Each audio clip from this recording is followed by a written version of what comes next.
Switzerland Thirst, written by Hannah Howell and Lindsay Sands, narrated by Marguerite Vine. Blood Feud by Hannah Howell. Prologue. Northern England, Spring, 1511. The chill of foreboding swept through Hemming MacNachton's blood as he dismounted before the inn. He frowned at the sign hanging crookedly above the door.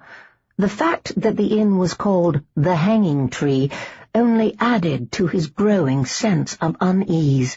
Hemming no longer thought the huge old tree a few yards away was an intriguing sight, despite how the moon turned the emerging leaves a soft silver color. At least no one was still dangling from its thick, sturdy limbs, he thought, and reluctantly handed his reins to the stable boy. "I dinna like this," he said to his cousin, Tearlach MacAdie, as they approached the door to the inn. "We willna stay long." Hemming nodded, recognizing that statement as Tearlach's agreement that something felt wrong. They could not falter in their search for information just because they felt a little uneasy about a place, however. Their people were being hunted, and the hunters were getting more organized. The very survival of their people depended upon gathering as much information about their enemies as possible. Once he was inside the inn, however, Hemming's wariness grew even sharper. He and Tearlach found a table set away from the others, their backs to the wall, but that did little to calm him. A burly, cold-eyed man served them ale, and as Tearlach paid for it, Hemming looked around. The first thing he noticed was that there were no serving wenches to be seen. That was odd, but he knew there could be many reasons for that. What could not be so easily explained was the fact that no one paid them much attention. 2 kilted Scotsmen in an English border inn should draw attention, but aside from a few hasty, sidelong glances, everyone continued talking and laughing. And there was a false note to all of that talk and good cheer, Hemming thought, as he drank his ale with more haste than enjoyment.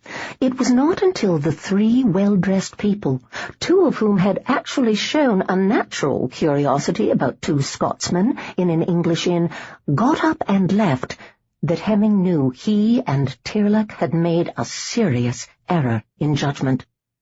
"The ale," he began, as an odd feeling started to creep over him. "Was poisoned," growled Tearlach as he slammed his empty tankard down on the scarred wood table. "Nay, not poisoned, something to weaken us or make us sleep." Hemming saw that all those fleeting sidelong glances were becoming far more intent. The men obviously were watching and waiting for whatever potion he and Tearlach had just drunk to take effect. "Didn't taste it at first, but the taint of it is now very clear. I just thought the ale was nae a very good brew." Tearlach stood up and started for the door. Hemming quickly joined him. The fact that everyone in the inn just sat and silently watched them caused Hemming's insides to chill with alarm. Even before Tearlach opened the door, Hemming knew they would not be escaping this trap. His thoughts were already clouding over, and he felt as if he were trying to walk through thick mud. Once they were outside, the cool night air did nothing to ease that. Hemming staggered, and he saw Tearlach do the same. They both managed to stumble along for a few more feet, although Hemming wondered why they even bothered, for they would never make it to their horses. The next thing he knew, he was on his knees. Tearlach fell to his knees right beside him a heartbeat later. Hemming tried to fight the pull of the potion, but was not really surprised when he next found himself sprawled in the dirt, Tearlach quickly sprawling at his side. His last sight was of dozens of booted feet encircling them. Consciousness came to him slowly and painfully. Hemming felt as if his head were going to split apart. Then he recalled sprawling in the dirt, dragged into unconsciousness by some herb or potion slipped into his ale. He slowly opened his eyes and stared around him in utter disbelief. He was in a cage, thick silver chains holding his wrists and ankles to the heavy iron bars surrounding him.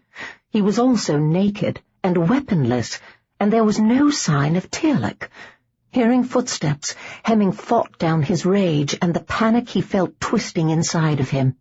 A moment later, a tall, elegantly dressed man stood before his cage.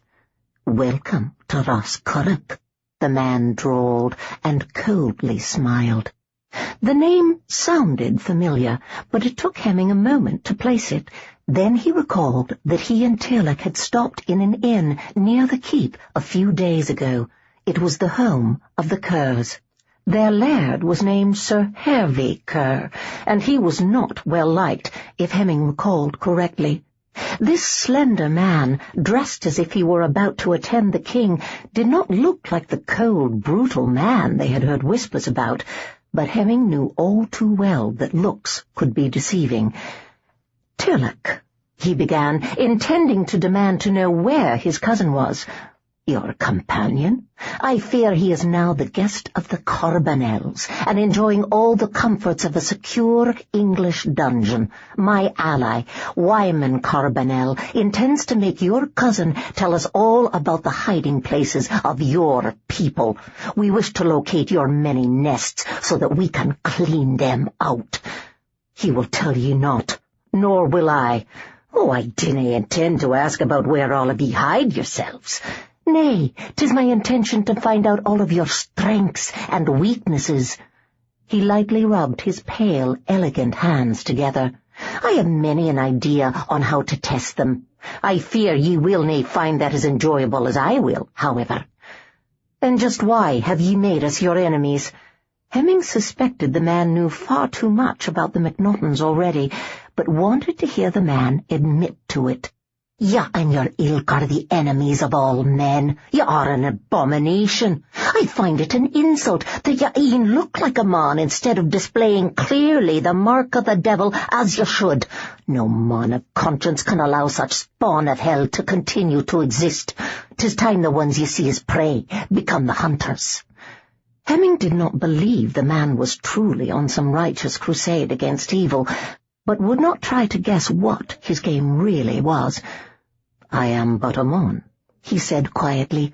"Nay, you're far more than that. Dinna play me for a fool. You will soon show me all of your strengths and weaknesses, reveal all of your secrets. 'Tis said that your kind can live forever, and I mean to find out why." Something in the tone of the man's voice told Hemming that what the man had just said was a clue to his real intentions, but Hemming's head was throbbing too much for him to be able to sort it all out right now. Once his head cleared, his first thoughts were going to be how to escape and then rescue Tearlach, not about what this swine wanted. Hemming refused to think that this was how he would meet his end as a caged beast for this courtier to torment. When the man took a few hasty steps back, Hemming suspected his rage was revealing itself upon his face. "You canna escape," the man said, a faint tremor in his voice revealing his fear. "Those chains are made of silver, and just in case that is a myth, the cage is made of iron." "What, in case I am fey as well as a demon?" Hemming was not surprised to hear the low rumble of a growl in his voice, for his anger was running hot and wild. "Ye have heeded too many tales told to scared bairns." "Och, nay, MacNachton, I ken what you are. A blood-sucking, soul-eating abomination. I will learn all of your secrets, including why you and yours should be blessed with such long lives. Here is where the truth of your evil will be fully revealed, and here is where you will die." Watching the man stride away, Hemming murmured, "Nay, fool. The only one marching toward that fate is ye. Ye are now a walking dead mon." It was a vow, one Hemming fully intended to fulfill no matter how long it took. Chapter 1. He had eyes like her pet's, almost solidly black, as if the centre had grown so that he could see more clearly in the dark. Brona Kerr immediately decided that was not precisely true. The man's eyes were decidedly far more feral than her dog's or even her cat's. The fact that both of her pets were tense, their fur bristling slightly, told her that she was not the only one who sensed a dangerous wildness in the man, yet she knew her pets were as confused as they were wary, as if they each sensed a friend as well as a foe. The man was caged like some feral animal, thick silver chains holding his wrists and ankles to the fat iron bars of the cage. Water and a congealed stew sat in bowls set in one far corner of his cage, and a bucket sat in the other. There was no bedding for him, not even the thinnest of old blankets. Despite the fact that he was naked, he did not appear troubled by the damp chill of the dungeon. In the flickering light of the torches she had lit, his skin appeared to be almost golden, yet the wounds she could see on him should have left him as pale as a ghost. Those wounds should also have bled away the fury she could see glittering in his feral eyes in which she could now see a hint of gold as the black circle eased back into a more human size. He watched her like some stalking predator, his golden eyes narrowed slightly and fixed unblinkingly upon her. Thick raven hair hung almost to his trim waist. He was lean and tautly muscular, just as a predator should be. Brona did not think she had ever seen a man like him before. He should terrify her, and in some ways he did, but she also felt drawn to him. That made no sense to her, and she frowned. Hemming studied the woman who was studying him. She was an ethereal creature, not very tall, and slender, yet possessing lush breasts and nicely rounded hips. Horror and curiosity were evenly blended in her expression. The flickering shadows caused by the torches accentuated the fine lines of her face. A thick braid of pale hair was draped over her right shoulder and hung down to the top of her thighs. She smelled of woman, of clean skin, and a hint of lavender. It was a welcome change from the damp, foul air of his prison. To her right sat a very large grey dog, and to her left sat a large yellow cat. Hemming got the strong feeling that the animals were as much her companions as her pets. It surprised him that Hervey Kerr even allowed pets at Roscurrock. The fact that this woman had the pets indicated that she was no mere servant of the keep. Few of the poor had the time or the food to pamper an animal, and these two animals looked very pampered. "Who are ye?" she asked, struggling to keep her gaze fixed upon his face and fighting the urge to look him over very carefully from head to toe. "Sir Hemming MacNachton," he replied, wondering if she was in league with Hervey and sought to trick some important truth out of him. "I have ne'er heard your name before. Are ye one of my cousin's enemies? I had ne'er even met the fool ere he captured me and brought me here. And who are ye that ye dinna ken that?" Brona heard the suspicion in his voice, but was not troubled by it. Chained naked in a cage as he was, the man had every right to be suspicious of everyone at Roscurrock. She had a few suspicions of her own about him. She knew her cousin was not a good man, but she found it hard to believe that he would cage and torture a man he had never met and who had done no wrong. "I am Mistress Brona Kerr, first cousin to the laird," she answered, and could see by his hardening expression that she had only added to his mistrust. "I heard some quickly hushed whispers about a prisoner and decided I would see just what the secret was. No other prisoner has e'er warranted such mystery." "Your cousin has a lot of prisoners, does he?" "Nay," she sighed. "I fear he often just kills those he feels have wronged him. When he does hold a prisoner, 'tis for ransom, or to torture a few secrets out of him ere he kills him. What secrets does he think ye have?" "I ken not that he needs to know."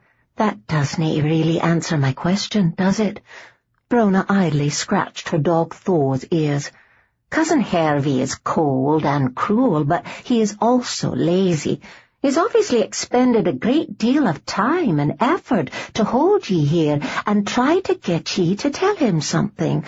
I but wondered what it was. And why do ye need to ken such things? Knowledge is power. Her cat, Havoc, rubbed its head against her leg in a bid for attention, and Brona briefly leaned down to scratch the cat's back. "'Tis well kenned round here that I dinna hold with the torturing of a mon, but I doubt that is the only reason there is such an effort at secrecy about ye.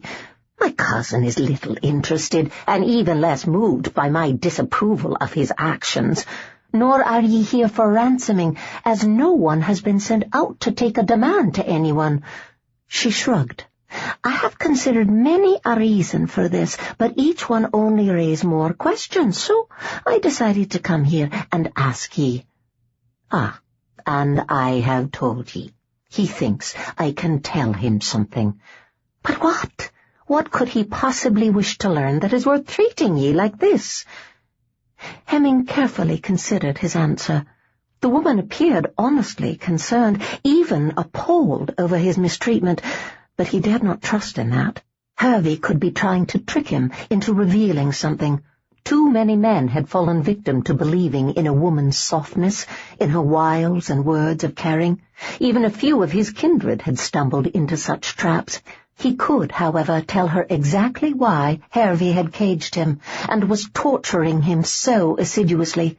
If he spoke in the right tone of voice, used the right words, he could make her see it all as utter nonsense. He might even get her to question her cousin's sanity. "He thinks I can tell him how to live forever," he said, pleased by the scorn-filled drawl he was able to produce from his parched throat.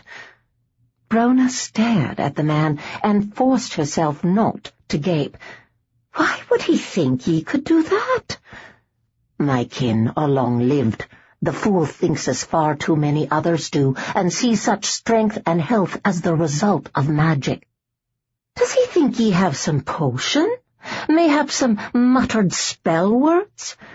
When Hemming nodded, she frowned, recalling that many of the men in her family died young, and not all from battle wounds either.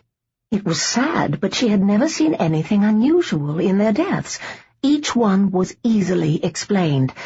If this man spoke the truth, however, it could be that Hervey feared some curse or the like. It would also be just like her cousin to want to find out if some rumor about a potion for long life was true, even if he doubted it at first. "Then 'tis wrong of him to do this to ye," she said quietly. "Very wrong." A spark of hope stirred to life inside of Hemming, but he hastily doused it. Just because this woman believed her cousin was doing wrong did not mean that she would help him. Hervey was her kinsman and her laird. Even though her words implied that she held no affection for the man, going against him to the extent of releasing a prisoner could cost her dearly. A blood tie would not save her from punishment for such a betrayal. "Do ye think that troubles him?" he asked. Brona nearly winced at the bitterness underlying his words. "Nay, not at all. He will kill me in the end, ye ken." "I ken it," she whispered. "And ye will do naught to stop him." He felt guilty for trying to push her into helping him when he knew it would endanger her, but he was fighting for his life and that of his clan. "Nay, on your word alone, fair enough. But if you haven't learned anything in the near se'nnight I've been trapped here, my word may be all you have." A pinch of shame pricked Brona's heart. She had been hesitant, had tried to ignore the whispers of the others at Roscorrick, and the cries of pain and rage she had heard in the night. While she had struggled to keep herself safe from Hervey's anger, this man had suffered horribly, while she had continued to do her best to stay out of Hervey's sight as much as possible. This man had been tortured and humiliated. It was time to stop thinking only of protecting herself, she decided.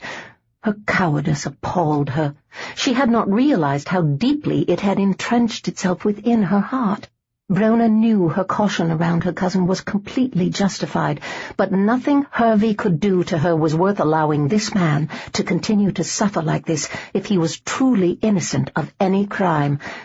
The urge to immediately release him from his chains and his cage was strong, but she resisted it. He could be lying to her, trying to stir her sympathies, although what few whispers she had understood seemed to indicate that he was indeed imprisoned here because of some strange tales Hervey had heard about the man. It was not enough. Even if this man did not kill her the moment she released him, Hervey might. Her cousin would certainly punish her in ways she did not care to even think about. She needed more information. This time she would actively seek out the truth, instead of puzzling over the occasional whisper she overheard. Repulsed as she was by the way Hervey treated men guilty of some crime, she would not free a guilty man. Hervey was the Laird of Roscurrock, and it was his right, his duty, to punish those who broke the law. The most she would do was protest his cruelty in meting out his punishments. But if what this man said were true, then she would have to do far more than protest. She would have to free him. A tremor of fear passed through her at the mere thought of doing such a thing. Simply protesting Hervey's actions often brought retribution that left her bruised and aching.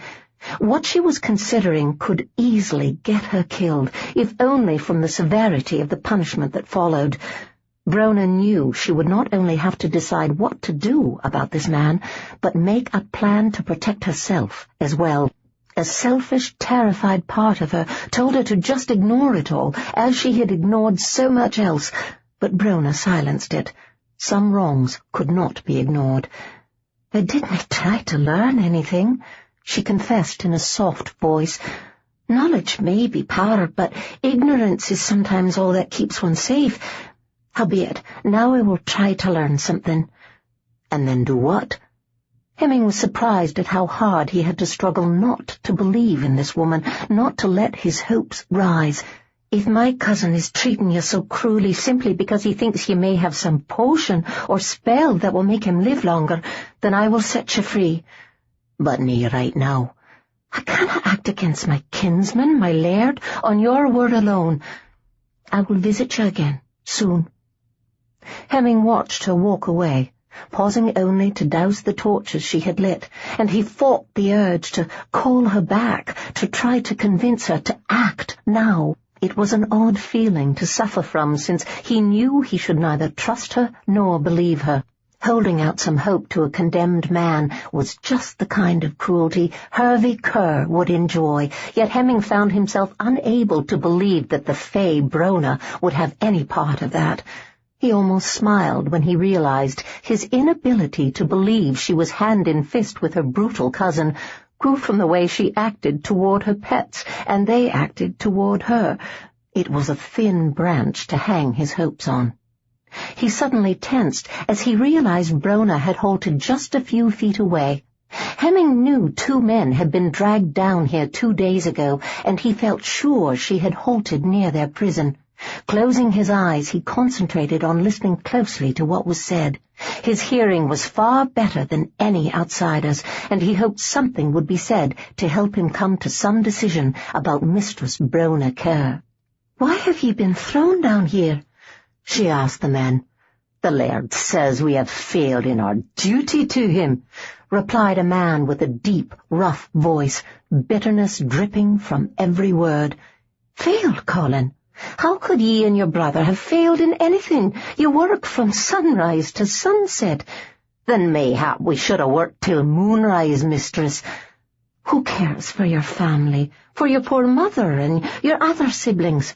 "Ranald and Mangus are of an age to be the heads of the household." "Has my cousin told you what your punishment will be?"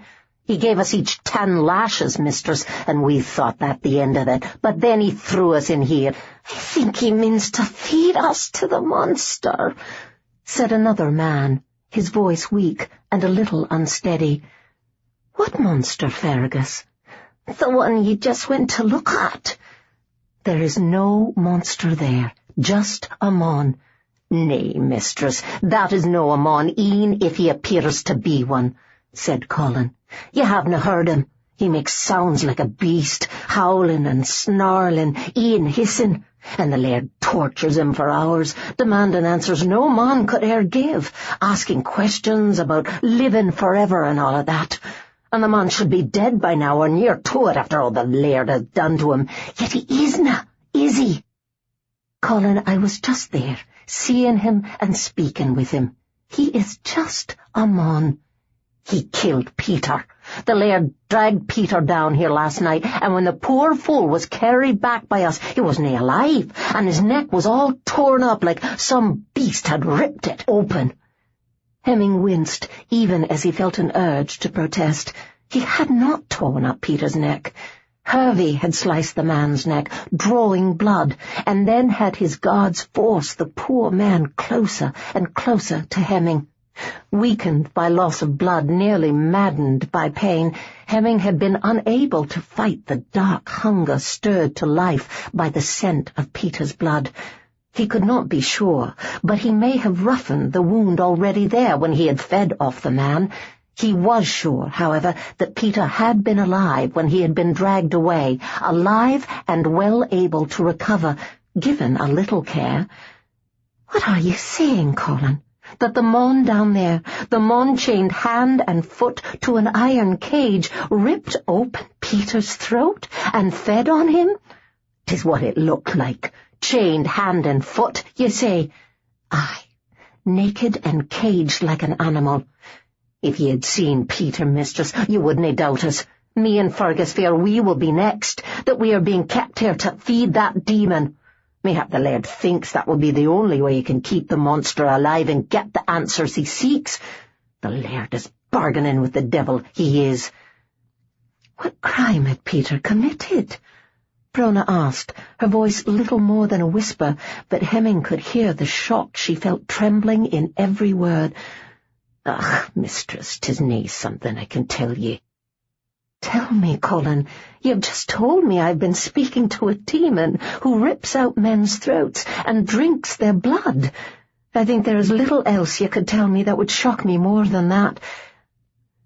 "Peter was a bonny lad, aye? Slim and fair, with a bonny face." Hemming could almost smell the tension in the silence that followed that statement.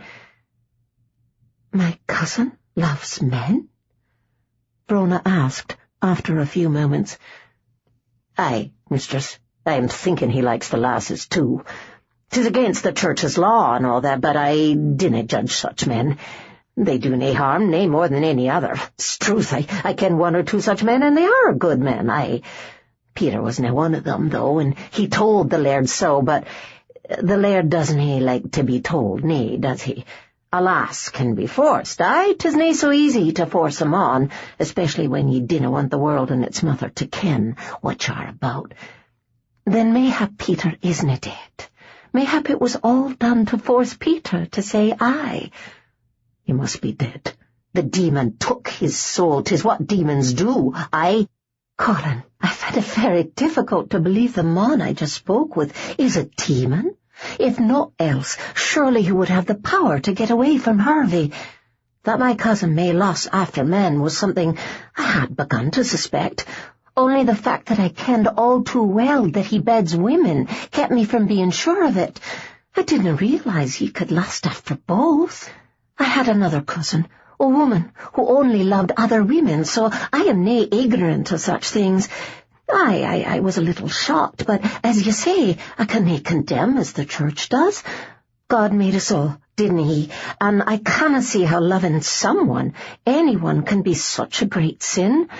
Lusting as my cousin does, aye. Love, nay. But to harm or kill a person because he or she doesn't share your lust is wrong. Very wrong. I thought it was all done willingly." "Most times it is, mistress. E'en the lasses who dinna really want to warm the laird's bed make no real complaint when they are called there. It isn't worth it, aye?" "There will ne'er be another nay uttered now," said Fergus. "Nay when it could mean a demon will be fed your soul." "You canna be sure that is what happened, Fergus," said Brona, I came down here because I heard whispers about a mon down here, a mon caged like an animal and being tortured. I decided I needed to ken what my cousin was doing, and why. Now I have even more I must learn about such as what has happened to Peter, and why the two of ye are still held here. I must go now, however, for my cousin will soon be arriving. Answer me this, Colin. Do you and yours have anywhere safe ye can flee to? Aye, mistress. Why? I am nae sure yet, but this is wrong. All of this is so very, very wrong. Hemming heard the soft rustle of skirts as Brona fled the dungeon. The rapid click of the dog's claws against the stone floor told him that Mistress Brona was running away. It was no surprise. The fear of being discovered down here might be enough to make her run, but he suspected talk of demons and murder gave her speed as well. He sighed and tried to get into a more comfortable seated position. It appeared that Mistress Brona Kerr was just what she seemed to be, a young woman appalled by the actions of her kinsman and struggling to decide what, if anything, she could do to right things. Unfortunately, that young woman now had to wonder if he was a demon who had killed a man by ripping out his throat and drinking his blood along with his soul. Hemming had to wonder if she would even bother to try to find out the truth now. It would not surprise him to discover that she no longer even thought he was innocent of all but attracting her cousin's interest in the impossible. It was difficult not to rage against a lost chance at freedom. Hemming knew that if Peter was dead, all chance of Mistress Brona helping him to escape her cousin was gone.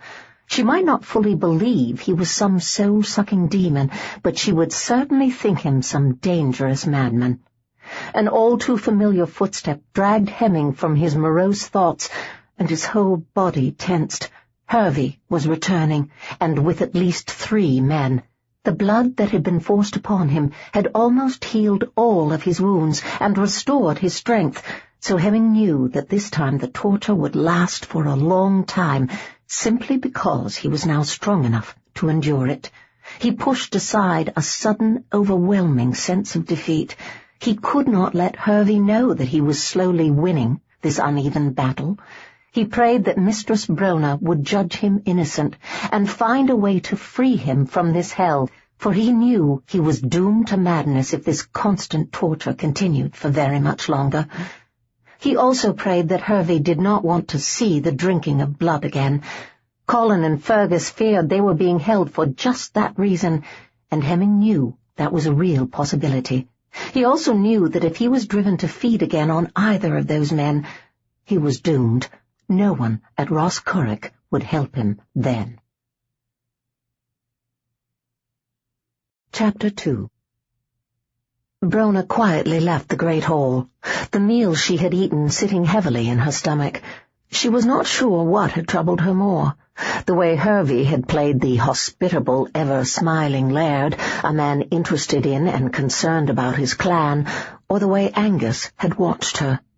A shiver went through her. She had seen lust in the man's eyes, a dark, predatory lust. She might be innocent in body, but Hervey had not been laird of Roscorrick for long before she had begun to learn all about lust, so she knew what she had seen in Angus's cold eyes, and it terrified her. The man was as hard and cruel as Hervey. Forcing all thought of Angus from her mind, she hurried up to the lady's solar. Relieved to find it empty, she hurried toward the narrow opening near the far wall. She lit a lantern and stepped inside, but instead of following the corridor all the way, she stopped about half the way through. Grabbing the rope handle of one of the chests that lined the wall, she pulled it away from the wall, revealing a hole in the floor. By the look of the thick drape of cobwebs, Brona suspected that no one had ever told Hervey about the secrets of Roscorrick. He was not a man to ignore the advantages of such passages within his walls, either using them himself or sealing them off so no one else could use them. She grabbed a broom used to sweep the floors of the solar and the bedchamber connected to it by the passage. Brushing away the curtain of cobwebs, she then tucked the broom in the crook of her arm and stepped onto the narrow stone steps leading down into the many passageways running through the walls of Roscorrick. Once below the level of the floor, she grabbed another rope handle attached to the bottom of the chest and dragged it back over the hole. Using the broom to brush aside the worst of the cobwebs in her way, Brona made her way down to the narrow passageway that would lead her to the one running behind the great hall. She knew that Angus and Hervey would have sought the chairs by the fireplace the moment she left. Even as she approached the chimney, she feared she would not be able to eavesdrop on the men for too long. It was uncomfortably warm near the chimney. The sound of the men's voices quickly distracted her from the discomfort she was already beginning to feel, however. "MacNachton isn't telling us anything," complained Hervey. "He will," said Angus in that deep, cold voice that always made Brona shiver inside. "Angus, I have been torturing the man for nearly a week, and he still shows no sign of weakening. The only thing left for me to do to him is to start taking off wee pieces of him, although it might be interesting to see if he could recover from, let us say, the loss of a finger or a toe. Do you think he would drain a man dry ere he could fix that? What I think is it was a mistake to make him drink Peter's blood." Brona put a hand over her mouth to stifle a gasp of shock and horror. Colin and Fergus had spoken the truth. Sir Hemming had drunk of poor Peter's blood. Even after hearing that horrifying truth, however, she still found it difficult to believe the man was a demon, hell-born, and a slave to the devil. Surely there would be something she could see or sense or even smell that would tell her she was in the presence of a demon. She had a gift for scenting the evil in a person, even what they felt at times, but she sensed no true evil in Sir Hemming, only something feral. And since her gift worked best with animals, that feral part of him should have told her a lot, yet all she had felt was that air of a predator, but one that was no threat to her. "It gave me the proof I needed to verify all of the tales told about the MacNachtons. They are demons." Angus snorted, the sound rife with scorn. "He is nae a demon. If he was some spawn of Satan, you would nae be able to treat him as you do. He would have some power, some ability to cast spells or the like that would get him out of that cage and at your throat. Aye, and he would be trying to get you or one of your men to give him his soul in trade for the information you seek. He drank Peter's blood, and his wounds immediately began to heal. That just makes him some strange creature, doesn't it? Mayhap more animal than mon, for many a predator drinks the blood of its kill. It still does nae prove he is a demon. You dinna think he stole Peter's soul? Nay, Peter shows signs of recovering, and I see little difference in him from what he was ere you cut his throat and handed him to the prisoner. And dinna forget that you had to nearly force the man to do what you wanted him to, shoving a bleeding Peter right under his nose several times, even though MacNachton was crazed and near blind with pain from the torture you had inflicted upon him. Do you truly think a demon would show such restraint? Nay, a demon would have drunk Peter dry and laughed as the poor fool died. If MacNachton isn't a demon, then what is he? I am nae sure. As I said, just a different breed of man, mayhap. Who kens? But nay, I dinna think he is some spawn of the devil. We could nae hold him if he was, nae e'en with silver and iron. There have nae been any signs of a witch's or demon's tricks about Roscurrock either.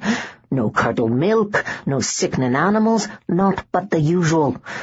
The man does have strengths and skills we dinna have, but 'tis said the whole clan has such things. I canna believe the devil would make a whole clan his minions and then allow them to stay hidden away within their own lands. No one creates such an army without intending to put them into battle. He has fangs, Angus, but nae any horns, aye? And, though he is a strong, well-set lad, he doesn't really have much more than ye and I have. I have often heard it said that the devil's minions have massive rods and bollocks as big as apples." Brona grimaced in disgust as both men laughed. She was beginning to think she was wasting her time. They were not telling her any more than what she already knew, and it was hardly worth standing so close to the heat of the fireplace.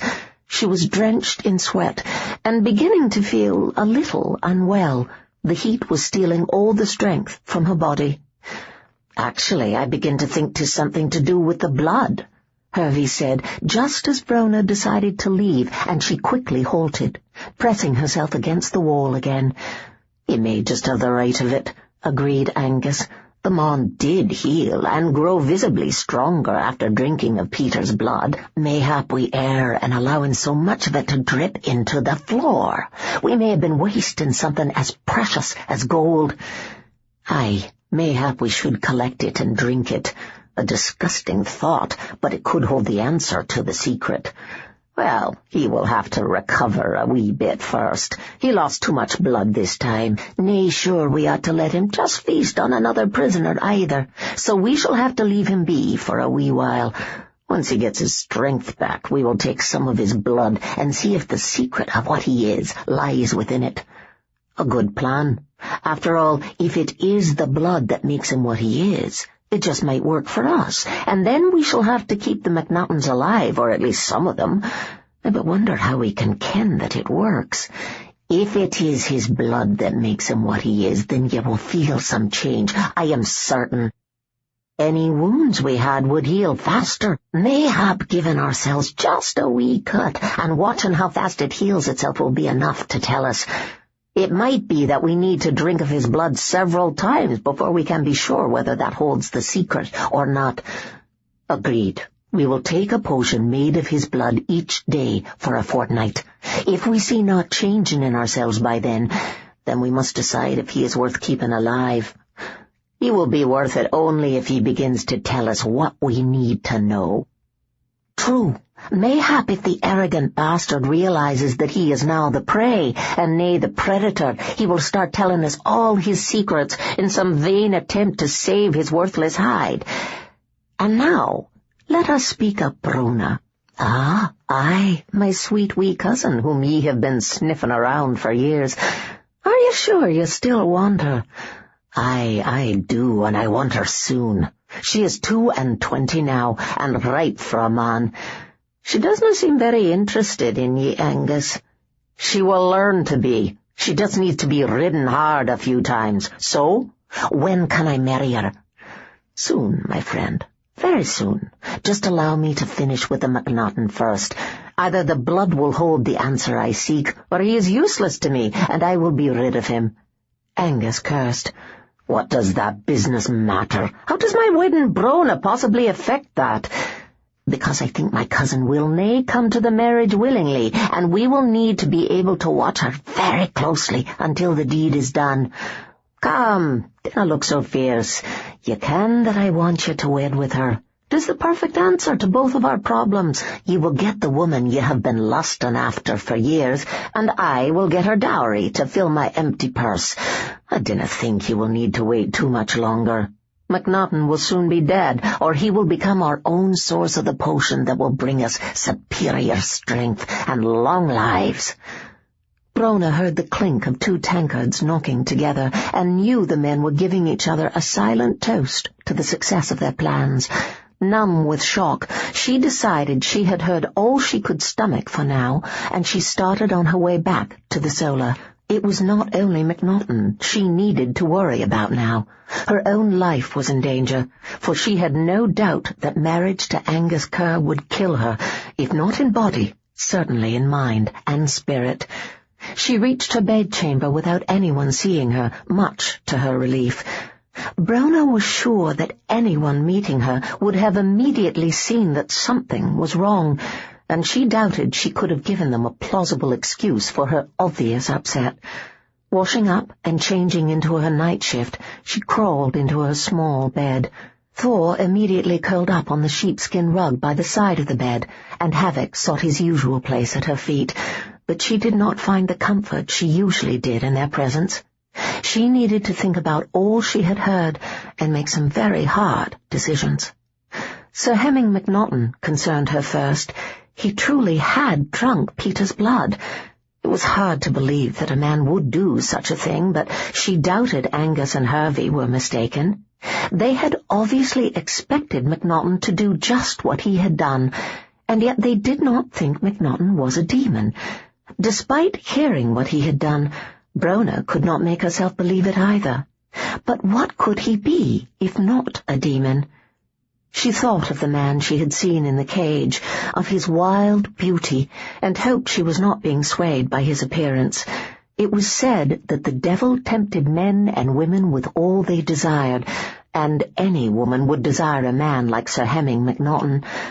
Brona knew she should be horrified that he had fed upon the blood of a man, and part of her was, and yet she could not bring herself to condemn him for it. All she could keep thinking of was that he had not killed Peter, that he had not even sought out the man for his blood, but had it forced upon him. If Sir Hemming needed such sustenance, then having a bleeding Peter shoved under his nose in the time of his greatest need must have been no more than another torment. She sincerely doubted the man had wanted others to see him do something like that. As if sensing her agitation, Thor sat up and rested his head on the edge of the bed. A moment later she felt Havoc curl up against her back, his deep rumbling purr sounding quite loud in the silent room. Brona smiled faintly as she scratched Thor's ears and softly commanded him to lie back down.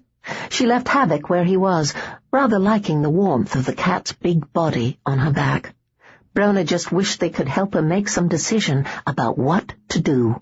Recalling Hervey's plan to take blood from Sir Hemming, she decided that was all that should rule her decision, that and the fact that Hervey was brutally torturing a man who had never done him any harm.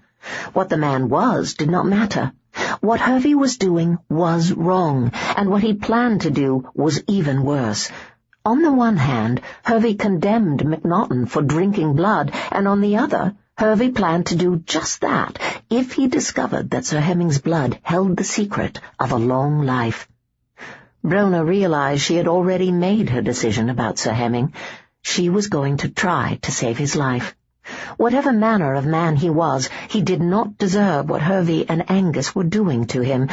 He certainly did not deserve being used by her cousin and his first as a source for whatever magical quality might lurk in his blood. A shiver went through her as she recalled her cousin and Angus discussing how they would use the man, taking his blood every day, in order to see if they could gain the man's strength and longevity.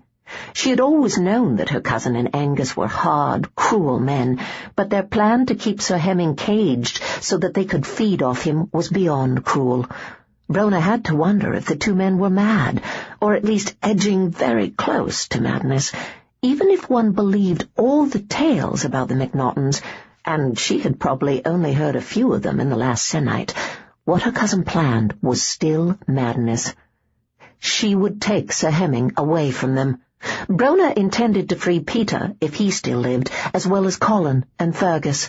The moment she opened the door to Sir Hemming's cage, she would not be able to stay at Roscotter, so she may as well help every man in the dungeons flee her mad cousin's rule.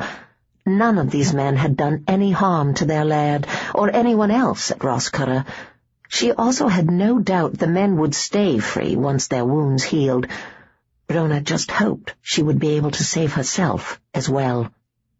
Thoughts of the threat hanging over her own head started to creep into her mind, but she pushed them away. If she thought about how Hervey wanted her to marry Angus, of how that man lusted after her, she would never sleep, or, if she did, she would be plagued by nightmares. She was fleeing Roscotter, and that was all she would think about. Closing her eyes, she tried to calm herself, knowing she needed her rest. There was a lot she had to do before she could help the men in the dungeons, and herself. She would need to find a place for them to hide, and gather some supplies. She would need all her wits clear to prepare for her escape, and she needed sleep for that. The sooner she, Fergus, Colin, Peter, if he still lived, and Sir Hemming got out of Hervey's reach, the better. Hemming rocked slightly, struggling to fight the waves of pain washing over him. The Laird of Roscotter had a true skill at torturing a man. Worse, Hemming got the feeling the man actually enjoyed it. By the time the torture had stopped, Sir Hervey Kerr had been so enraged at Hemming's refusal to tell him anything about the MacNaughtons that Hemming was a little surprised he still had all his parts. Not sure why he was fighting unconsciousness and thinking about just giving in to it, Hemming had his attention suddenly caught by the sound of voices. He wondered why he felt such a keen sense of disappointment when he did not hear the woman's low, husky voice. The two men Mistress Brona had been talking to before leaving were talking to each other, now that they were all alone.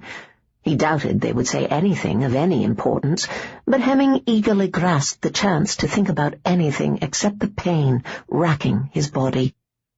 "Do you think she will come back and set us free?" asked one, and Hemming recognized the voice as the one named Fergus. "If she can, aye," said the man, Colin. "But you dinna think she can, do ya?" "I canna say. It willna be easy to get us out of here. She is just a wee lass. Aye, and one who has lived here and been cared for all her life. Well, until that bastard showed up and sat his horse in the laird's chair. She will want to, and if I recall right from when she was a bairn, she can be a stubborn lass. Just dinna feel too unkindly toward her if she canna do it." "Och, nay, I wouldna. As you say, she is just a wee lass, but if we do get free, what shall we do? We canna stay here, yet what about the rest of the family?" "We will get word to them to get away if they fear they may be in danger. 'Struth, I dinna think they will be. We really didn't commit any crime, and we have been punished for the one that bastard tries to say we committed. That should be the end of it, yet he keeps us here. I still think it may be to feed that beastie in the cage. Well, the laird canna say that, can he? I think he willna be so very concerned about us escaping. He will be too busy trying to get MacNachton back, and mayhap Peter as well, if the mistress can find him and he still lives." Fergus cursed. "The old laird was such a good man. How could he leave us with this bastard as his heir?" "He couldn't make Mistress Brona the laird, could he? I like to think the man didn't really ken what sort of man Hervey Kerr is, even if that makes the old laird sound a bit of a fool." Obviously Hervey Kerr was not the usual sort amongst the Kerrs of Roscurra, thought Hemming. If he ever did reach his kinsman, he would have to make it clear that it was Hervey Kerr and his first who were their enemies, them and a few of Hervey's men. For all that he ached to avenge this treatment at Hervey's hands, he could not allow the innocent to be caught up in that. "Sweet Jesu, Colin, I hope she does get us out of here and soon. I dinna want to be dragged afore that demon and have my soul eaten." Hemming inwardly cursed. A beastie and a demon that ate souls. It was obvious the two men did not share Mistress Brona's doubt concerning the claims about him and his clan. If there was a rescue, he might not be invited along, especially if the decision was left up to those two. "Well, thinking it all o'er, I am nae certain he is a demon. Mistress Brona is right. Where is his power if he is a demon, eh? Why hasn't he sent those bastards straight to hell? If you heed all the godly men say, then that mon down there shouldn't be just sitting in that cage, letting them torture him every night. He would be ripping those bars apart and killing the men who think themselves so strong they can torture one of the devil's minions. Aye, and e'en if he stayed a wee while, letting the laird and his men stain their souls nice and black by their own actions, wouldna he be trying to woo us into sinning, into giving him our souls? I heard them say he is bound by silver chains and in an iron cage. Mayhap that is what has trapped him." Colin's heavy sigh echoed through the dungeon. "Och, I dinna ken, Fergus. I just dinna ken what to think. I saw Peter. I heard the laird say the mon, or whate'er he is, drank poor Peter's blood, and it healed his wounds. Yet a part of me thinks that, if a mon like our laird can capture and torment a demon, then why are we all told to be so afraid of them? Our laird is no a great warrior." "Aye, true enough. Yet what man drinks another man's blood, Colin? A vera thirsty one? Hemming was almost able to smile as the two men laughed. Unlike so many others, Colin was at least trying to reason out what he had seen and heard. Too many heeded the dark tales about his clan, and ne'er searched for the truth, simply hated and feared them. It was a shame that Colin's ability to hesitate before hating would do him little good. Hemming needed a free man, a strong one, who would know how to get him out of Roscurra. Colin was not that man. "Get some rest, Fergus. I dinna ken if the lass will be able to help us, but 'tis best if we stay as strong as we can. This place sucks the strength and life right out of a man, so resting is e'en more important." There followed only a few sighs and soft grunts as the two men obviously tried in vain to get comfortable. Hemming closed his eyes, unable to fight the weakness any more. He was cold, and the pain in his body was so unrelenting he wanted to howl until his voice died. The soft sound of something dripping caused him to open his eyes enough to look down. A small part of his mind was pleased that his ability to see in the dark still lingered, but what he saw chilled him even more than being naked in a cold, damp dungeon. He was still bleeding. It was a slow bleeding, one small drop at a time, but it was an ominous sign. His wound should have closed enough by now to halt his bleeding. Hemming realized that he might well die in this cursed place. He had thought it before a time or two, but had been able to push the thought aside. It was impossible to do that this time. Unless he got some blood, soon he would die. A bone-deep chill in his body told him he had lost too much blood to simply rest and recover this time. Closing his eyes again, he gave himself over to the encroaching blackness as despair swept over him. He did not want to die this way, but it was time to make his peace with it. His kinsman would avenge him. That infuriated him, for he wanted to kill Hervey with his own hands, wanted to watch the bastard quiver with terror just before he ripped his throat out. But Hemming could see no hope of accomplishing that now. He prayed that Tearlach fared better than he. At the moment, his only hope of getting out of the trap he had fallen into, of escaping the torment, was a wee lass named Brona. Hemming decided it might be time to make his peace with God. Chapter 3. Her heart was pounding so hard, Brona was surprised she could not see the front of her gown moving from the force of it. She could hear the rapid beating inside her head as she crept from cell to cell in the dungeon. Hervey had few prisoners, which made her search much easier. She did not have to keep trying to see if the huddled pile of rags and misery in the corner of each cell was Peter or some other poor soul Hervey felt had wronged him in some way. It also meant she did not have to make any hard decisions about who should be freed and who should be left behind. It appeared that the 4 men she intended to set free were the only ones in the dungeon. Finally, the light from the lantern she carried fell upon the huddled form of a man, the fair hair falling in soft waves to a pair of broad shoulders told her that it was probably Peter.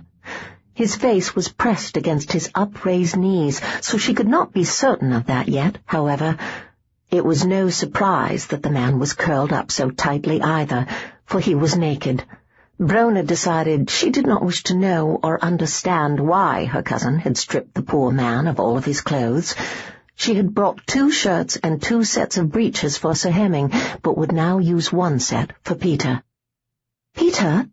she called, and was a little startled by how quickly the man responded to her tentative call, moving his head up enough to stare at her. "Mistress Brona?" he asked, in a raspy voice, and even in the wavering glow of light from her lantern she could see him blush. "Aye, Peter, I have brought ye some clothes.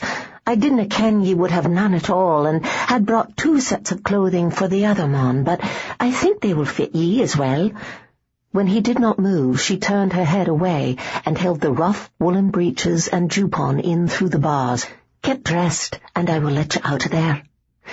She heard a sound as if he was dragging himself across the floor, and it was several moments before he took the clothes from her hand. Brona resisted the urge to look at him and try to see why he was moving so slowly. She had the sinking feeling she was going to need Colin and Fergus to help with Peter as well as with Sir Hemming, and hoped the brothers had not weakened from the lashes her cousin had given them. "I wish not more than to flee from this hell, mistress, but I dinna think I am strong enough to do so." "Are you dressed now?" "Aye, mistress." Brona looked at him and had to hastily swallow a gasp of horror. She knew she had probably gone nearly as pale as Peter was, for she could feel all the blood draining from her head. For a brief moment she had to clutch at the bars of his cell to steady herself. Peter's throat was not really torn out, but there was a gruesome wound there.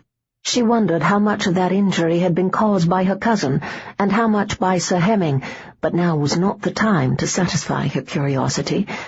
As her horror and dizziness eased, her ability to think clearly returned, and she frowned. Peter wore no bandage, and had no stitches, yet he did not bleed. In truth, he should be dead, having bled his life away soon after the wound was made. Horrible as the wound looked, it was closed tight, not even oozing a small drop of blood now and again. There was livid bruising and a raw, ragged mark, but the skin was not open at any point along the wound.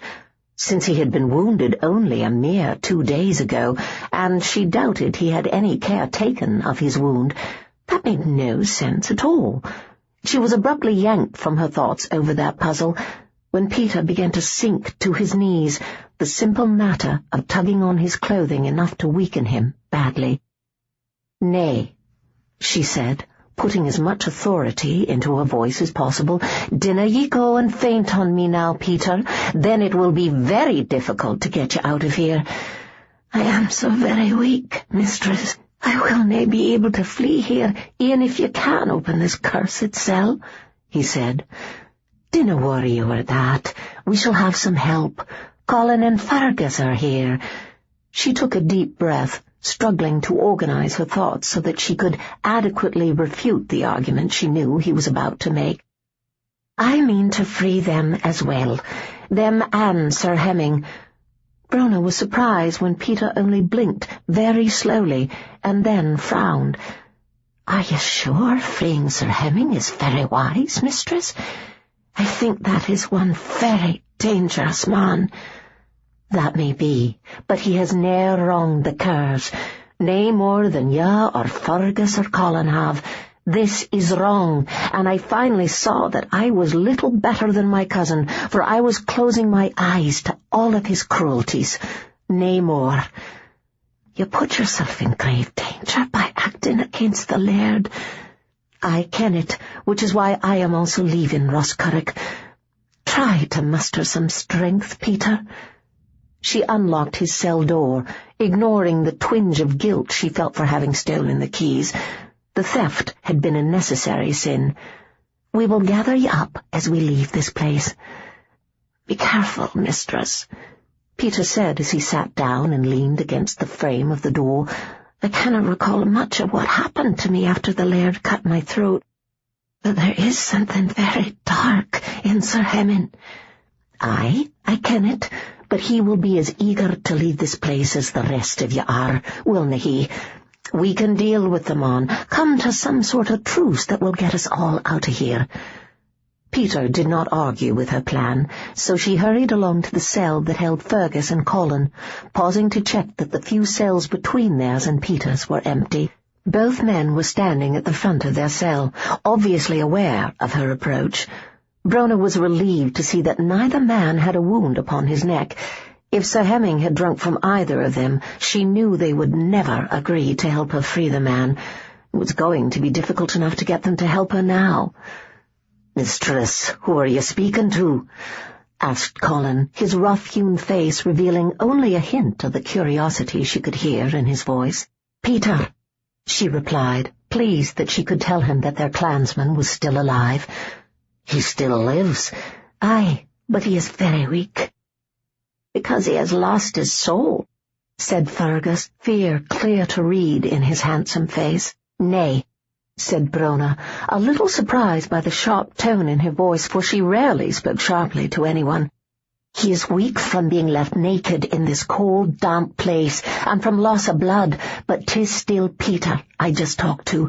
There is no change in the man he was ere he was dragged down here, and surely there would be some change if he was now soulless. I would judge Hervey and Angus as lacking souls faster than I would Peter."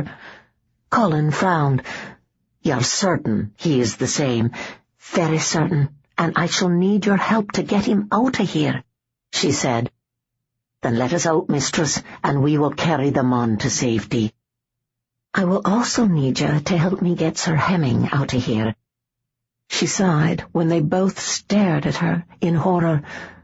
"But he is a demon," whispered Fergus. "Nay, he is nay," snapped Brona. "Do you truly think my cousin has the strength to capture and hold firm to a creature from hell?" She nodded when they both frowned in doubt. "E'en Hervey and Angus dinna think he is a demon." "He drank blood, mistress." "Aye, I begin to believe that he did, and 'tis a frightening thing, but he did nae attack Peter to get it, did he? My cousin cut Peter's throat and kept shoving the man at Sir Hemming until he did take what was offered. I dinna understand why any man would drink blood, but what happened to Peter was the laird's doing, nae Sir Hemming's. If Sir Hemming has such a strange need, he fought it hard, didna he? But weak and wounded as he was, he obviously couldnae fight it for very long. All I ken is that man has ne'er harmed a Kerr, and yet he is being tortured unmercifully." Colin slowly nodded. "Then we will help you get the man out of here." "Thank ye, Colin." Brona quickly unlocked the door to his cell. "We had best hurry. I dinna think anyone will be coming down here, but 'tis wise to get out of here as quickly as we can." When Brona reached Sir Hemming's cage and held her lantern closer, she had to smother a cry of shock. Fergus and Colin both hissed out a series of profane curses, but she did not reprimand them for speaking so in front of her. She wished she knew some very profane curses herself, for spitting them out might ease some of the horror and anguish twisting knots in her stomach. Sir Hemming hung limply in his chains, the length of them not allowing his unconscious body to sprawl comfortably on the stone floor. It was just another form of torture to chain him in such a way. He was covered in blood, his body a mass of whip marks, cuts, and bruises. Some of those wounds still oozed blood. Brona saw the slow rise and fall of his chest, and the fear that she had come too late to save him slowly left her. "I dinna ken what the mon is, but if he isnae a demon, he doesnae deserve this," muttered Colin, and Fergus grunted in agreement. "As ye say, mistress, he has ne'er harmed us. Whisht, I had ne'er e'en heard of these MacNachtons." "There are a lot of dark whispers about the clan," Brona confessed, as she struggled to find the right key to unlock Hemming's cage. "I have listened to some. Ian gently sought out some information on the clan, although few here had any, but I simply cannot believe the tales. If the MacNachtons were as dangerous and powerful as is hinted at, then they wouldn't stay so quietly hidden away at some place called Cambron, would they? Nay, their men would be given the great Douglases a fight o'er all that power they grab for themselves. Ah, there we are," she muttered, as she finally got the door to Hemming's cage open. It took Brona another few minutes to find the key to unlock the shackles. As soon as she freed Sir Hemming's ankles, she gave Colin the breeches to put on the man. Fergus stood ready to catch Sir Hemming as she unshackled the man's wrists. With the two men helping her, Sir Hemming was free and clothed in less time than it had taken her to find the right keys. Brona gently bathed the man's battered face, but it only roused him a little, and she was not sure he would understand what was happening. "I fear one of ye are going to have to carry him," she said to Colin and Fergus. "I can do it," said Colin. "Fergus can help Peter. Once we are outside, we can make a litter to carry them. Well, I fear we are willna be going outside the keep for a wee while. But you said you were freeing us." Colin hoisted Sir Hemming over his shoulder, faltering a little under the weight of the man before he could steady himself again. "I am, but you would find yourselves back here quick enough if we tried to flee or land, at least right away. I couldn't get us any horses, so we would all be on foot," she said as she led them to Peter's cell. "I didn't think Harvey and his men would e'en work up a good sweat in catching us all. So where do we go?" "This keep is riddled with hiding places, and I have prepared one for us to hide in." "Which the laird will be able to find, aye?" "Nay, it seems no one ever told Harvey about all of the passageways, tunnels, and hidden chambers. I think many of them came about in my grandsire's time." "Ah, aye, me da once mentioned that, I be thinking, when the old laird decided the easiest way to thicken the walls of Roscurrock and add all those fireplaces was to simply build a new wall around the old ones." Colin frowned. "Are you certain the laird doesn't ken aught about them?" Brona nodded as they paused for Fergus to help a weak, unsteady Peter to his feet. She noticed that Peter groggily eyed Sir Hemming with both fear and wariness, but he said nothing. Even beaten and unconscious, there was something about Sir Hemming that put a person on guard, but Brona was glad no one was going to argue any more about saving the man. "As sure as I can be," Brona said, as she started to lead the men to the place they would all hide, at least until Peter and Sir Hemming could run for their lives and defend themselves. "I spent the day slipping in and out of passageways and taking supplies to the place I chose for us to hide in for a while. There was no sign of anyone else having used those secret passageways for many years. I kinda think my cousin or Angus would e'er miss the chance to use passages that would allow them to spy upon someone in near every room in the keep if they knew all about Roscurrock's secrets. Nay, they would be wandering about in there all the time," agreed Colin. "Yet he is the laird, and should have kenned about them, aye? Why didn't I hear Dot tell them on about them?" "Harvey is the laird here only because he is the last male kinsman in my father's line. My father didn't fully trust him, and neither did my mother. I may have been little more than a child when my mother and then my father died, but I do recall that. Harvey did his best to deceive them about his true nature, but he failed. Unfortunately, my mother also failed to convince my father that he should choose another heir. Father felt very strongly that the heir should be the closest male kinsman." "So will the king be choosing the next laird, then?" "Well, I suppose if Harvey doesn't have a son, aye, something like that will happen." Colin gave a short, harsh laugh. "Mistress, your cousin will nae be living long enough to wed and have himself a legal son. This mon's kinsman will soon be sending the laird to his grave. I but pray they dinna send too many of the rest of us there as well." "But how will they ken where he is or what has happened to him?" "He will tell them when he returns home, aye." Brona looked at Sir Hemming and then back at Colin. "Do you think he will live?" "Who can say? But e'en if he doesna, someone will come seeking revenge. I am not sure of it." "Colin, he was kidnapped, sent to sleep with a potion in his ale. Someone took his cousin, and Harvey took him. How can anyone ken where Sir Harvey is?" "Such secrets will out, mistress. If this man was kidnapped at an inn, then there is someone there who kens it. And what if this cousin you mentioned gets free and comes a-hunting for the truth? Nay, mistress, I fear Roscurrock is due a reckoning for this." That was frightening, especially since Brona could see the sense in all Colin said.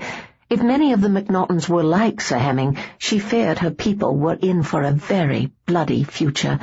She had no doubt in her mind that Sir Hemming was a strong and fierce warrior, and one with the cunning to stay alive in battle and gain victory over his enemies. Her idiot of a cousin Harvey had certainly made this man an implacable enemy. When she reached the chamber set deep beneath Roscurrock and lit a few torches, Colin, Fergus, and even Peter looked around in amazement. She had gathered rough pallets for all of them and set them around the edges of the room. She had gathered clothing, blankets, and food as well. Thor sprawled on one pallet and Havoc on another. In one corner she had set a number of weapons, swords and daggers she had taken from the armory, feeling that the men would need them when they were finally able to flee the keep. "You brought your pets with you?" asked Fergus, as he helped Peter lie down on one of the pallets. "I had to. Harvey and the others wouldn't have cared for them, and I kenned that once Harvey realized I was the one to set you all free, he would slaughter them out of anger at me." Brona fetched some water and rags in order to clean the wounds on Sir Hemming as best as she could. Colin settled Sir Hemming on a pallet with surprising gentleness. "Aye, 'tis just what he would do. And where do you plan to go when we can finally slip away from the keep?" Well, I haven't exactly decided on that yet." She could tell by the looks the three men gave her that they thought she was being a foolish woman, but she ignored them. Brona turned her attention to trying to clean Sir Hemming's wounds. It might have been wise to take enough time to plan where she would go and how she would get there, but she had felt there was little time for anything more than getting the men out of their prisons and to a safe place. There was also the fact that she really had nowhere to go, that Hervey did not know about, and could find her. It was going to take a lot of planning to decide what her next step would be. "They did him hard this time," murmured Colin, as he stared down at Sir Hemming when Brona gently removed the man's jupon. "We heard him making some of them noises that sounded like an animal again, but we ne'er thought they near killed them on. And why would the laird think this mon would ken how to live forever? Looks like he is but a breath or two away from being dead to me."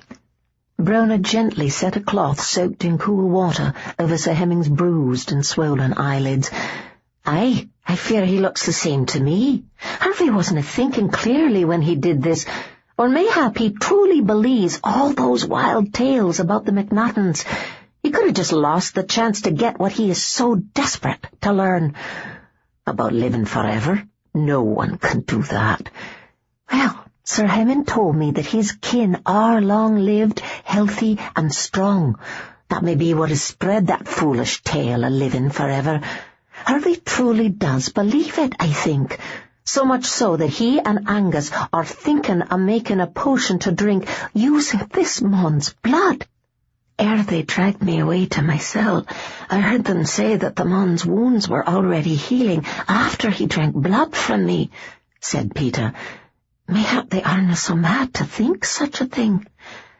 "I heard them say that too," murmured Brona, resisting the strong urge to stroke Sir Hemming's hair. "If doing such a thing works for Sir Hemming, then mayhap it would work for someone else. I just find it all so very hard to believe." She looked at Peter, who was lying on his side, wrapped tightly in a blanket, and watching the unconscious Sir Hemming. "Can you say whether he did something to your neck after he drank from you?" Peter grimaced. "He licked me." "Your wounds are closed, Peter. The slice Harvey made with his dagger is red and raw, but 'tis closed.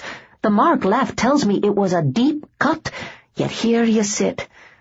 "Aye, you have the right of it.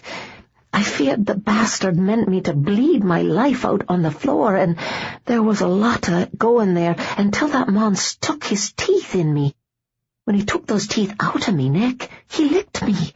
For a moment I feared he then wanted from me what the laird did, but nay, he pushed me away and returned to glaring murder at the laird. I think he licked you to seal the wound, though how he could do that is a wonder. Yet 'tis the only explanation for why you're still alive." "Aye," agreed Colin.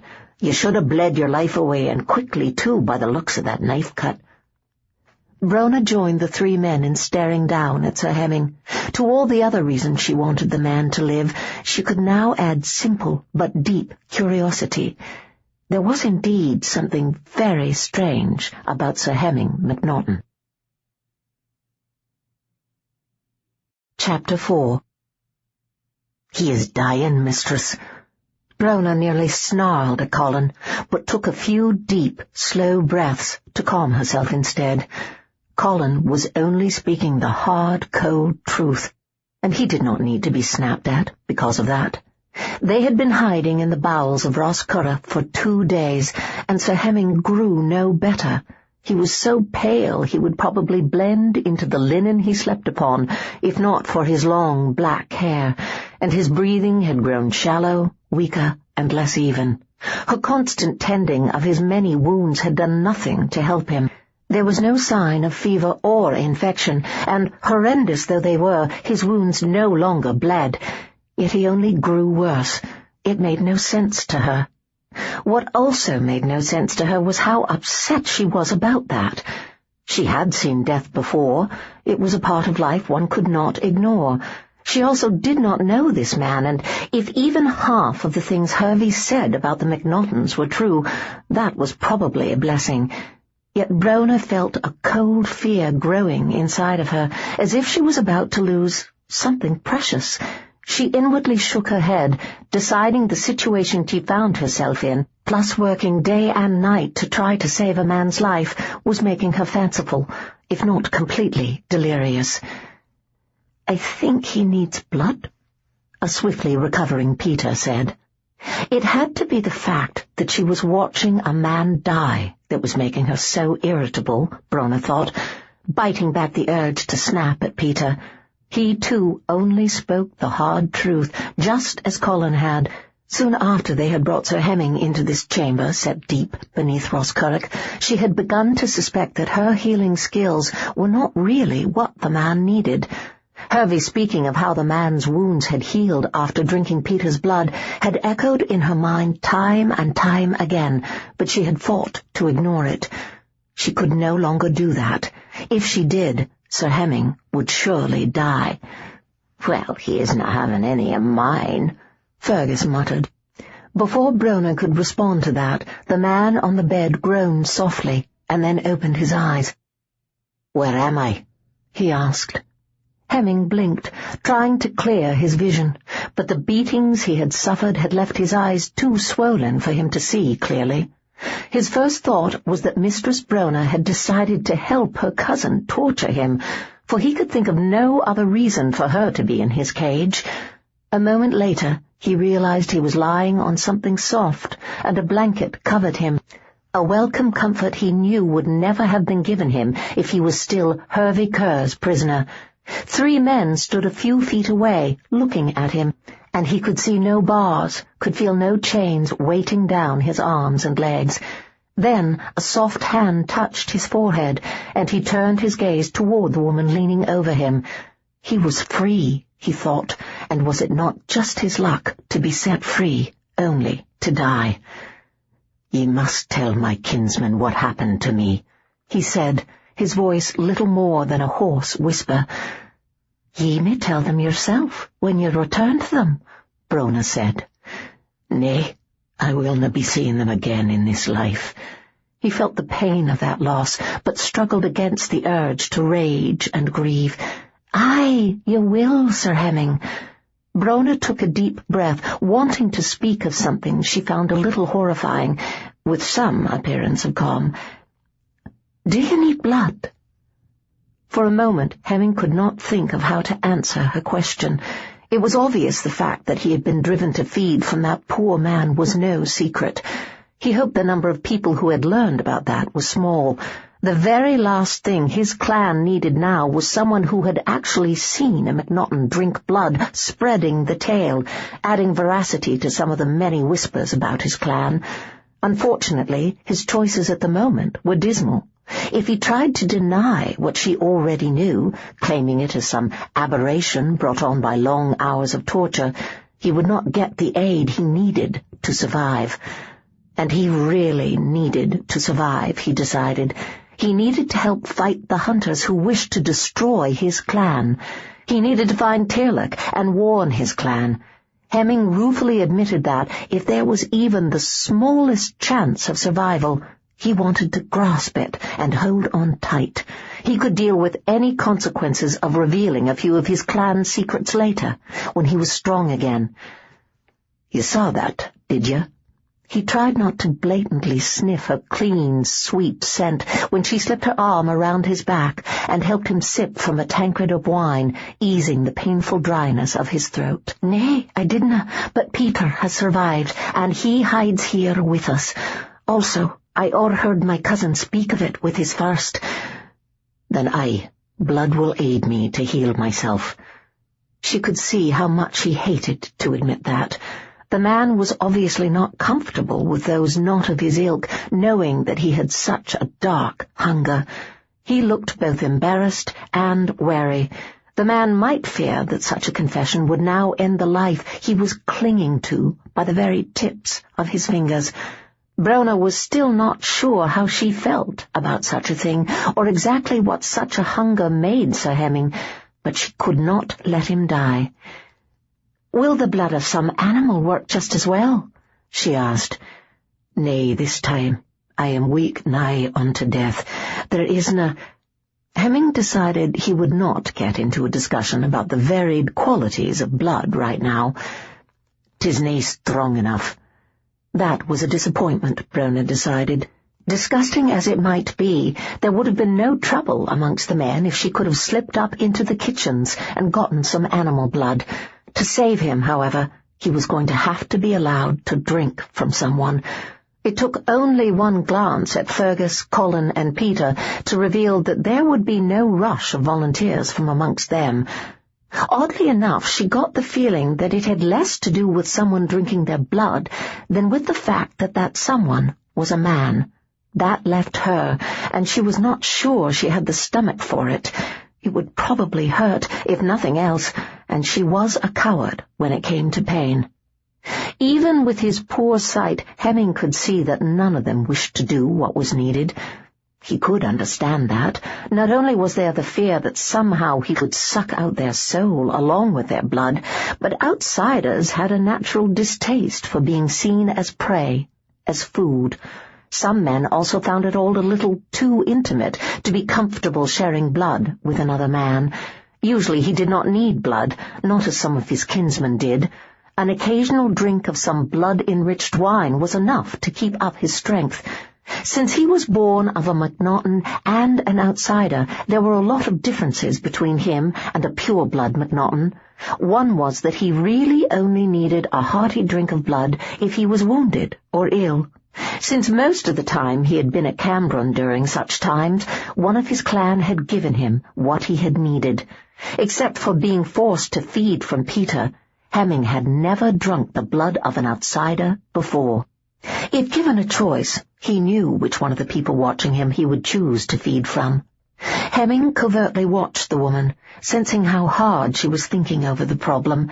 He desperately wanted to live, and without blood, that would not happen, but he would not beg.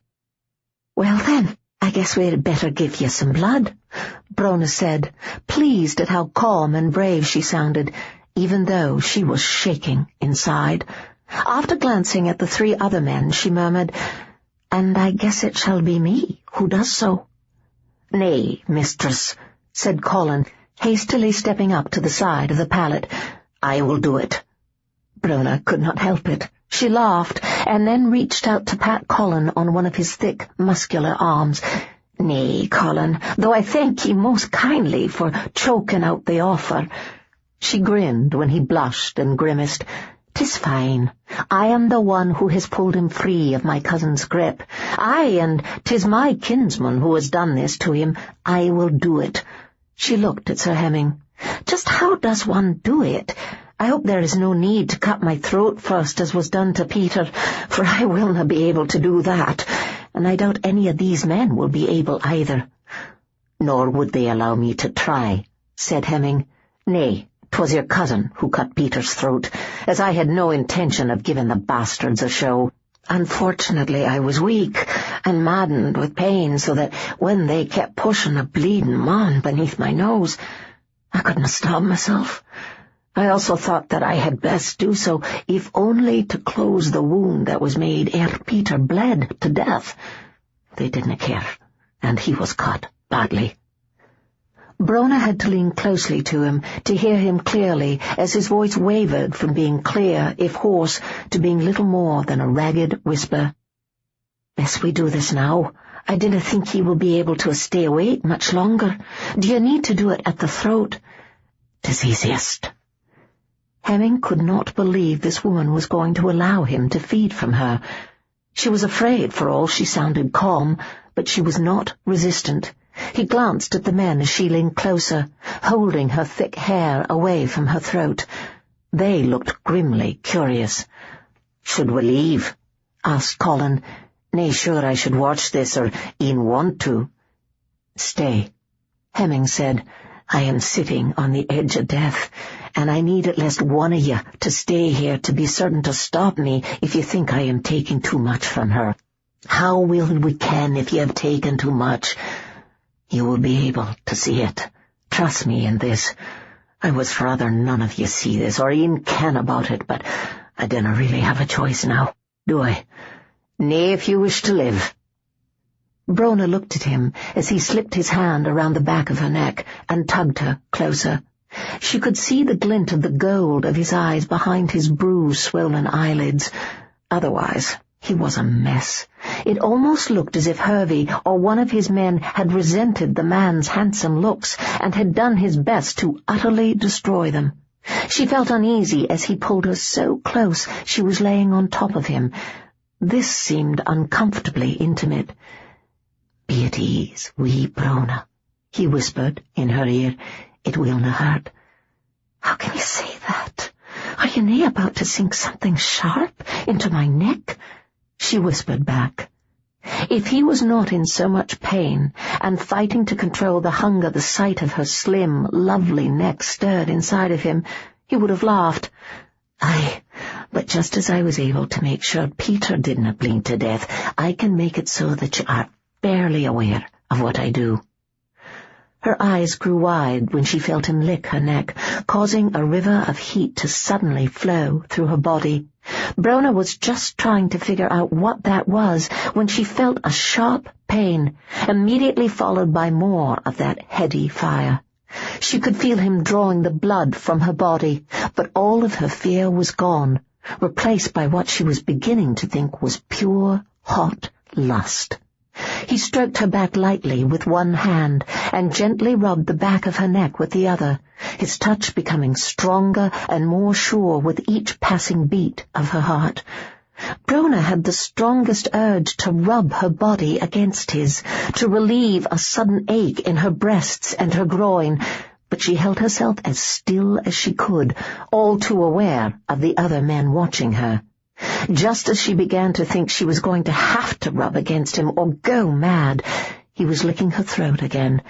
Dazed though she was, Brona actually had to bite back a protest when Colin lifted her away from Sir Hemming. Hemming closed his eyes and felt the magic of her blood flow through his body. It had been difficult to stop, even more difficult not to start to make love to her. There was a deep ache in his body at the moment that had nothing to do with his injuries. He took a deep, slow breath to try to calm the lust raging inside of him, and for the first time in days felt no pain as he did so. Brona's elixir was already working its magic, and, to his utter astonishment, doing so as swiftly as the rich blood of a pureblood of his clan, even an elder. He had never heard of an outsider's blood being so potent. Brona struggled to shake off the effects of the strange feelings Sir Hemming had stirred inside of her, and found Colin, Fergus, and Peter all staring at her neck. "Is it bleeding?" she asked, and hastily touched the place where Sir Hemming had bitten her, but could feel nothing, which was very strange indeed. "Nay," answered Colin. "'Tis fine. Looks like nae more than a wee love-bite." "What is a love-bite?" "Ah, well, 'tis when a man has a wee nibble on a lassie's neck." "Hush, Colin," snapped Peter. "You dinna talk of such things with a well-born lass and a maid." "Actually, I was rather interested in what he had to say," said Brona. "Sweet Jesu," cried Fergus. Turning to see Colin's brother staring wide-eyed at Sir Hemming and crossing himself, Brona quickly looked at Sir Hemming. For a moment she feared he had died despite taking her blood, or, God forbid, her blood had poisoned him, but she could see that he was still breathing. In fact, he was breathing very well, deeply and evenly, and not even wincing a little as he did so. Looking at his face, she gasped along with Colin and Peter. She could actually see the bruises and swelling fading. She glanced down at his broad chest and watched the lash marks and knife slashes slowly fade away as well. "You must have some very powerful blood, mistress," muttered Colin. "Are you still sure he is not a demon?" asked Fergus in a slightly unsteady whisper. "He is not a demon. I dinna e'en feel faint, so he did nae take much blood from me, and I am quite certain I still have my soul." She shook her head. "'Tis miraculous." "This is what the laird seeks," said Peter. "And 'tis something I canna give him, e'en if I wanted to," said Hemming as he opened his eyes, speaking to Peter, but staring at Brona. "'Tis something that is unique to the MacNachtons, something that has been a part of us forever. The clan is ancient, as are these gifts." Hemming finally looked at the men, although it was hard to tear his gaze away from Brona's wide, sea-green eyes. The three men staring at him looked more amazed than appalled or afraid, even a little stunned. None of them was rushing to find a weapon, either. "And Fergus, I am nae a demon," he said, and decided that Fergus's guilty flush was a good sign, for if the man could feel uncomfortable about calling him a demon, then it meant Fergus did not fully believe it. "I truly am just a mon, one with a few special gifts and a few, well, curses." "Curses like having to drink blood?" "Aye, I suspicion you could call that a curse, but I had ne'er worried o'er it, much as I dinna have to do it very often." He shrugged, silently pleased over how his abused muscles now allowed him to do so easily. "It doesna matter. Just cease to worry that I am about to suck out your soul, and I would like your word to nae speak of what has happened here. 'Tis talk about such things that has brought me into this hell." "Fair enough," said Fergus. "You have it. Didn't think anyone would believe me anyway." Peter and Colin nodded in agreement. "How did my cousin come to ken about you and your clan?" asked Brona. "None of us have really heard more than a whisper here and there about the MacNachtons, and some nae e'en that." "Your cousin has joined with others who have made it their crusade to hunt down me and mine and kill us all. As your cousin so sweetly told me, the MacNachtons are an abomination that must be cleared from God's earth." Hardly sounded that pious. "He has become a hunter, and they tend to talk that way. My cousin and I were trying to find out more about them, as we ken that they were starting to gather together, to become many instead of one here and there. Several of my clan have met gruesome ends recently, and we are sure it was done by the hunters. We have declared them all our blood enemies." "Oh, well, aye, so you must." She shook her head. "I confess I dinna understand what you are, how you could drink blood, or how you could heal as you have. Howbeit, you have never harmed anyone at Roscurra, and you didna deserve what was done to ye. You certainly didn't deserve what Harvey and Angus had planned for ye." "Exactly what did they have planned for me? I assumed they would torture me until I died, or, since I would ne'er tell them what they sought to ken, just get so furious with their failure that they simply killed me.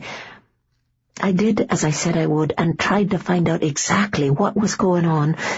Well, I am nae sure how much Harvey believes in what these hunters do, but he was appalled by what you are.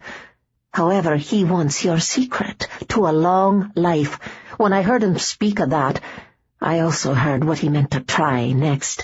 When you healed after drinking Peter's blood, Harvey decided that your blood was the secret to your long life. He and Angus intended to drink a potion made from your blood every day for a fortnight, and see if they began to heal quickly from wounds. If they did, well, I fear you would ne'er have been set free. They would have continued to use you to make their daily potions." "You mean they would hold him down here forever, and milk him like a cow, just so they might live longer?" asked Fergus. Brona winced, but had to admit there was a certain clarity in Fergus's words, although it was not an image she really wished stuck in her head. "Aye, in a manner of speaking." "Wheesht, I think I've been looking for demons in the wrong place. 'Tis certain Angus and the laird have enough dark evil in them to be the devil's men." Restricting her response to that of simply a nod, Brona fetched Sir Hemming a tankard of wine. It pleased her to see him smoothly sit up and take it from her hand, to drink without aid. She still found the idea of drinking blood a little chilling, but could not subdue a touch of pride that her blood had done such a fine job of bringing Sir Hemming back from the brink of death. "Where are we exactly?" Hemming asked. "Deep beneath Roscurrock," replied Brona. "This is where the women and children are to hide if the walls of Roscurrock are breached. I realize that my father ne'er told Hervey about it, and few of those who did ken about it are still alive. We ne'er had to use it, you ken, and so Hervey ne'er had to learn of it.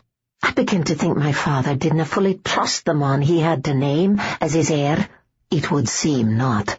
Why are we here, and nae away from this place?"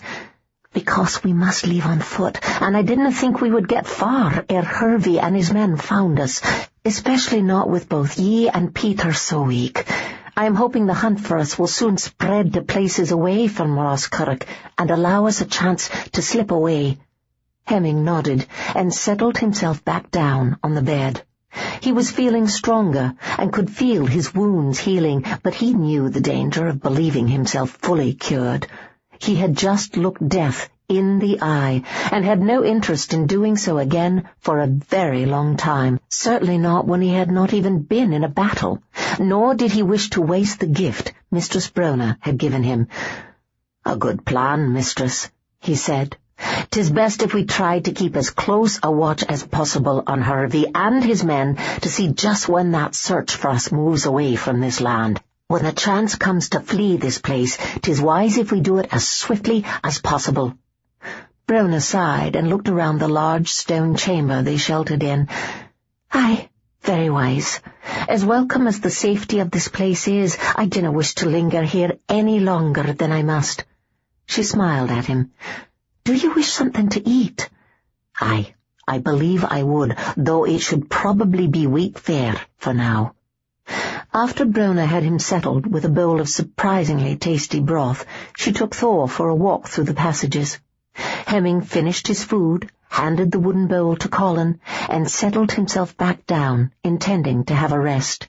He frowned at the opening Brona had left through, as he began to wonder how she would save herself from any consequences of her mercy. "And when we can flee this place, do any of you ken where Mistress Brona intends to go?" he asked the three men, still watching him carefully. Colin scowled. "Nay, she hasna said anything of her plans, but she must have some, aye. She canna stay here. The laird beats her for the smallest sin as it is. He would kill her for this." Hervey Kerr dearly needed killing, Hemming thought, but said only, "Then when the time comes for us to leave here, we will be sure she has a safe place to go, ere we all run off to our own chosen havens. Mistress Brona must ne'er fall into that mon's hands again." When all three men grunted in agreement, Hemming closed his eyes. He would find out where Brona thought to go and hide, and then convince her that his choice of haven was far better. He had no intention of letting her go anywhere without him. Mistress Brona Kerr may not know it yet, but she had done more than save his life by giving him her blood. She had tied them together in ways she could not even begin to understand. Chapter 5. Hemming grabbed his sword at the sound of someone approaching. He calmed a little when he noticed that the dog did no more than briefly cock his head before returning to his nap, and the cat did no more than twitch one ear. Even so, he remained tensed for battle until Colin, Fergus, and Peter strolled into the chamber. They looked very pleased, and as Hemming set his sword aside, he felt the thrill of anticipation go through him. It appeared that they were returning from their sortie outside the walls with good news. He hoped that after 5 days of hiding in the ground beneath Roscurrach, they would finally be able to leave the cursed place. By the look upon Brona's face, he could tell that she felt the same. It had been almost a fortnight since he and Tearlach had been taken from the inn, and he did not know his cousin's fate. Despite knowing he had had no choice, had been a prisoner, had then needed to heal from days of torture, and had had to wait for the right moment to escape the keep, Hemming could not fully dismiss a sense of guilt. He dared not think what his cousin had suffered, or was still suffering. That way lay madness. He could only hope that Tearlach had also found someone with too kind a heart to allow such abuse. "They have ridden away at last, mistress," Colin told Brona. Brona stood up from the pallet she had been sitting on. "For but a short hunt, or a long one?" she asked, as she began to put away the chess pieces she and Hemming had been playing with. "Long one," replied Peter, as he moved to his pallet and sat down. "A large force left, but they split apart soon after they were out of the gates. Some ride to your aunt's, mistress, to be sure she didn't lie when she said you weren't there, or to see if you have arrived there since last they went. Some go to a place just o'er the border, into England, although what possesses the fools to do that, I dinna ken." "They probably returned to the place I was taken from," said Hemming. "Was Hervey with that group?" "Aye, him and that swine Angus," replied Peter. "I suspicion they ride to the village where I and my cousin were taken prisoner. My cousin is being held near there by a mon called Corbinell. Well, you will need help rescuing him from that Corbinell fella, for the mon will soon have some hard fighters added to whate'er men he already had guarding his lands. Then I had best go to Cambron first and tell my kinsman what has happened." Colin frowned. "Are they all like ye are?" Hemming sighed and dragged a hand through his hair. He had hesitated to tell his companions much about himself or his kinsman, and they had asked few questions. Yet after spending 5 days with Brona Kerr, he was beginning to think she was his mate. He ached for her, and the heady taste of her was still a strong, sweet memory. Everything about her held his interest, even when she argued with him. He knew that if they had not been sharing their quarters with these men, he would have been doing his utmost to make sure she was not sleeping alone. He would have been heartily feeding that hunger she stirred within him. These 3 men were her men, loyal unto death. They had also accepted his having that taste of Brona. Since he had a growing hope of keeping his little saviour by his side, it was probably time that he ceased to hold so tightly to all of his secrets. "Aye and nay," he replied. "I am what is referred to as a halfling. Nay a kind term, as ye may be able to guess. Full-blooded MacNachtons are called purebloods, and can be a little arrogant about it. My father is nearly a pureblood, having only a wee drop or two of outsider blood, and my mother is an outsider, a woman of the Callan clan. Ere I was born, our laird decided that we needed to marry outsiders, for we were finding it difficult to remain hidden from the world, and we had ceased to breed. My father was the first child born to them in 40 years, and he had but 1 child with an outsider. We were slowly dying, like some mythical creatures." "We are what you are calling outsiders, aren't we?" asked Brona, getting the distinct feeling that with at least some of his clan that was a grave insult. "Aye, and up until our laird made that decision, we had as little to do with you as possible," Hemming said. "My mother's clan has its own secrets.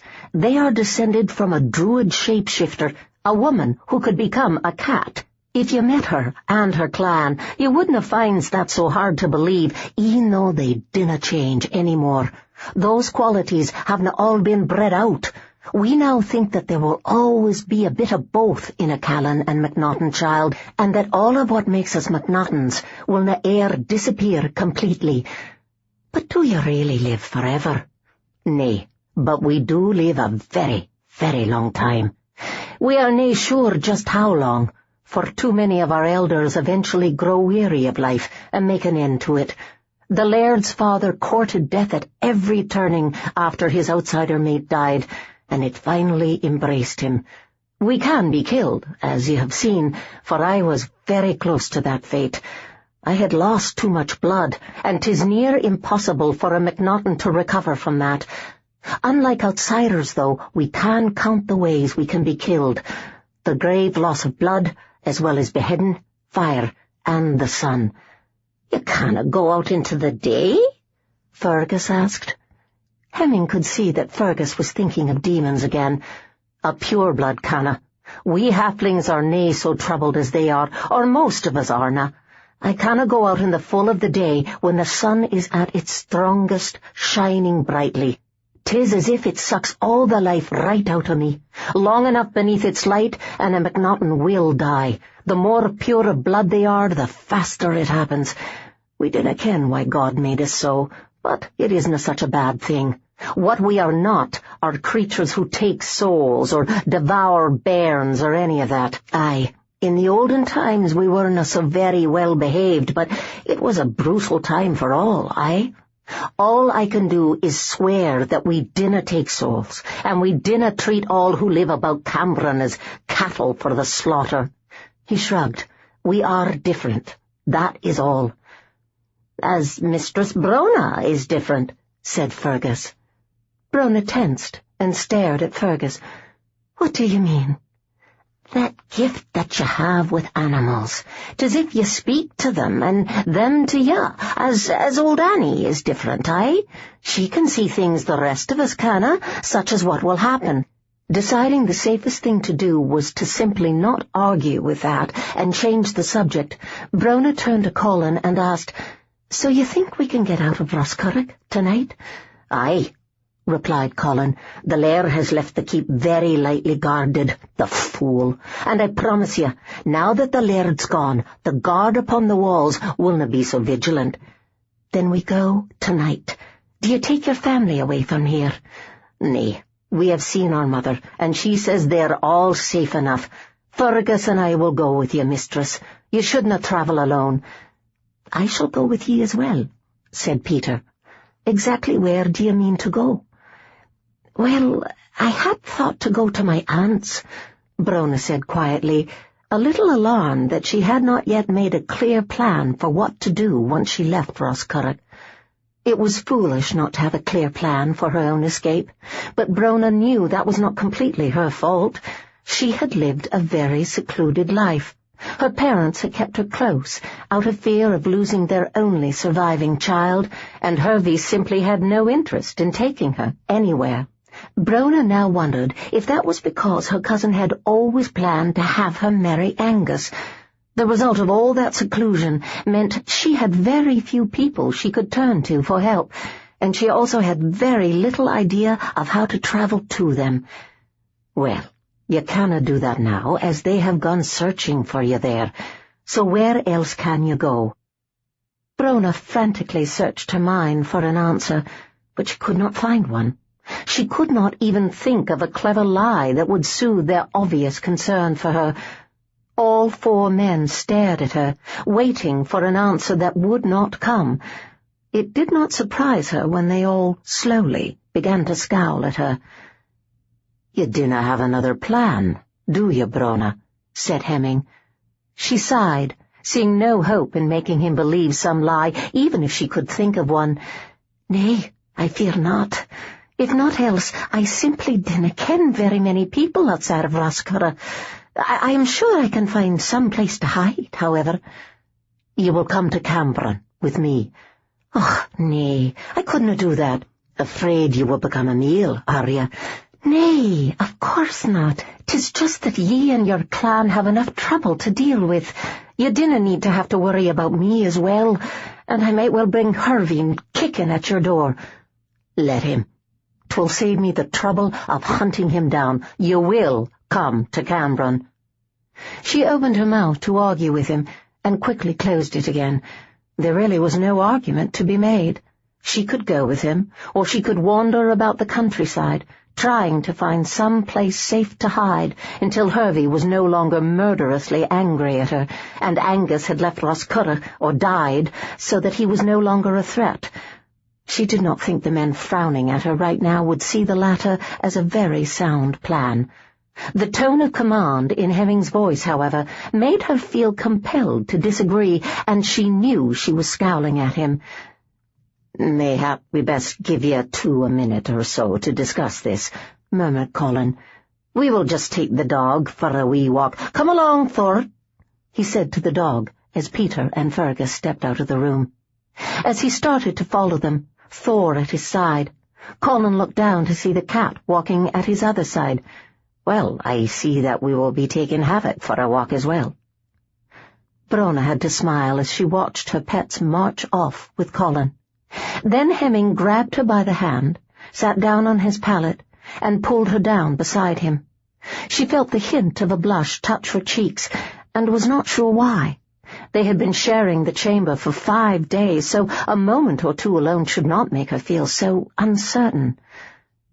"You dinna have anyone you can go to, do you, lass?" Hemming asked quietly. She sighed, hating to admit the sad truth. "Nay, save for my aunt, and I can't go there now, can I?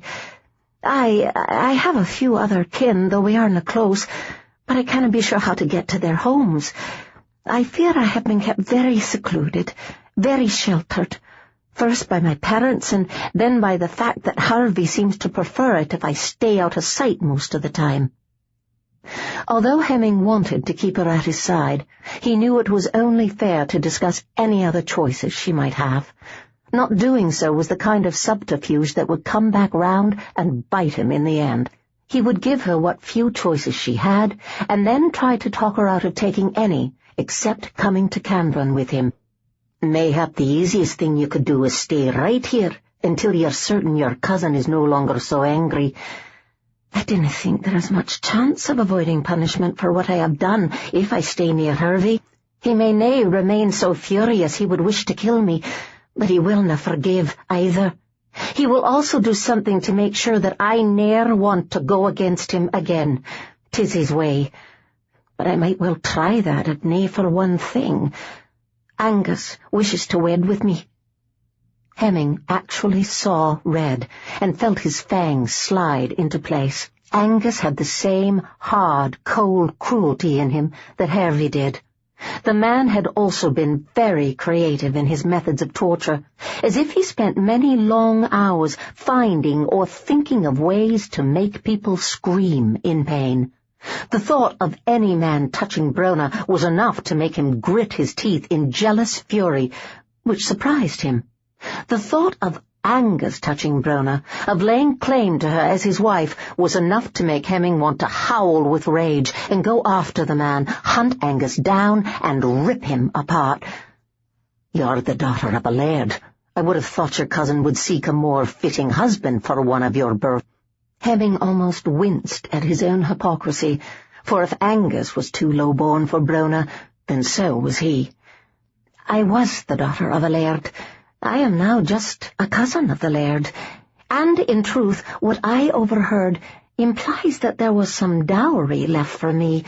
If I wed Angus, then Hervey gets to keep the dowry, and he is in need of some coin. They planned on seeing to that matter as soon as they were done with you." "Then you must come with me to Cambron.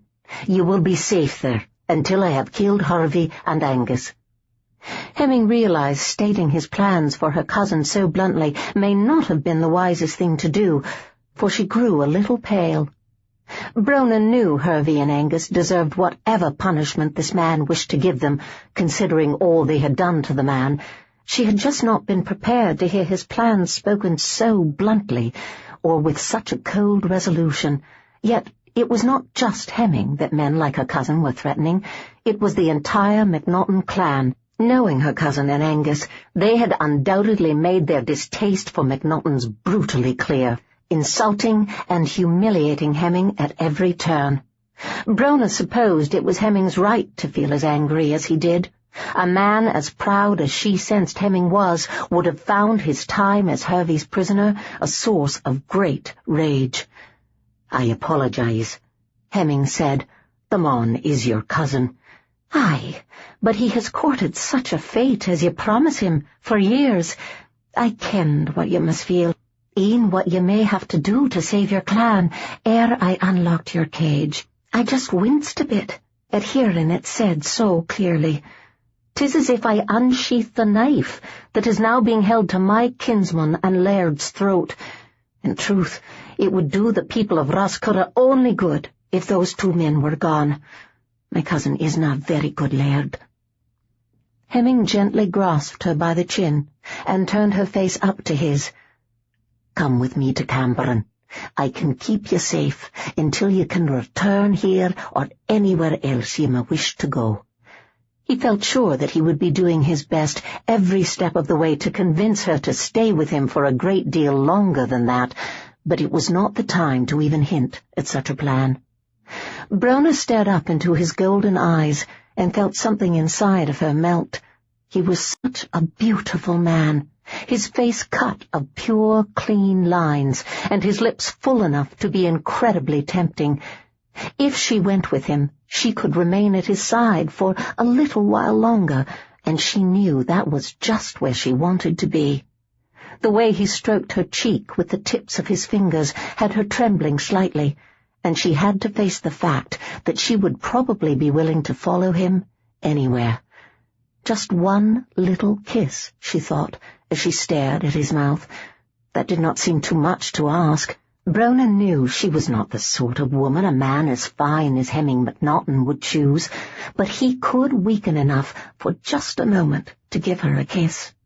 When she realized that his mouth was actually slowly moving towards hers, Brona had to fight hard to keep from throwing herself into his arms and hurrying things along. She had been dreaming of kissing this man for days, and she did not want to do anything to stop him from giving her what she craved. He knew it was a mistake, but Hemming could not resist the temptation. Brona's full lips were so close, and he felt a deep urge to try to do something to take the look of sadness from her eyes. The moment he brushed his lips over hers, however, all thought of gently comforting her fled. He felt a wildness seize him. Even as a voice in his head whispered that he should be cautious and gentle, he quickly deepened the kiss. He needed to taste her, needed to hold her close. Slipping one hand into her hair and wrapping an arm around her small waist, he pulled her close to him and nipped gently at her bottom lip. As a soft gasp escaped her, Hemming swiftly took advantage of it, thrusting his tongue into her mouth. The taste of her was almost as intoxicating as the rich taste of her blood. Brona clung to his broad shoulders and tried not to do anything that might let Hemming know that she was almost completely innocent of this sort of thing, even kisses.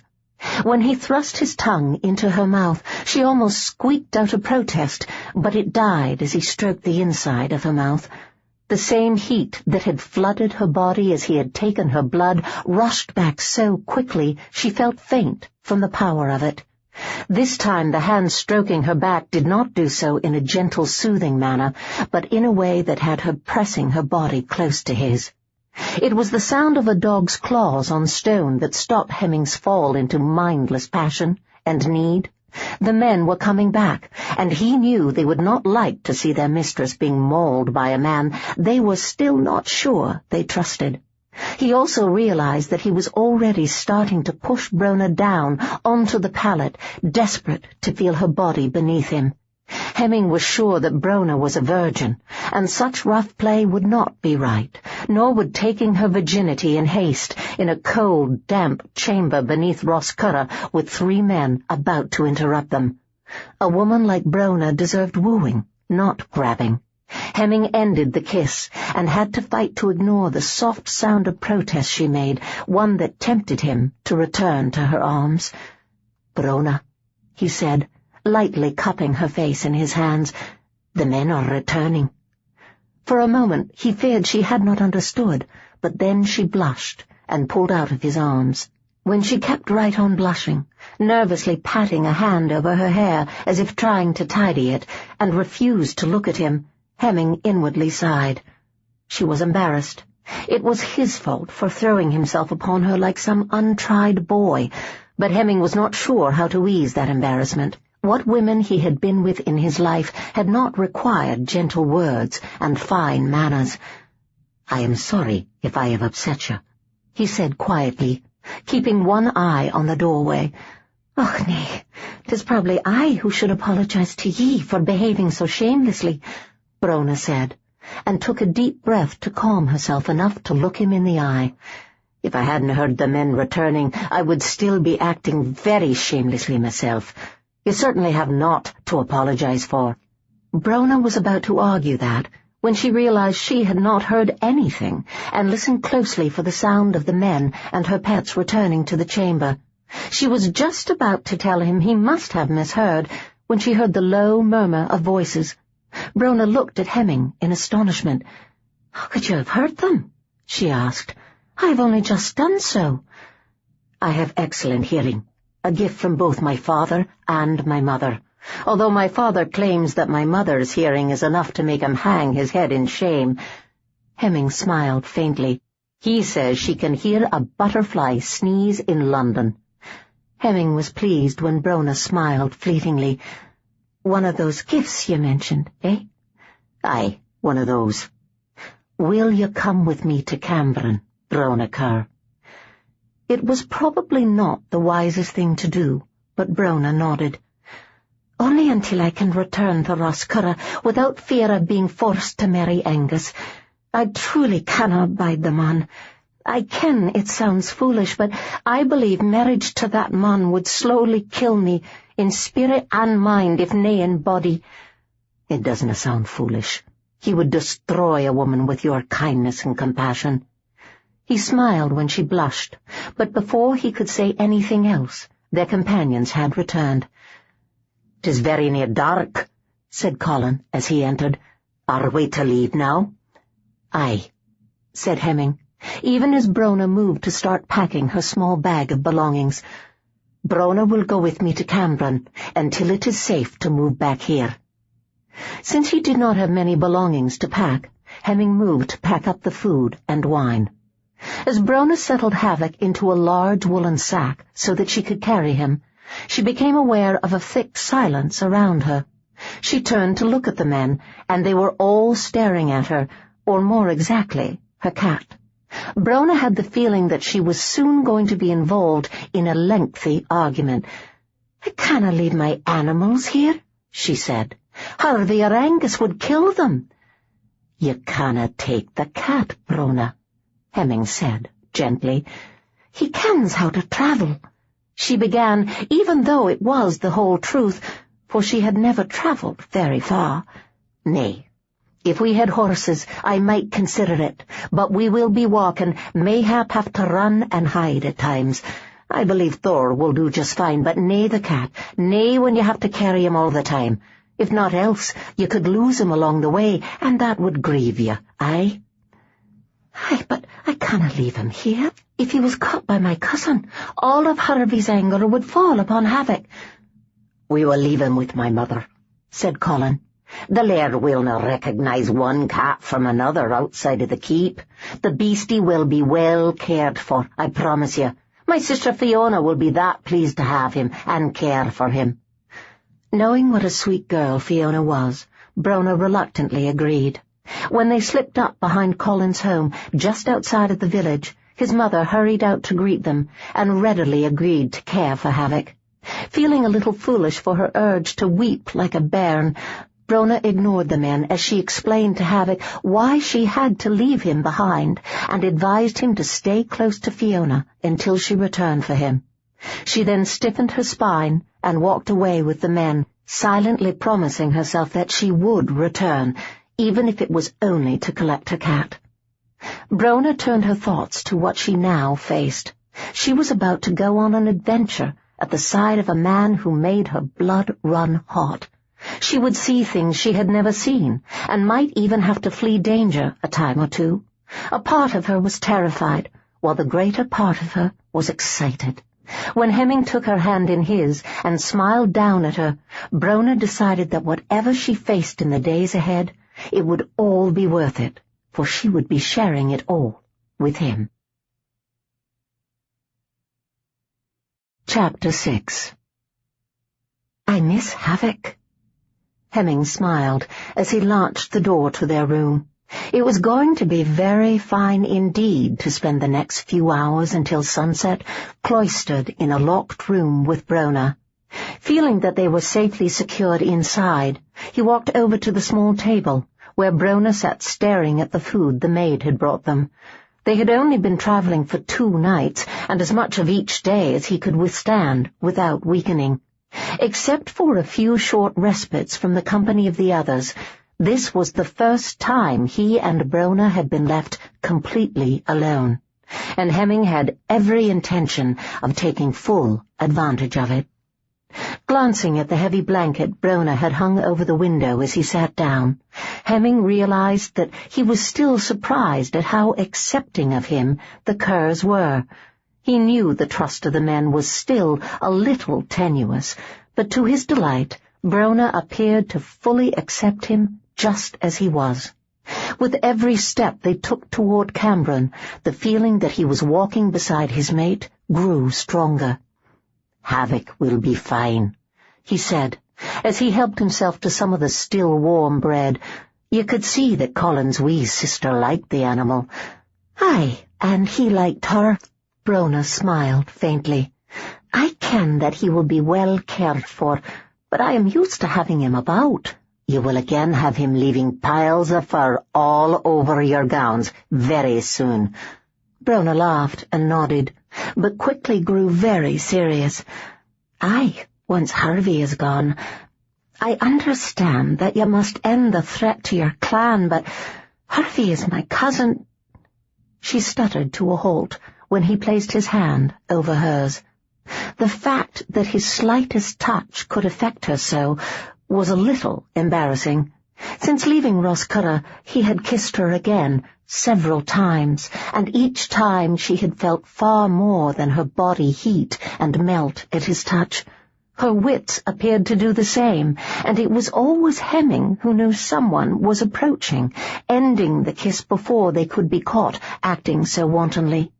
Each kiss left her aching for him more than she had before. Brona knew what that aching meant, what her body wanted from him, and the fact that she was not terrified by that both stunned and worried her. Sir Hemming MacNachton was not just some knight she might be able to have a future with. He was so different from her, it made her head spin simply thinking about it. It was not just the fact that he drank blood, either, or had the fangs to do so. He could hear better than anyone, could see in the dark like a cat, could heal so fast she still questioned the truth she had seen with her own eyes, and he would undoubtedly still look much as he did now when she was bent and wrinkled. The fact that he would not age while she did was one reason she knew it was foolish to fall in love with him. Unfortunately, her heart did not seem aware of that one particularly large problem, and seemed to be setting itself right into his elegant hands. What she feared now was heartbreak, utter devastation when they finally parted ways. Such a coward she was, she thought with disgust.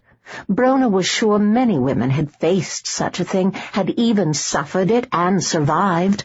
When he held her in his arms, she felt as though she could conquer the world.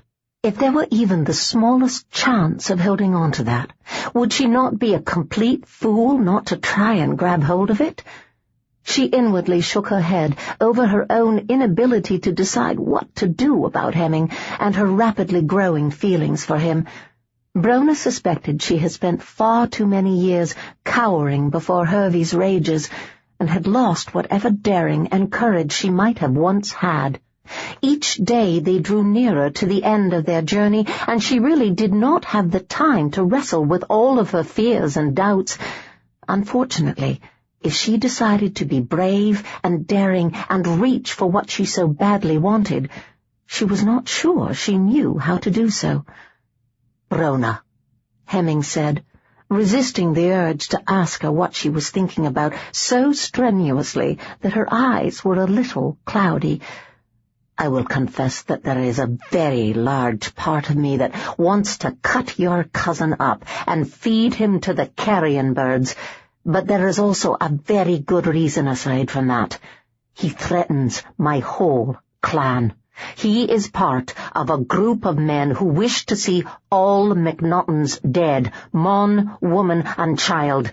I cannot let him continue on that path, and I see no chance of talking him into stepping off of it before he does more than what he did to me."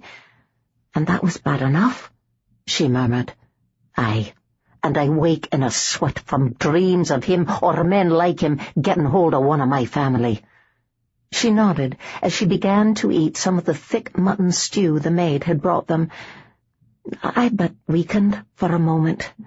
He is a wretched man, cold and cruel, yet every now and then all I can think of is that I have so few kinsmen left. I can count them on the fingers of one hand. 'Tis sad that good ones have died, yet a mon like Harvey lingers to make so many miserable. I also wish him dead for what he has done to ye." "Me?" "Aye. He has made your life a misery, given ye a fear that ye will be a long time shaking free of and beating ye. From what ye said about his wanting ye to marry Angus, I think he has also stolen from ye." "My dowry," she murmured, and felt the stab of anger. "I didn't e'en ken I had one. Harvey certainly has done nothing to try and see me married, yet I am 22. Now I think some of that is because he didna wish to have to give away whate'er my dowry is." She sighed and helped herself to some bread to sop up the thick sauce of the stew. "I believe I shall just nae think on it any more. Harvey has set his own fate, and 'tis nae longer my concern." "Good. Now eat, and then we can rest, so that we are fit and strong to travel tonight." Brona nodded, knowing she needed to eat her fill, for the 2 nights of travelling they had already accomplished had shown her that she was not quite as strong as she had thought she was. So far, the journey had offered her a lot to see, and the good company of Hemming, but no real adventure or danger. Hervey was hunting for them, however, and she needed to remain strong enough to fight or escape him if the need arose. By the time they had finished the meal, Brona was yawning. The fact that she was about to share a bed with Hemming, even fully dressed, should have made her nervous, but she was simply too tired to care. And that was very sad, she thought with a faint smile, as she crawled onto the bed, closing her eyes the moment she settled her head on the pillow. Hemming grimaced as he yanked off his boots and climbed onto the bed. Brona muttered something as he pulled her into his arms, but he could tell that she was already more asleep than awake. He was tempted to take advantage of that, but pushed the temptation aside. When he made Brona his, he wanted her to be wide awake and fully aware of every kiss, every touch. For now it was enough just to hold her close as he slept. Before they left the room, however, Hemming was determined to make her fully his, for there might not be another chance to get her alone before they reached Cambron. Brona smiled as lightly calloused hands stroked her. She was a little surprised that her dream had grown so explicit, considering her lack of experience and knowledge. Heat flowed through her with every touch of Hemming's hands, and she savoured it, drinking it in like the finest of wines. The touch of his warm lips upon the side of her neck made her shiver with pleasure. She reached back to thread her fingers through his soft hair, even as she tilted her head back to give him greater access to her throat, and murmured her delight when she felt the scrape of his teeth against her skin. His teeth? A slowly waking part of her mind asked. Brona frowned, certain that she would not have put that in her lovely dream of sharing a passionate moment with Hemming. It was true that letting him take her blood had made her feel all hot and needy, but she was still not sure she was comfortable with that need of his. Brona was fairly sure she would not have dreamt of such. "Brona, love, 'tis time to wake up," said a familiar, deep voice, soft lips moving against her ear in a way that made her stomach clench with want. "I think I may already be awake," she murmured, but did not open her eyes. Hemming laughed softly and lightly nipped her ear. "Then look at me." "Must I?" "Aye, for I wish to kiss you." There was a soft rumble to his voice that Brona realized was a sign of his desire. It fed her own desire, almost as much as his touch did. Considering her utter lack of experience with men and desired, she was surprised she could recognize his so easily and feel it increasing her own. Slowly, she turned around to face him, making no move to slip free of his embrace. His golden eyes were dark and warm as he looked at her, the heat in them slipping into her blood. Brona knew what he wanted, knew she was wrong to want it too. He spoke no words of love or a future for them. Men did not need any deep emotion to feel lust. Brona felt deeply, however. Her passion came straight from her heart.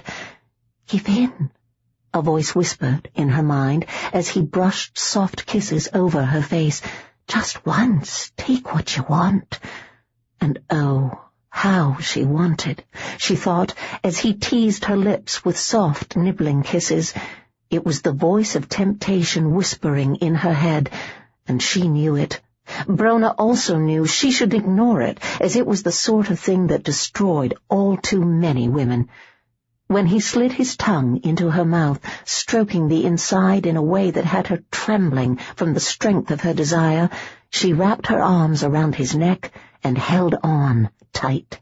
Brona knew it was probably a big mistake, would probably cause her a lot of pain in the future, but she was going to give in to temptation. There had been so little joy in her life since the death of her parents, and she was hungry for some, no matter how fleeting that joy might prove to be. If she had to do a penance for it, she decided it would be a small price to pay for all the sweet, heady memories this beautiful man would give her. "Brona," Hemming groaned as he kissed her throat. "Do you ken what I want?" "Aye, I ken it," she whispered, not surprised to hear the tremor in her voice. "I want it too, although I will confess that I am nae all that sure of what it might be." Even as Hemming began to unlace her gown, he said, "It is me deep inside your love."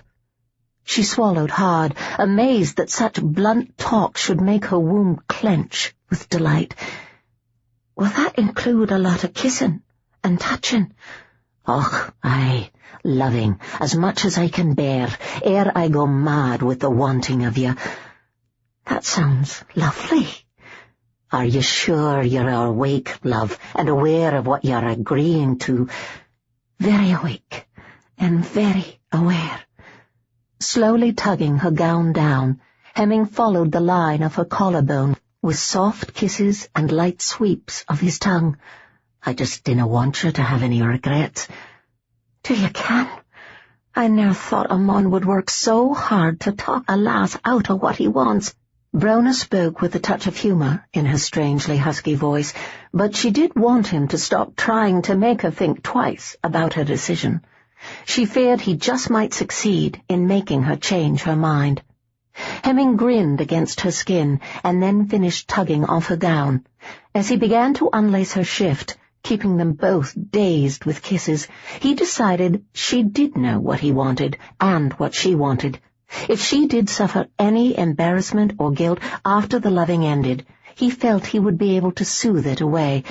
In the way she gasped and trembled, even in the heady scent of arousal on her soft skin, he could tell that she wanted him nearly as much as he wanted her. He wanted far more than her desire, however, but he would work for that prize later. Every instinct he had, from both sides of his family, was demanding that he take possession of her now. The moment he had her stripped of her clothing, he sat up just long enough to throw off his own. Even in the short time that took him, he could see that her desire cooled a little.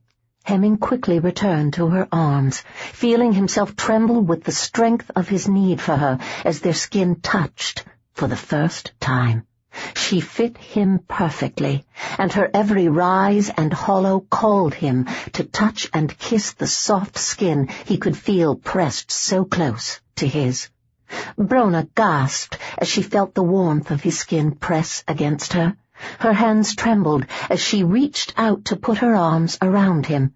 A little tentatively, she stroked his broad, smooth back, savoring the feel of taut, warm skin stretched over hard muscle. Feeling him tremble beneath her hands made her bolder, reassuring her that he liked her touch as much as she liked to touch him. Holding him like this felt so good. She feared she might do something very foolish, like swoon. When his kisses reached her breasts, she tensed and then shuddered from the force of the desire that tore through her body. Brona arched into the caress of his tongue, whispering her pleasure. When he slowly covered one hard, aching nipple with his mouth and suckled, she arched up off the bed as fire shot through her to set a blaze in her womb. Hemming feasted upon her full breasts, using his hands, mouth, tongue, and even teeth to make her writhe beneath him. It was difficult to keep his wits about him as she turned to pure fire beneath his touch, but some small, still sane part of him kept reminding him that she was a virgin, that he needed to be absolutely sure she was ready for him before he plunged into her hot depths as he ached to do. Sliding his hand down her flat belly, he slipped it between her thighs. For one brief moment she tensed, and he feared he might have shocked her right out of her desire. Then, as he lightly stroked her, her body softened and heated beneath his stroking fingers. For as long as he could, Hemming stroked her and kissed her, murmuring words of need and desire against her skin as he tried to prepare her for his entrance. Finally, knowing that he would spend himself upon the sheets like some untried boy if he was not inside her within the next few heartbeats, he slowly began to enter her. He was shaking from the strain of going slowly when all he wanted to do was thrust into her and keep on thrusting until they both reached paradise. When he reached the shield of her innocence, he took a deep breath and then thrust forward as hard as he could, bursting through and settling himself deep inside and covering her mouth with his to catch her cry of pain. Brona fought the urge to shove the man right out of her arms and off the bed. That had hurt. It took her a minute of thinking how disappointing this was before she realized that he was not moving. After kissing her so that she would not rouse everyone at the inn with her screech, he had buried his face in her neck and was very still. His breath came hot and fast against her neck, and the slow caress of his hands began to restore the desire the pain of losing her innocence had caused. After another moment of enjoying the way his mere touch could warm her blood, Brona realized she felt no more pain.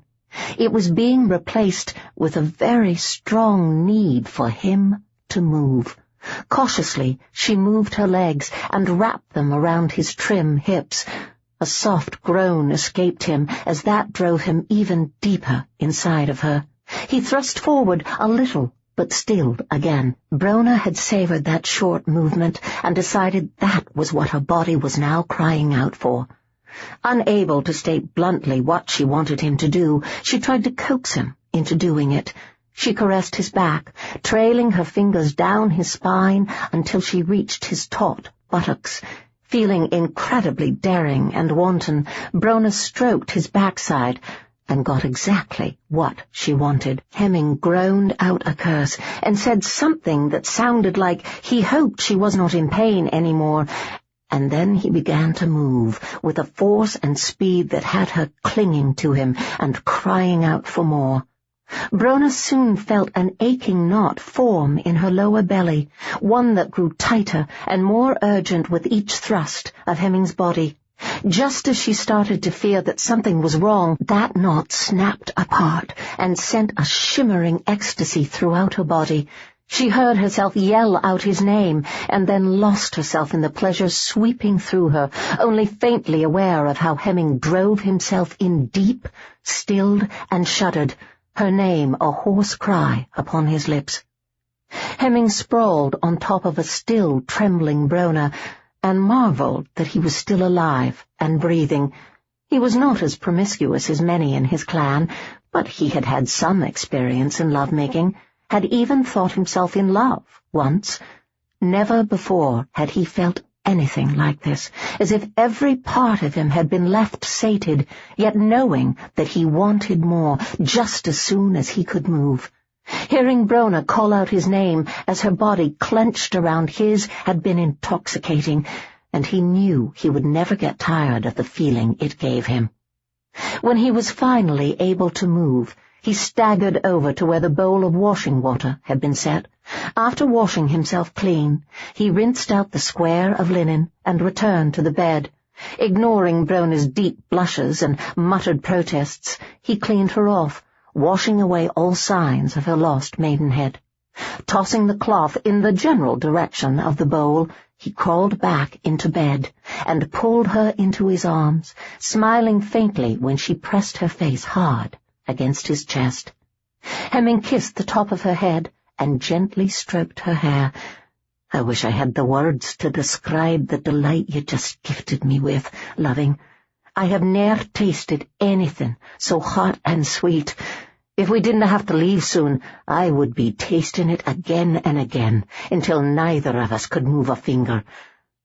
They were not pretty words, or even words of love, but Brona felt moved by them. She could sense that he spoke the truth, and she found a great deal of satisfaction in knowing that her lack of experience had not dimmed the enjoyment of their love-making for him. Hearing him swear undying love would be even more satisfying, but she was not fool enough to think one time in her arms would win his love forever. They were obviously well matched in passion, but it would take some work to make him see that they were well matched in many other ways. Brona admitted to herself that she did not want to lose him, did not want to lose the fire that flared between them. It was not a good time to fall in love, and she deeply feared she had chosen the wrong man, but she was pretty sure that was what she had done. All she could hope for was that somehow she could make him see that she was perfect for him, despite all she lacked and all of her faults. If sharing passion as they just had would help accomplish that, then she was going to learn how to be the best lover he had ever had. There was no promise that that would work, but at least she could comfort herself later with the knowledge that she had done all she could to win his heart. Hemming held her close as they both dozed, while waiting for the sun to get low in the sky. It felt good to hold her like this, his body still warm with satisfaction. This was how he wished to spend the rest of his nights. His only concern about mating with Brona was that she was a full outsider. There could be a way to make sure she lived nearly as long as he did, but there was no real proof yet that it would work. Unfortunately, he was probably far beyond the point where he might have been able to let her go. When they finally left the bed and began to dress, Brona said quietly, "I wish we could stay here longer." She suddenly blushed, fearing she had been too bold, but her embarrassment and concern faded quickly when Hemming grinned and kissed her. "So do I, loving, but when one is being hunted, 'tis ne'er wise to linger too long in one place," Hemming said, as he picked up her sack of belongings. "We can have the comfort of the bed once again when we reach Cambron." Brona had no chance to say anything about that, not even that she thought it a very poor idea to take a leman into his parents' home, for he grabbed her hand and started to lead her down the stairs to where the others would be waiting. Thor greeted her the moment she stepped off the last stair. Laughing at his effusive greeting, she took him outside to let him have a brief run. Hemming watched her go, savouring a rather primitive sense of possession, then turned around to find all 3 men scowling at him. "No need to look so fierce, my friends." "Nay, you just spent most of the day locked in a room with the lass," said Colin. "Nay, I just spent most of the day locked in a room with my mate. She just doesn't ken that fact yet." He winked at the men, and they slowly began to smile at him in complete male understanding. Chapter 7. The sun was just setting when Hemming dragged himself out of the small cave he had spent most of the day in. Since they did most of their travelling at night, the others also sought their rest during the day, but they rose a lot earlier than he did. As he stretched, he watched Colin and Fergus cook 2 rabbits someone had caught, while Peter and Brona played with Thor. Although he had held Brona in his arms for the last 2 days, there had not been enough privacy for them to make love, and he was aching for her.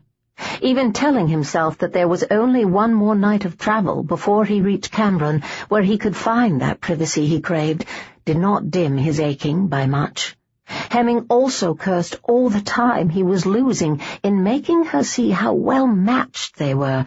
He knew a shared passion was not enough to build a good marriage on, but he was sure it would help in winning her. Instead, all he had been able to do was hold her and steal a few kisses. "Ah, there you are," said Colin. "I had me some good luck and caught a few rabbits. They are nearly ready for the eating."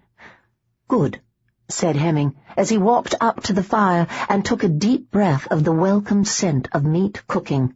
One thing he was grateful for was that he could eat and appreciate all sorts of food, unlike his father. "I will just go and wash, and then join you for this feast." "Wash?" Brona asked, as she moved to stand next to him. "Is there a place to wash near here?" Hemming grinned and nodded. "It will be cold, for the water comes down from the mountains." "Well, cold water to wash in is better than no water at all." "Come with me, then, but dinna say I didn't warn you." After Brona grabbed a clean shift, they walked through the thick wood to a small, rapidly flowing burn. She took off her boots and hose and tested the water with her toes, grimacing at the bite of the cold water. There would be no welcoming bath in this water, but she felt sure she could endure it long enough to wash off the dust of travel. Just as she started to unlace her gown, Hemming walked by her and jumped into the water. It took her a moment to gather her thoughts back together, for the man had been completely naked. Brona suspected any woman would be stunned witless by the sight of a beautiful man like Hemming walking around naked. She was surprised, however, that he had not made any loud protest as all of that bare flesh had hit the very cold water. He seemed totally unaffected by it. "I can't believe you just leapt right in," she said, as once she had stripped down to her shirt, she carefully stepped into the water and crouched down to begin to wash herself. "'Tis but 1 step from being ice." "Och, aye, it is cold, but I am nae so bothered by that. I willna be staying it for very long, however. This type of cold will eventually bother Ian me." "Does that come from your mother or your father?" she asked, used to how he would attribute each skill or gift he had to one or the other parent. "Father." "Remember, my mother is descended from a cat." He grinned. "I believe cats dinna like water." Brona laughed, even as she hurried back onto the shore to strip off her wet shift and rub herself dry with the old blanket Hemming had brought with him. Keeping her back to the burn and wondering why she would blush so in front of the man who had so vigorously bedded her only 2 nights ago, Brona donned her clean, dry shift. She shook out her gown and was just tugging it on when Hemming stepped up next to her and dried himself off. She tried not to look at him and failed miserably. "You seem to lack modesty, Sir Hemming," she murmured, finally forcing her gaze back to the matter of lacing up her gown. He chuckled and kissed her cheek before starting to dress. "Mayhap, but I do have admirable restraint." "Oh, aye?" "Aye, Here we are all alone, and out of the sight of the others. I am naked, and ye were wearing only your shift, yet I havena thrown you to the ground and had my wicked way with you." She had to bite back a laugh. Part of her sudden good humour was caused by the proof that he did still want her. Brona knew they had had little chance to make love since leaving the inn, but she had not been able to stop herself from worrying that once had been enough for Sir Hemming. A man like him had to have had plenty of lovers in his life, and ones who were far more experienced and skilful than she was. There had been several times during the past 2 nights she had heartily wished Colin, Fergus, and Peter gone, so that she could test Hemming's desire for her. While she would prefer a big, soft bed, the thought of Hemming having his wicked way with her right there on the bank of the burn was enough to have her aching with need. She wondered exactly when she had become a wanton. When Hemming stepped up behind her to finish lacing up her gown for her, she smiled to herself. The moment he finished, he pulled her back against him and licked the side of her neck. That sent a delicious shiver down her spine, followed by a much stronger one when he scraped his very sharp teeth over the same spot.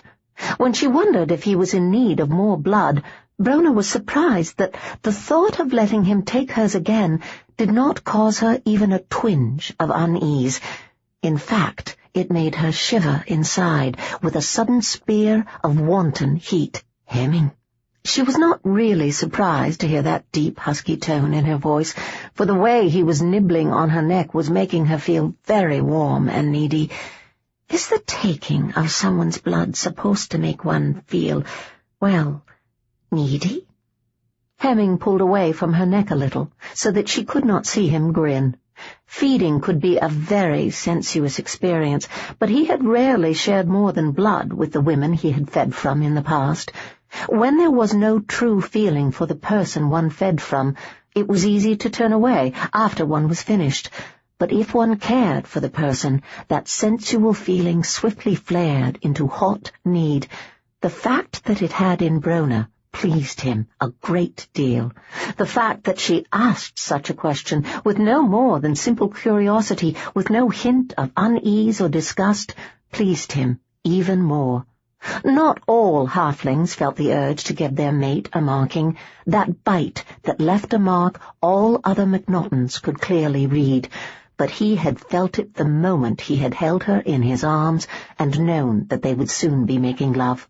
Brona's apparent ease with the fact that he drank blood meant that he might actually get to give her one, and satisfy the craving he had felt since that night at the inn. He knew she would not hesitate to let him feed from her, and that was half the battle. It can be a very sensuous thing, but it does nae have to leave one feeling needy, he said.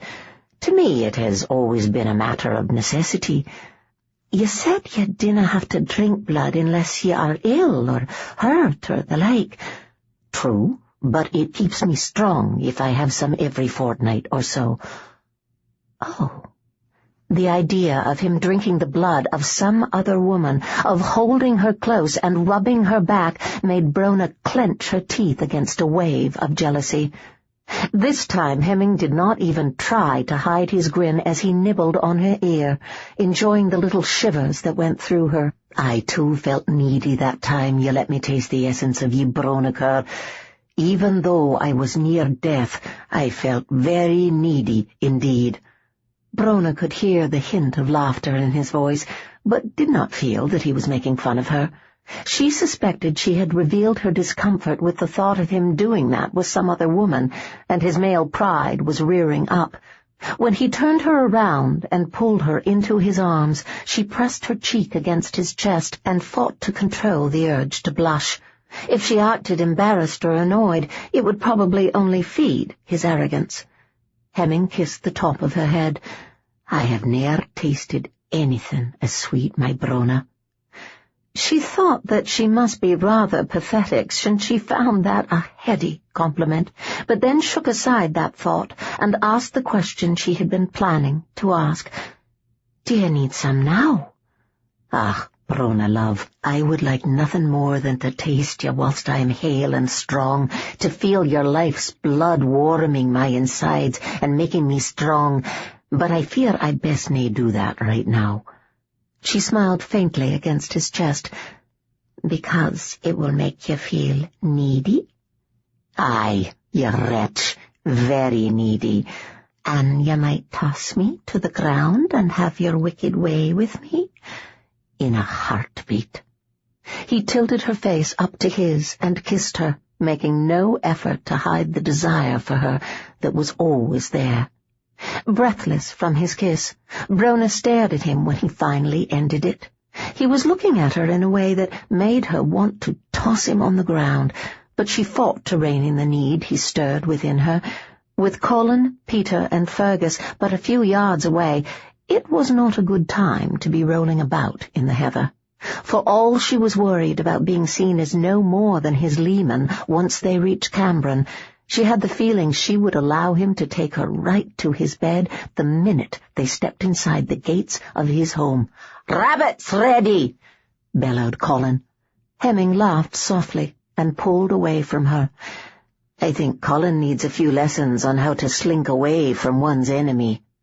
He took Brona by the hand and led her back to their camp. "Do you think Harvey is anywhere near us?" Brona asked, unable to fully smother a stab of fear. The more she thought about how Harvey would react to what she had done, the more she was terrified of being caught by him. "I have seen no sign of him, but I fear that doesn't necessarily mean he isna near. We travel at night, and he and his men wouldna do that, so I feel we are safe. I will feel e'en better when we reach Cambron on the morrow." She took a deep breath to calm herself and push aside her fear. "He went in the opposite direction, so it isna as if he will pass by us as he rides back to Raskura." Hemming was tempted to let her think that, to comfort herself with that thought, but he had always felt that, when it came to danger, it was always best to know the full truth, no matter how bad it was. He may nae have gone all the way to Carbonell, and he may have stayed a very short time. We are walking, and he is on horseback. I dinna think he can be close by, but I will nae lessen my guard. Nay, that is probably wise. Nay, very comforting, but very wise." Reaching the camp, Brona sat down and accepted a hearty serving of rabbit. Colin was very good at cooking game, and she knew she would enjoy every bite. He also tended to give her very large servings, and she had the feeling he felt she needed to put some more meat on her bones. The faint hint of amusement she saw glittering in Hemming's golden eyes told her he thought the same, and she gave him a brief scowl before starting to eat. She knew she needed the sustenance for the journey still ahead of them. It was several hours and several miles later that Hemming suddenly grabbed her by the arm and halted her. He hissed an order to stop at their 3 companions, who hastily obeyed him. Brona had noticed how quickly her men had accepted Hemming as their leader, and she had the sinking feeling that whatever had caused Hemming to stop and silence them would show her exactly why her men felt Hemming was a leader. She tried to listen as he did, but could hear nothing. The growing blackness of his scowl told her that he could, however. When he suddenly shoved her into a thick stand of shrubbery, she yelped softly as the thorns cut through her clothing and stabbed her skin. "Stay there, Brona," ordered Hemming. "If aught happens to us, try to get away and continue on to Cambron, but remember to stay hidden as much as possible." Struggling to free her clothes of the brambles as silently as she could, Brona whispered, "Is it Harvey?" "Aye," he whispered back as he silently drew his sword, the other men doing the same. "He must have run a few horses to death." "He heads toward Cambron, hoping to find ye," said Peter in an equally soft voice. "I believe so, and he must be feeling very desperate to come so close to a place he feels houses demons." Hemming cursed under his breath as he thought of how close he had gotten to the safety of his home, but not close enough. He looked toward the place he had sent Brona to hide, and inwardly grimaced when he saw that there were a lot of bramble bushes in the thicket. "Dinna move from there, love. unless you have no other choice. I will not. The very last thing Brona wished to happen to her was to be caught in Hervey's hands. Right beside her cousin would be Angus, who was anxious to get his hands on her too. An icy shiver went down her spine, and she prayed it was not an omen of some kind. Not only was she terrified of being caught, but she was sick at the thought of watching Hemming, Fergus, Colin, or Peter being hurt in the battle that she felt sure was looming over their heads. Even as she sent up a prayer for Hervey and his men to ride right past them, her cousin entered the clearing where they all were, and right behind him was a force of nearly 20 men. Brona was astounded that her cousin had been riding around in the dark, risking his men, and especially his horse. Her men, Hemming standing slightly to the fore of them, looked a pitiful force to stand fast against the men on the huge temperamental horses. Brona was very afraid that she was stuck there in order to watch them all die. Even if she were inclined to disobey Hemming's forceful order, she had a clear view of how many well-armed men Hervey had, and felt frozen to the ground in fear for Hemming's life. I thought we would find you creeping back to your nest, snapped Hervey, glaring down at Hemming from atop his massive black war-horse. Well, Arne, you're the clever one, drawled Hemingway. Now, if you would be so kind as to move aside, I believe I will be going home. Brona wondered if she should have told Hemming that all that taunting of Hervey accomplished was death. Hervey became absolutely rabid if he felt he was being ridiculed, especially if he felt the one ridiculing him was of less power and wealth. Yet it almost appeared as if Hervey was actually using some restraint, although whatever that restraint was, it was proving too weak to remain unmoved by Hemming's obvious, utter contempt. I wasn't done with you, demon, said Hervey. I still need the answers to a few questions. Seems my compatriot lost his prisoner as well. Hemming breathed an inner sigh of relief, but let no sign of that show itself in his expression. I should hie myself home, then, and prepare to fight for your life, as my kinsmen will soon be pounding at your gates and demanding you pay for your crimes against us. Crimes against you? You are a crime against nature, against God. You will return to Roscurrick with me now. Those traitors with you will hang for betraying their lad, and you will give me the knowledge I seek. Whether you live for very long depends upon the value of what you tell me. And after you say all that, do you truly expect us to simply lay down our swords and surrender? Then die here.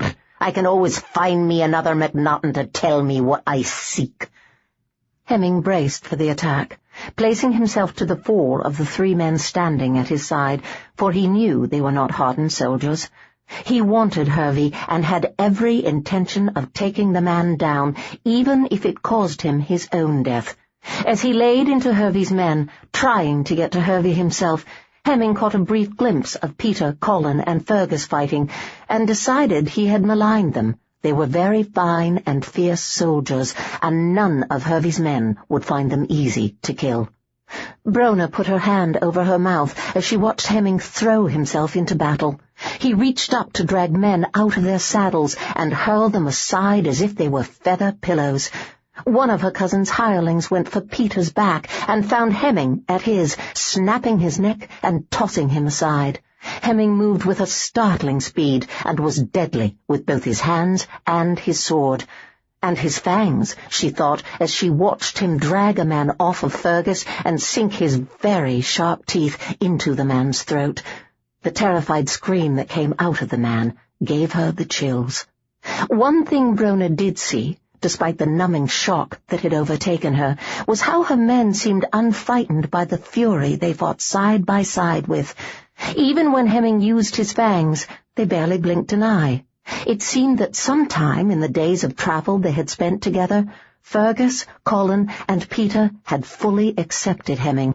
Brona was not sure why that should make her feel good, despite the carnage going all around her. Astonished that the battle seemed to be going in Hemming's favour, despite the odds against him and her men, Brona wondered if she should just stay where she was. In the heat of the battle there were many times when she could slip away unseen, but Hemming had told her to stay where she was unless she had no other choice. Just as she was about to at least make a way out of the thicket clear and easy to move through, she was grabbed by the back of her gown and roughly dragged out of her hiding place. When she was free of the brambles, she looked to see who was holding her. At the sight of Angus's hard, cold face, she screamed. Hemming was beginning to weaken. Despite the toll he had taken amongst Hervey's men, he had suffered many a wound.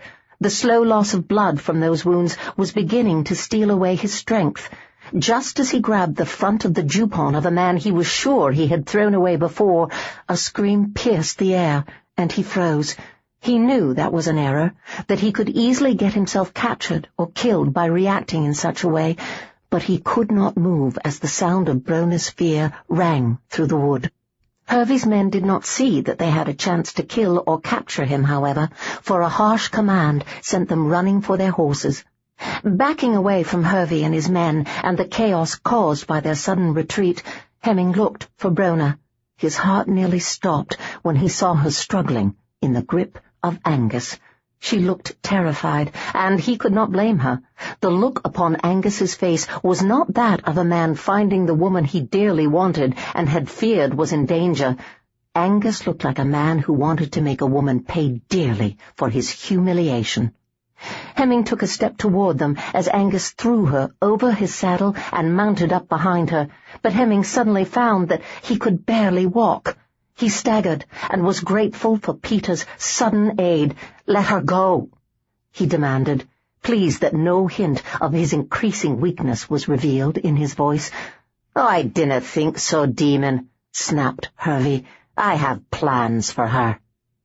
Angus looked sharply at Hervey and frowned, but Hemming did not have the time or the strength to try to find out Hervey's little secrets and try to use them to turn Angus against his laird. "What plans? You have ignored her or beaten her since you sat your arse in the laird's seat. You would have done something ere now if you had truly had an interest in her care. My interest now is that she will gain me a very pretty purse. Some men are so desperate for a young wife who may be strong enough to bear them a son, they are more than willing to pay a hefty price. So you would sell your own kinswoman, one of the few true kin you have left, in a heartbeat if the price was right, and this one is," snapped Hervey. "Dinna think this ends here, demon. I cannot take the time or waste the men to get you now, but I will return you to your cage very soon." "Hemming!" Brona cried. The sound of her panic hit him hard, but what happened next nearly blinded Hemming with rage. Angus punched her in the head, and she went limp. It was only the grip of his 3 companions that stopped him from trying to climb over Hervey and his men and tearing out Angus's throat. Instead, he had to stand there and watch Hervey and Angus take Brona away, knowing that he was simply too weak at the moment to stop them. For a moment after all the riders had disappeared, Hemming just stood there, staring in the direction they had gone. Then he slowly sank to his knees, what little strength he had abruptly leaving him. Peter, Colin, and Fergus quickly gathered around him. They were bruised and bloody, but alive, and obviously in far better condition than he was. "What do you need, my laird?" asked Colin. "I am nae a laird," Hemming said, not really surprised to hear that the weakness he felt had invaded his voice. "Oh, I think you will soon be ours," Peter said. "How badly are you hurt? I swear you moved so fast I couldn't see where or when you were hurt, but you are a bloody mess, and I have the feeling a lot of it is your own blood." "Aye, 'tis." He looked in the direction Brona had been taken and whispered, "I want Brona." "And we shall get the poor lass back, but you need to get your strength back first. Aye. She will not be treated well by those bastards, and it grieves me to think what she might suffer, but they will nae kill her. They want something from her, can gain from her, and that will keep her alive until we can get her out of there. So tell us what we need to do to get you back to where you can be tossing grown men around like they are pillows." "I need blood." Despite the fact that he was so close to unconsciousness, he could barely see straight. He felt how all three men tensed. "Nay, not yours. I have no wish to be sucking on your necks, and I suspicion you have no wish to have me do it. Nay, I can get what I need at Cambron. Take me home." "Where is Cambron?" Hemming had to struggle to raise his arm enough to point in the direction of home. "See that rocky hill in the distance? "The one that has all that mist about it?" "Aye, at the top is Cambron." "As you wish, then. We will get you there." "Thank you. Oh, and try to remember to keep me out of the sun," he said, and fell forward as the blackness finally conquered him. Chapter 8. Brona. It took Hemming only a moment to realize that the small, soft hand he held was not Brona's. He slowly opened his eyes and turned his head to see who sat at his bedside. Even as he saw his mother there, she leaned forward and brushed the hair from his forehead, giving him a kiss there just as she often had when he was a small boy. He must have been a lot closer to dying than he had realized. "Thirsty?" she asked. "Aye." He waited patiently as she fetched him some wine. One sip told him it was his father's enriched wine, and he began to believe he truly had been in far worse a condition than he had realized. He obviously needed more than just one hearty drink of blood to recover. Hemming felt a great deal better than he had before he had fallen face down in the dirt, but he could tell that he was still weak. His mother had just finished plumping up a mound of pillows at his back and helping him rest against them when his father walked into the room. Hemming could tell by the tight look of anger on his father's face that Colin, Fergus, and Peter had already told their tale. He was glad, for it meant he only had to clarify a few things before he could start planning how to go and get Brona back. "Have you heard how Tearlach fares?" he asked his father. "Aye, he fares well," replied Jenkin as he moved to stand beside his wife, Afrika, and idly stroke her hair. "It seems he too had a guardian angel, an English one. I must get my angel back." "Brona?" asked his mother, her eyes alight with curiosity. "Aye, Brona," he replied.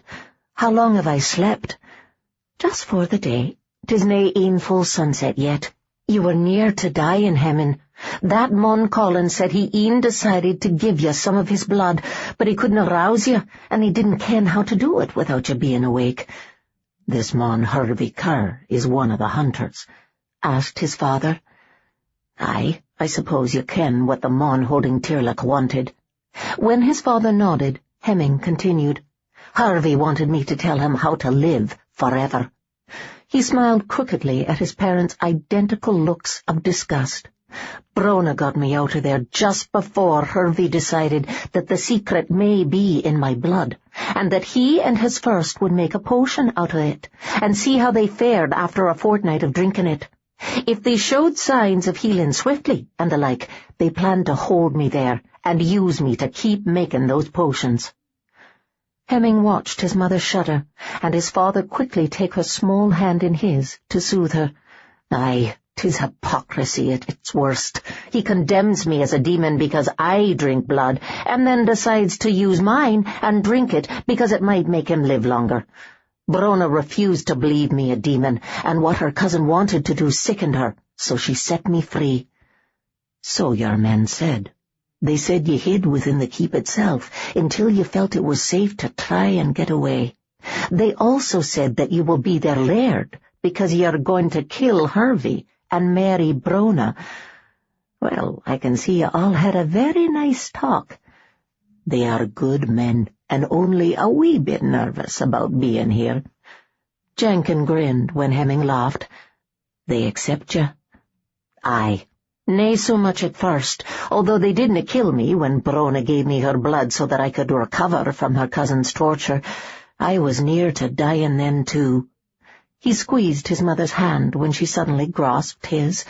"My Brona wasn't so sure she wanted to do it, but she couldn't let me die just because she was made uneasy about giving me what was needed so that I could live. And as we travelled here, all of them saw many other things about me, but didn't flee or back away. Nay, not e'en after I showed off all my strengths during the battle in which we lost Brona." "And do you plan to marry this Brona and become the laird of Roscurrick?" "Well, I mean to marry Brona, but I canna say if that will make me laird of Roscurrick or nay. It may well do so, as I think there isn't anyone else, no males leastwise." "Then you shall start with 3 loyal men who ken the truth about you and dinna care. A very good start. But first I must get my Brona free of those bastards." Hemming cautiously sat up, almost grinning at how hard his mother had to work at not moving to help him.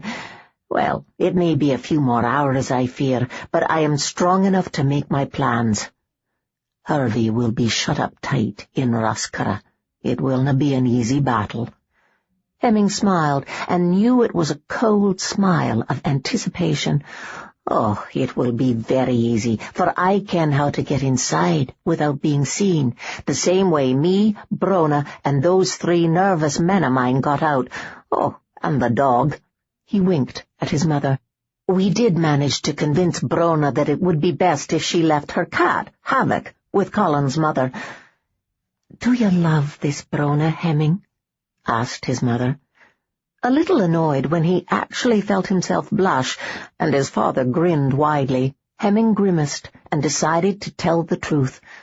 "She is my mate. D'ye ken, when she first came to me, whilst I was in my cage, I tried to think of how she may be just another trick, sent to make me feel as if I had an ally, and thus get me to tell her things I refused to tell Hervey. I couldn't do it. Oh, I didn't tell her anything, but I simply couldn't believe she was part of it all. And after she rescued me, and then offered me her blood so that I could heal, I knew. I just haven't told her yet." "Then we had best get her free so that you may do so. I am curious about one thing. Do you feel the urge to mark her?" "Oh, aye, very strongly. Why?" "Oh, no very important reason. I am just trying to keep a record so that we may eventually ken just how strong that particular urge is. At the moment, it appears to be a very strong one indeed." Jankin nodded. "Your mother decided that it might be useful to keep a record of what disappears and what lingers when a child is born to a MacNachton and an outsider. We ken very little about such mixes, and ignorance is ne'er a good thing. Ye are actually the strongest, mix yet, taken a great deal from both of us." "Aye, of all the things both families tried to breed out," Hemming said, smiling so that they knew he was not unhappy with what he was.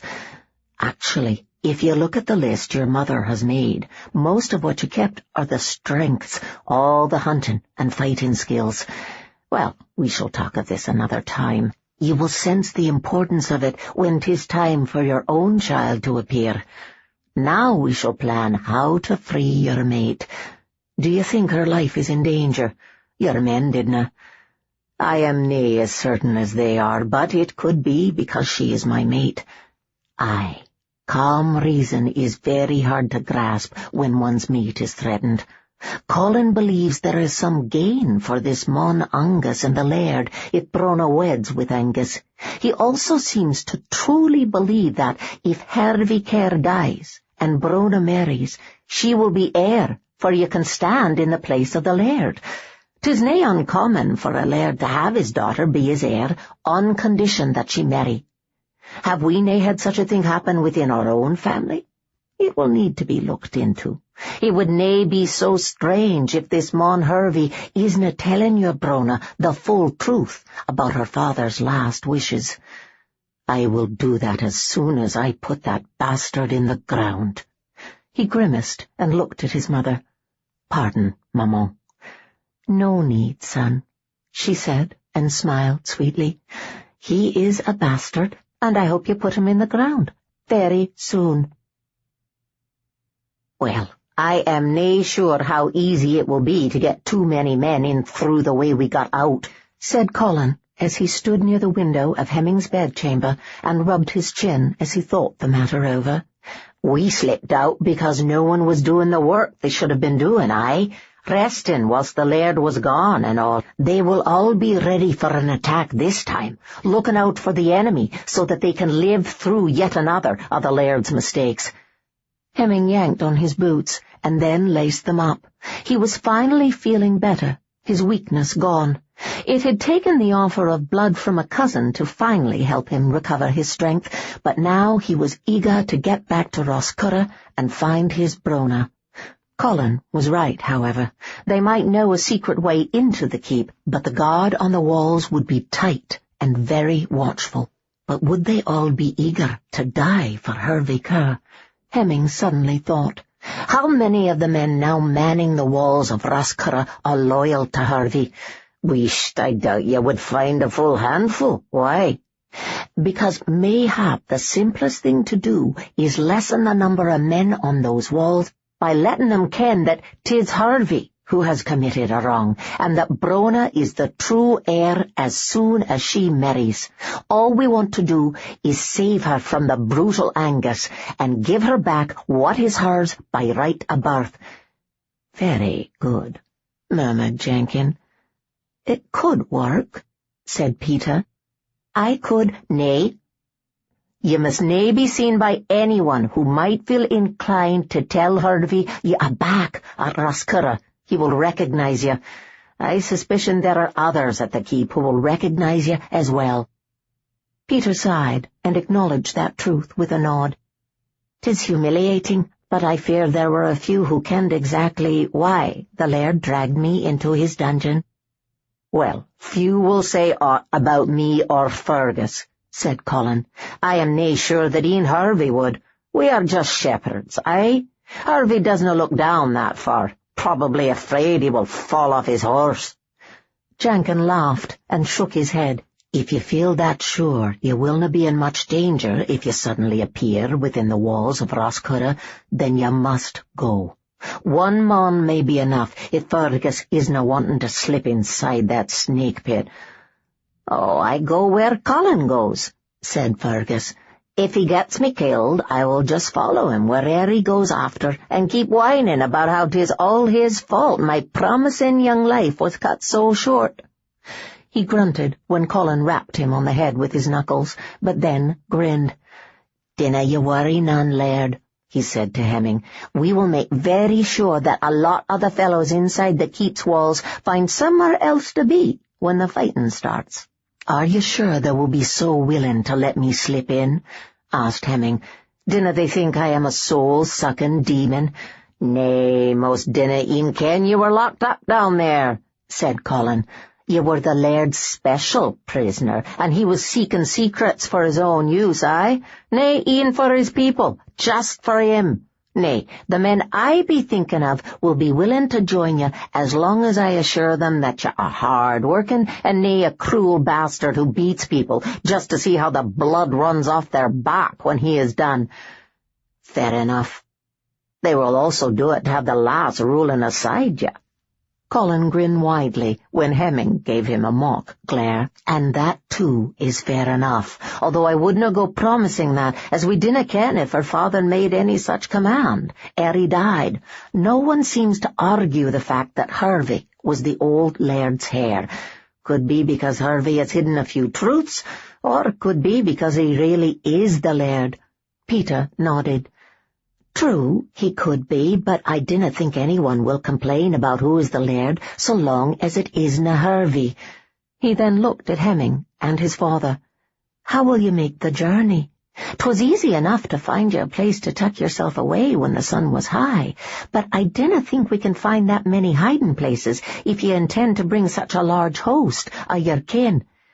"Dinna worry on that, Peter," said Jenkin. "We ken how to do it. It may nae be the fastest way, but it will serve to get many of us there." Jenkin looked at his son. "So, do we leave in an hour, or do you wish to wait until the morrow?" "In an hour," said Hemming, even as he thought that was far too long to wait. "I just had me a thought," said Colin, blushing when everyone looked at him. "Tell me, Colin," Hemming said, when embarrassment apparently silenced the man. "Several times you have seen something I have missed, so I'm interested in what you have thought about. Well, I was just thinking on how you fought Harvey and his men when they took Mistress Brona. I am thinking we had best tell the man that, if they dinna want to die for Harvey Kerr, they had best get out of Roscurra and stay hidden for a wee while. If your kin fight as ye do, there are some who may turn on ye and yours in their fear." Hemming stared at Colin for a moment before exchanging a look with his father. When Jenkin nodded faintly, Hemming knew his father was thinking just what he was. Colin might appear to be a genial shepherd, a man with more brawn than wit, but there was obviously a sharp mind beneath that tangled hair, and it would be a good idea to put such a man, such a loyal man, in a position of authority. If it turned out that Brona would become the heir if Hervey died and she married, Hemming would certainly keep Colin out of the fields and set at his side. The moment Jenkin left to finish a few preparations, Colin frowned at the door and then looked at Hemming. "Is he really your father, and the wee lass is really your mother?" "Aye, and I," replied Hemming. "I told you, Colin, we dinna age very fast." "Wheesht, it doesn't look like you age at all. I thought you said your mother and the laird's wife were outsiders." "Aye, they are. They are Callans. They do live long lives." "Mayhap they do, but I doubt they dinna look a day or 20 when they are old enough to have sons your age." Hemming just stared at Colin, and then looked toward the door his father had just walked out of, briefly considering chasing the man down and asking a few hard questions. "I ne'er gave it much thought," he murmured, looking back at Colin. "But you're right. It makes no sense. When she and her sister said they live long lives, they meant 90 or a wee bit more, nae long-lived as we are. Well, the moment this is settled, I will sit my mother down and try to find out what is going on." "What made you think on that?" "I was thinking of the lass. She isna a MacNachton, and I suddenly worried about how she may feel kenning she will age when ye dinna. Not a thing any woman can think about with ease, I be thinking." "How true. Well, another problem to solve. Just remind me of it when this is all done and over.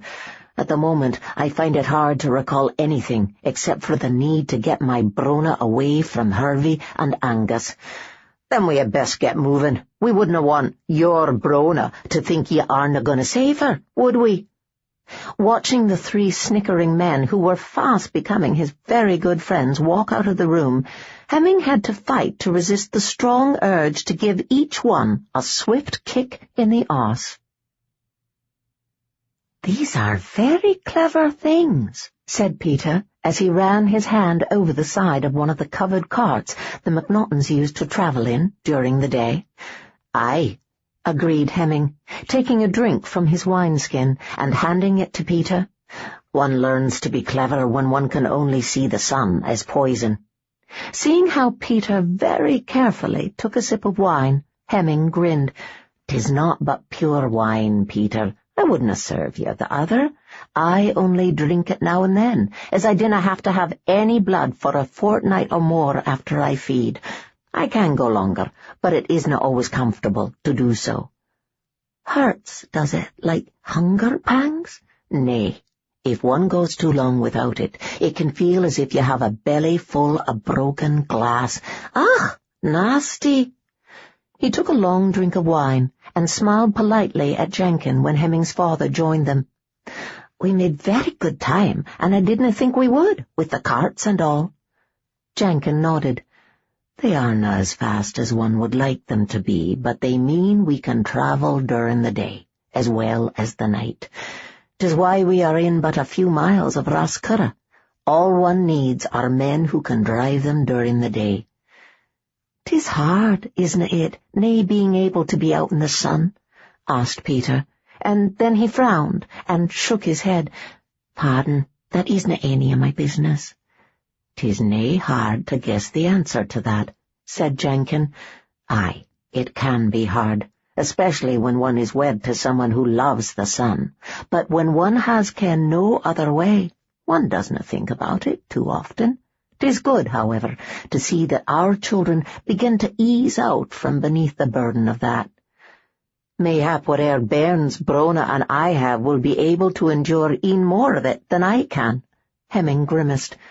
"I can see the good in losing some of what makes us MacNachtons, but I do worry about losing some of the other things."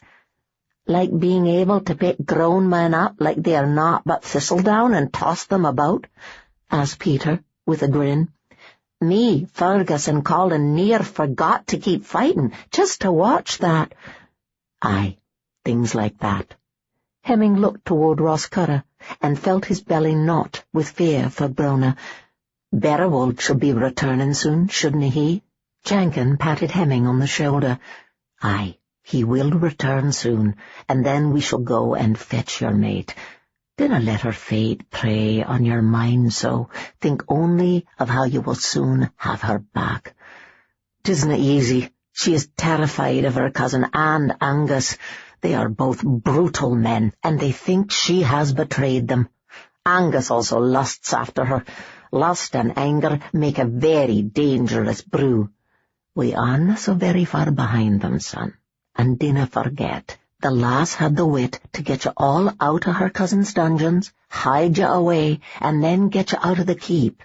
They must also ken that you will be coming, with an army, and they will be too busy readying for that to do much with her."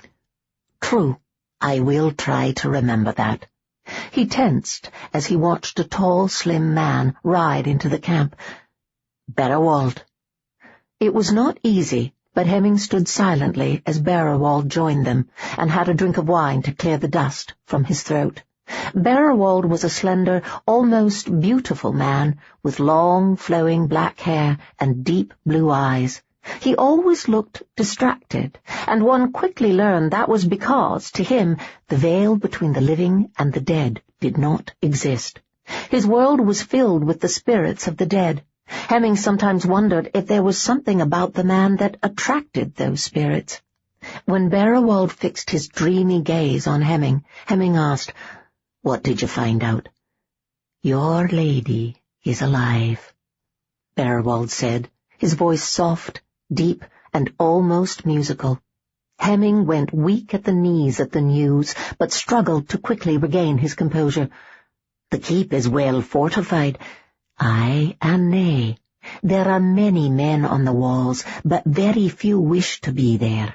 Fergus and Colin have already slipped inside, and I believe that very soon the number of men on the walls will greatly lessen. 'Tis a very haunted place, which may be something you shouldna tell your mate." "I wish you hadna told me," Peter muttered, and smiled faintly when Jenkin grinned at him. "I think many of them will move on when Harvey is killed. There are some with a lot of hatred toward that man, for he is responsible for their deaths.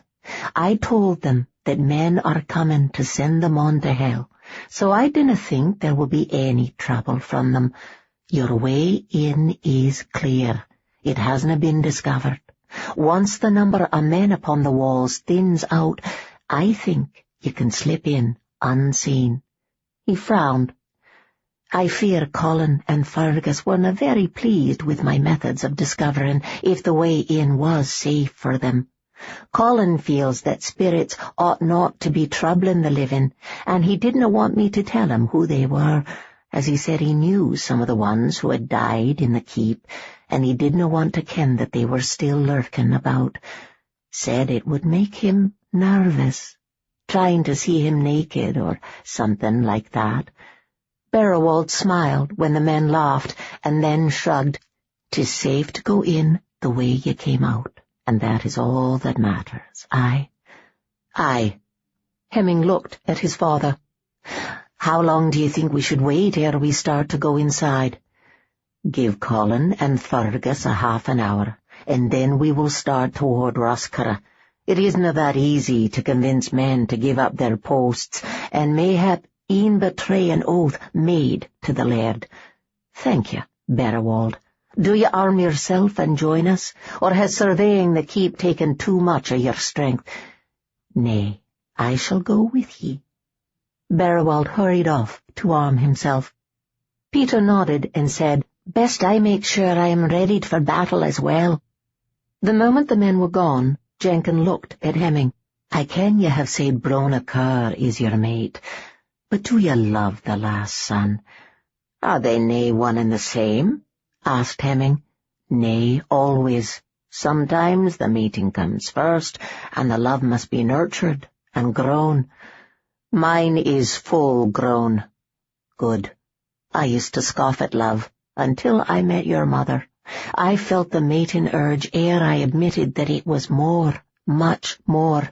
I but wished to be sure that you had passed beyond the she is mine part of it all. When you do speak to her a marriage, I suggest you use the love word, and dinna speak only o' mates and mating. Women dinna see that often. In a man's eyes 'tis the same. To them the word mate reeks too much of the word breeder. Hemming nodded. I can see that. Well, I believe I am all prepared to go, but I think I, too, will take a moment to be sure.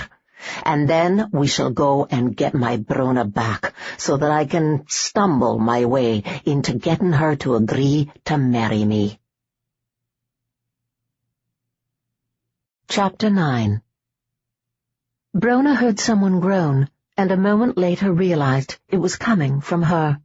She slowly opened her eyes and looked around. It took a little while for her vision to clear enough for her to know where she was, as her head was throbbing so hard she felt as if she would empty her belly at any moment. When she realized she was in her own bedchamber at Roscurra, she nearly wept. This was the very last place she wanted to be. Memories flooded her mind. Angus had yanked her out of her hiding place amongst the brambles. She had tried to fight him, but there had been no breaking his grasp.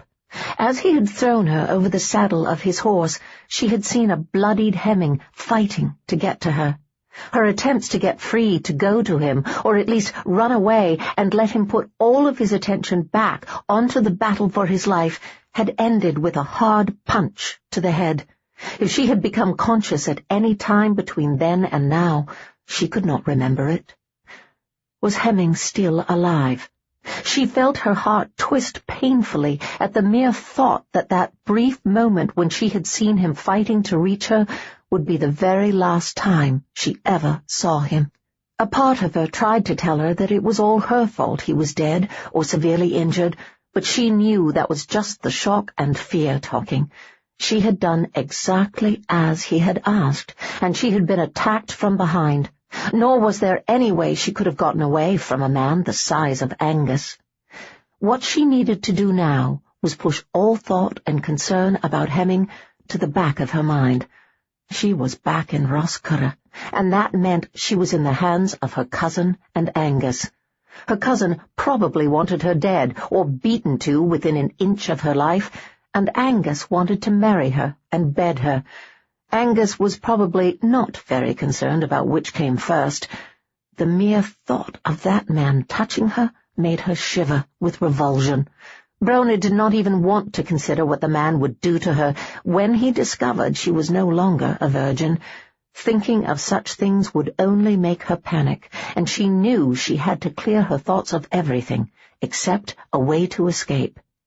Feeling horribly thirsty, she attempted to slowly get up, only to discover that she was tied very securely to her bed. She could think about escape all she wanted to, but she was not going anywhere. With her wrists secured to the posts at the head of her bed, and her ankles secured to the posts at the bottom, she could not even move enough to reach the knots securing her. Brona supposed she should not be surprised.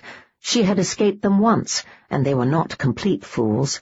She also doubted anyone would feel merciful enough to slip into her room and cut her loose. Most of the people at Roscurra were terrified of making Hervey or Angus angry. Closing her eyes and fighting the urge to just lie there and weep until she lost consciousness, Brona tried to make a plan. any plan would do. The chances of any plan she came up with working were undoubtedly very small, but she needed something to cling to in order to maintain her sanity. Then again, perhaps Angus would no longer want her if he thought she had lost her mind. She inwardly shook her head over the idiocy of that thought. Angus wanted something, and felt he could get it by marrying her. She could become a drooling, babbling idiot, and he would still drag her before a priest. He would just lock her securely away after the wedding. There was nothing she could do, she thought, and felt a huge wave of utter despair wash over her and try to drag her down. She did not have any way to free herself. Her only friends were either dead or wounded, and unable to come after her. No one else would know where she was, not even her aunt, who might care enough to try and help her. It was no use thinking of how to escape or hoping for someone to help her escape. Brona took a deep breath to try and steady herself. What she had to do was try to think of some way to protect herself from Angus and Hervey. She had done it before, although not perfectly. Surely she could think of ways to do it again, at least until she found some way to flee them all over again. "I am nae sure all of this preparation for war is necessary, Angus," said Hervey as he sat down at the head table and poured himself some wine. "It may prove to be a waste of time, but I would rather have the men taking useless watches than have the MacNachtons sneak up on us in the night," said Angus as he sat down on Hervey's right and helped himself to some wine. He finished off one tankard in several deep gulps, and then poured himself another. "We tortured and humiliated one of their own and are a threat to their clan. I think that is enough to make them attack us, unless they are all craven cowards, and I didna get that feeling from Sir Hemming when he was our guest."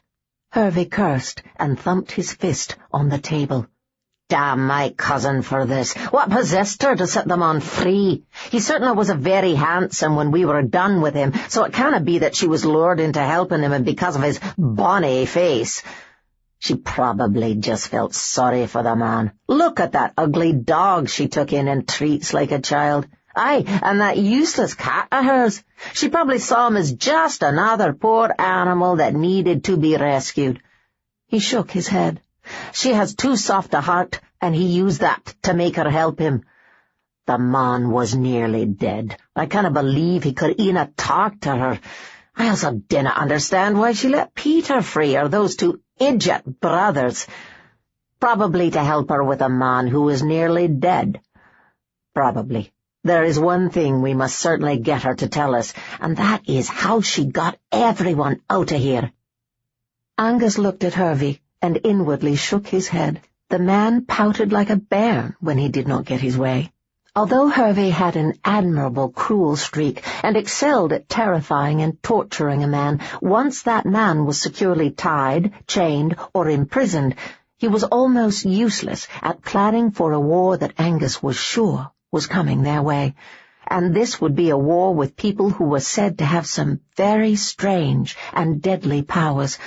Angus could not understand how Hervey could doubt for 1 minute that the MacNachtons would be coming to get revenge for what they had done to Sir Hemming MacNachton. After seeing the way the man fought, Angus wished he had ways to make the keep even more secure. Any man who could toss grown men around as if they weighed no more than a bairn made a formidable foe, and was not someone who could be shrugged aside. The very last thing he wished to be was a meal for a MacNachton. His soul might be black as a moonless night, but it was his, and he wanted to keep it. "Hemming looked sorely wounded when we rode away," said Hervey.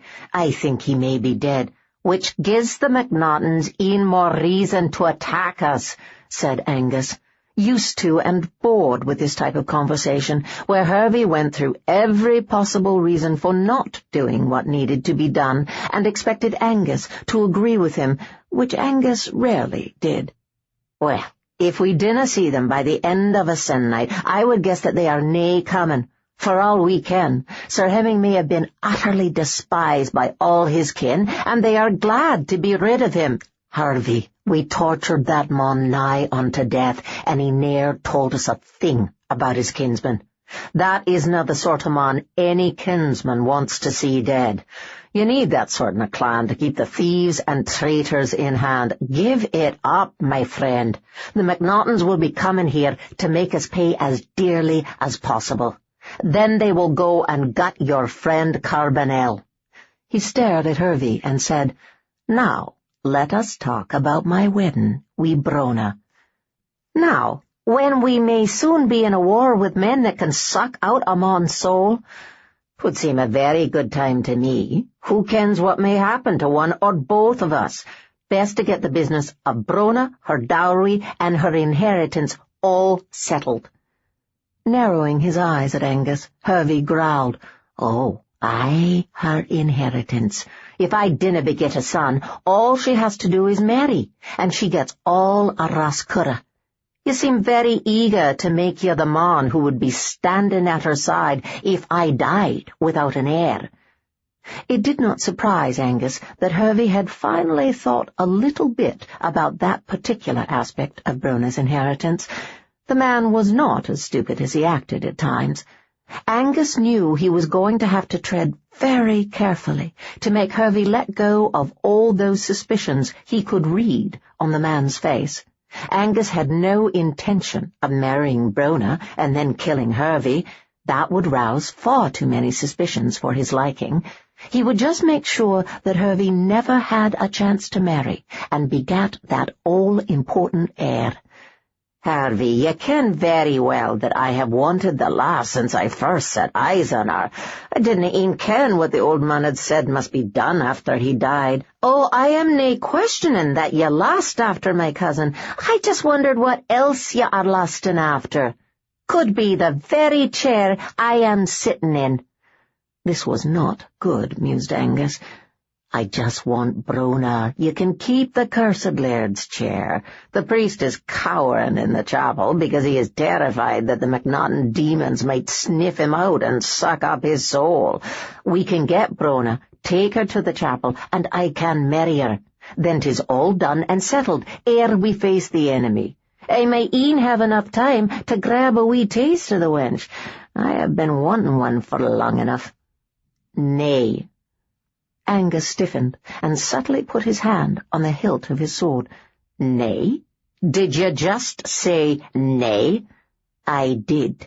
'Tis my place as her laird to decide who she marries, and I have decided that I dinna want her married to a man who stands so conveniently at my back." "You bastard! You promised me that wench for years." "Well, it seems I may have a much better deal than you offered." Hervey pulled a wrinkled piece of parchment from his pocket. "It seems our neighbour wishes an alliance, and it is to be sealed with the marriage of his son to my cousin." "His son is barely 15 years old. He has nae e'en grown a wee bit of down on his scrawny face." "He will grow, and he will breed her, which will keep her at that man's keep and out o' mine." Angus slowly stood up. "You have gone back on your word." "I do that all the time. No one should ken that any better than ye. If you still want the wench after she has wed to this boy, then go to her and take her. Since the lad has so little experience with women or in battle, you ought to be able to woo her into your bed simply because her husband is so bad there she is in need of a real man. And if the lad catches you cuckolding him, you have enough experience to cut him down without e'en raising a sweat. And thus destroying the alliance? What do you get out of this, Hervey?" he asked in a hard, cold voice as he began to decide which wound would kill the fool the fastest. He would prefer to have the man killed very slowly, but with the threat of the MacNachtons hanging over his head, he could not afford the time needed to really enjoy it. "A lot of money and a strip of very good land on our western border. And for that you would break your word to me. Give the marriage a few months, in a year, and then make her a widow if you still want her so badly." "I dinna want her after some beardless boy has been rotting o'er her for months." And just what do you think Sir Hemming has been doing? Do you really think she spent all that time with him and he didn't lift her skirts? Mayhap he did, but with those 3 fools travelling with him, I doubt he did so more than once or twice, and he would be careful nae to put a bairn in her. A lad of 15 will be riding her every night and doing his meagre best to fill her belly. Aha! I kenned it. You wanted to have her bear you a son, so that you could try and claim Rascura. Well, you can just forget that fine piece of treachery. Nae only is Brona going to marry the lad, but I am going to marry his sister. A sweet wee lass of 14, young and tight and ready to breed. Angus drew his sword and swung it. The look of petulant anger was still on Hervey's face as his head hit the floor. Wiping his sword off on the man's doublet, Angus slid it back into its sheath. He stared at Hervey's body for a minute, and then cursed. He was still taut with fury, and now he had to be rid of the fool's body. Grabbing the cloth off the table, he tossed Hervey's body onto it, and then set his head on his chest.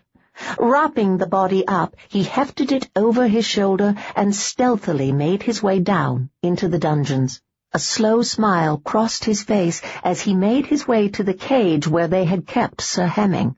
He tossed Hervey into the cage, pausing to put the man's head back on his chest, and then went to throw the cloth from the table down into the pit where they emptied the prisoners' privy buckets.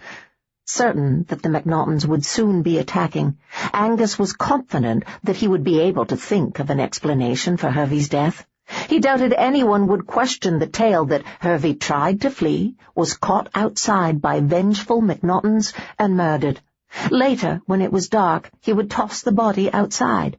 Now he had to go and marry Brona before anyone learned the laird was dead. The sound of the door to her bedchamber opening drew Brona out of her misery. She looked toward the door, and felt as if all the blood in her body had just turned to ice. Angus walked over to the side of the bed and stared down at her. The man felt as if he was about to burst open from the anger inside of him, and she greatly feared that anger would be visited upon her, even if she did not deserve it. "You have been a very busy lass, haven't ye?" he said. "Freeing prisoners, running about the country with 4 men. Did you service them all?" Even though a part of her mind told her not to respond to that insult, that it would only prod at Angus's anger, Brona said, "Of course I didna. Just because ye and Hervey feel a need to rot with anything that breathes, doesn't mean I do." The slap he gave her made her ears ring, and Brona tasted blood in her mouth. She felt tears of pain sting her eyes, but blinked them away. She would not give the man the pleasure of seeing her cry. He was a brute who sought to cow her with harsh words and pain, and she refused to allow him to win that game. "If you have bedded down with that demon, ye will pay for that," he said as he began to untie her. Brona felt a twinge of hope, and then told herself not to be an idiot. Angus would never set her free. With that thought, the fact that he was untying her began to frighten her. Mayhap he intended to put her down in the dungeon, she thought, and felt a cold knot of panic twist in her belly. She decided she did not really wish to know what he planned to do to her, for that would probably stir her panic past her control. "Now we are going to do what I have been planning to do for years, but your damn cousin has continued to find ways to make me wait. Well, he will not be playing that game with me any more." "Hervey is dead," she thought. Brona suddenly knew without a doubt that Angus had killed her cousin. Hervey had obviously pushed the man once too often, and Angus had struck back. And if he killed Hervey, what would he do to her, she thought. Fear became a living thing inside of her, but she fought its hold. If the only thing she could do to preserve any scrap of dignity was not cower and cry out for help, then she would do it. She bit back a cry of pain as he yanked her off the bed and started to drag her out of the room. "Where are we going?" to the chapel," Angus replied, pulling her along after him as he went down the stairs. "Why?" "Because you are going to marry me." Brona tried to drag her feet and slow him down, but he yanked her along so hard and unrelentingly that she had to move, or she would end up being pulled along the floor and the rocky ground. "My cousin isn't here, and he has to approve this." "He approved this years ago, and I mean to see that he finally keeps his promise."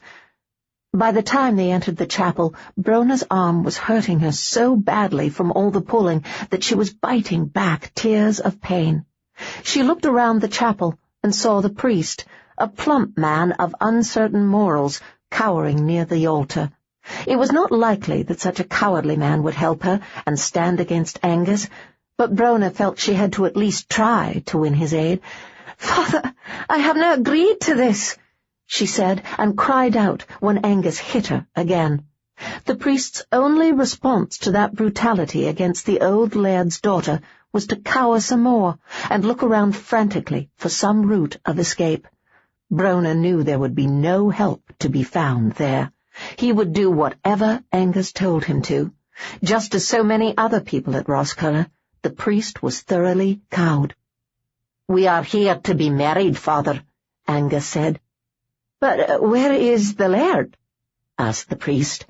"Mistress Brona is his kinswoman, and he should be here."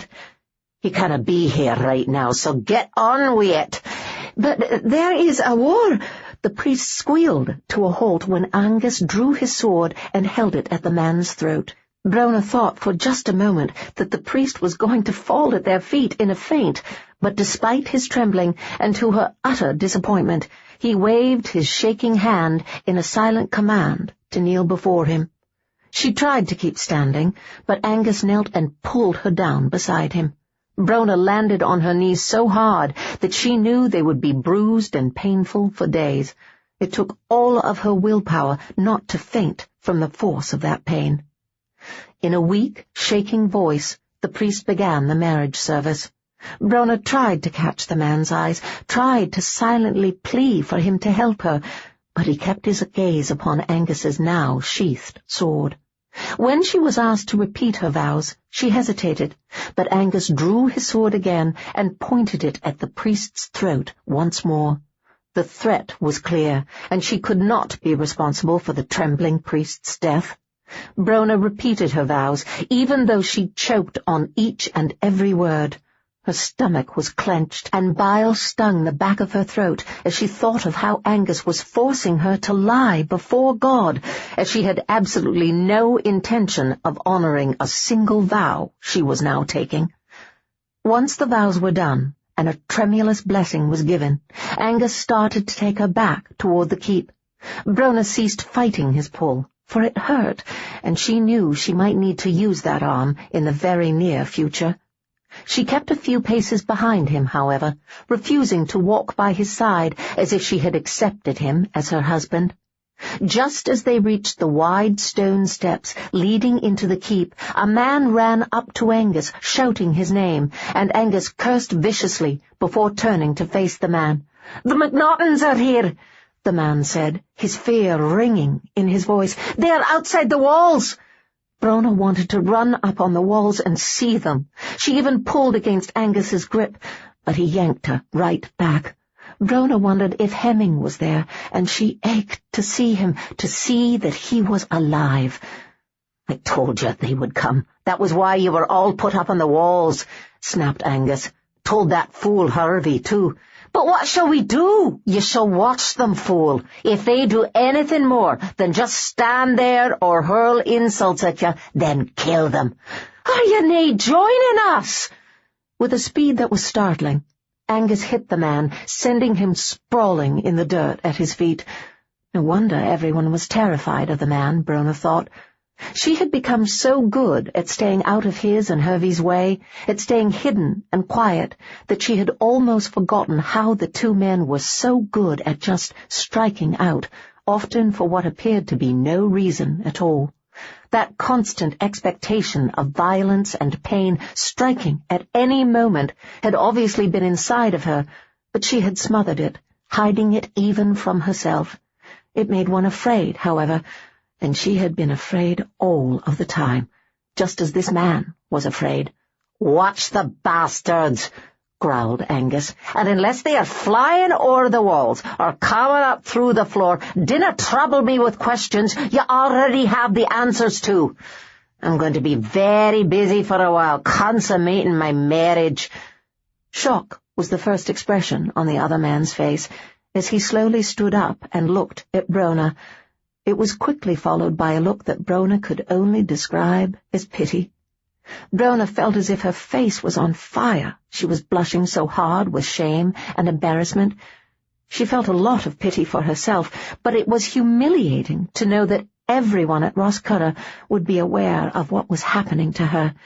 Her coming rape by Angus would never be some deep, dark, terrifying secret she could keep to herself. As Angus dragged her into the keep, Brona prayed that the MacNachtons did get inside Roscurra, for she knew only a real threat to Angus's life would stop him from accomplishing what he planned to do to her. Chapter 10. "Someone died down here." Hemming exchanged a grin with his father, and then looked at his cousin Barrowald.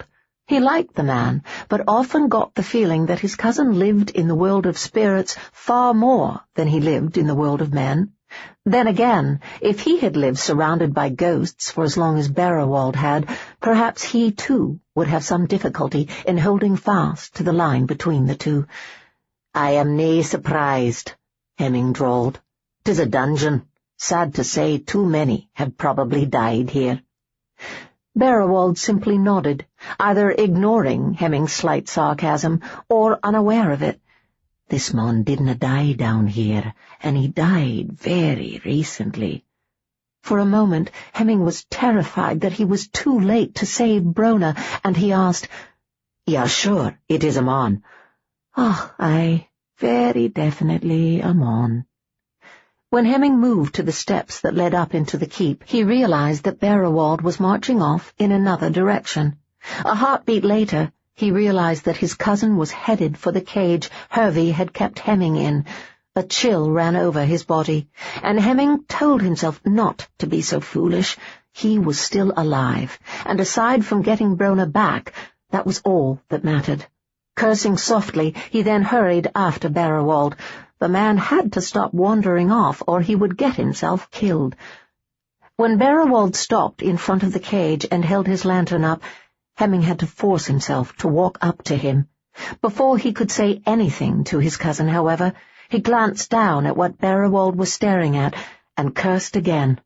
Hervey's body was sprawled on the floor of the cage, his elegant clothing stained with his own blood, and his head sitting on his chest, facing the door. The man's face was forever frozen into a petulant expression. Hervey had obviously never seen death coming. "This mon didna die here," said Barrowald, and then he frowned. "His death was so recent that his spirit hasna yet understood that he is dead." "Well, Hervey Kerr wasna always the most clever cat in the pack."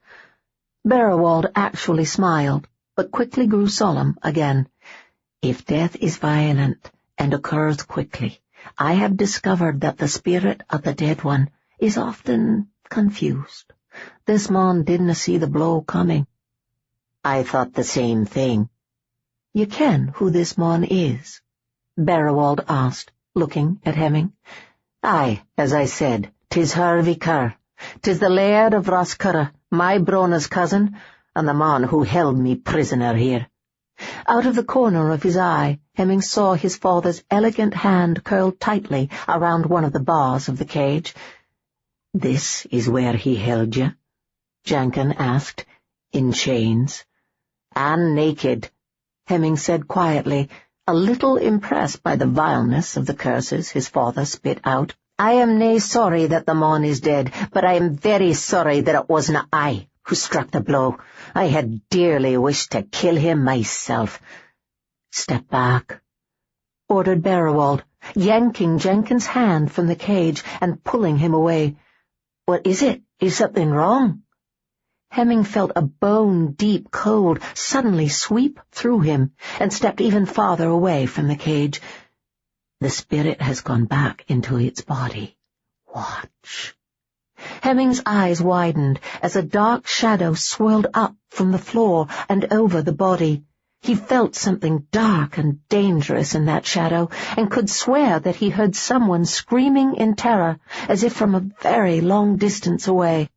Just as he started to convince himself that he was letting Beowulf's talk of spirits cause him to imagine things, the shadow retreated back into the floor. Hemming felt someone press close against his back, and looked behind him to find a white-faced Peter staring over his shoulder.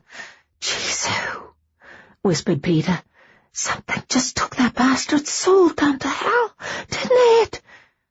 "Exactly," said Beowulf. "Well, let us go and save your woman, Hemming."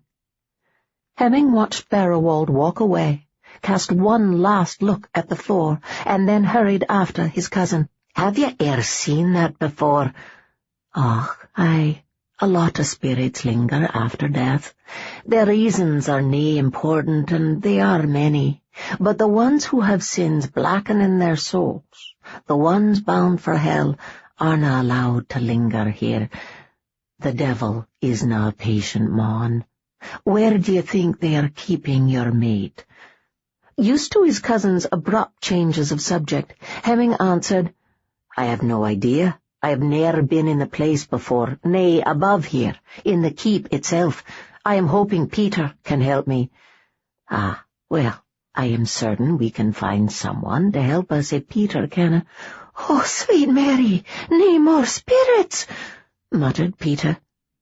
Hemming shook his head and hurried up the stairs, moving rapidly past Beowulf. He needed to find Brona. Every instinct he had was crying out that she was in imminent peril. The moment he stepped out of the underbelly of Roscurra into what looked like a large solar, Hemming felt all the cold resolve he needed to do battle wash over him, readying him for whatever he might face next. He moved to the side of the doorway leading to the dungeons, his father, Peter, and Beowulf moving to stand with him. As the other men who had come through the passages came into the room, Hemming listened to his father direct them. Colin had sent some Kerrs to them, and those men were used to show the MacNachton fighters around the keep. Hemming suspected they were also there to try to keep the loss of Kerr life as low as possible. There was a wariness in the men, but no more than that, and Hemming knew Colin was trying to ease his way, for the man was certain that Hemming would be the next laird of Roscurra. All Hemming cared about, however, was Brona, finding her and keeping her safe. The moment all the men who had come in through the doorway were gone, making their way through the keep to make it MacNachton territory, Hemming turned to Peter, the only one still at his side. "Where do you think Brona will be?" Hemming asked the man. "Whene'er the laird secured the lass, it was within her own bedchamber," replied Peter. "Then take me there, now." All the breath in Brona's lungs was pushed out when Angus threw her onto her bed and then flung himself down on top of her. Brona was too desperate to catch her breath, to just breathe, to do anything to stop the man from roughly unlacing her gown. When she was able to finally breathe, she began to struggle. Angus punched her in the face with such a cold calm it was not only the pain of the blow that stilled her movements. When Angus started to tug her gown off her shoulders, the fear that held her in place fled, and her sense returned. No matter what she did, this man was going to hurt her. He was going to rape her. Brona doubted Angus would even try to make her want him, to ease the taking of her body by stirring even a little desire in her. She decided that, if she was going to be hurt, she would be hurt while fighting this man. He might not be planning to kill her, but what he wanted to do to her would destroy her in ways she did not even want to think about. Even as Brona punched Angus in the face, she knew she was starting a fight that she had absolutely no chance of winning. It was also a battle that would leave her in a great deal of pain, but she no longer cared about that. He was going to put himself inside her, join their bodies, and leave his seed in her womb. The mere thought of that terrified and revolted her. Only Hemming had been there, and she would fight to the death to try and stop Angus from befouling what she had shared with Hemming. She closed her mind to the pain as she fought with Angus. To her complete shame, it only took Angus a few short minutes to subdue her. As he tied her wrists to the bedposts, she tried to take some satisfaction in the fact that he was bleeding from the mouth and nose, and his eye was watering badly from the punch she had delivered to it. It had been a short, eerie battle, neither one of them making much noise. He had used his big fists and his much bigger body. She had used her fists, her feet, her teeth, and her nails, but she had still lost. Brona just hoped that later she might be able to find some comfort in the fact that she had tried to save herself. "Why are you doing this?" she asked, pleased at how calm, even cold, she sounded. "Why marry a woman who doesn't want you?" "Well, I want you," Angus replied, as he drew his knife and began to cut her gown off her body. "I have wanted you for years. I have also wanted to be the laird here from the first day I set foot inside these walls." "You cannot be the laird here. Hervey is the laird. But when Hervey is dead, you become the next heir, and trust me, old Hervey is very, very dead." Brona felt a brief pang of regret when she realized that news did not cause even a flutter of grief. "I cannot be the laird because I am a woman. 'Tis why Hervey was chosen o'er me, my father's only bairn." "Ye cannot be the laird, but your husband can be." So that was it, she thought, feeling a ridiculous sense of insult as she worked strenuously to make her body as cold as ice and numb, so numb that she would not be able to even feel this man's touch. She had no doubt that Angus had lusted after her, but he had married her to become the Laird of Roscurra. Brona suspected Hervey had kept Angus close and loyal for years, with the promise of letting Angus marry her. Hervey had been smart enough to know that, once Angus was married to her, the man could never be trusted again, that Hervey's life would be in danger from the moment the vows were uttered. Something had happened to make Angus strike out and just take what he wanted. Brona suspected Angus would use the battle with the MacNachtons to hide his murder of the laird in some way. "Tell me, has that demon been inside you?" Angus asked, as he gripped the front of her shift and held his knife ready to cut it off. "Aye, he has been so blessed," said a deep, familiar voice, and Brona felt her body rush to life again. "And he is the only man who e'er will be." Angus sat up in shock and gaped at Hemming for one brief moment before he was lifted off Brona and thrown across the room. Brona stared at Hemming, light-headed from the joy of seeing him alive and well, and able to throw people around again. She met his golden gaze, saw the odd mixture of concern for her and rage at Angus, and smiled at him. "Did he get what he wanted?" Hemming asked her, aching to look her over more carefully, but not daring to take his full gaze off Angus Kerr. "Nay, we were just discussing the matter," Brona replied. "I would like to set you free right now, Brona, love, but I have to kill a man first." "I can wait." Angus was back on his feet now, and he rushed at Hemming. The way Hemming avoided the man's heavy fists and kept knocking Angus down told her that Angus had very little chance of winning this fight. She glanced at the door to see Peter standing there. That man started toward her, but she shook her head to stop him. The bedchamber was not big enough for two big men to fight without endangering everyone else in the room. She was safe enough where she was for now, but Peter could get hurt if he entered the room, or could cause a distraction that could get Hemming hurt, especially now that both men had drawn their swords and were doing their best to cut each other into ribbons. She breathed a sigh of relief when Peter nodded and took up a guard's position at the door to make sure that no one could slip into the room and attack Hemming's back. Angus was soon staggering, blood flowing from several wounds.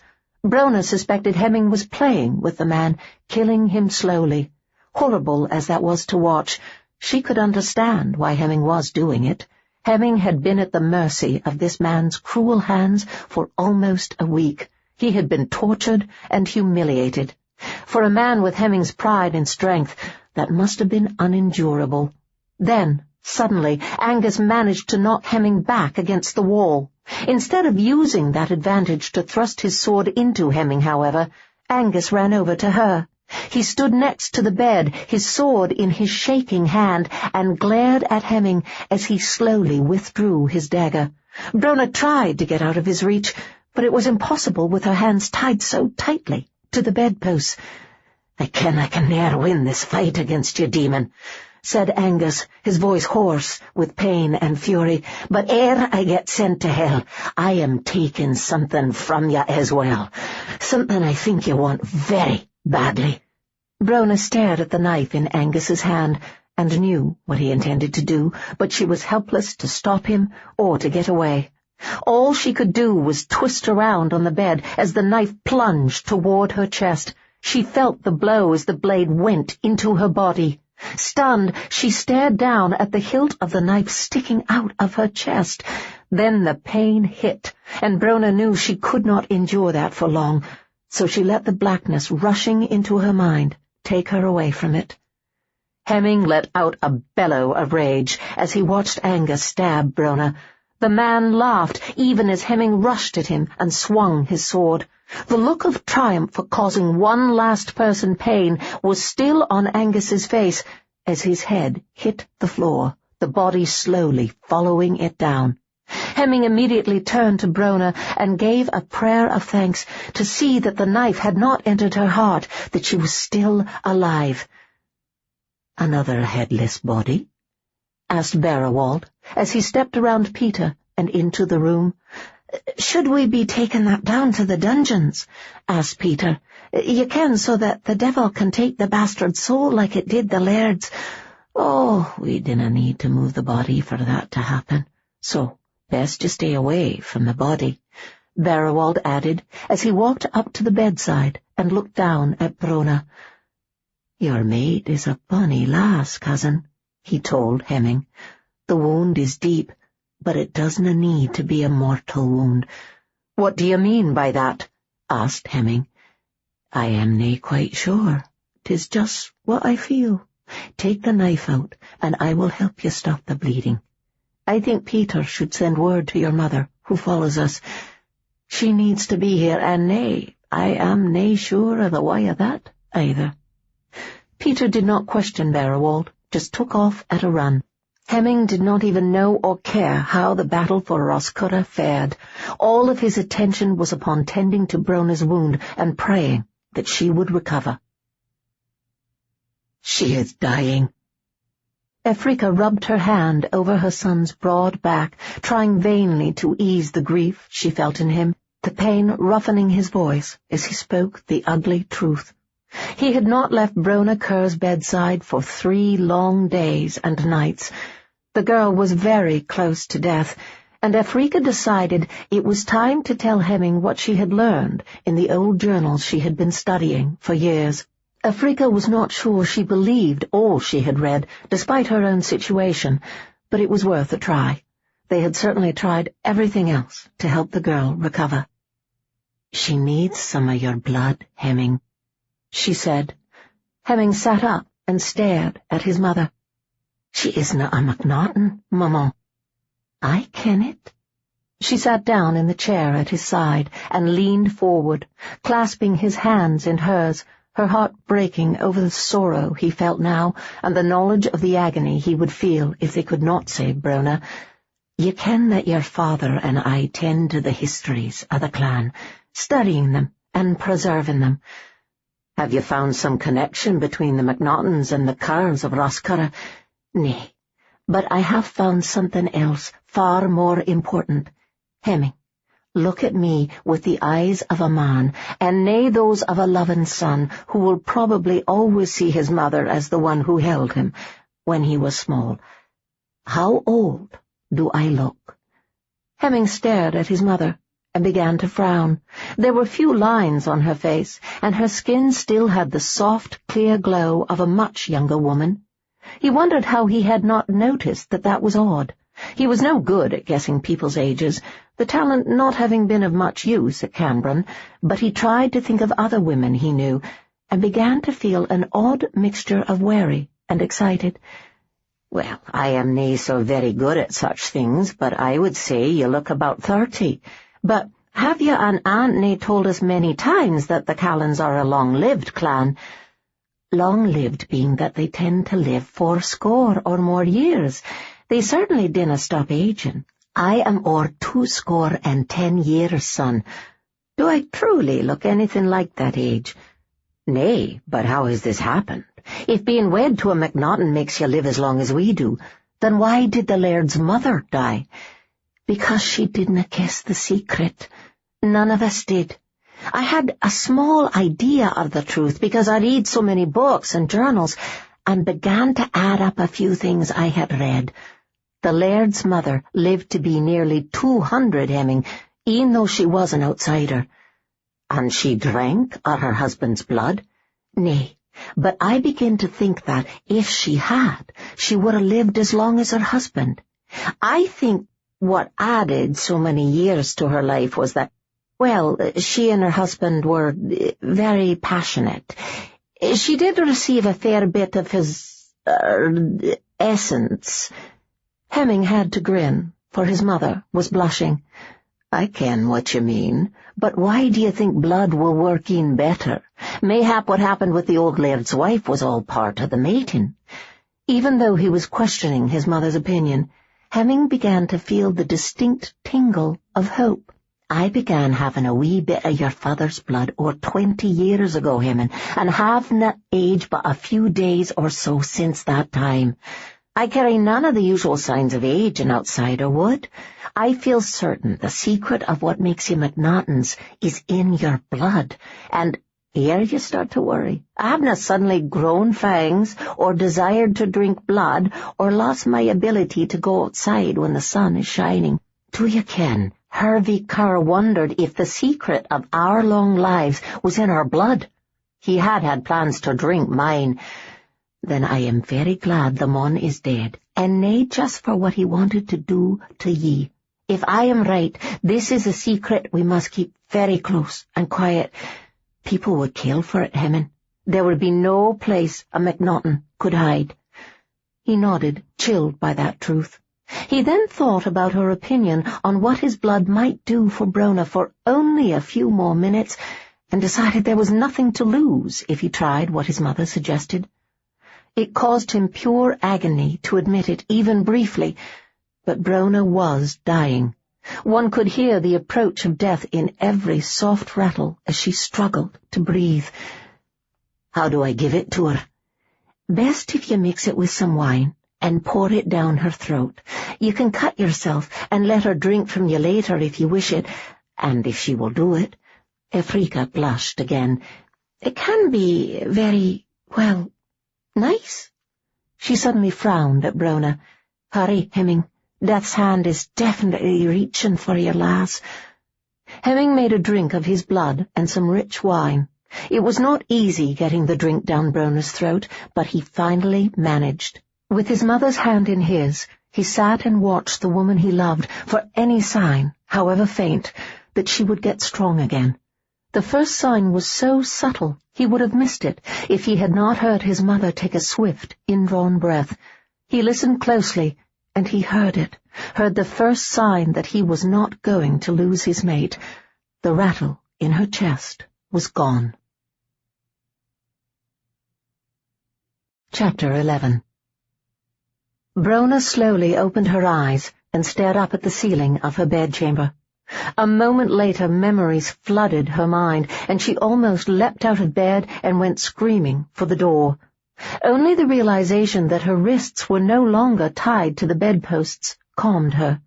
She knew instinctively that the warm body she could now feel curled at her back was not Angus, and she lightly stroked the arm wrapped around her waist. A warm, soft kiss on the nape of her neck told her that Hemming was awake, and she turned on her back to look at him. She sighed, for with his sleep-warmed golden eyes and his tousled hair, he was intimidatingly handsome.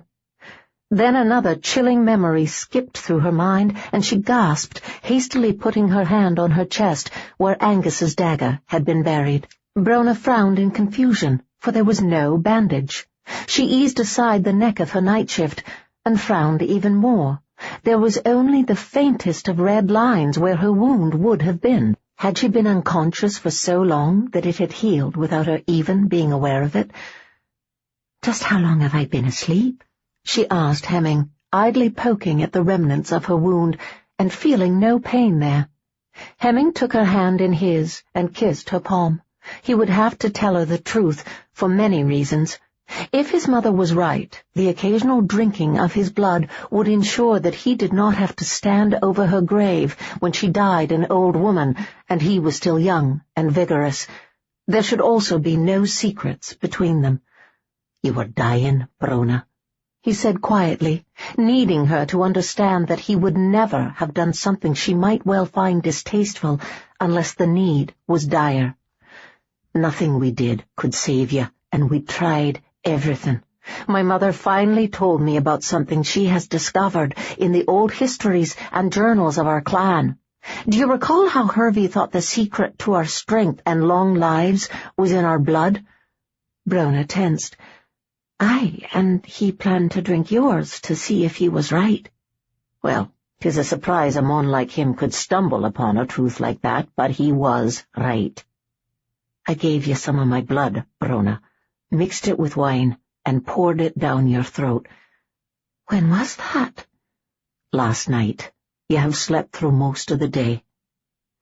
Brona knew she should be disgusted, maybe even looking for something to thoroughly rinse her mouth out with, but she only felt a passing twinge of unease. Then again, she had overcome her unease with the fact that Hemming drank blood and did so straight from the source. She took another peek at the faint mark that was all that was left of what she suspected had been a mortal wound. Considering some of the putrid potions healers mixed up, a little blood with her wine seemed almost mild, and it had obviously worked a miraculous cure. Hemming frowned, trying to guess what she was feeling about what he had done. She just looked a little puzzled, and sometimes, when she glanced at her wound, a soft look of amazement crossed her face. Hemming began to feel that there might not be any objection made about what he had done. That made him wonder if she would also accept drinking from him. The mere thought of that made him hard as a rock, and he quickly pushed it from his mind. "Hervey is dead, isn't he?" Brona asked. "Aye, we think Angus killed him. Both men have already been buried. I didn't think you would care, but I can show you where Hervey is buried." "Aye, you can do that at some time. I feel nothing, and that makes me feel a little sad, for he was a kinsman, and I have very, very few of those. Yet I asked about his death because he had guessed the secret of your blood, and 'tis a very, very dangerous secret, isn't it?" Pulling her into his arms, he kissed her cheek and rested his cheek on her hair. "Aye, very dangerous. As my mother says, we wouldn't just have the hunters after us, we would have the whole world. I didn't think it would just be for the fact that it can heal such dire wounds as yours. Nay, I think most would be after it because it makes you live longer." Brona lifted her head off his shoulder and stared at him in shock. "It can? Once you see my mother, you will ken the truth of that. I feel a fool for nae kenning that she is over 210 years, yet looks 30. I simply didna pay any heed, thought naught unusual about it. My aunt is the same." She suddenly hugged him, very tightly. "None of you would e'er be safe." Hemming idly combed his fingers through her long, pale, blonde hair. "'Tis a reason for us to rejoice, though. It means that, if you can stomach drinking a wee bit of my blood on occasion, you would live as long as I do." Brona tensed, but did not lift her face from where she had it pressed against his broad, smooth chest. "And why would you wish to do that for me?" she asked softly, hearing her heart beat in her head. It was pounding so hard and fast. He gently grasped her chin in his hand and turned her face up to his. "Because I want to keep you. I dinna want to wake one more morning without you at my side." "Are you asking me to be your wife?" she whispered. I am. My wife, my mate, the mother of my children." "Why?" A large part of Brona just wanted to shout "aye" and do a little dance around the room in unbridled joy. Another part of her, however, needed more, needed him to love her. She inwardly grimaced as she admitted to herself that she would accept just a few words about caring for her. Considering what Hemming was, and she was sure she did not know the whole of it yet, they would be facing some large challenges in the future, and Brona felt that his feelings needed to have some depth to them if they were to survive them. Hemming smiled and brushed his lips over hers. "Because you are the other half of me. Because you are my love." He frowned when the plump bottom lip he had been licking began to wobble. "That isn't supposed to make you cry." She kissed him and then hugged him as tightly as she could. "Tears of joy. I love you too, Hemming. I think I have since the start. Think on it. I set free a mon all called a demon, a mon who drank Peter's blood. I e'en let you drink my blood, and you must ken how most outsiders feel about such a thing. I believe I loved you from the first moment I looked at you. It just took a wee while for it to settle into my heart and mind." Feeling tears stinging his own eyes, Hemming kissed her. He was just about to rid her of the night shift that prevented him from feeling all her soft skin when he heard someone clear her throat. Opening one eye, he saw his mother standing at the side of the bed. Feeling a little too much like a chastised child, he realized a blushing Brona and slid out of bed, heartily glad that he had kept his clothes on when he had gotten into bed beside her. He hurriedly introduced Brona to his mother, grinning slightly at the bemused look Brona wore as she studied the young, pretty Africa. Hemming took Brona's hand in his and smiled at his mother. "You shall be pleased to hear that she has agreed to marry me." After hugging Brona and kissing her cheek, Africa looked at her son. "And I suspicion you want that marriage to be soon as possible." "Hemming, there is something you need to ken," Brona said. "I think that if you marry me, you may be able to be the laird of Roscurra. Angus felt that was how it would be if Harvey was dead. 'Tis one reason he killed my cousin." "Ah, aye," Hemming said as he tugged one of the chairs closer to the bed, sat down, and took Brona's hand in his.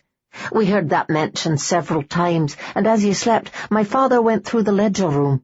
He found what your father had written, the instructions he had left about what was to be done about Roscurra and its heirs.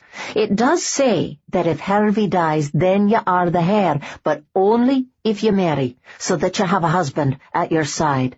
He grimaced. "From the moment I told Colin that I intended to marry you, he has treated me as the laird of Roscurra, and I couldna get him to stop." For a moment, Brona felt a touch of fear. Angus had wanted to marry her because it would have given him a chance to be the laird of Roscurra. Her fear that Hemming might be doing the same passed quickly, however. Hemming was not like that.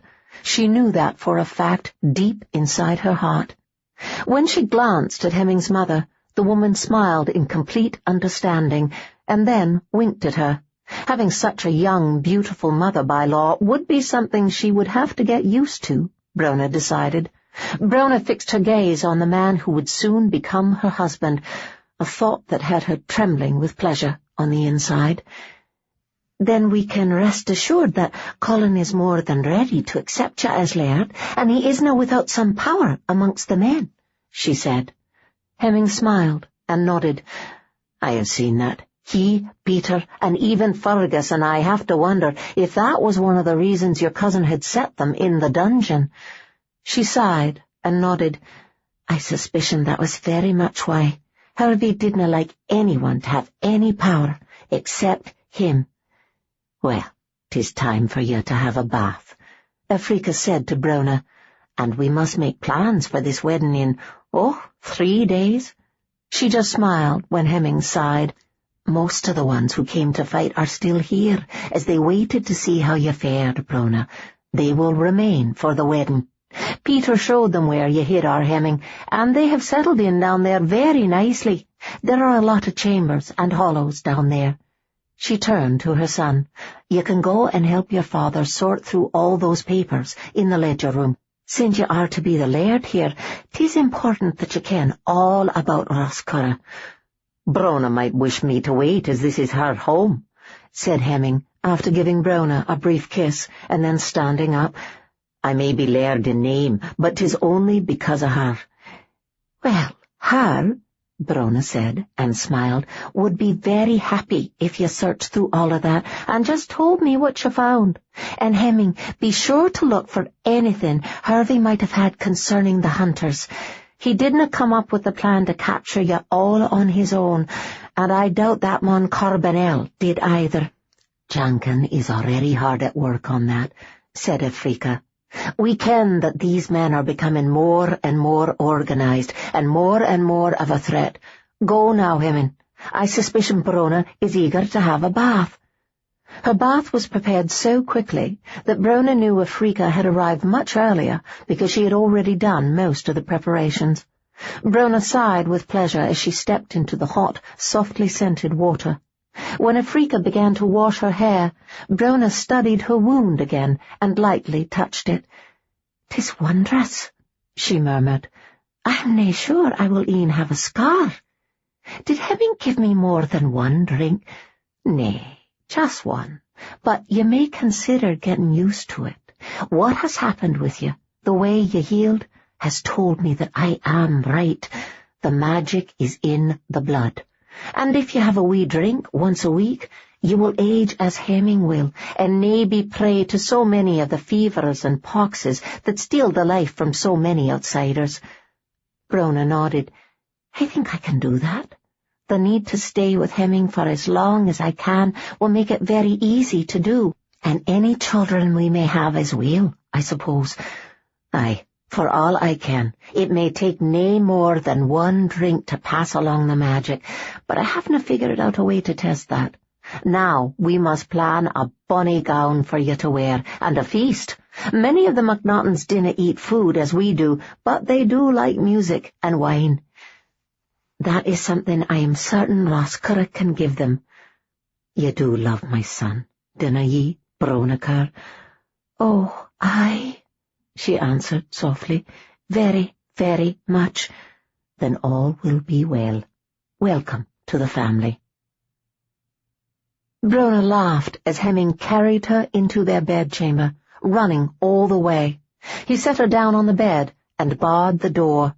She stopped laughing, however, when he started to walk back to her, for the hunger in his eyes was enough to set the bed linen on fire.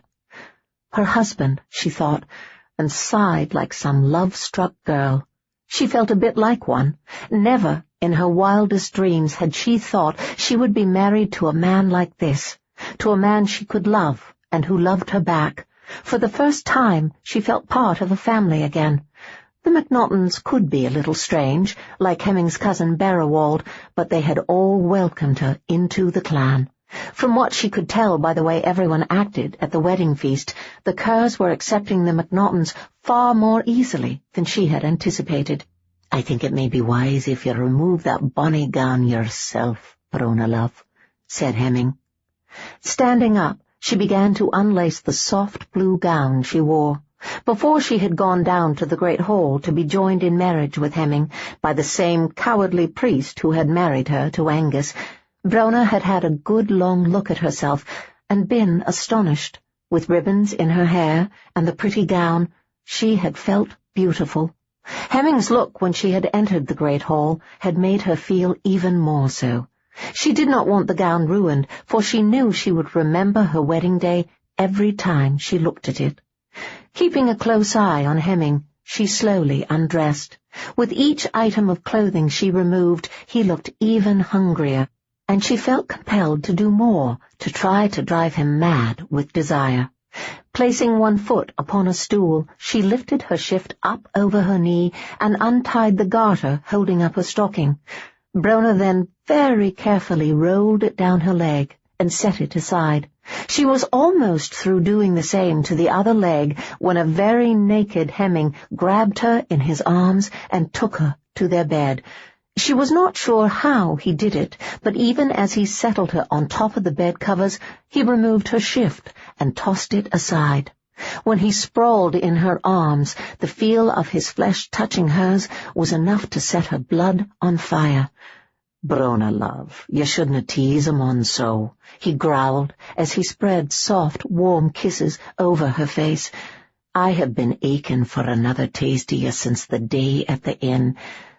I confess I did think a lot about that myself," she said, as she trailed her fingers up and down his spine. "There is one thing I must tell you ere we get too witless." When he hesitated, she smiled and kissed his chin.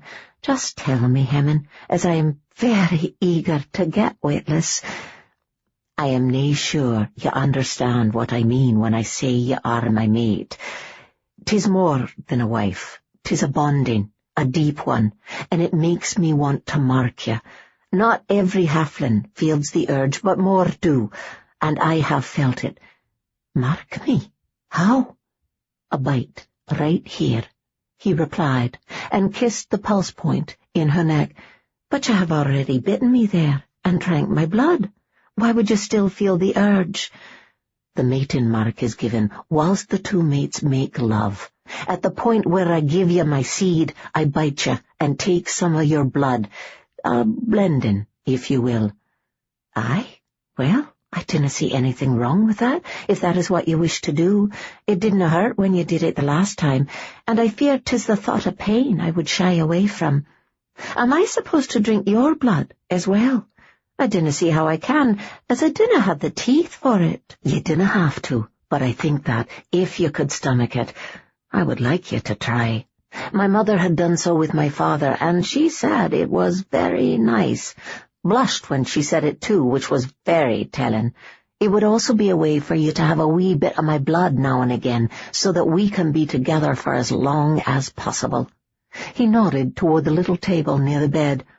"All I need to do is give myself a wee cut on the wrist, and you could take a wee sip from there."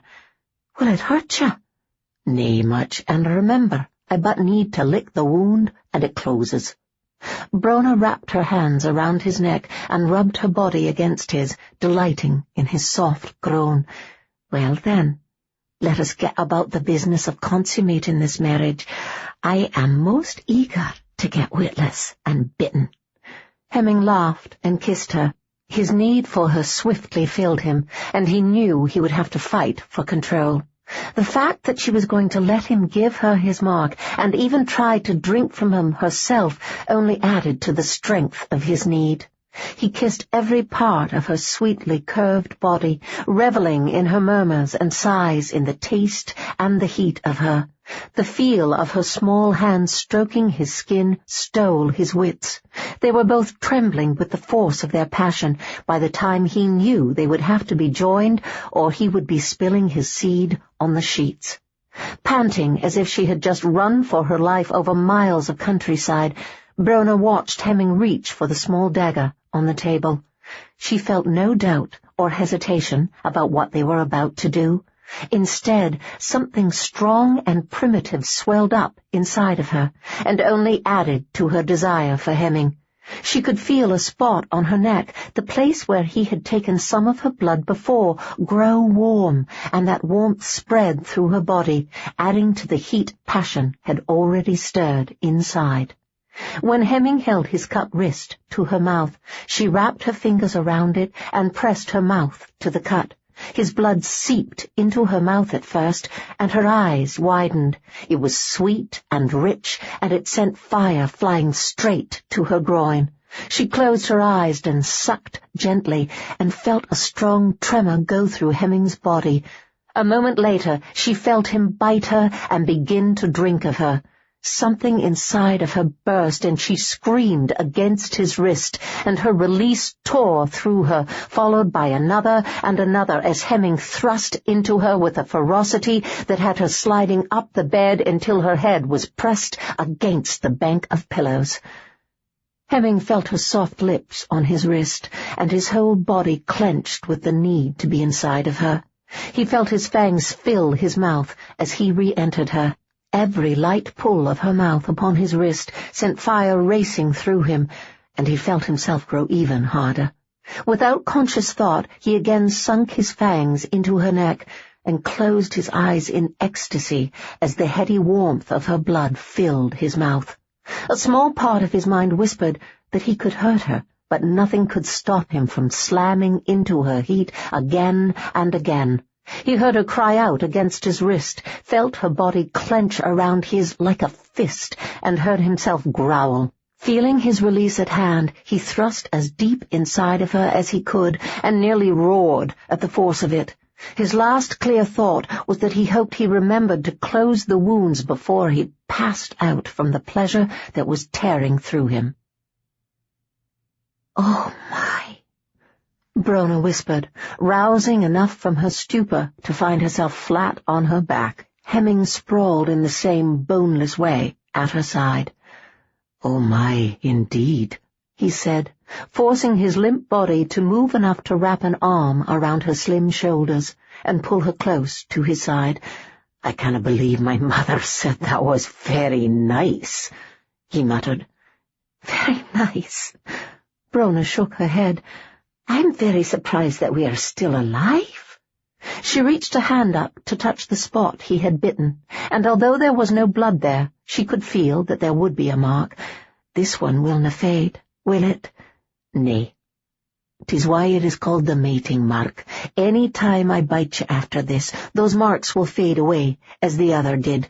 I am nae sure why this one doesna. Just one of those mysteries." He took a slow, deep breath to quell a sudden attack of nervousness. "Well, do you think you can drink from me every now and then?" "It had best be only every now and then, or e'en your magical blood will na keep us from dying, our poor wee hearts stopped by the strength of the pleasure we just survived." Hemming grinned. "Aye, 'tis best if we save it for special occasions. Struth, I canna help but wonder if it could be the sort of thing that makes one crave it dangerously." Brona kissed his chest, and then rubbed her cheek against the taut skin.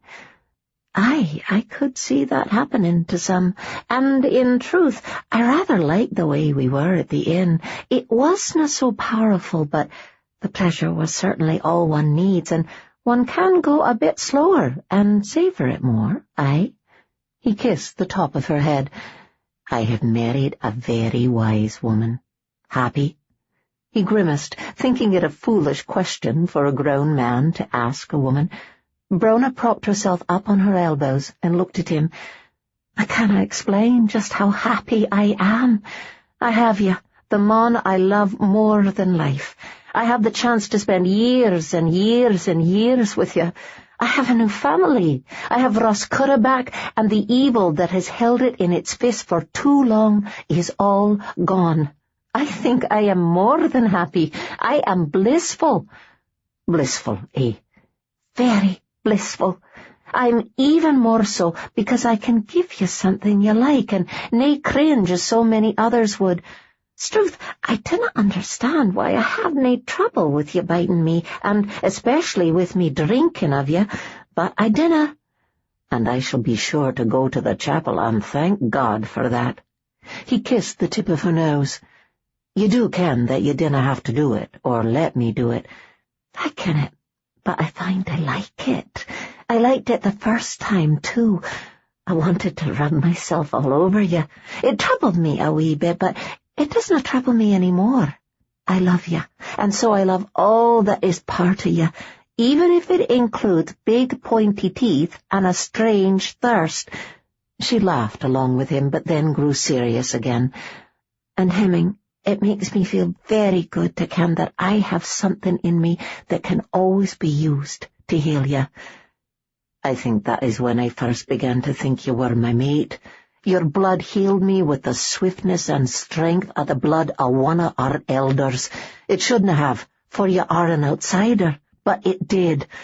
Oh, it would have healed me anyway, but much more slowly. Another mystery, eh? I must be sure to remember to tell Maman about it, as she is trying to gather all the information she can on the many strengths and gifts of the clan. Since she found out how we can hold our mates at our sides with a wee sip now and then, I can only praise her work. Will it be all right, Hemming? You live in here. I ken that the MacNachton clan is very close, and you will not have any of them here. 'Twill also be difficult for them to visit very often. It will most certainly be all right, and I will not be the only MacNachton here.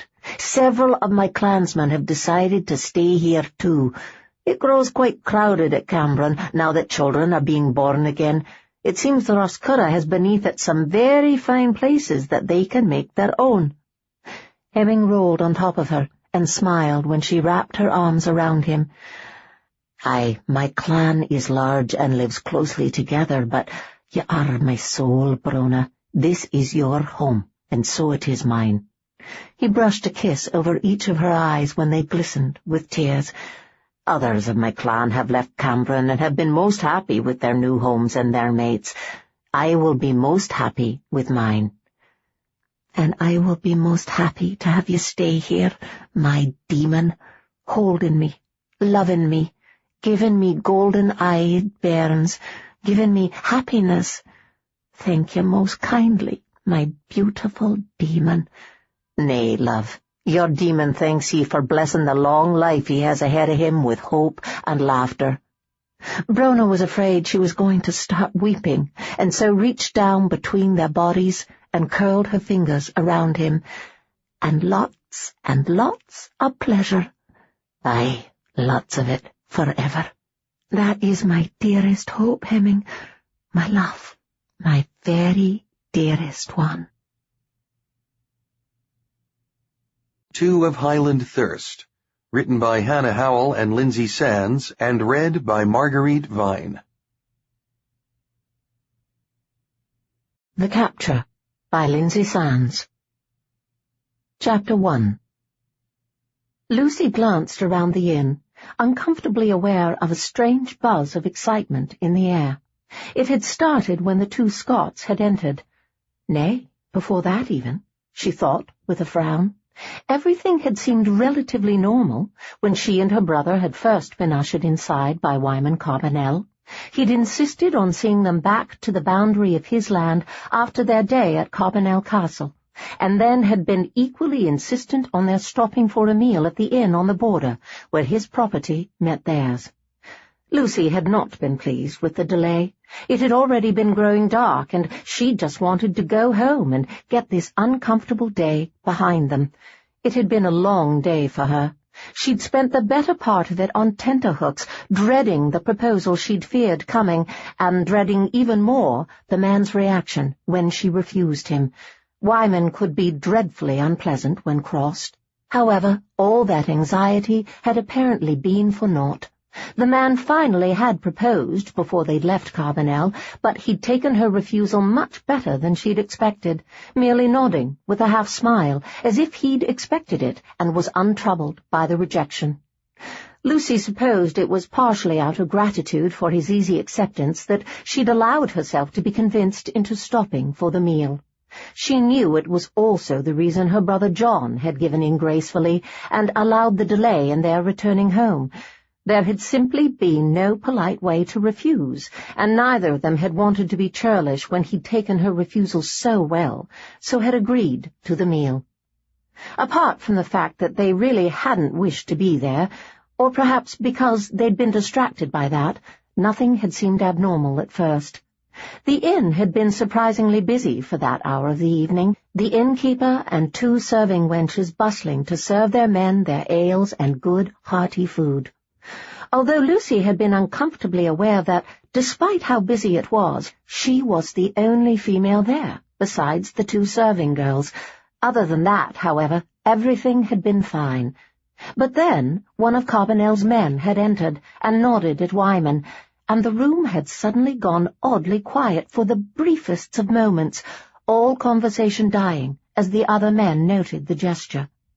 When the conversations had started up again, an instant later, the sound had seemed a little louder, a little more hearty, and, compared to what had passed before, quite unnatural. Then the two Scots had entered.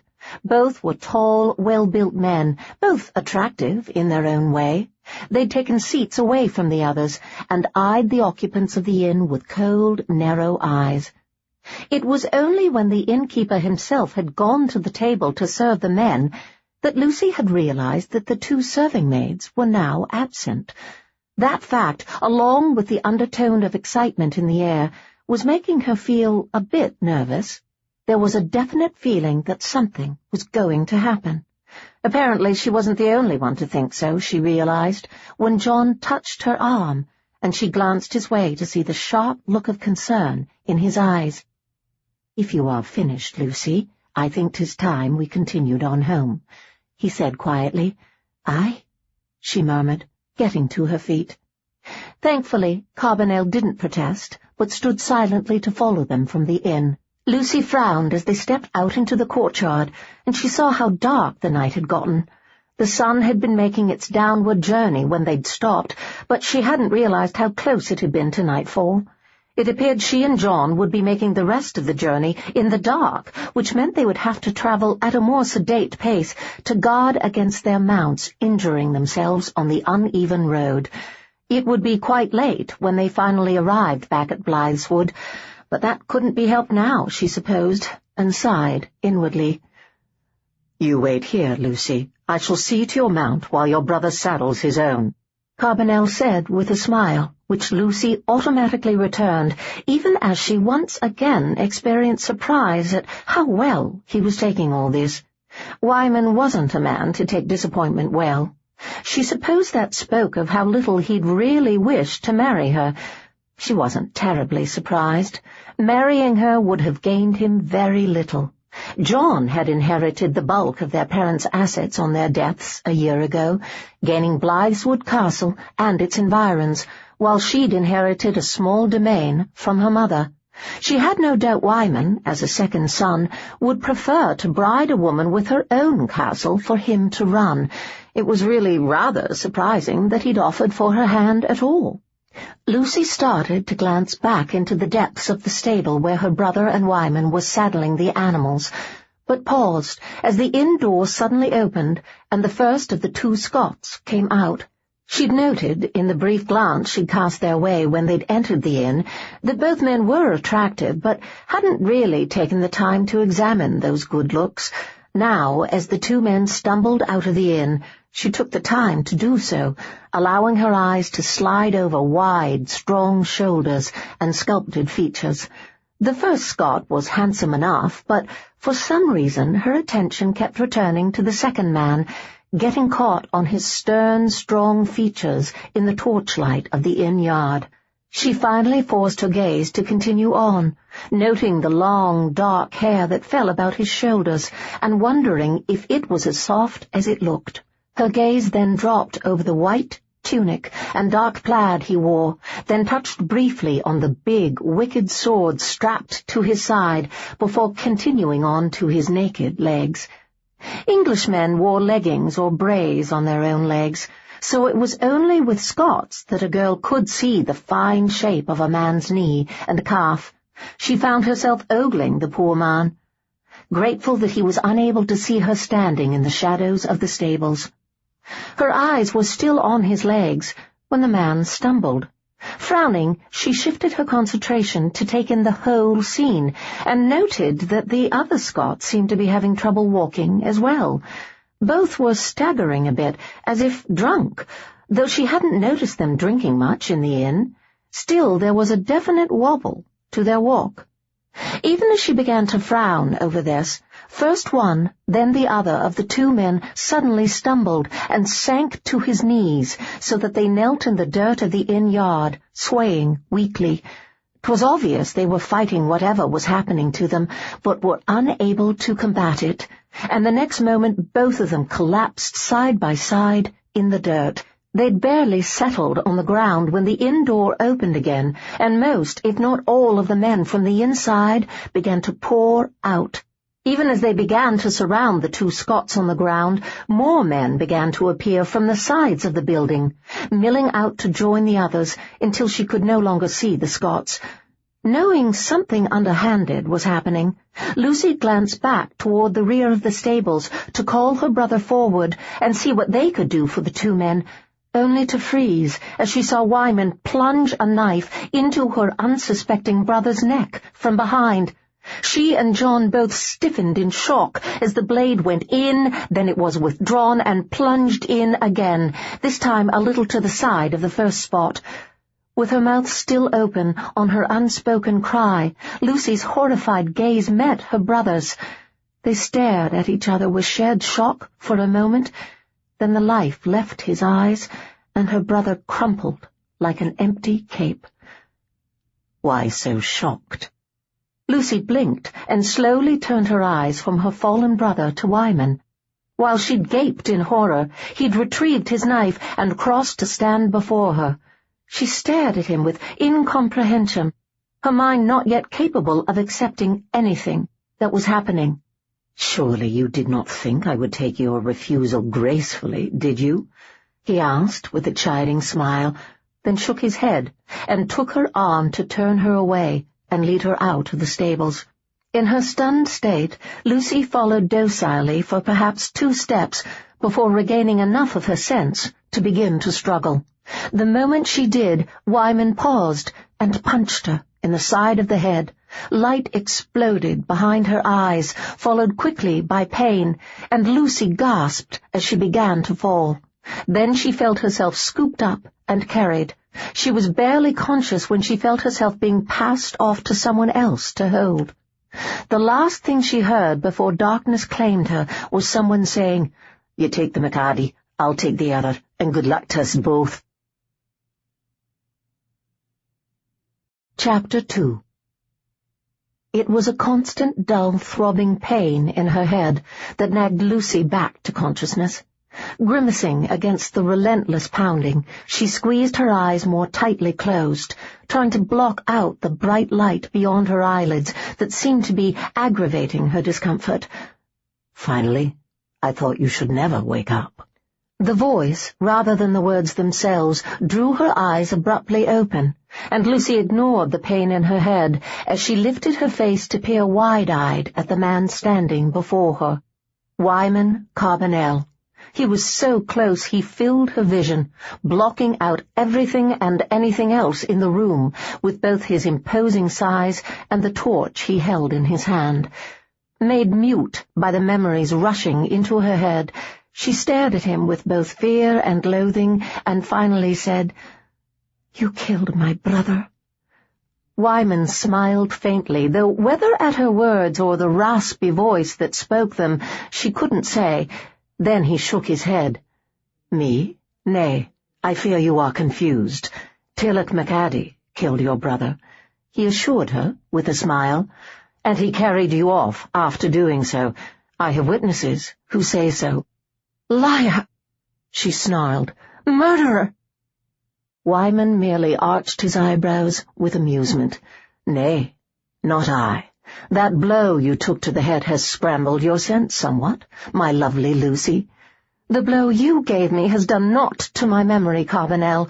You killed my brother, and then hit me, and brought me here, wherever here is," she added with a frown, and glanced to both sides as she became aware of a gnawing pain in her wrists. The pain was explained away the moment she realized she was hanging from chains on her wrists. She was chained to the wall like a common thief. "Welcome to Carbonell's dungeons," he said easily, as she forced herself to stand and take the weight off her arms. "I hope you shall soon come to think of this as home." Lucy turned an amazed glance back to him. "You are mad!" "Oh, now, is that any way to talk to your future husband?" he chided. Her mouth dropped briefly. "I shall never marry you." He shrugged, apparently unconcerned. "'Tis your choice, of course. However, I still hope to make you see the benefits of marrying me and going along with my version of events. Benefits? She spat with disbelief. Aye, there are many, he assured her easily.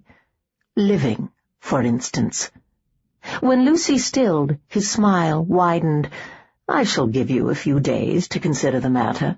Marriage is a grave undertaking and should be considered carefully, he assured her with sardonic solemnity. If you decide to marry me, we shall be wed right here, in this lovely room, by torchlight. We shall probably consummate it here, too, to ensure you do not have second thoughts. Lucy shuddered at the very thought of the hands that had taken her brother's life touching her, but he wasn't done. Understand.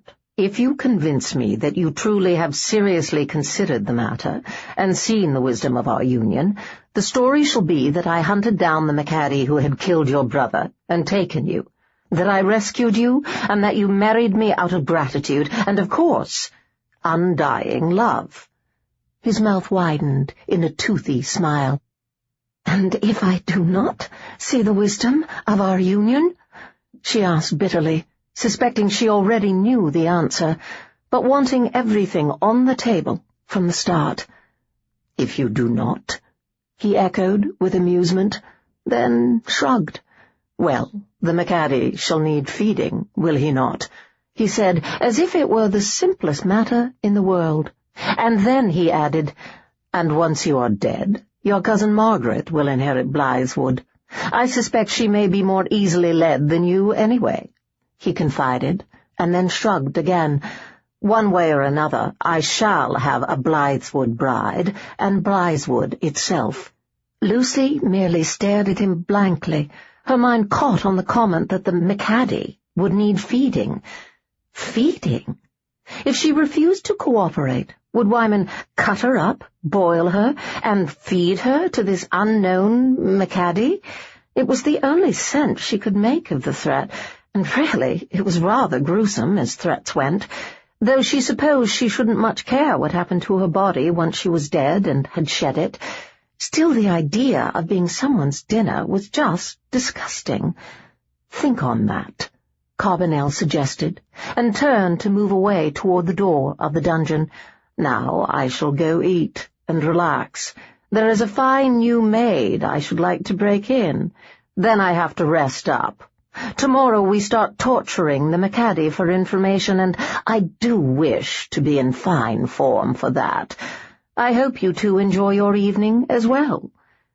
She stared silently at the heavy wooden door as it clanged shut. There was no clink of it locking behind him. Why bother locking it? She was chained to the wall and helpless to leave anyway, she supposed. Sighing, Lucy leaned back against the cold, hard stone behind her and allowed her gaze to slide over her present home, stiffening when she spotted the man chained to the wall opposite. She would have seen him earlier if Wyman hadn't stood directly before her, blocking her view of the dungeon. Now she peered at the man, noting that he was double-chained across from her. Obviously, they hadn't trusted one set of chains to hold him, like they had her. She thought that was a bit ridiculous. While the man was big and strong-looking, one set of chains surely would have held him, too. Her gaze slid down to the chains at his ankles, noting there were 2 sets on each leg as well, and that he had naked knees. It was one of the Scots from the inn, the MacAdie whom Wyman had kept mentioning, she supposed. He was pale and looking a little the worse for wear, but his eyes were open, and he was obviously awake and alert. She doubted he'd missed any of the conversation that had just taken place. They stared at each other silently. Lucy was trying to think of something to say, but the only thing that came to mind was a compulsion to apologize to the man. However, she really had nothing to apologize for. With her aching head making it impossible to think of anything intelligent to say, she closed her eyes with a little sigh, in the hopes that the pain would ease some and give her back her faculties. Unfortunately, the moment she closed her eyes, thoughts of her brother filled her mind, The image of Wyman plunging the knife into John's neck seemed to be burnt onto the back of her eyelids. Lucy's breath left her on a small sob as the moment replayed through her head, followed immediately by recriminations. If only she hadn't allowed herself to be distracted by the Scots. If only she'd saddled her own horse. If only she'd been close enough, mayhap she could have saved him. Lucy knew that wasn't really true. Wyman simply would have chosen a different method or time. No matter how it had played out, her brother would still be dead, and all because she'd refused to marry Wyman Carbonell. But if she'd agreed to marry him, Lucy thought, and then shook her head, Wyman probably still would have killed her brother to get Blytheswood for himself. Wyman Carbonell was a second son. His older brother, Frederick, had inherited Carbonell Castle several years ago, and left his brother to run it while he played at court. However, he'd fallen out of favour at court recently, and returned home to take up the reins himself, leaving Wyman without. The man enjoyed the power he'd had, and wouldn't be eager to give it up. He would want a castle of his own to rule. She supposed Blytheswood had seemed easy pickings to him. Marry the sister, get rid of the brother, and voila, one castle and estate for him to be lord over. Teeth grinding together, Lucy silently wished he'd just killed his own brother, and continued ruling Carbonell, rather than come after her family, and what they had. Of course, maybe he eventually planned to do that as well. How much better to have 2 castles? She wouldn't put it past him. It was part of the reason Lucy had refused to marry Wyman. She'd suspected the man was lacking in character, although that was putting it mildly. While he had never been anything but polite and even gallant in her presence until now, servants spoke, and there were rumours about the man, his temper, and cruelty. Lucy didn't trust him, didn't like him, didn't want him, and frankly, she'd rather be dead with her brother and the angels than married to the bastard. It was looking like she'd get her wish. Tears suddenly welled in her eyes, and Lucy silently wept for her brother, and for herself, and even for the man on the wall across from her. They had all been brought down by Lord Wyman Carbonell. It was just that she and the MacAdie hadn't had the good fortune yet to die and escape the coming humiliations and abuses he planned for them. "Dinna give him your tears." Lucy blinked her eyes open and peered at the MacAdie. His expression was a strange mixture of compassion and anger. "Do you fall into tears in defeat? We're as good as dead," he added solemnly. "He killed my brother," she announced quietly. "Can I not mourn him?" The Scot shook his head. "There's time for mourning later. Now you're needing to stay strong. Once we're free here, you can collapse in tears and grief. Until then, turn your grief to anger and your loss to hate. 'Twill strengthen you for what's to come." Lucy almost asked what they could possibly need strength for. They were trapped here, after all, but she bit back the question. He seemed strong and unafraid despite their position, and she wouldn't weaken him when he had such an ordeal ahead. Torture, Wyman had said, and judging by his smile as he'd said it, he'd enjoy the task. This man was in for some terrible pain. "My name is Lucy," she said, after a moment. He nodded solemnly in greeting. "And I am Tearlach MacAdie." Lucy nodded a greeting in return, but she was thinking about Wyman's comment that the MacAdie would need feeding.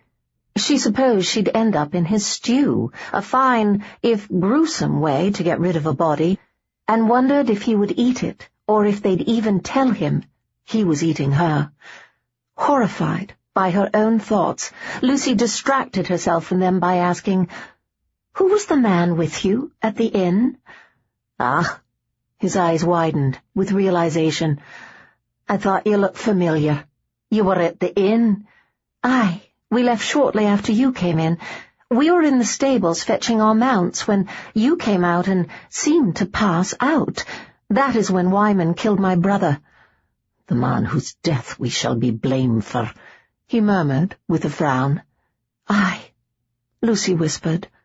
It was obvious he'd been awake through the entire conversation she'd had with their jailer and heard everything. Wyman stabbed him in the neck. Twice. Tearlach's mouth tightened, but he didn't comment. It left them to fall into a thoughtful silence, one during which Lucy found her mind slipping back to that moment in the stables, the shocking sight of the knife plunging into her brother's neck, her brother falling. "The man with me was me cousin," Tearlach announced suddenly. "Sir Hemming MacNachton, of Cambron." Lucy forced the image of her brother's death away and concentrated on his words. The name rang a bell, but she couldn't quite place it. Her eyes widened suddenly as she recognized it. There were rumors and tales circulating about the MacNachtons, ridiculous tales of their being night demons and soulless, blood-sucking creatures who could steal your soul. It put a whole new picture on the feeding business, but she shook her head to herself, thinking Wyman was surely mad if he believed those nonsense tales. But then she supposed he must be mad. He killed her brother and kidnapped her, after all. Those weren't exactly the actions of a sane man, or at least not the actions of a sane man with a conscience. "Why would you no marry him?" Startled from her thoughts again, Lucy merely arched an eyebrow. "Did I mention he killed my brother?" Tearlach smiled faintly, despite their circumstances. "Aye, but I gather you'd already refused him ere he did that. Why did you refuse him to start with?" Lucy's mouth twisted, but then she sighed and shrugged before explaining. "There has always been something not quite right about Wyman. I did not trust or like him, and would not agree to marry someone who made me so uncomfortable. However, he prompted. However, then I realized it would cost my brother his life." She swallowed, unable even to say the words that she may very well have married him, had she thought it would save John's life, at least if it was the only way to save him, or else she would have made damned sure he was nowhere near her brother. "From what I o'erheard, he wants Blytheswood more than he wants you," Tearlach pointed out, not unkindly. "Whether you'd married him or no, he would have killed your brother. I'm suspecting the only thing your agreeing to marry him would have changed was the time and place of your brother's death." "Aye," she agreed wearily, and then changed the subject again. "You and your cousin are Scottish." "Aye." "Why were you down here, in England?" Tearlach was silent for a moment, and she suspected he was deciding what he could or should tell her. Finally he said, "Rumours had reached our people that some—" He paused and frowned, then said, "men," though she was sure it hadn't been his original choice of word, but was distracted when he continued. "Some men were gathering in groups and coming after our clans. We came out in search of information about it. We've been stopping at the various inns along the way, hoping to learn what was about." "And got yourselves caught instead," she said quietly, and saw his mouth tighten. He obviously wasn't pleased with the outcome, but then there was no reason he should be.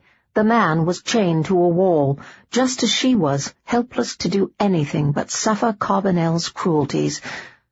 Not wishing to think about the coming morning and what they were helpless to prevent happening, Lucy began to talk to distract them both, telling him tales of her childhood. She and her brother John had shared an oddly close relationship.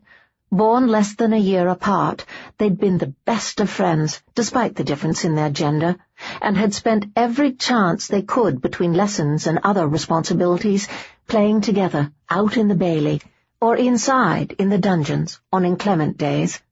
It was during one of these stories that she had her first idea, and first hope that all was not lost.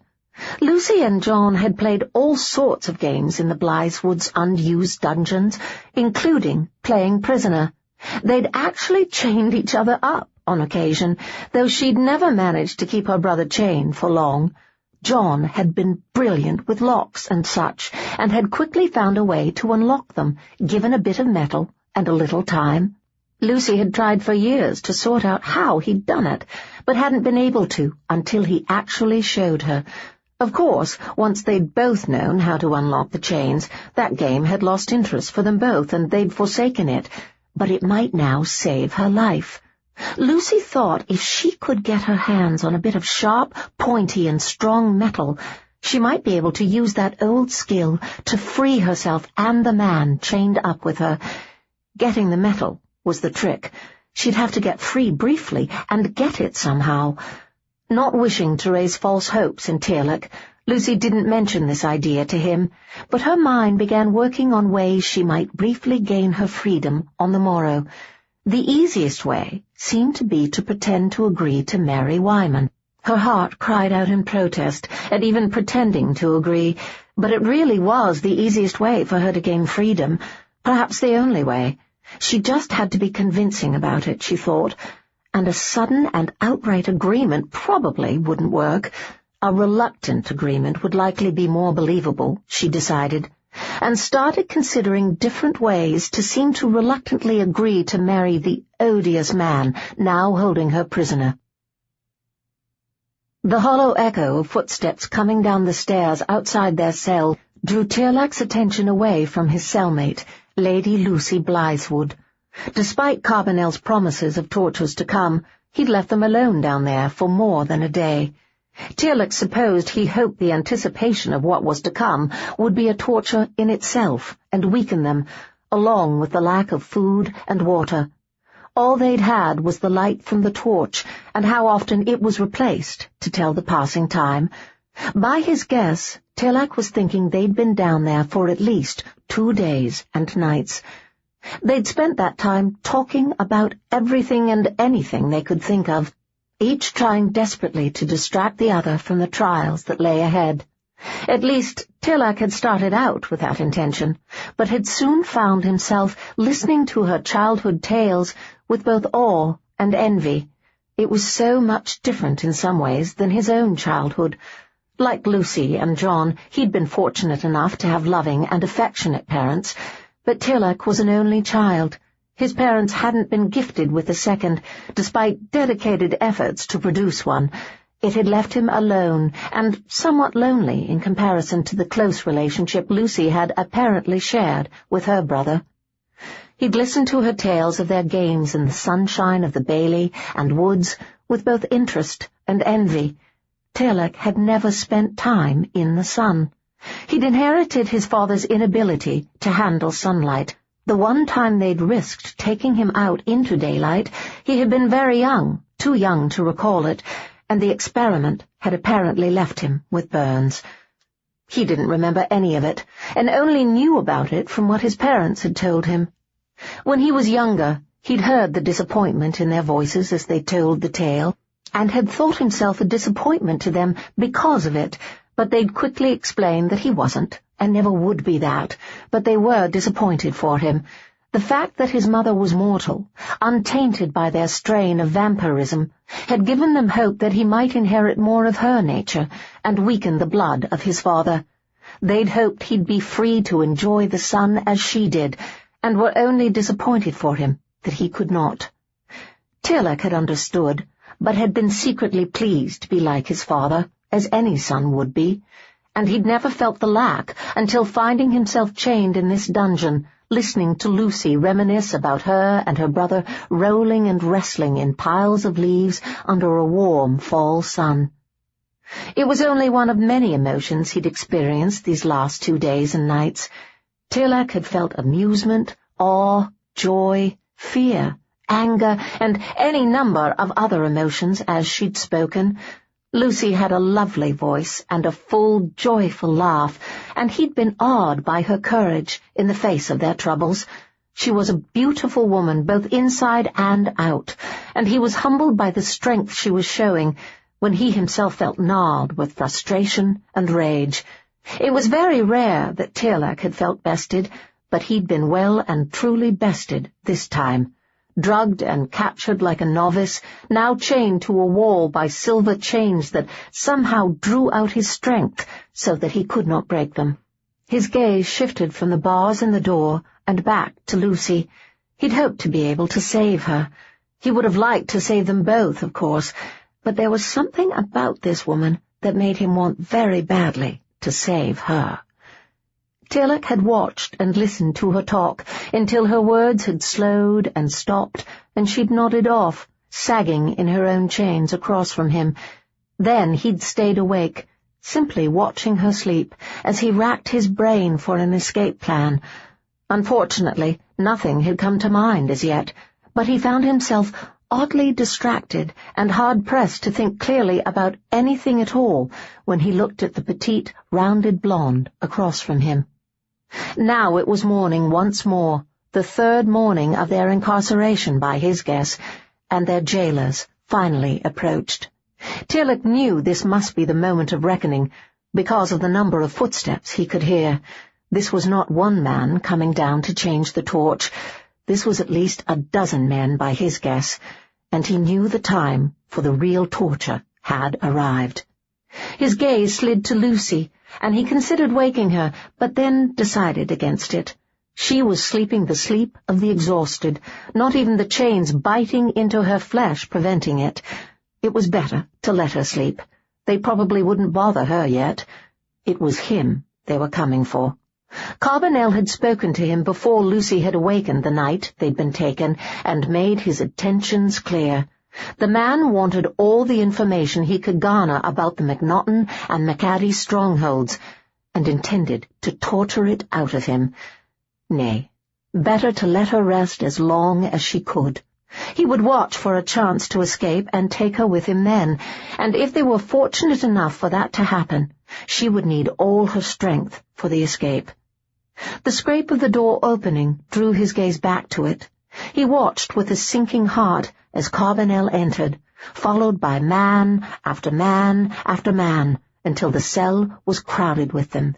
Tearlach was exceptionally strong, and had been trained in all forms of battle from his birth, but even he could not defeat so many when exhausted, hungry, and unarmed, not to mention still chained in silver.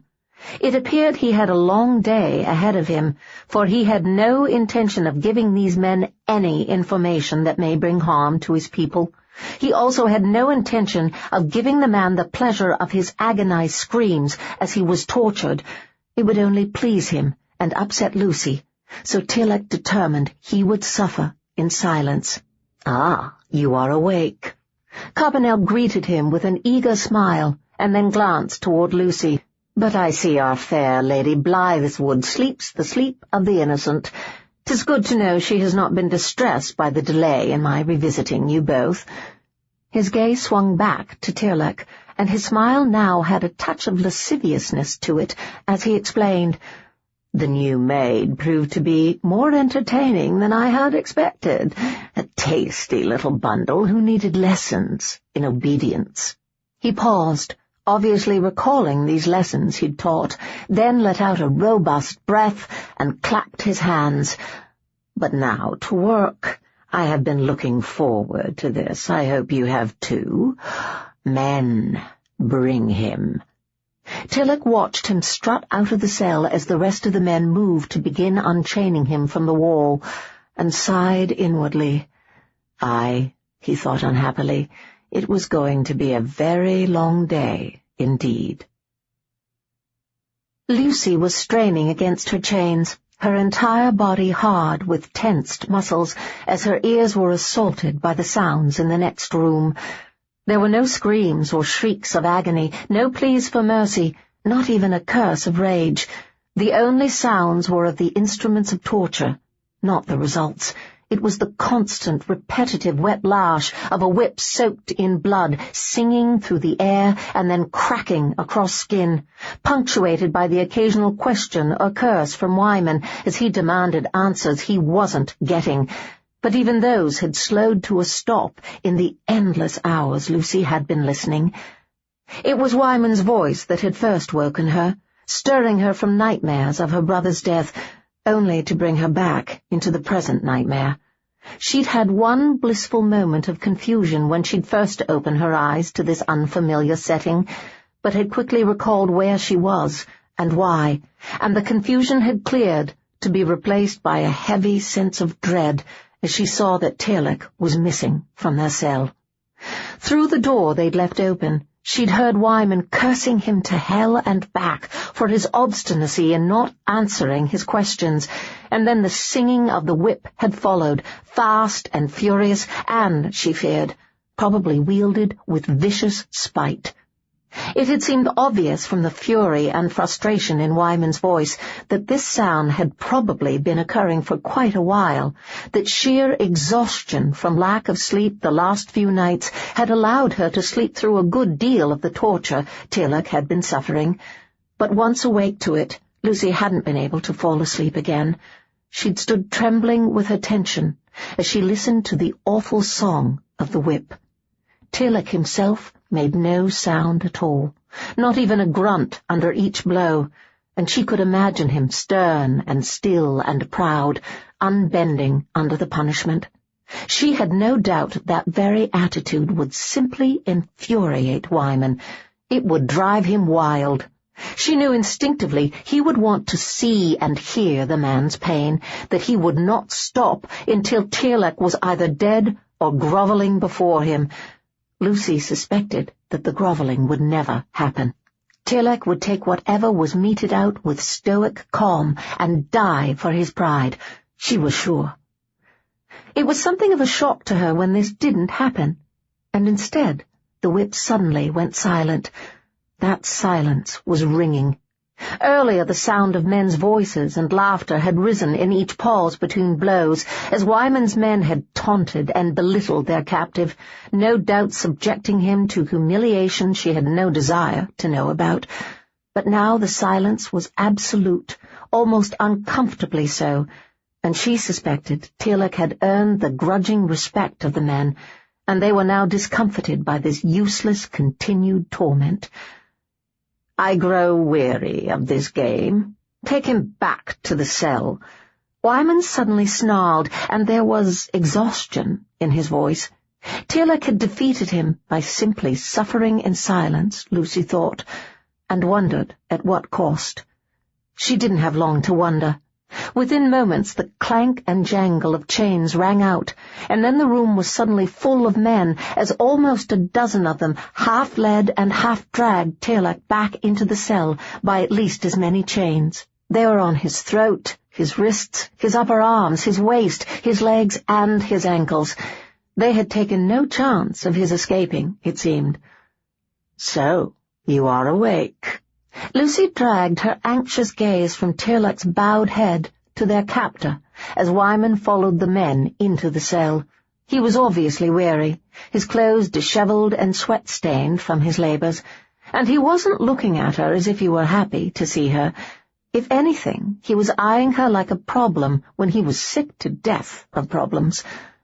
"Are you willing to marry me yet?" Wyman asked grimly, and there was a threat in his very tone of voice. Lucy bit her lip and glanced to Tearlach.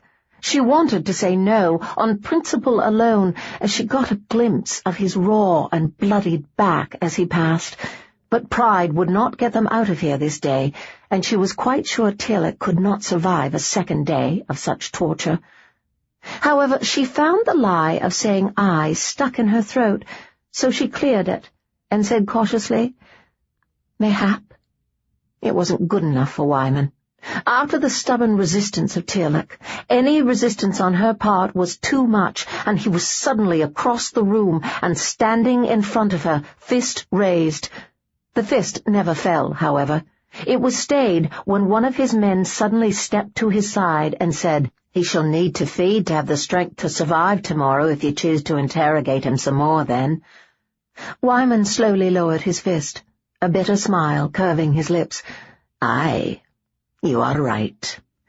Lucy swallowed and took a slow breath, waiting. She had no idea what was coming next, but Wyman's smile was too unpleasant for it to be anything good. "Unchain her," he ordered, turning away, and Lucy blinked after him with surprise. She'd hoped to get free for a moment or more, but hadn't really been sure she could achieve it. Now, here he was, ordering it. Her attention shifted back to the two men who suddenly stepped forward on either side of her, and, even as Tearlach was chained back to his wall, she found herself being freed. The moment her right hand was free, Lucy allowed her weight to fall forward as if she didn't have the strength to hold herself. It left her slumping against the man who had freed that side, and she let her hand slide along his body as if for purchase, but it wasn't until she dipped her hand into his pocket that she found anything useful. Tucking the item she found quickly up her sleeve, she allowed the man to help her upright as her second hand was freed, and then he held her there while the other man bent to undo both of the chains at her ankles. The moment the last chain fell away, Wyman stepped forward and caught her arm, dragging her away from the soldier still trying to help her remain upright. He pulled her across the room to where the men were just finished securing Tearlach in his own chains. "MacAdie's had a rough day," Wyman announced, his grip hard on her arm. "He needs strength for tomorrow's trials." He shoved her so close she was pressed against the Scot's chest, and Lucy glanced from one man to the other with confusion. "You are going to assist him with the matter," Wyman announced with a cold smile. "Perhaps this will aid you in making up your mind and clear mayhap from your vocabulary." While Lucy was still trying to puzzle that out, Wyman glanced around. "Move closer," he ordered several of the men. "I do not want her dead, yet, and if he loses control, you shall have to stop him." Lucy didn't have a clue what Wyman was talking about, but he was succeeding in scaring her. He smiled when he saw that fear in her eyes as he glanced at her again. "The MacNaughtons and MacAdies are blood-suckers, vampire," he told her with amusement. "He has lost a lot of blood this day. He is weak. He needs blood, and shall have yours." While Lucy stared at him with disbelief, Wyman turned to peer at Tearlach. "I understand your kind prefer the jugular vein, MacAdie. Is that so?" The look Tearlach turned his way was cold and empty. He was no more going to answer that question than he had any of the others. "Feed," Wyman ordered, shoving Lucy even closer to him. They were now as close as lovers, only their clothes pressed tight between them as a barrier. Tearlach stared down into her face, and she saw a struggle take place in the depths of his dark eyes, and then he turned his head away. Wyman chuckled nastily at his reaction, then tugged Lucy away and back to his side. He slid his dagger from his waist, and before she realized what he was up to, jerked her wrist to him and sliced over it so that thick red blood immediately began to flow. She gasped as the pain of the slice struck her, then gasped again as Wyman held the wrist up before Tearlach's face. "Feed," Wyman insisted, and Lucy was about to curse the man for a fool in believing the ridiculous rumors about Tearlach and his people, when movement caught her eye and her gaze locked on his face. As she watched in horrified fascination, the Scot's lips parted, revealing wickedly sharp incisors that protruded past his other teeth. She stared at those fangs with a sort of disbelief as Tearlach inhaled the scent of her blood. What could only be described as a deep horror rose up on her face. His head started to bend toward the offering Wyman was making, but a small sob of sound from her lips made him pause sharply. His eyes blinked open and found her face. Whatever he saw there made him stop, cold. Mouth closing to hide his teeth, he lifted his head and turned away. "Fool!" Wyman laughed, and then shrugged and tugged Lucy away from the man and began to drag her back across the cell. "Perhaps you shall change your mind come morning. You should be very hungry by then, and will need the blood to survive another day of this." Lucy remained silent, her gaze locked on Tearlach as she was rechained to the wall. Her mind was having trouble accepting what her eyes had seen, and she was watching, hoping he would open his mouth and she would see that it had all been a mistake. Surely she'd not seen what she'd thought she'd seen.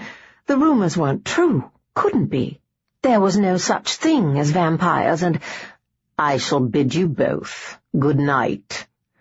Lucy turned her gaze reluctantly to Wyman as he ushered the other men out of the cell. Until tomorrow, he added with a grin, as he followed the last man out and pulled the door closed with a hollow thud. Lucy stared at the door as she listened to the footsteps fading away up the stairs. "Are you all right?" Tearlach asked, as the door to the main level of the castle clicked closed, and Lucy turned an amazed gaze to the man. "What?" she asked with disbelief. "Are you all right?" He asked the question through gritted teeth, but there was real concern in his face and voice. Lucy stared at him silently, wondering how he could ask that when he was the one who had suffered the tortures of the damned all day. "Your wrist," he added finally, when she simply stared at him in stunned silence. "Oh." She glanced toward the wrist, aware that it was still bleeding. Fortunately, it was her left wrist, and she was right-handed. "He cut you very deeply." His gaze was locked on the blood slowly running down her arm and dripping onto the floor. It was a hungry gaze, but Lucy decided to ignore it and simply said, "Nay, I am not all right, and neither are you, and we are getting out of here." Tearlach gave a sharp laugh at her words and asked, "And how are you proposing we do that, lass?"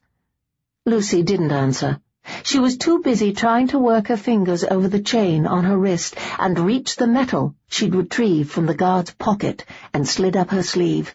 It would be difficult to retrieve with the chains on, but she would do it. She had to. Chapter 3. Tearlach closed his eyes and forced himself to ignore his various pains as well as the sharp scent of blood in the air. It was a difficult task. His back was on fire, and his hunger was a burning that was filling his chest and mind. It would have been easier for him to ignore both agonies had Lucy seen fit to distract him by talking again. However, it seemed that although she'd talked to him through the last 2 days, now that she knew what he was, she wanted nothing more to do with him. She hadn't responded with more than a distracted grunt to any of the 6 comments and questions he'd asked since assuring she was all right. It almost made him sorry he'd spared her and not accepted the blood offering Wyman Carbonell had made. After all, the blood was now simply wasted anyway, running down her arm and dripping from her elbow, drop after drop, hitting the ground with a sound that was overloud to his straining senses. Each splash taunted him with what he could have had, but had turned down in the face of her horror. Tightening his mouth, Tearlach tried to block the sound and think of something else, but his mind was full of unpleasantness at the moment. Memories of the torture he'd suffered, the horror on Lucy's face when she'd spotted his teeth and realized what he was. He felt his soul cringe at the memory of her expression. It had been a sharp contrast to the soft reminiscing and husky laughter she'd shared with him through the night, and had made him feel, for the first time in his life, like the monster his people were whispered to be. Tearlach had lost a lot of blood during the torture, and had any of the men got close to him on the way back into this chamber, he'd have taken a chunk out of them without regret. However, Lucy had been another matter. He'd had little difficulty refusing the offer of blood when Carbonell had merely shoved the woman up close to him, but once he'd cut her, and Tearlach had seen the blood bubble to the surface of her skin, smelled the tinny scent, his hunger had been all-consuming. Had Lucy not gasped and drawn his gaze to her horrified expression, he might very well have latched onto her wrist and— "Tearlach, are you awake?" He almost ignored the soft question until his muddled mind realized that the sound had come much closer than from across the chamber, and that he could actually feel her soft breath on his cheek. Blinking his eyes open, Tearlach stared down in amazement at the petite blonde now standing before him, concern on her face as she peered up at him. "What? How?" Lucy grinned at his astonishment. "Do you not remember my telling you about those games my brother and I used to play in our own dungeon?" "Aye," he said faintly, as she moved to his hand and began to poke a bit of metal into the lock and twiddle it about. "You played prisoner, but your brother always got free." "Aye," she murmured, her voice distracted as she worked at the lock. "We stopped playing once I, too, knew how to work the locks. It was no longer any fun." Tearlach watched her with bewilderment. Just moments ago she hadn't seemed willing to even speak to him, yet now she was working at unlocking him. He'd barely had the thought when he recalled that while she'd been merely grunting or ignoring his earlier comments and questions, she'd also been shimmying about slightly in her chains, straining against them. At the time he'd paid it little attention, thinking it a waste of time anyway. Now, however, he realized she must have been distracted, trying to free herself. She hadn't been ignoring him at all, at least not because she no longer wanted anything to do with him. She'd hardly be unlocking him now if she thought him a monster. "Why didn't you tell me you were trying to unlock yourself?" he asked with exasperation. "I did not wish to get your hopes up in case I could not get us free," Lucy admitted, and then released a pleased little sigh as the first of his chains clicked open under her efforts. Tearlach watched her set to work on the second chain on the same wrist, a small frown claiming his lips as he wondered if he'd have the strength to hold the wrist up once the chain was gone. He'd lost so much blood, and was so weak he wasn't at all sure he would. In fact, he was rather certain that he wouldn't be able to stand without the chains to hold him up. Escape would be impossible, whether he was unbound or not, he realized with dismay. "Why did you no do this last night, or the one before?" Tearlach asked with frustration. He'd still been strong and capable then. He could have got them out of there if she'd done this before the torture. After losing so much blood and strength, however, he wasn't at all sure he'd be anything but a burden to her now. "I needed something to work the locks with," she said, her breath soft and warm against his arm. "I slid this bit of metal from the guard's pocket when he unchained me. You did not really think I meant it when I said mayhap to whether I was now willing to marry Wyman, did you?" Tearlach grimaced at the question. He had actually believed it. After his suffering, he wouldn't have been surprised if she'd said yes on the spot to avoid any similar torture herself. He didn't say as much now, however, but merely asked, "What is the bit of metal you're using?" "I'm not sure," she admitted, pausing to pull it from the second lock and peer at it. "It looks like part of a broken pendant or some such thing. Whatever it is, we are lucky he had it on him." Lucy returned to working on the lock, and Tearlach watched her with a combination of admiration and regret. He had known she was courageous from the way she'd set aside her grief the night they were taken, and set out to keep both their minds off the coming torture by telling him tales of her childhood. The tales she'd told had revealed a good deal of her character, and her ability to laugh at some of her memories, despite their grim circumstance, had told him more. He already knew she was strong, smart, and light-hearted by nature, and she apparently didn't think he was a monster after all, for surely she wouldn't be trying to free him were she afraid of or repulsed by him. "Stop," Tearlach whispered, and it was the hardest word he thought he'd ever had to say. Lucy didn't seem to hear him, but continued to work at the lock another moment before releasing a relieved breath as this lock, too, clicked open. "Stop," Tearlach repeated, as his arm dropped to sag at his side. Lucy paused and glanced at him with confusion. "What?" "Stop. You're wasting precious time," he said quietly. "I'm working as quickly as I can," she said apologetically, and he realized she thought he was criticizing her efforts. "Nay, I do not mean—" He stopped to take a breath, only to let it out on a sigh before saying, "You waste your time with me, Lucy, I'm too weak to make it out of here with you. I shall just slow you down and get you caught. You're better slipping out of here on your own." She started to shake her head at once, and he quickly added, "You can send back help. Send a message to me people, telling them where I am, and they will come free me." Lucy snorted at the very suggestion as she went to work on the chain at his neck. "Oh, aye, and by the time your people got here, you would be long dead from Carbonell's tortures." "I think not, my lord. I could do naught to save my brother from Wyman, but I will not leave you here to die at his hands, too." "Carbonell will not kill me. He wants information, and needs me alive to get it," Tearlach said quietly, and then added, "Lucy, I do not think I can even stand, let alone walk, and you surely have no the strength to carry me out of here." "We will deal with that once I have freed you," she insisted firmly. "I have a plan." "What plan?" he asked with interest, and even some hope. Lucy did not answer, but merely smiled with satisfaction as the lock at his neck snapped open. "I am getting better. I have not used these skills in so long they had grown rusty, but I am picking them back up quickly." He smiled faintly at her pleasure, but repeated, "What plan?" "I shall explain shortly, sir. Please be quiet now. I need to concentrate." Tearlach opened his mouth to insist, but then let the question die on his lips as she knelt to work at the chain at his waist.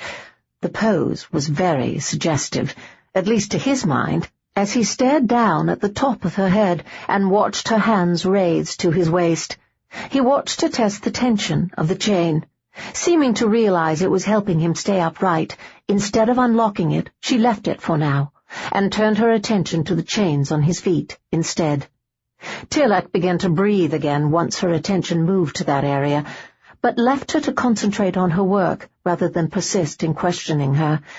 His own attention turned to watching the play of torchlight on her hair. He had noted on first spotting her in the inn that she was a pretty woman, something he'd noted again on first awaking here in the dungeon, but in the time that had passed since then, somehow that prettiness had turned to beauty in his eyes. The big eyes that had merely caught his attention had come to fascinate him as he watched the play of intelligence that ran through them and the emotions they spoke of. Her eyes were expressive, lightening with laughter, darkening with grief, sparkling with secret amusement, clouding with thought. And her mouth, which might seem perfectly normal on first glance, stretched into sheer beauty with her smiles and laughter. But it was her spirit that attracted him most. She had seemed ready to cave into grief after Wyman had left them the first night, but then had rallied. She was an exceptional woman, and he was grateful that if he had to be captured and chained to a wall, that it was she with whom he was captured and chained up. "There!" Finished freeing his feet, Lucy straightened and cast one of her glowing smiles his way as she shifted to set to work on the chains at his second wrist. "We shall be out of here in a trice." Tearlach smiled faintly at her assurance, and then inhaled deeply as the scent of blood struck his nose. She was working on his left wrist now, her own left arm closest to his face, and the scent of blood still weeping slowly from her wound was strong and intoxicating. Tearlach's abused and weakened body clenched instinctively at the scent of what he needed to help heal and regain his strength. Closing his eyes, he forced himself to remain in place when what he truly wanted to do was bend his head just those few inches necessary to run his tongue hungrily up her arm, licking away the blood now being wasted. "Tearlach?" Her concerned voice forced his eyes open, and he found her standing before him, concern on her face as she peered at him. "I'm going to do the one at your waist now," she said quietly, and he realized his second arm was now free and hung limply at his side, like his first. "Are you all right?" she asked with a frown. "You look pained." Unwilling to explain what it was exactly that was paining him and what he wanted to do, Tearlach merely nodded. Her expression remained uncertain and concerned, but Lucy took him at his word and once again bent to his waist. Tearlach closed his eyes on the image of her knelt before his groin, and simply waited. He knew the moment the chain snapped free. He tried to stay upright, but it was impossible. The moment the chain no longer held his weight, Tearlach buckled and slid down the wall to his knees. Lucy tried to catch him and help him remain upright, but he was too heavy for her, and they ended up facing each other on their knees. "Are you all right?" she asked with concern, keeping him from collapsing against her by pressing her hands to his chest. Tearlach moaned, his teeth actually aching with the need for blood. Fighting the urge to pounce on this precious woman, he growled, "What is your plan to get us both out of here?" When Lucy was silent for a moment, Tearlach forced himself to straighten as much as he could, then leaned back against the wall so that he could see her. Lucy was worrying at her upper lip with her teeth as she watched him. For a moment he thought she wouldn't answer, but then she held her arm up, offering him the wrist Wyman had cut. "Feed. Regain your strength, and let us get out of here." Tearlach almost pounced on the offering, but then his mind kicked in and made him pause. The amount of blood he would need to regain his strength and heal was more than she could give up without growing weak herself. Gritting his teeth, he shook his head. "Nay. Go. Escape and get word to MacLan. They shall fetch me." "There shall be nothing to fetch," she said sharply. "Wyman shall be furious when he finds I have escaped, and most likely beat you to death in his fury." Tearlach didn't argue the point. He suspected she was right. While the man was supposed to torture information from him, Wyman did not seem the sort to enjoy being bested, and would not take the escape of one of his prisoners well at all. In his temper and pique, he might very well kill him. Sighing, Tearlach shook his head, and then let his head drop wearily. "It doesn't matter, so long as you escape." Rather than appreciate his sacrifice, Lucy snorted. "Oh, do not be a fool. I shall not escape alone." Catching him by the chin, she lifted his head, stared him in the eye, and said firmly, "I need you." Tearlach stared at her with sudden understanding. This, of course, explained all. The horror he'd seen on her face had been real. She did think him a monster, but she'd deal with the devil himself to get out of there. It wasn't trust and like that had moved her to take him with her, but need. Despite having known her only a matter of days, for some reason that was a bitter drink for Tearlach to swallow. It roused a rage in him that almost had him tearing out her throat with his need. But something in his face must have spoke of the emotions roiling in him, for fear suddenly rose in Lucy's eyes, and she trembled against him. Fear on that face was enough to help him rein in his emotions and allow his mind to function again. Of course she was afraid. No doubt all she knew of his kind were the rumors that claimed they were soul-stealers and blood-suckers, who would not fear him. But Tearlach didn't want her to fear him. He wanted to reassure her and let her see what he was truly like, that his need for blood was just a part of him, that he didn't steal souls or attack unsuspecting travellers or any of the other things mortals claimed about his kind. Swallowing his rage, Tearlach took a steadying breath. He had to feed to get them both out of there, but he would not do it as she wished, and lap at her wrist like a hungry dog, licking at a bit of meat as she looked on with silent disgust, and he would not hurt her. "Tearlach," Lucy whispered, and there was uncertainty and concern on her face again as she peered at him. He forced a smile to lips that felt stiff and dry, and whispered, "Kiss me." She blinked in surprise at the request, but at least did not appear repulsed at the idea. Instead, she simply appeared confused. "Should you not feed? I fear you are very weak. If you lose consciousness before you can feed, we—" "Kiss me," Tearlach repeated, softly, insistently. "But I—" Lucy flushed a pretty pink and looked away, as if for an escape. Tearlach didn't repeat the request, but leaned forward slightly and caught her lips with his own. She didn't pull away or resist, but simply stayed still under his lips at first, and then Tearlach managed to raise his hand to her shoulder and slide it clumsily into her hair to hold her head in place. Though it was a weak hold indeed, and one she would have had no difficulty escaping had she tried, she didn't, but breathed out a little sigh as he tilted his own mouth on hers and slid his tongue out to tease her lips apart. The moment she allowed him in, Tearlach put all his waning strength into the kiss, and suddenly found reserves he hadn't known he had. They were both panting with the effort when he tore his lips away and began to press butterfly kisses to her cheek and then down her throat. "Tearlach," she breathed, her voice trembling with myriad emotions, not one of them fear. "Aye," he breathed against her neck. "You must feed," she whispered on a moan. "Aye." He breathed and then sank his teeth into her neck. He felt her stiffen, but it was only a brief, automatic response. He was already infusing her with the pleasure and relief he was experiencing.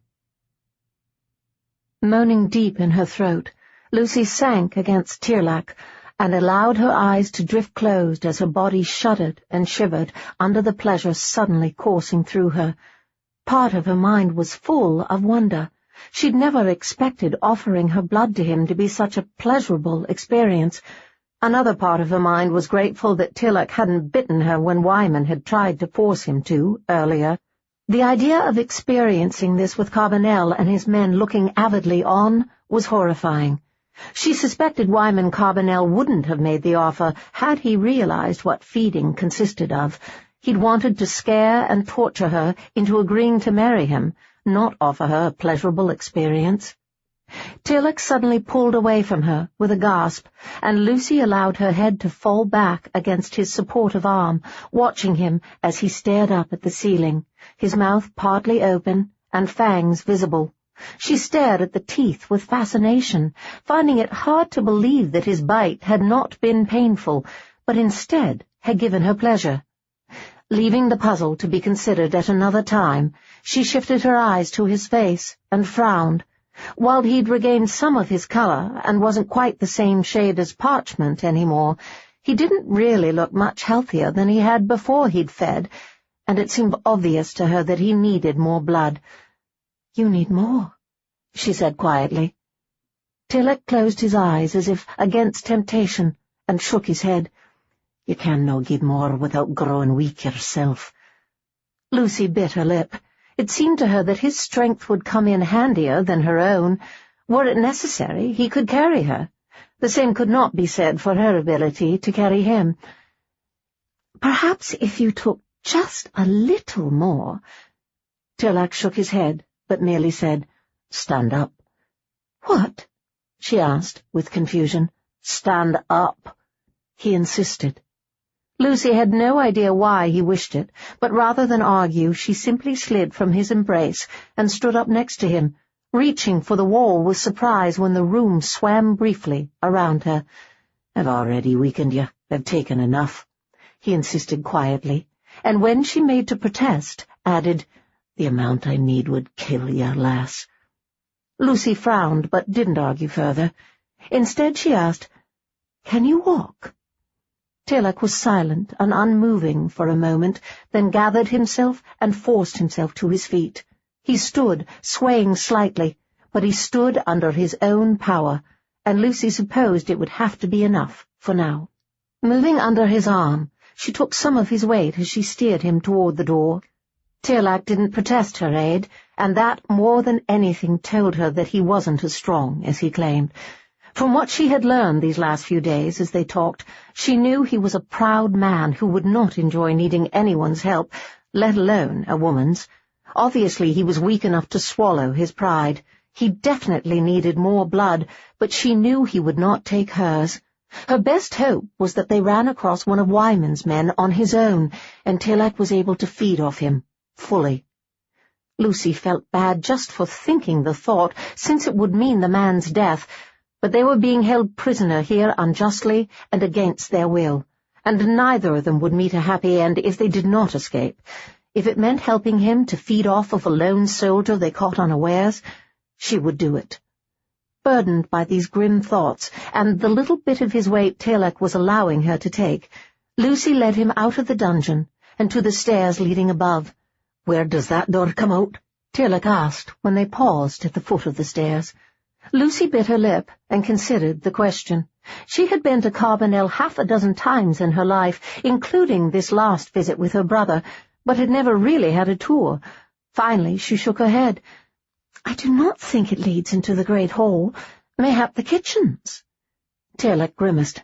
"Let us hope not." "Nay," Lucy murmured. The kitchens in a castle this size would be a constant buzz of activity, not a spot where they could easily avoid being seen leaving. Sighing, she eased out from under his arm. "Wait here, and I shall take a peek." Before he could protest, Lucy slipped quickly up the stairs to the door at the top. She paused to take a deep breath, and then eased the door open enough to peer out. Her eyes widened incredulously as she realized she was looking into the Carbonell barracks, where the soldiers slept when they were not about their duties. At the moment, those barracks were nearly empty, with only 2 men remaining inside, both appearing sound asleep. It seemed their timing was fortuitous. The rest of the men were either up on the wall or at table.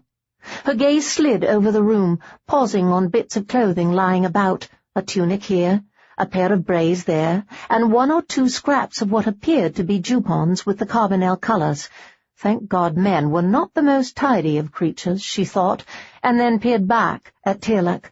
She gestured for him to wait where he was, and then checked the room once more before slipping into it and moving along the beds, snatching up bits of cloth until she had 2 full uniforms. Lucy made her way back to the door, slid onto the stairs, and eased it closed, not realizing she'd been holding her breath until she sucked a deep draught of the fetid dungeon air into her depleted lungs. Shaking her head, she hurried back down the stairs to Tearlach's side. "The door leads into the barracks," she informed him quietly, sorting through the clothes she'd retrieved. "Here, we have to change into these."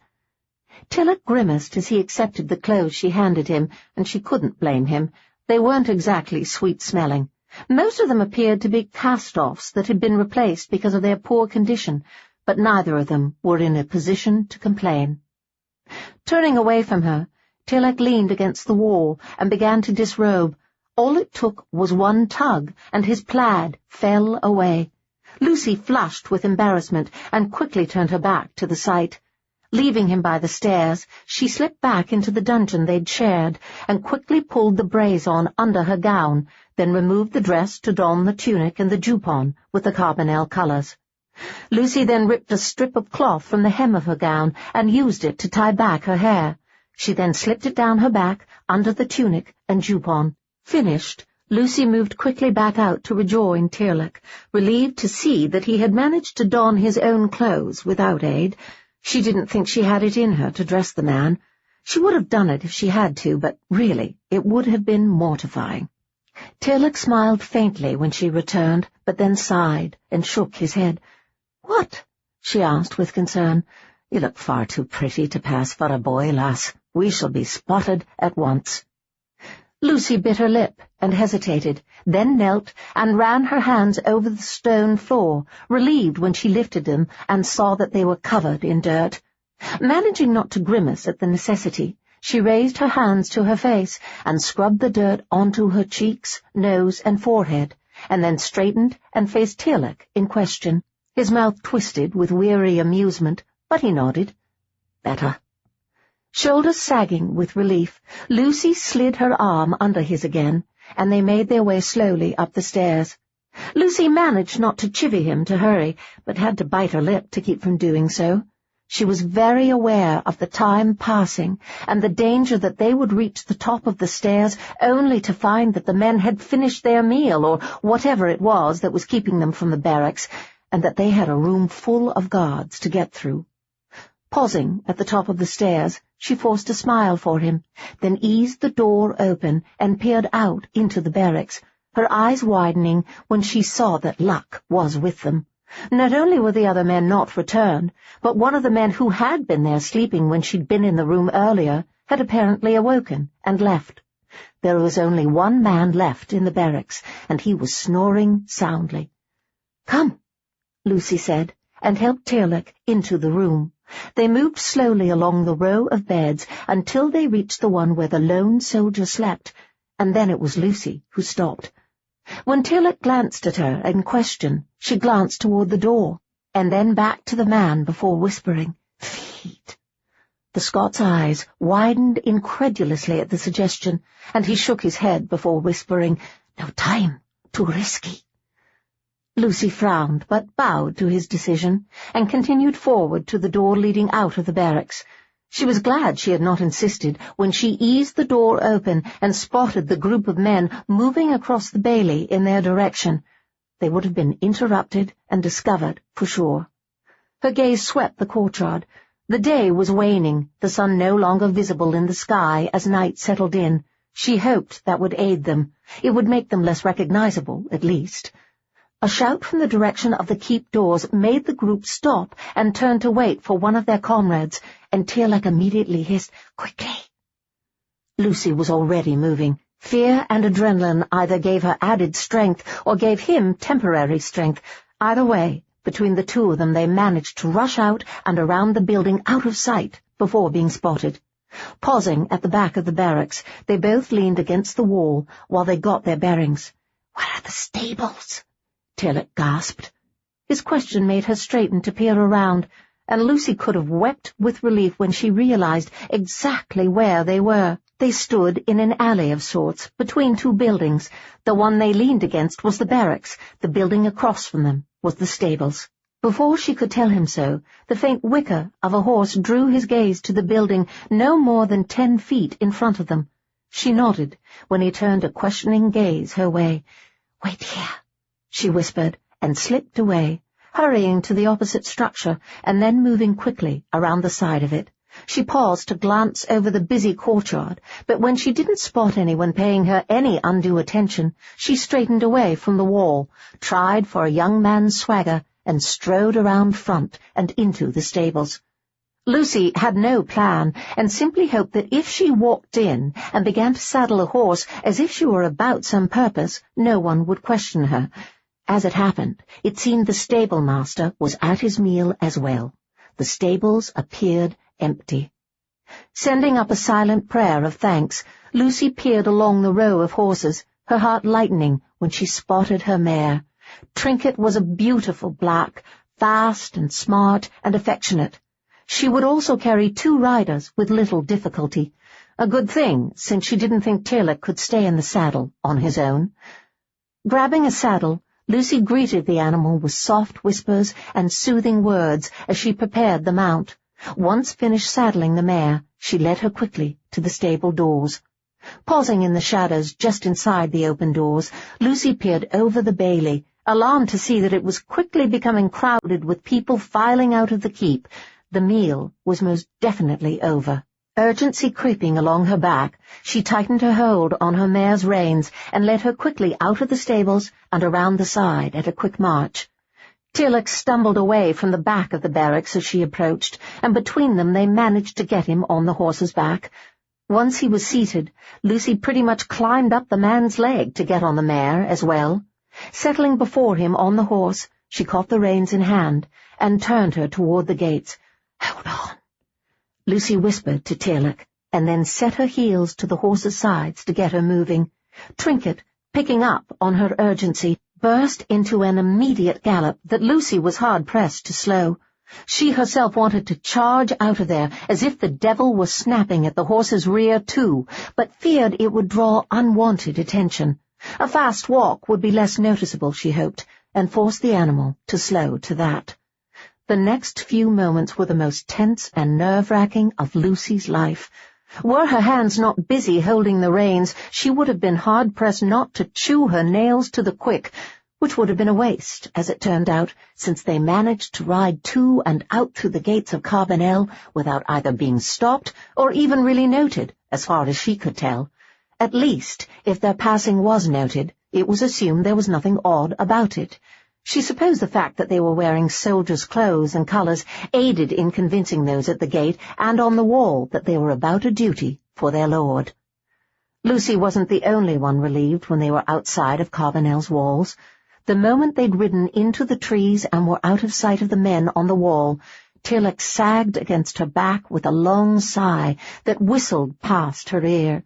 It seemed clear that he'd exerted a lot of strength to sit upright and suffer their passage through Carbonell's bailey, and in fact used up a good portion of what strength he had. Now he grew heavier by the moment, until Lucy began to realize that they wouldn't be able to ride far. He needed to rest and regain his strength.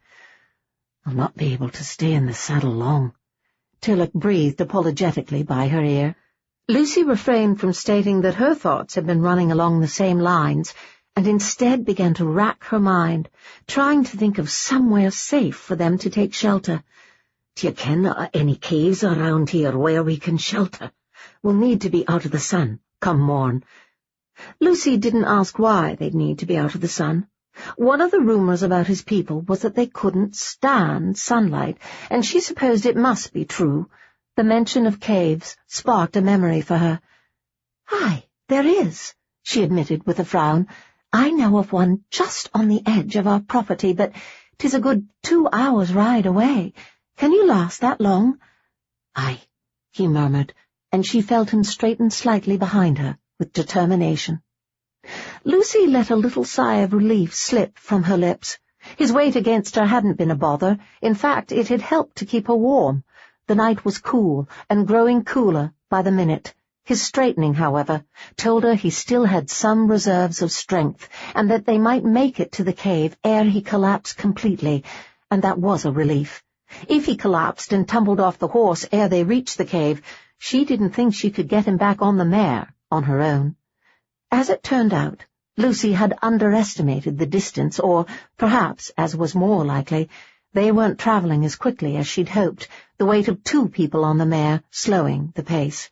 Whatever the case, it was closer to 3 hours before Lucy recognized that they'd crossed from Carbonell land to Blytheswood. It took another few moments more for her to find the clearing near the cave she was searching for. The cave didn't open onto the clearing itself, but rested a good half-mile farther on, along a path that was barely discernible in daylight. Fortunately, it was a clear night, and the moon offered some aid, otherwise she never would have found the cave. With Tearlach barely conscious, and his full weight bearing down on her back, Lucy didn't stop, but urged the horse directly through the narrow opening of the cave. She grimaced as her legs scraped against either side of the entrance, just grateful that the horse had managed to fit through with them on. Tearlach was a large man, and she didn't think she could have managed to drag him in on her own. Trinket stopped and refused to walk farther once they were several feet inside the cave. Lucy didn't blame her. Without the moonlight to give it relief, the cave was pitch black after the first couple of feet. Lucy herself wasn't too happy to be in such Stygian darkness, but there wasn't much choice. Aside from the fact that Tearlach needed to be out of sunlight come dawn, the dark cave would hide them from their pursuers, and there would definitely be pursuers. The moment their absence was noted, every last one of Carbonell's men would be on the hunt for them, she was sure. Wyman couldn't risk her reaching anyone and telling them what had really happened at the inn, that he had murdered her brother and lied when saying Tearlach had killed him and absconded with her. He would then be wanted for John's murder. It made it doubly unfortunate that Tearlach was so weak at the moment. She really would have rather ridden on to Blytheswood and spread the true tale of the happenings at the inn, but that wasn't possible now. Lucy supposed she could leave Tearlach there and ride on by herself, but didn't want to abandon him alone and defenceless in the cave. He would be lost if Wyman's men found him, unable to defend himself. No, they would have to stay in the cave a day or so, and let him regain his strength, and then continue on to Blytheswood. "Tearlach," she whispered, releasing the reins and reaching back to touch him. He stirred weakly against her, and she let out a little breath of relief, and then said, "We are here. Can you dismount?" His answer was to slide right off the mount and crash to the cave floor with a thud. Chapter 4. A gasp of alarm slipping from her lips, Lucy hurried to dismount, nearly tripping over Tearlach where he lay. Kneeling at his side, she felt for his face, noting that his eyes were closed and he was breathing deeply. For a moment she feared he'd hit his head in the fall and knocked himself out, but a blind examination of his head revealed no wetness that might be blood. He was simply unconscious. Sitting back on her heels, Lucy glanced around with a sigh. All she could see at first was the part of the cave close to the narrow entrance, but as her eyes adjusted, she began to make out a little more. It was a cave, that was all, empty except for a few boulders, and now herself, her mount, and Tearlach. There was nothing she could see to build a fire with, or anything to add to their comfort, and she was too tired at the moment to make the effort to go out and search out anything useful. It had been a long few days for her, with first the stressful visit to Carbonell, then her brother's murder, followed by her being kidnapped and chained to a wall for days on end. The last had been physically wearing. She'd struggled and strained against her bindings as she listened to Tearlach being tortured in the next room, and then there had been the stress of their escape. Added to that, she hadn't eaten in all that time, except to pick at the meal that had been served her at the inn. Despite that, Lucy wasn't hungry. She was too exhausted for hunger. Blowing out a breath, she pushed herself to her feet and quickly unsaddled Trinket. The chore seemed to take the last of her reserves of energy, and she was definitely dragging by the time she dropped the saddle to the ground. Deciding there was nothing else urgent enough to keep her from resting as well, Lucy moved carefully back to Tearlach and lay down beside him. Her head barely hit the ground before she dropped off to sleep and into the nightmares waiting there. Lucy was awakened by the sound of voices. For a moment she was blissfully confused, unsure where she was or anything else, but as sleep slipped away, memory reclaimed her. It had been a long night. Nightmares of her brother's murder had pounced the moment she lost consciousness and disturbed her rest twice. The first time, she'd woken up screaming his name. Her shriek was enough to wake Tearlach as well, at least enough that he'd murmured soothingly in Gaelic, thrown his arm around her, and drawn her against his side, holding her there as they both drifted back to sleep. The second time she'd woken up weeping, and Tearlach had pressed her face to his chest and rubbed her back soothingly as they both drifted back to sleep again. Thinking about it now, Lucy suspected he hadn't really been awake either time he'd offered her comfort. His words had been a sleepy slur rather than his usual strong voice, but she didn't mind. In fact, she rather hoped he hadn't been awake and wouldn't recall either incident. She didn't want him to think her weak. A burst of laughter made her stiffen and blink her eyes back open. The sound seemed to come from right outside the cave entrance, and she held her breath and stared at the spot where weak light crept into the cave, expecting men to come walking in any moment. When several moments passed without that happening, she began to breathe again, and then wrinkled her nose in distaste at the scent she sniffed in. Dear God, something reeked. Tearlach. She was sleeping, curled in his arms, her head on his chest, and it was he who stunk, or his clothes, to be more exact, she thought, and lifted her arm to give herself a sniff. Aye, their clothes. Grimacing, she eased out of his embrace and sat up. There was little she could do about the clothes for now. They had nothing else to wear, and it wasn't like she could find the river and wash them, with Carbonell's men riding about looking for them. Reminded of the men outside the cave, Lucy got carefully to her feet and moved to the entrance as quietly as she could, lest a skittering rock draw attention to their hiding place and their presence in it. Reaching the cave's mouth, she eased up to peer cautiously out, relieved when there was no one about. She was just about to turn back to the interior of the cave when another laugh made her pause. After a hesitation, she eased farther out and peered to the left to see 3 men on horseback heading away from the cave. They'd obviously ridden right by without even noticing the entrance. She wasn't surprised. The opening was slanted, narrow, and partially obscured by foliage. If you didn't know it was there, it was easy to overlook. His expression when he walked into the dungeon and found it empty was funny, one of the men conceded on a sigh as the laughter died, but his anger was less amusing when it followed. There were subdued murmurs of agreement from the other two men, and then one said, "Heads will roll if we don't fire the pair in quickly." This seemed to make them all solemn, and the first speaker said, "'Tis late, and a long ride back to the castle. Mayhap we'd do better to camp out here tonight and continue the search first thing in the morning." The alacrity with which the other two men agreed suggested to Lucy that none of them were eager to return to Carbonell and risk being one of those whose heads would roll.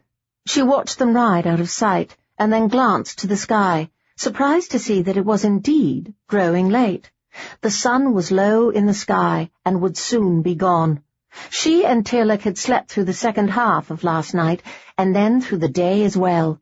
She supposed she shouldn't be surprised. They'd had little enough sleep in the dungeon these last days, staying up most of the time talking as they had, and they'd been through a lot. The sleep had probably done them good. Besides, they couldn't travel in daylight, so it had saved them sitting in the cave twiddling their fingers until they could leave again. A soft rustle drew her gaze back to Tearlach as he stirred in his sleep. She waited to see if he would wake up, but he didn't, simply shifted in his sleep, his hand moving restlessly about as if in search of her. Lucy smiled at the thought and almost moved back to rejoin him, but decided against it. She was wide awake now and wouldn't go back to sleep. She was also tense now that she knew Wyman's men were out searching for them. They would have to be very careful when they left. If they left, she thought with a frown, as she recalled how weak Tearlach had been the night before. The whipping and whatever other tortures Wyman had used on him had taken a heavy toll. She suspected any normal man would have died in the dungeon that day, but Tearlach wasn't normal. He'd rallied a bit after taking blood from her, but it hadn't seen him far. It was obvious he needed more, and more than he was willing to take from her. Her gaze shifted back out of the cave and in the direction the 3 Carbonell soldiers had ridden. It seemed to her that if they were going to leave the cave, Tearlach would need more blood, and he was in no shape to go out hunting for it. Could his kind survive on animal blood? She wondered, and glanced back to him, considering waking him to learn the answer, but he looked so peaceful she couldn't bring herself to rouse him. Blowing out a breath, Lucy peered out at the waning day. She would just wait until the sun set, and it was a little darker, and then she would risk going out to find them both something with which to break their fast. The cave was silent and cold when Tearlach woke. Used to waking in dark, cold places as he was, he shouldn't have felt so bereft, but Lucy wasn't there. She'd left him, he realized, and sagged back against the cave wall, eyes closing as he pondered how odd it was that he got used to her presence so quickly.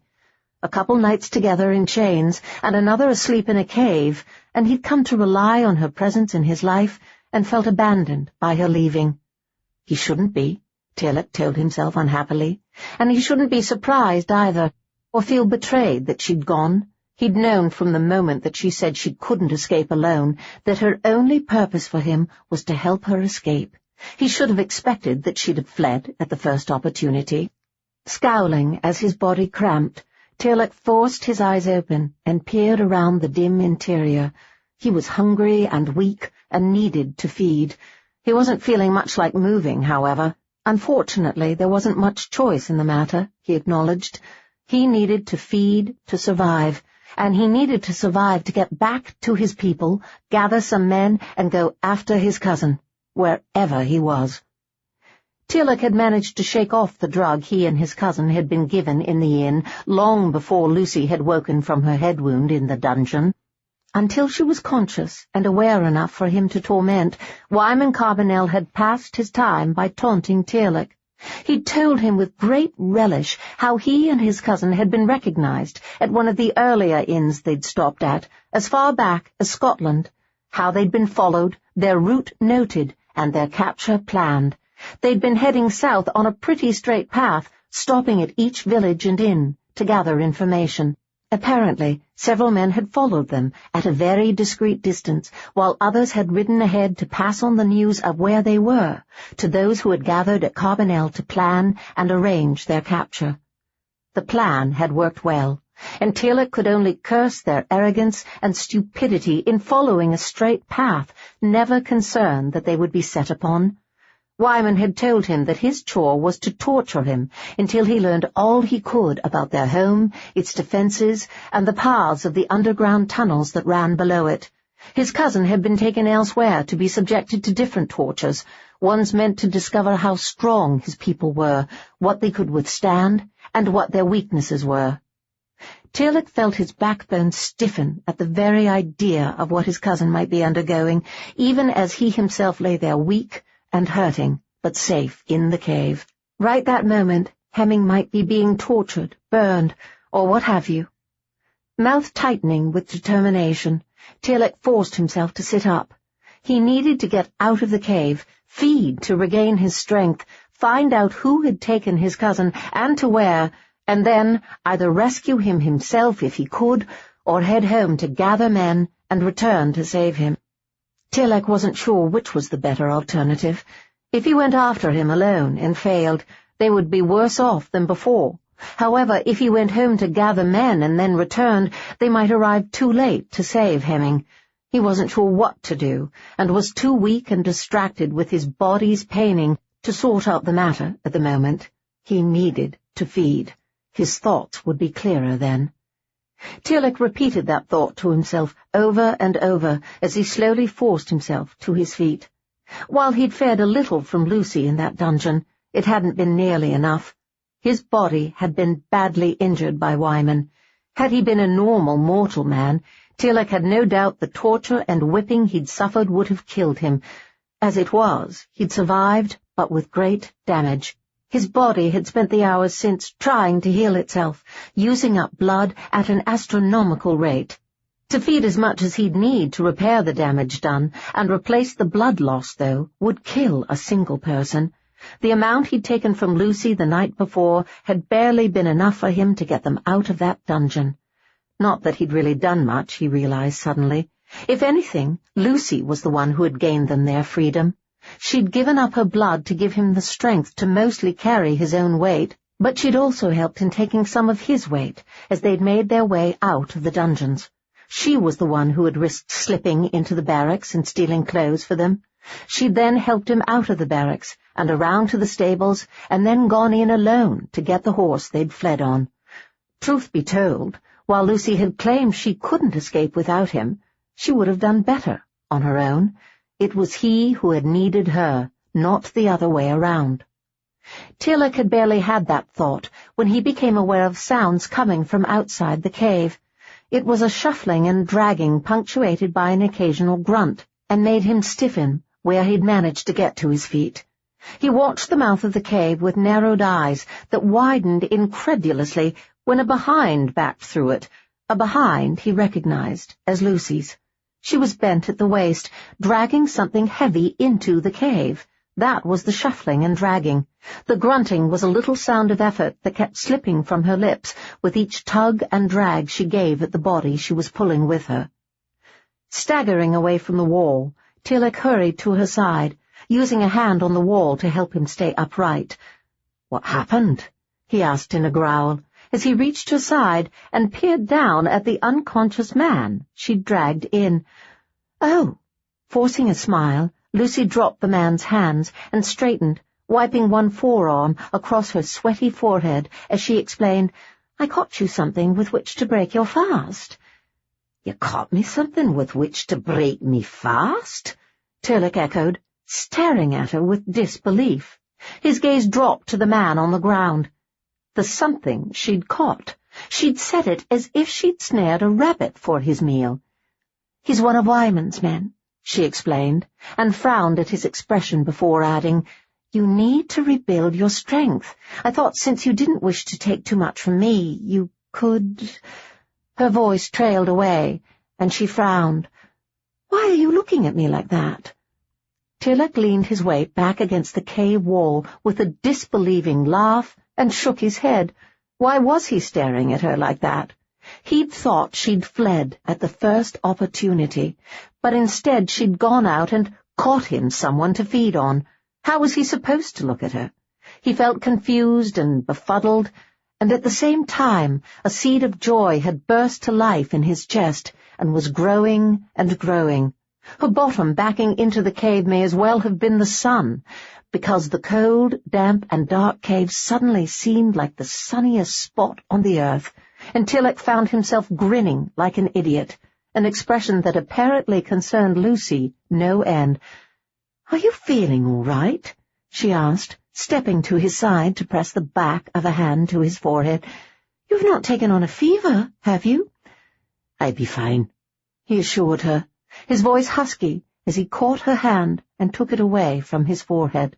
He clasped it and smiled softly, wanting more than anything in the world to kiss this voluptuous little woman with the beautiful smile and caring eyes. Instead, he blurted, "You didn't need me to escape, lass." Her eyes widened slightly at the change of subject, but then she just shrugged and said, "Aye, I did. My conscience would not have allowed me to leave you there, so I needed you to leave, so I could." Tearlach grinned. "You got us both out of there yourself. You didn't need me. I was just a burden." Lucy looked annoyed. "I would not have left without you." "You saved me, lass."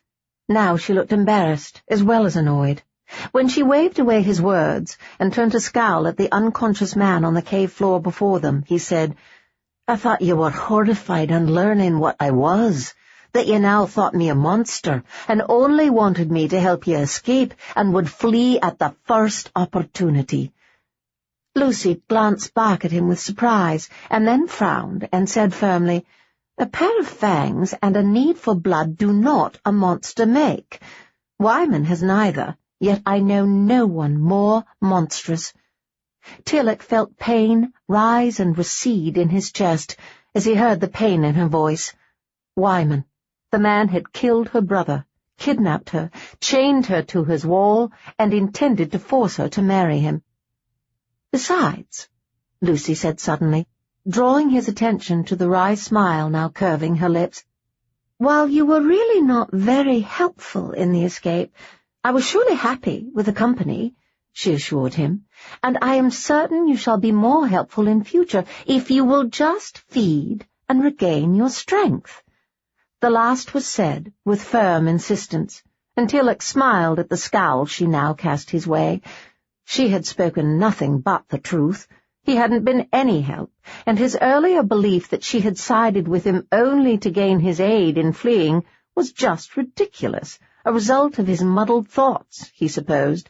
It was obvious he wasn't thinking clearly, and it was time he fed and did start thinking clearly. His gaze dropped to the something she'd brought him to break his fast. The man was now wholly inside the cave, and not likely to be seen from outside. That being the case, there seemed little reason to make her drag the man farther inside. Dropping to his knees, he bent toward the soldier's neck, pausing when Lucy cleared her throat and asked uncertainly, "You will not need to kill him, will you?" Tearlach paused and raised his head to peer at her curiously. She looked uncomfortable and worried. "Not if you dinna wish it," he said quietly. Lucy shifted on her feet and then sighed.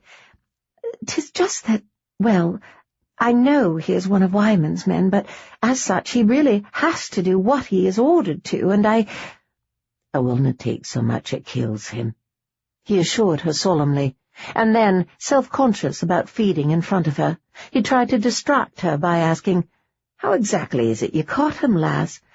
"Oh, well, I woke up when they were riding past. I moved to the mouth of the cave and overheard them talking. They planned to camp in a nearby clearing.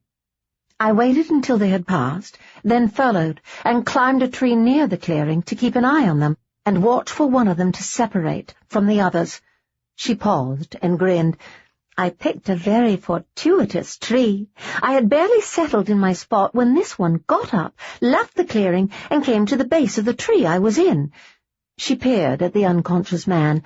Fortunately, it was the smallest of the three of them, and the tree isn't far from here, else I would never have been able to bring him back here on my own." "Aye," Tearlach agreed, glancing at the man in question. Actually, lad was probably the better description. He was no more than 16, and slender in build. Still, it was obviously an effort for her to drag him to the cave. Raising his eyebrows, he glanced to her and asked, "Why did he walk to your tree, and how did he end up unconscious?" "Oh, he needed to, She wrinkled her nose, obviously finding it beyond her to state the man had stopped to relieve himself on the tree. "I understand," Tearlach assured her, and she smiled gratefully. "Well, while he was, distracted with his business, I threw a rock down and hit him in the temple." Tearlach raised an eyebrow. "You threw a rock? And where did you find this rock? In the tree?" "Oh," Lucy waved that away. "I collected several and put them in my pocket before I left the cave." She reached into her pocket and pulled out several rather large stones. Tearlach stared at her with admiration. "And you knocked him out with the first rock?" She blushed prettily, but nodded. "My brother and I used to practice hitting targets with rocks when I was growing up. He used to say that the simplest weapons were often the most effective, that a stone had felled Goliath, and could come in quite handy when necessary." Tearlach smiled. "It sounded to me as if your brother was almost preparing you for a situation such as this." "Aye." Her smile faded. "He worried about me, constantly. He said it seemed foolish to him that women were the weaker sex and yet were not trained to defend themselves as they should. He said he never wanted me to come to harm, because I knew not how to defend myself. He taught me many things while growing up that most ladies do not learn." Tearlach felt his own smile fade as he watched the pain well up on her face at the loss of such a brother. He wished he could take that pain away, but knew he could not. He also wished he'd met and had the chance to get to know this man. He was sure he would have liked him, but that too was impossible, of course. "You should sit and rest," he said gruffly. "You've had a busy morning." "Aye." She forced the grief from her face. "I found a handful of berries on my walk. I shall just sit and eat them while you, Lucy never finished the words, but turned and moved farther into the cave, finding a good-sized boulder to sit on. She then pulled her berries from her pocket. They obviously hadn't fared well in there, and she grimaced at their squished and bruised state, but set about eating them with determination. Positioning himself so that he could bend over the man with his back to Lucy, and thereby block her view of what he was doing, Tearlach didn't waste any more time, but knelt to feed. It was a quick business, despite the amount of blood he took. He left the lad alive, as Lucy wished, but the fellow wouldn't be up and about for a while.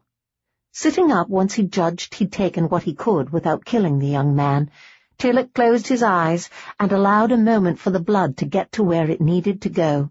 He'd taken much more from the fellow than he had from Lucy the day before, and felt better for it. His weakness was slipping from him by the second, leaving him feeling strong and capable again. Relief followed hard. Tearlach wasn't used to feeling weak and dependent on others, and hadn't enjoyed it. "How do you feel?" Lucy asked from her boulder, when he suddenly stood. "Better," he assured her, and proved it by bending to catch the unconscious fellow by his collar and lifting him half off the ground. "I'm taking him back where his friends will find him. I'll not be long." Without waiting for her response, Tearlach dragged the man out of the cave and then paused. It was still light out, but the dusky light of new night, that grey place between day and full night that seemed to last so long in summer. He took in a deep breath of cooling air as his eyes slid over the area outside the cave where they had taken shelter, and then his eyes found the path of crushed grass and weeds that Lucy had made dragging the men to him. He frowned at the obvious trail, knowing they were lucky one of the man's friends hadn't come looking for him and spotted it. It would have led right to them. Aware that could still happen, Tearlach hefted the fellow over his shoulder, grimacing at the effort it took. He was much better than he had been, but more blood would help him regain full strength. With the man on his shoulder, he scrubbed one boot over the ground as he went, trying to repair some of the damage done and eradicate the trail. He gave it up after a bit, thinking it would be smarter to just relieve himself of his burden and get Lucy moving away from there as quick as they could. After all, the state of the man he was carrying would be a dead giveaway that they'd been in the area. Thinking this made more sense, Tearlach simply followed the path to the tree where Lucy obviously had downed the man. He lay him down there, leaning him against the tree, then paused and glanced around. It wasn't far from the cave, which was probably a good thing. Lucy wouldn't have managed to drag him back otherwise, but the others would be nearby, and he could do with a bit more blood. Lifting his face to the sky, he breathed in deeply, taking in the scents on the night air. His olfactory senses were better than most men's, almost as good as an animal's for scenting trouble on the air. Now he used it, hoping to get an idea of which direction he should go to find his breakfast's friends. He'd barely started scenting the air, however, when he heard the snapping of twigs and someone grumbling. "God damn it, Jones, where have you got to?" Tearlach smiled wryly as he lowered his chin to peer into the woods in the direction of the sound. Luck was with him tonight. The man's friends were going to make it easy to find them. He stood waiting where he was, smiling, when another soldier broke out of the trees and came to a startled halt right in front of him. "What?" the man began, and then his gaze dropped to the huddled form slumped against the tree behind Tearlach, and the man cursed and whirled away, ready to make a run for it. He didn't manage more than one step before Tearlach was on him. Lucy had finished her berries and was sadly contemplating her still mostly empty stomach when the crunch of feet on stone drew her gaze to the mouth of the cave. Tearlach had returned, she saw with relief, and smiled. Then her eyes widened as she spotted what he carried with him, a rabbit, skewered and already roasted. "Where did you get that?" she asked, getting eagerly to her feet and moving to join them. "The lad's friends were camped nearby. They had this all prepared and ready when I found them. I think they were about to eat." He held the meat out. "Here, hold it for me while I saddle your mare." Lucy automatically accepted the meat, but her attention was now on Tearlach. She bit her lip as she watched him work over the mare, hesitating until he had finished saddling the animal, and turned back to face her before finally saying carefully, "They were camped nearby?" "They still are," he assured her, with a roll of the eyes. "They're all sleeping now." "Oh." She relaxed and managed to smile, her attention turning back to the rabbit. Lucy licked her lips as she gazed at it. "It looks good." "Aye, smells good too." Tearlach grinned at the greedy look in her eyes, and then stopped teasing her. "You can eat while we ride. Come." Her stomach rumbling at the very thought of eating the meat, Lucy followed him to her mount. When he turned his back and wasn't looking, she couldn't resist pinching off just a bit of meat and popping it quickly into her mouth. Lucy nearly moaned aloud at the succulent taste that exploded in her mouth. It seemed like forever since she'd eaten anything but those few berries. A gasp of surprise slid from her lips as Tearlach suddenly leaned to the side and scooped her up off the cave floor. "Would you like some?" she asked guiltily as he settled her in the saddle before him. Tearlach's chest rumbled with quiet laughter as she held out the rabbit to him, but he shook his head. "I have fed." Lucy's eyes widened as she met his gaze. "Do you not eat food?" "Aye," he answered, not appearing upset by the question, and then explained, "There were 2 rabbits o'er the fire. I ate one on the way back to the cave and saved the other for you." "Oh." She relaxed and even smiled as she realized the entire rabbit was for her. Tearlach left her to eat in peace as he urged the horse out of the cave and onto the path. Every last trace of the sun was now gone, taking its light with it, but the moon was full and bright this night, offering its own light for them to see by. They'd travelled for perhaps 5 minutes before Lucy became aware of Tearlach relaxing in the saddle behind her. It was only then that she realized that he'd been tense and alert before that. It wasn't long after that before he began to speak.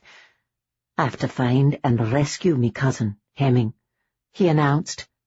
Lucy frowned as she chewed and swallowed the bit of rabbit in her mouth. "Aye," she murmured, her eyebrows drawing together. She hadn't thought much about what may have happened to the second Scot. This man and her own situation had taken up too much of her mind to leave much room for Hemming. Now she considered him, and worried over his fate, wondering where he had been taken and what he was suffering. She suspected whatever was happening to him was at least as bad as the torture and whipping Wyman had visited on Tearlach, and shuddered at the thought of the unending torture he may be suffering. "Of course I'll see you home safe first," he added, as if she may have feared he would dump her at the side of the road now that they were away. While she supposed another man might have, she hadn't even considered he would. She'd instinctively trusted him with her well-being. Before she could comment, he added, "How far is Blytheswood Castle from the cave we slept in, lass?" "Only about 3 hours' ride at this pace," she answered quietly, and then bit her lip as she considered going home. Home to Blytheswood, and the reality of her brothers being dead, murdered by their neighbour. Her people would be in an uproar if they knew. Whether they knew or not was the question. Had Wyman sent news of John's death and spread the story of her being taken by the murdering Scot who had supposedly killed him? Or had he stayed silent on the subject until he saw whether he could convince her to marry him or not? She doubted he'd remained silent. When she and John hadn't returned to Blytheswood, riders would have been sent to search the path between there and Carbonell. They would have had to have been told something. "We'll have to be cautious in our approach until we learn what tale Carbonell has spread," Tearlach said, his thoughts obviously following the same line as her own. "Aye," Lucy agreed, her gaze on the remainder of the rabbit she held. Her appetite had fled with thoughts of John. They'd been close, friends as well as siblings. She would miss him terribly, and would never forget the moment when their eyes had locked as Wyman had stabbed him. He had been far too good a man to die like that. "Rest if you like. I'll wake you when you get close," Tearlach suggested, but Lucy shook her head at once. She just knew if she closed her eyes, her brother's death would replay itself in her mind, with all its horror and sorrow. She'd avoid that as long as possible. It had been bad enough in the cave. Besides, she wasn't tired. She'd only been awake a matter of hours. "Who do you think it is that took your cousin?" she asked, to distract them both. With her back to him as it was, she sensed rather than saw the way he jerked his head down to peer at her. "Do you no ken?" Lucy leaned back against him and tipped her head up to see his face. He looked positively horrified, she saw with a frown, but shook her head. "Nay, why would you think I would?" "Well, surely you saw who it was who took him from the inn?" Tearlach asked, with a frown. Lucy started to shake her head, and then paused. She'd seen a lot of men in the inn, and then later pouring into the courtyard. As many of them had been strangers as were men from Carbonell. None but Carbonell's men had worn colours, however, or clothing that would have told where they were from. "I saw many men, but no one I recognized as another lord," she murmured thoughtfully, and heard Tearlach curse under his breath before she continued. "But that in itself could be a clue." "Explain," he ordered, sounding grim. Lucy didn't obey at once, but tried to order her thoughts and recall all she could about the episode at the inn. Finally she said, "None of the men there were from any of the neighbouring castles, else I would have recognized them. They are from farther away, north, I think," she murmured. "North?" Tearlach caught at the suggestion. "Aye, Scotland, I think. Just before I blacked out, I heard someone with a soft Scottish burr saying, 'You take the MacAdie, I'll take the other, and good luck to us both.'" "Aye, a Scot," Tearlach murmured thoughtfully, and then added, "Carbonell told me that we were followed from Scotland. It makes sense that the other man was a Scottish laird, most like the leader of the men who are set on our trail." Lucy nodded. "Then we need only follow your trail backwards, starting at the border of Scotland." "Aye, that's what I'll have to do," he said meaningfully, and then added, "You'll be safe and sound at Blytheswood." Lucy grimaced. "You should not take this on all by yourself, Tearlach. If you are captured—" "Then I'd be happy, caring you're safe at home," he growled, and then added, "But I'll no be captured." "And I'll no be safe at home," Lucy muttered. "What was that?" Tearlach asked with amazement, and she suspected his shock was at her mimicking his accent. Grimacing, she blew out a breath and said, "It occurs to me that Blytheswood may not be the safest place for me. It will surely be the first place Wyman looks, if he is not there already." Lucy saw the frown now claiming his expression and added, "He probably is there already. He could not know we would stop to rest so soon in our journey. He would have expected us to head straight to Blytheswood, so would have gathered his men and marched right in and taken over if the men didn't raise the gate on seeing his approach. He would have to. He cannot allow me to tell anyone the truth of that night at the inn, and that he is the one who murdered my brother." Tearlach grunted what could have been an unhappy agreement, and Lucy sighed and then said, "In truth, it is probably better that we did stop to rest.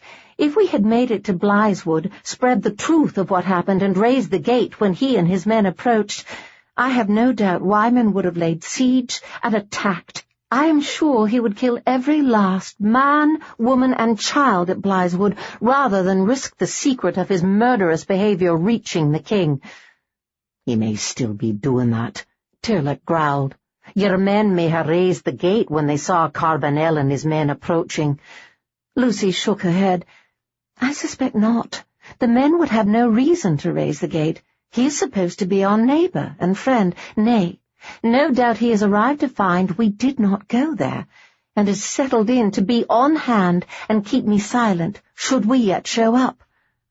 "Aye," Tearlach said thoughtfully, and then released a weary sigh of his own as he added, "and obviously sent his men to scour the land in search of us." Lucy nodded solemnly. "He wishes you back, to torture the information he needs from you, but now he probably just wants me dead and silenced."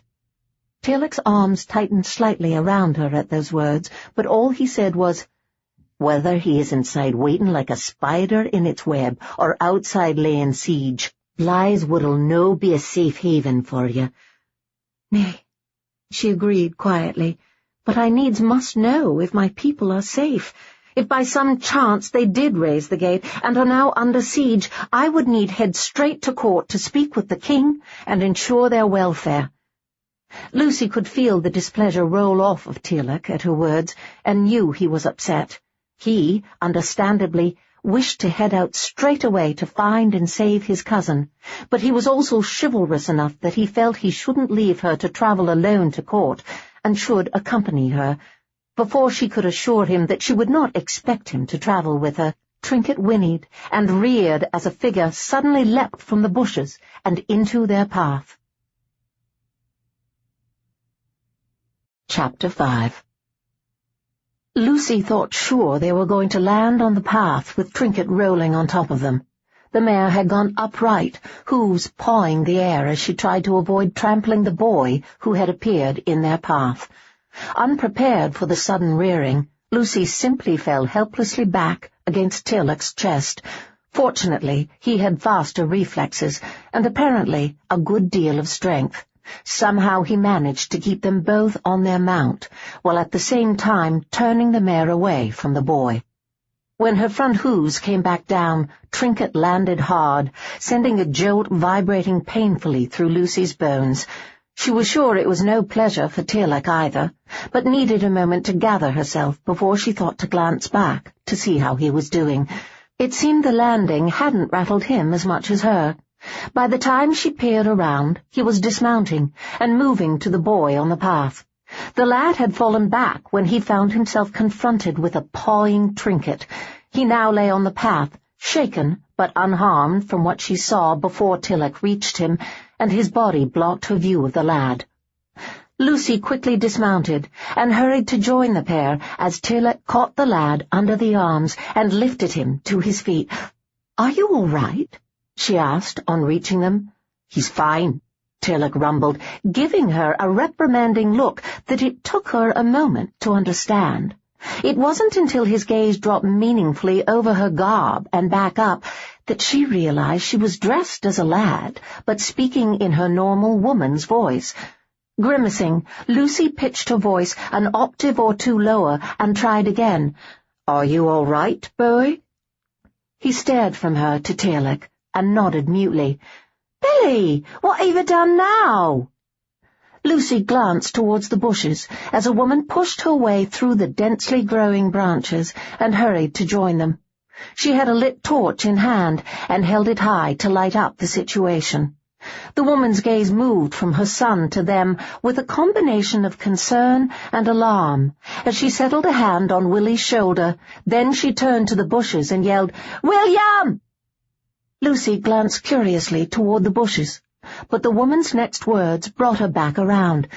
"You wait till your father gets here, Will Jr.," she hissed. "How many times have I told you not to be running off on your own when we're away from the castle?" Lucy's eyes widened with alarm as she suddenly recognized the woman's voice. The way she held the torchlight kept her own features in shadow, but her voice was as familiar to Lucy as her brother's. The woman's name was Betty, and she had served as her maid for the last 6 months since her previous lady's maid, Ilsa, had died of a chest complaint. Betty was a pretty little redhead with a charming personality and a natural skill and ability at healing. She'd quickly gained Lucy's liking and trust. While Betty had only been her lady's maid these last 6 months, she'd actually worked in Blytheswood Castle all her life, as had her husband, William. He ran Blytheswood stables, having worked his way up from stable boy to stable master. A nudge from Tearlach made Lucy glance his way, to find him peering meaningfully at her mouth. It was only then she realized she was biting her lip. "Probably not something a soldier would do," she acknowledged. Stopping the telling sign of anxiety, she forced herself to stand a little straighter and tried not to look as worried as she suddenly felt. Trying to ease some of the panic she was feeling, Lucy reminded herself that her face was still filthy with the dirt she'd smeared on it to make their escape from the dungeon, and she was dressed like a man. It was also a dark night out, with just a sliver of moonlight now falling on them.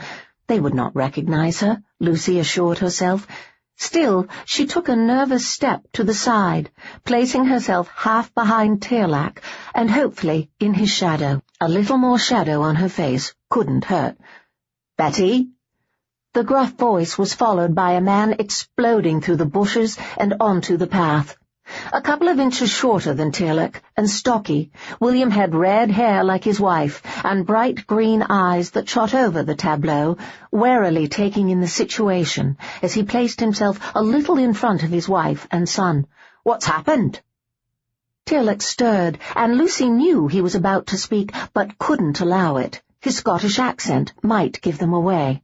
Catching the back of his shirt to silence him, she tried to lower her voice even further and said, "No harm done. The lad just ran out in front of us. My comrade managed to control our mount, though, and no one was hurt.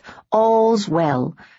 Her words didn't make the man relax much. He still looked wary, and as if expecting to need to defend his family. It made her wonder. Why? And why were the family out here so close to the edge of Blytheswood land rather than at the castle?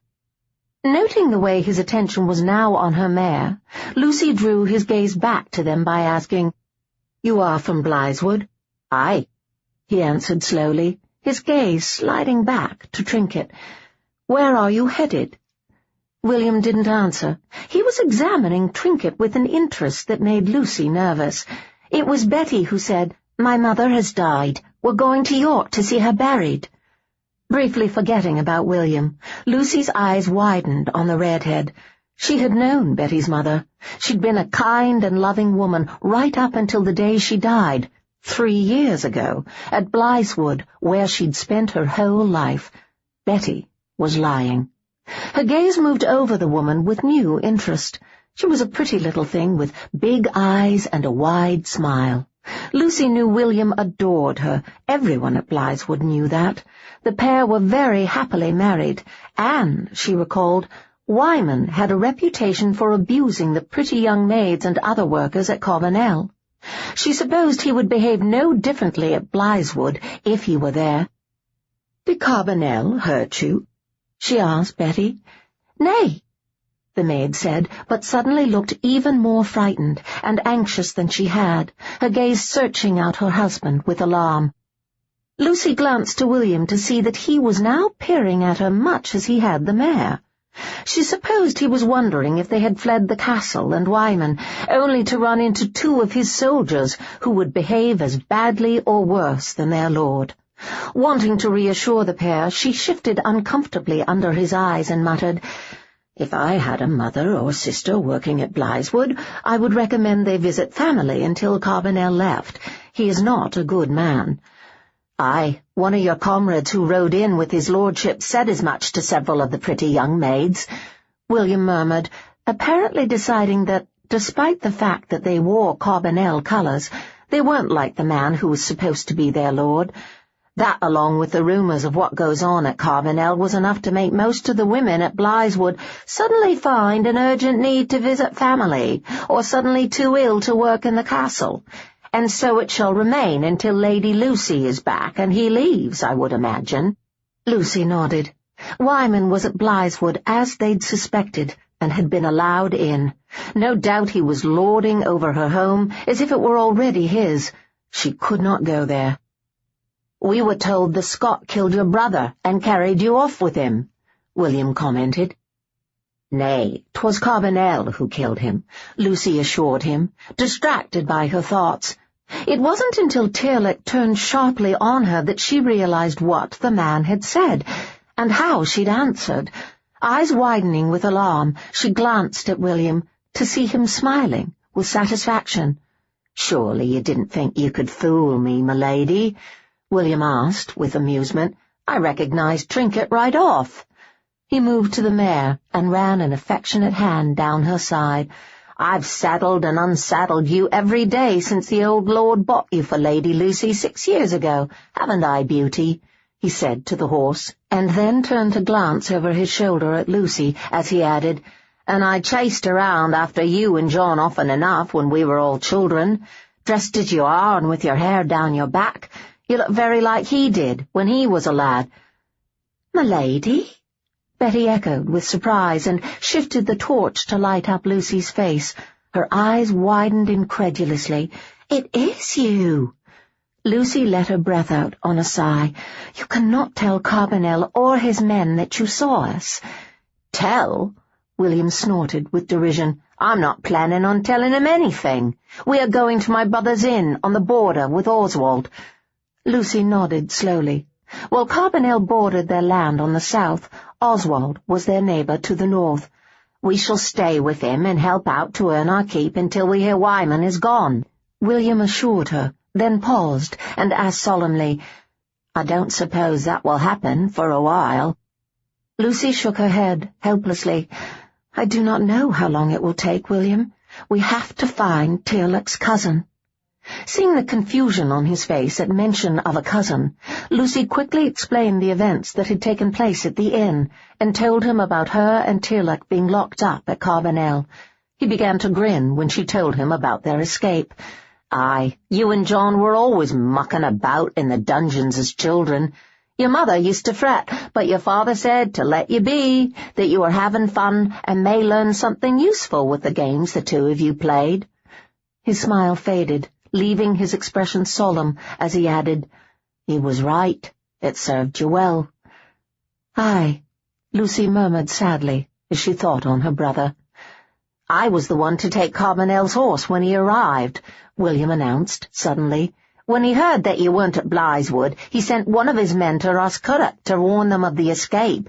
It may be where this cousin is." "He said as much in front of you?" Tearlach asked, with disbelief. William shrugged. "He didn't mention who had escaped, and since none of us knew we had the two of you, we didn't understand. Besides, lords tend to ignore servants for the most part and talk freely in front of us." "Roscurrock?" Lucy asked, and then glanced to Tearlach. "That must be where they have your cousin. Why else send warning to them? If we hurry, we can be there by tomorrow night." Tearlach frowned. "We?" Now Lucy was frowning as she met his gaze. "Aye, we. You cannot free him on your own. You do not know how to unlock chains as I do. You need me." He scowled. "What I need is to ken you're safe somewhere, so I can concentrate on what needs doing and not be fretting over you. And you need to get to court to tell the king the truth of what happened, so Carbonell can no abuse your woman or try to wed your cousin Margaret and gain Blytheswood." "'Tis mostly men and old women at Blytheswood now," Betty pointed out, "and they should be safe enough for the few days it would take to rescue your cousin. Then you could escort Lady Lucy safely to court and see Carbonell cast out of Blytheswood." "Aye." Lucy beamed at the maid for her aid, and then added, "And Margaret is not a worry. She is not at Blytheswood to marry. In any case, he would not marry her until he found me and saw me dead." Tearlach shifted on his feet. "I'd be feeling better did you stay here with William and his family, out of harm's way." "William and his family are not staying here," she pointed out sharply, hurt at his effort to remove her from his side, "and rather than being safer, I shall surely just endanger them." His shoulders dropped slightly, and she knew she'd won. He would not leave her behind. "Very well, I canna leave you here, but 'tis finding somewhere safe for you I'll be doing. You're no going into Roscurrick dungeons to get me cousin out. I'll be doing that." "How?" she asked sharply. "You do not know how to work the locks." "You shall show me," he said firmly, as he turned and mounted Trinket. Once in the saddle, he glared down at her and then held out a hand. "Come." Lucy rolled her eyes at his bossiness, but placed her hand in his and allowed him to help her back up into the saddle. This time he settled her sideways in his lap. He was acting so grumpy and impatient, she expected him to set off as soon as she was settled. Instead, he paused and turned his attention to the family at the side of the path. "I'll say Lucy is to court by week's end.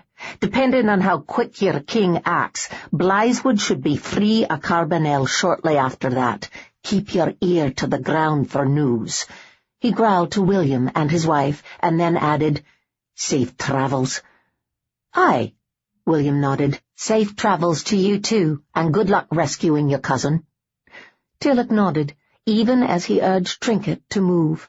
Lucy was forced back against his chest by the sudden action, then caught herself and sat up, leaning around his arm to wave to the family they were leaving behind, an action that nearly sent her sliding from the saddle. Muttering something under his breath, Tearlach caught her with one hand and forced her back into place against his chest. Lucy glanced up through her lashes at his expression. Seeing that it was stern and rather grumpy, she settled against him with a sigh and peered at the passing countryside, her mind working. She did wish to get to court and see Carbonell ousted from her home, but it seemed to her that Tearlach's cousin's situation was more critical in importance. Her people were relatively safe for now, but Hemming was being tortured and may die did they not find him and set him free. And Lucy was positive that Tearlach would need her help to accomplish that. It wasn't just the fact that she knew how to unlock chains. There was also the fact that Wyman had apparently sent warning on to Roscurrick that Tearlach had escaped. Surely they would expect him to try to rescue his cousin and be watching for him. But they wouldn't be watching for a woman. Women were rarely thought capable of anything but breeding. No one at Roscurrick would expect a woman to slip into the keep to find the dungeons and free Hemming MacNachton, and that was what she'd come up with. It seemed a perfect plan to her, probably the best possible way to free the man, as well as the one carrying the least risk with it. The more she thought on it, the more positive Lucy was that she was the better bet when it came to freeing Hemming. However, knowing he would resist such a suggestion, she didn't mention it to Tearlach right away. He was a proud man, and hadn't taken at all well to the fact that she'd had to help him escape Carbonell. Lucy suspected he wouldn't take the suggestion of her saving his cousin any better. She needed to marshal a proper argument that would make him see sense.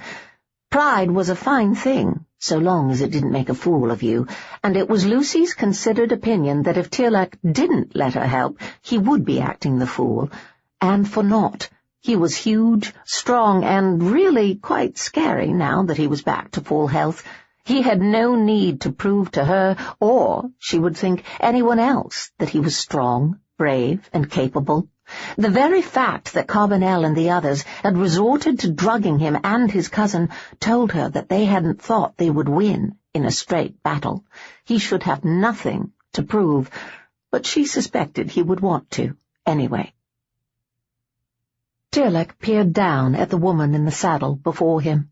She'd stayed awake most of the night, chatting with him and telling him more tales of her youth, most of them focusing on her parents. However, she'd begun to doze off an hour ago. She was now sleeping in his arms, cradled against his chest, and he found himself scowling as his gaze slid over her. She was so small and defenseless, and he was apparently the only thing standing between her and Carbonell at the moment. Her brother was dead, her home overrun by Carbonell and his men, and he was now her only safe haven. Even as he'd suggested leaving her with William and his family, Tearlach had known he couldn't. The stableman couldn't have stood against Carbonell's army should she have been found out, and despite the suggestion, he wouldn't have left her with him. Tearlach would not trust anyone with the chore of guarding her but himself, or perhaps one or two of his clan members. His people were faster and stronger and would fight to the death for her if necessary, as would he. The little slip of a woman had saved his life, freeing him from his chains and pretty much dragging him out of those dungeons. She was also smart, sweet, and spirited, and he had no trouble with the idea of laying down his life for her. He'd rather not, of course, but would, if it became a necessity. Tearlach decided he would have to keep her with him until he could see Hemming freed from Roscurrick. Once that deed was accomplished, he would then escort her safely to court, and then— Tearlach frowned at the "and then" part. He supposed the "and then" should be that he and Hemming would continue their information-gathering for the clan, although they had most likely learned enough that that was no longer necessary. That being the case, the "and then" should probably be that he gather with his clan members, decide what their next move should be, and help carry it out. Unfortunately, that left Lucy out, and he found himself reluctant to leave her out of his future. He'd grown rather used to having her around, and wasn't enjoying the prospect of the day when she would no longer be there. Of course, he knew that day would come. Now that her brother was dead, she was the mistress of Blytheswood, while he was the only child of Eva and Connell MacAdie, and as such heir to MacAdie Castle, with responsibilities there. Despite these grim considerations, Tearlach found himself smiling faintly at the thought of his mother and father, a more unlikely pair you'd never imagine. His mother, Eva MacAdie, was fair and English. His father, Connell MacAdie, was dark and Scottish. She was a charming, cheerful, bird-like woman, constantly bustling here and there. He was stern and solid, and rarely seemed to smile, except when in his wife's presence. Rather like he and Lucy, Tearlach acknowledged to himself. Anyone meeting them would think they were opposites also, and yet they worked well together. Dangerous thoughts, those, he acknowledged to himself. He and Lucy could not— His thoughts scattered, as Lucy murmured sleepily in his arms and shifted to press her face into his chest. Tearlach peered over her features, soft in sleep, his sensible side suddenly going silent in the face of the rush of longing that rose up within him at the thought of waking every morning to have her cradled in his arms, her expression that same sleepy contentment. The idea was not something he'd ever even thought he wanted, but it now lured him like a siren's song. Sighing, he forced himself to look away. He shifted his gaze to the sky, and his eyes narrowed. To someone who didn't live in perpetual night, it would probably look as if it were still pure night, But Tearlach lived in darkness. He knew it in all its nuances, and knew that though it appeared to be still full night, dawn was coming. In fact, she would be streaking the sky with fingers of morning light right then, if it weren't so overcast. Only the dense cloud cover kept it so dark. His gaze dropped to their surroundings, searching for markers that would tell him how far they were from the cave, and he relaxed as he spotted the shine of water ahead. They'd arrived at the riverside clearing, where he'd planned for them to take shelter that evening. His eyes slid to the sky again, noting that it was just a bare shade lighter than it had been. By his guess, they had just enough time to let Trinket drink water from the river and clean up a bit themselves before the sun burnt off a good portion of the cloud cover, and they had to take cover in the shelter. At least, he had to. Lucy had no need to hide from the sun. He, on the other hand— The steady roll of the moving horse had lulled Lucy to sleep. The end of that movement was what woke her. Shifting sleepily, she lifted her head from Tearlach's chest and peered around with bleary eyes that suddenly cleared and widened when they fell on the river in front of which Tearlach had brought them to a halt. "Where are we?" she asked. Her eyes caught on the water's glistening surface. Dark as it was, the surface seemed to be catching what little light was available and reflecting it like a mirror. "By a cave I ha' used before. We can rest here for the day, and then continue on at nightfall." Lucy nodded absently, but she hadn't really heard what he'd said. Every iota of her attention was focused on the water before them. Between the filthy clothes they were wearing and all that they had endured the last several days, the idea of a bath was like the dream of a sweet to a starving person. She couldn't seem to even focus on anything else. A soft breath on her ear, and the contraction of his stomach at her back as he chuckled, managed to distract her and bring her questioning glance up to his face. "We ha' a little time ere the sun rises fully. Why do you no bathe in the river while I unsaddle Trinket?" Lucy slid off the mare, a smile stretching her lips so wide it almost hurt. She could already feel the water washing away the filth coating her body. Leaving Tearlach to tend the mare, she rushed to the river's edge and reached for the waist of her brace, and then paused to glance over her shoulder. Tearlach had dismounted, and now stood with his back to her as he unsaddled Trinket. Not exactly proper, but he was offering her all the privacy he could under the circumstances. Straightening her shoulders, Lucy turned back to the water and quickly pushed down the pants.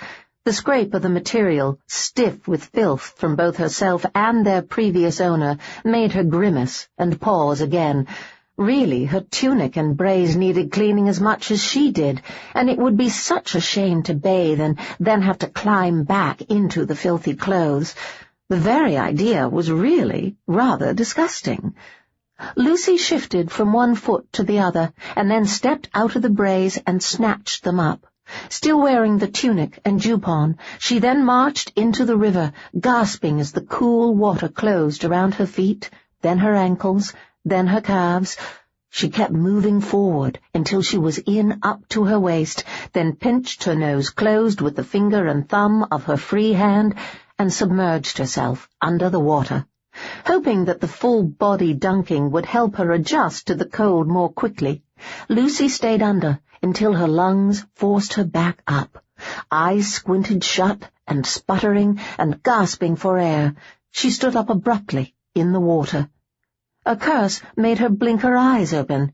They then widened as she found Tearlach before her in the water, still fully clothed. "What's wrong?" she asked with concern, as she noted the anger on his face. Tearlach opened his mouth, closed it on whatever he'd been about to say, then tried again. "You disappeared," he pointed out shortly, and when she simply stared back with confusion, added, "I heard you splashing and gasping about the water being cold, and then silence. When I turned around, you were gone. I feared there may be a current here, or someone or something had dragged you under." Lucy's eyes rounded with surprise as she realized he'd come charging into the water to save her. Her disappearance had given him a scare. She could still see the remnants of fear in his eyes, and he was panting slightly, his chest rising and falling rapidly from his rush to save her. "You were worried about me," she whispered with amazement, and saw annoyance flicker on his face. "Of course I was worried about you, you daft woman," he snarled with irritation. His eyes, however, were speaking of other feelings. They had dropped away from her face, sliding down over her shoulders and chest, with something like hunger. Lucy glanced down, noting that the wet tunic she wore was now clinging to her curves, accentuating nipples that were erect from the cold. She felt a blush crest her face and instinctively raised her hands to cover them. A low growl drew her head back up, and Tearlach immediately covered her mouth with his. Lucy's lips parted on a gasp of surprise at the contact. That was all the encouragement Tearlach needed. In the next moment his arms were around her, drawing her through the water and against his damp tunic. Startled, Lucy went stiff in his arms, but it was a very brief stiffening. Then his tongue slid into her mouth and rasped against her own, and she gave a surprised moan of pleasure. Lucy had never been kissed. She had seen others kiss, servants she'd stumbled upon, her parents, and even her brother, John, with one of the maids once, but she'd never paid much attention to the actual mechanics of it, usually turning quickly away in embarrassment. She'd never realized that tongues were involved. Lucy had always thought it was just like the perfunctory pecks her mother had planted on her cheek at bedtime, only on the lips. She now saw how wrong she'd been. There was much more to this kissing business than she'd realized. At least there was, with Tearlach. There was nothing quick or perfunctory about his kiss. It was slow and wet and deep, and brought forth responses and sensations from her body that she'd never before experienced, sensations that left her feeling somewhat weak in the knees. Lucy dropped the brace she'd been clutching and caught anxiously at Tearlach's upper arms. At first it was to steady herself, but then she found that, rather than using the hold to help her stay upright in the water, she was slipping her fingers up around his neck and trying to press him closer. She wanted... Lucy wasn't sure what exactly it was that she wanted. She just knew she wanted more, and she wanted him closer, though they were already pressed as tightly together as they could get. Her breasts were actually being crushed against his chest, but rather than pain, she was experiencing a tingling there that made her want to rub them more firmly against him. As if reading her thoughts, Tearlach's hands suddenly slid between them and closed over one breast. Lucy groaned into his mouth and almost bit his tongue in reaction to the excitement sent spiraling through her. She then moaned as he tweaked at her erect nipple through the damp, rough cloth of the tunic. Shuddering as spasms of excitement shot all the way from her breast down to a spot between her legs, Lucy instinctively pressed herself against him there, but quickly drifted away again. Tearlach was taller than her, and while he stood with his feet planted firmly on the riverbed, he'd lifted her up out of the water a bit to kiss her. Her legs were ungrounded, floating freely in the water, and not staying where she wanted. Moaning her frustration, she wrapped her legs around Tearlach's waist, then gasped in shocked pleasure as her naked core rubbed against a cloth-covered bulge in the front of his brace, increasing her excitement. This time Tearlach also groaned. She felt his fingers convulse briefly on her breast, squeezing almost painfully, and then his other hand clasped her bottom. His fingers briefly froze on the naked flesh he found, and Lucy suddenly recalled that he'd had his back to her when she'd gone into the water. Apparently he'd assumed she'd gone in fully clothed. The fact that she hadn't seemed to be a pleasant surprise, if she was correctly reading the growl that slid from his mouth into hers, and the way his hands suddenly curved over the soft skin of her behind and squeezed even as he pressed her more tightly against the bulge in his brace. When his hands left her moments later, Lucy clung to him, feeling bereft, but then she felt the cloth of her tunic being tugged up her back. Breaking their kiss, Lucy released her hold on his neck and leaned away from him in the water, her arms rising to allow him to remove the garment. Tearlach's eyes darkened as the tunic slid off over her head, baring her breasts to his view. He was suddenly so absorbed he didn't even look away as he tossed the soaking cloth toward shore, but threw it blindly. Despite that, the tunic landed on shore with a splat, she noted. "Where are your buttons, lass? I didna see them on shore ere I came in after you." "I'm not sure. I had them in my hand a minute ago, but I think I dropped them," Lucy admitted breathlessly, but wasn't feeling much concern over the item at the moment. Tearlach still had enough sense to consider them an important matter. Urging her back to his chest, he peered around, and then lunged slightly to the side to snatch the floating brays out of the water when he spotted them. They followed the tunic to shore, landing very near the tunic, but Lucy hardly made note of the fact. The moment they left his hand, Tearlach had turned his attention back to her breasts, and her mind was fully taken up with her shock, awe, and pleasure as he lifted her slightly in the water to fasten his mouth on one erect nipple. His mouth was like the flame from a fire compared to the chill of the water, and Lucy clutched at his shoulders with her fingers and tightened her legs around his hips as she shivered and shuddered against him. The action brought Tearlach's hands down to her bottom again. This time he used both of them to urge her more tightly against his bulge, almost seeming to encourage her to ride it. Finding all of it together somewhat overwhelming, Lucy cried out and tugged at his hair, murmuring incoherent pleas for him to kiss her. Tearlach obeyed at once, lifting his lips to claim hers in a kiss. She'd hoped it would help ease some of the tension clambering inside of her. However, this combination was just as overwhelming. Now she was being assaulted by the feel of his rough tunic brushing against her breasts, his hands urging her against his hips, and his mouth on hers, his tongue thrusting hungrily and deeply until Lucy sobbed into his mouth with need. She didn't try to break the contact, but couldn't have in any case, since one of his hands had left her bottom to clasp the back of her head to tilt her face to a more satisfactory position. Distracted as she was by all the sensations he was stirring in her, Lucy wasn't aware that he'd carried her out of the water until she felt the ground press against her back. Shivering as the dew-covered grass cushioned her, she let her feet unhook and drop to the ground as he settled on top of her, then immediately began tugging at his tunic, eager to remove it as a barrier between them. Unfortunately, it had been a bit snug to begin with, and, now wet, was impossible for her to remove unaided. Tearlach broke their kiss long enough to rise up on his knees and drag off the clinging cloth. He tossed it aside with little care or concern and lowered himself over her again, but did not return to kissing her. Instead, his attention moved lower, and he pressed kisses along her collarbone before dipping to latch onto one breast again. Lucy groaned and caught her hands in his hair, writhing under the caress as she felt his hand begin to slide up her inner thigh. "Tearlach?" she whispered uncertainly. He immediately slid up her body, claiming her mouth once more in an almost soothing kiss.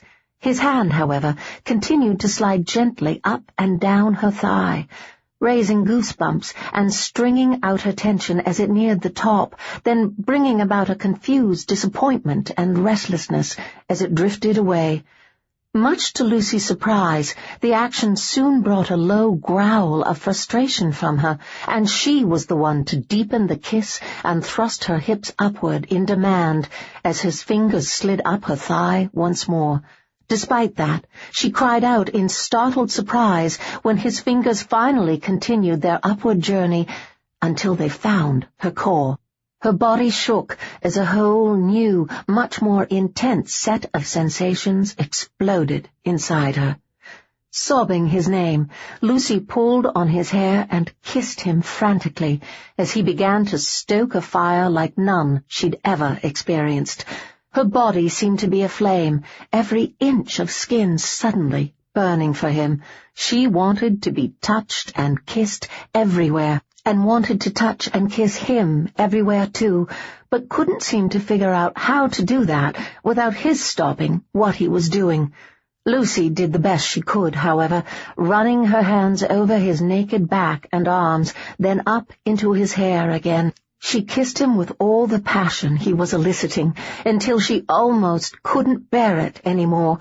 Then she pulled her mouth free and began to press kisses to his face and forehead. The moment Lucy broke their kiss, she lost him. Tearlach immediately began to snake his way down her body, stopping here to nip and suckle, and there to lick and kiss.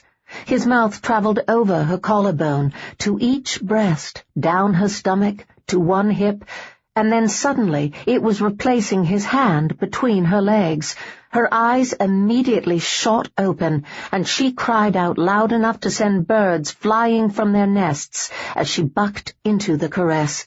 Tearlach merely caught her thighs to hold her in place as he ministered to her, driving her into a frenzy of need and want. Just when she was certain the overwhelming sensation and excitement would surely kill her, it suddenly exploded, wrenching a full scream from her throat as her body convulsed with spasm after spasm of a pleasure as hot and bright as the sun overhead. That thought knifed through Lucy's pleasure like a hot blade through freshly churned butter. As hot and bright as the sun overhead? Dear God, the sun was up. It was now high in the sky, and burning its way through the last bit of cloud cover that had hidden it. Lucy could feel its warmth, see its brightness, and taste the fear for Tearlach that suddenly filled her. And then he was shifting above her, blocking the sky from her view. Feeling something nudge her between the legs, she lifted her head to peer the length of their bodies. Her eyes widened as she saw that he'd shed his brace and was preparing to mount her. Moments ago she would have welcomed him, but that was before she'd realized that they'd taken too long, and the sun had snuck up on them. He couldn't. They couldn't. He had to take cover. Before Lucy could speak, his mouth covered hers. She nearly sank under the pleasure reawakened in her as his tongue burst through her lips, even as his hardness again brushed against her still tingling skin. "Nay," she groaned into his mouth, but her hands started to slide up his arms. Surely a few moments would not kill him. Surely just this once. While Tearlach had spoken of his family and home, they'd not spoken much on his being a vampire, or what his kind could and could not do. For some reason they'd avoided the topic since Wyman had made known the fact that Tearlach was one. But she had never yet seen Tearlach in daylight. He always insisted they keep to caves and other shelters in the day, travelling only at night, despite the urgent need to get to his cousin. Lucy had heard many tales and rumours about his kind and the sun. They were said to abhor daylight. It was said they could not bear sunlight, and even that it could kill them. She blinked her eyes open and peered down his naked back as her hands slid over it, and immediately moaned in horror. His flesh was turning bright red. It looked like a sunburn, but was happening much too quickly. Just as Tearlach started to push his way into her, Lucy broke their kiss and shoved with all her might. "Nay, Tearlach, the sun!" She suspected it was more her words than her own puny efforts that made him stop. Stiffening, he suddenly pulled back and glanced skyward. Lucy saw the fear and realization slide over his face, followed by pain, and wondered if he'd really been so distracted he hadn't noticed it ere this, or if it had only just set in. Tearlach's eyes shot back to her, sharp and piercing, and then he began to move. He levered himself off her, stood, and then caught her arm to help her to her feet, but Lucy's legs were still weak and trembling from the pleasure he'd given her. She wasn't at all sure they would carry her to the cave just then. Even if they did, she knew it wouldn't be quickly. She would simply slow him down. "Go. I shall follow with our clothes and trinket," she said, sitting up. Tearlach hesitated, but really had no choice. Giving a quick nod, he turned and hurried across the clearing to disappear through a pair of bushes. Lucy watched, making note of the spot, knowing it must be the entrance to the cave, then drew her legs against her chest, resting her head briefly on her knees as she waited to recover enough to be able to follow. Chapter 6. Roscoe? The whispered question drew Tearlach's gaze away from the dark outline of the castle in the distance, and down to the woman cradled in his arms. He'd thought she was still sleeping. Lucy had slept through most of this last night of their journey, much to his relief. Unfortunately, Tearlach found her presence and nearness trying since that episode in the clearing the night before. The memories of her feel and taste and her little gasps and moans of pleasure, not to mention her outright shouts, had driven him wild all through their ride that night. It had been hardest when she was awake and shifting restlessly about in his lap, her bottom unintentionally rubbing against him as her soft voice caressed his ears. But it hadn't been much better when she was asleep, curled cosily against his chest. Tearlach had spent most of that night fighting to keep himself from slipping his hands around her waist and up to cup her soft, full breasts, or dip into the braize she wore to find her warm, damp core. While he'd managed to control his hands and make them behave, his mind had run rampant. In his imagination he'd done all of that and more, at least 20 times that evening.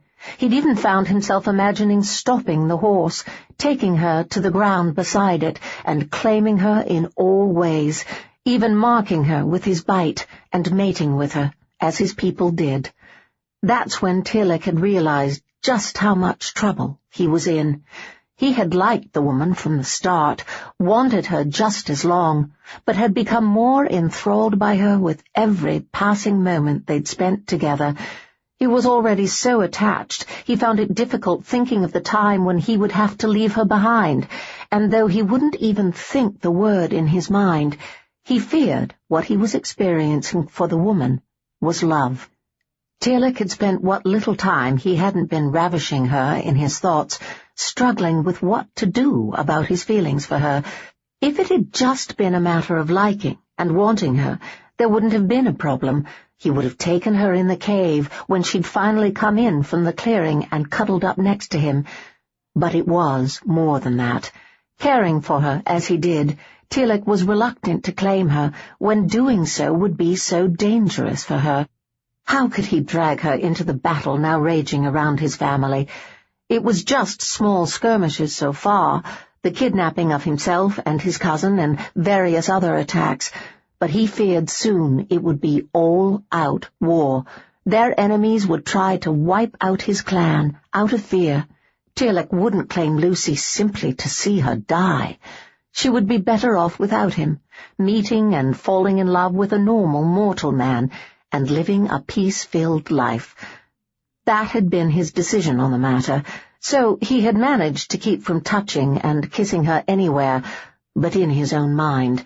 But it had been damned trying and made him irritable and short-tempered. He feared he may have hurt her tender feelings a time or two with his snappishness and attempts to keep her at a distance as much as possible, and while he regretted that, it was probably for the best, too. Tearlach. He glanced down as she twisted in the saddle to peer at him, and, dark as it was, he could see her scowl at his inattention. "Is that Roscoe?" she asked, gesturing toward the distant castle. "Aye." He turned the horse to the west and set it moving again. "'Tis too late to do aught tonight. We'll take shelter until dusk. Then you can explain how I can be unlocking his chains, and I'll go find my cousin." Much to his relief, she didn't argue the point, but simply leaned back against him. Tearlach urged the horse in the direction of the old abandoned bothy he knew was nearby.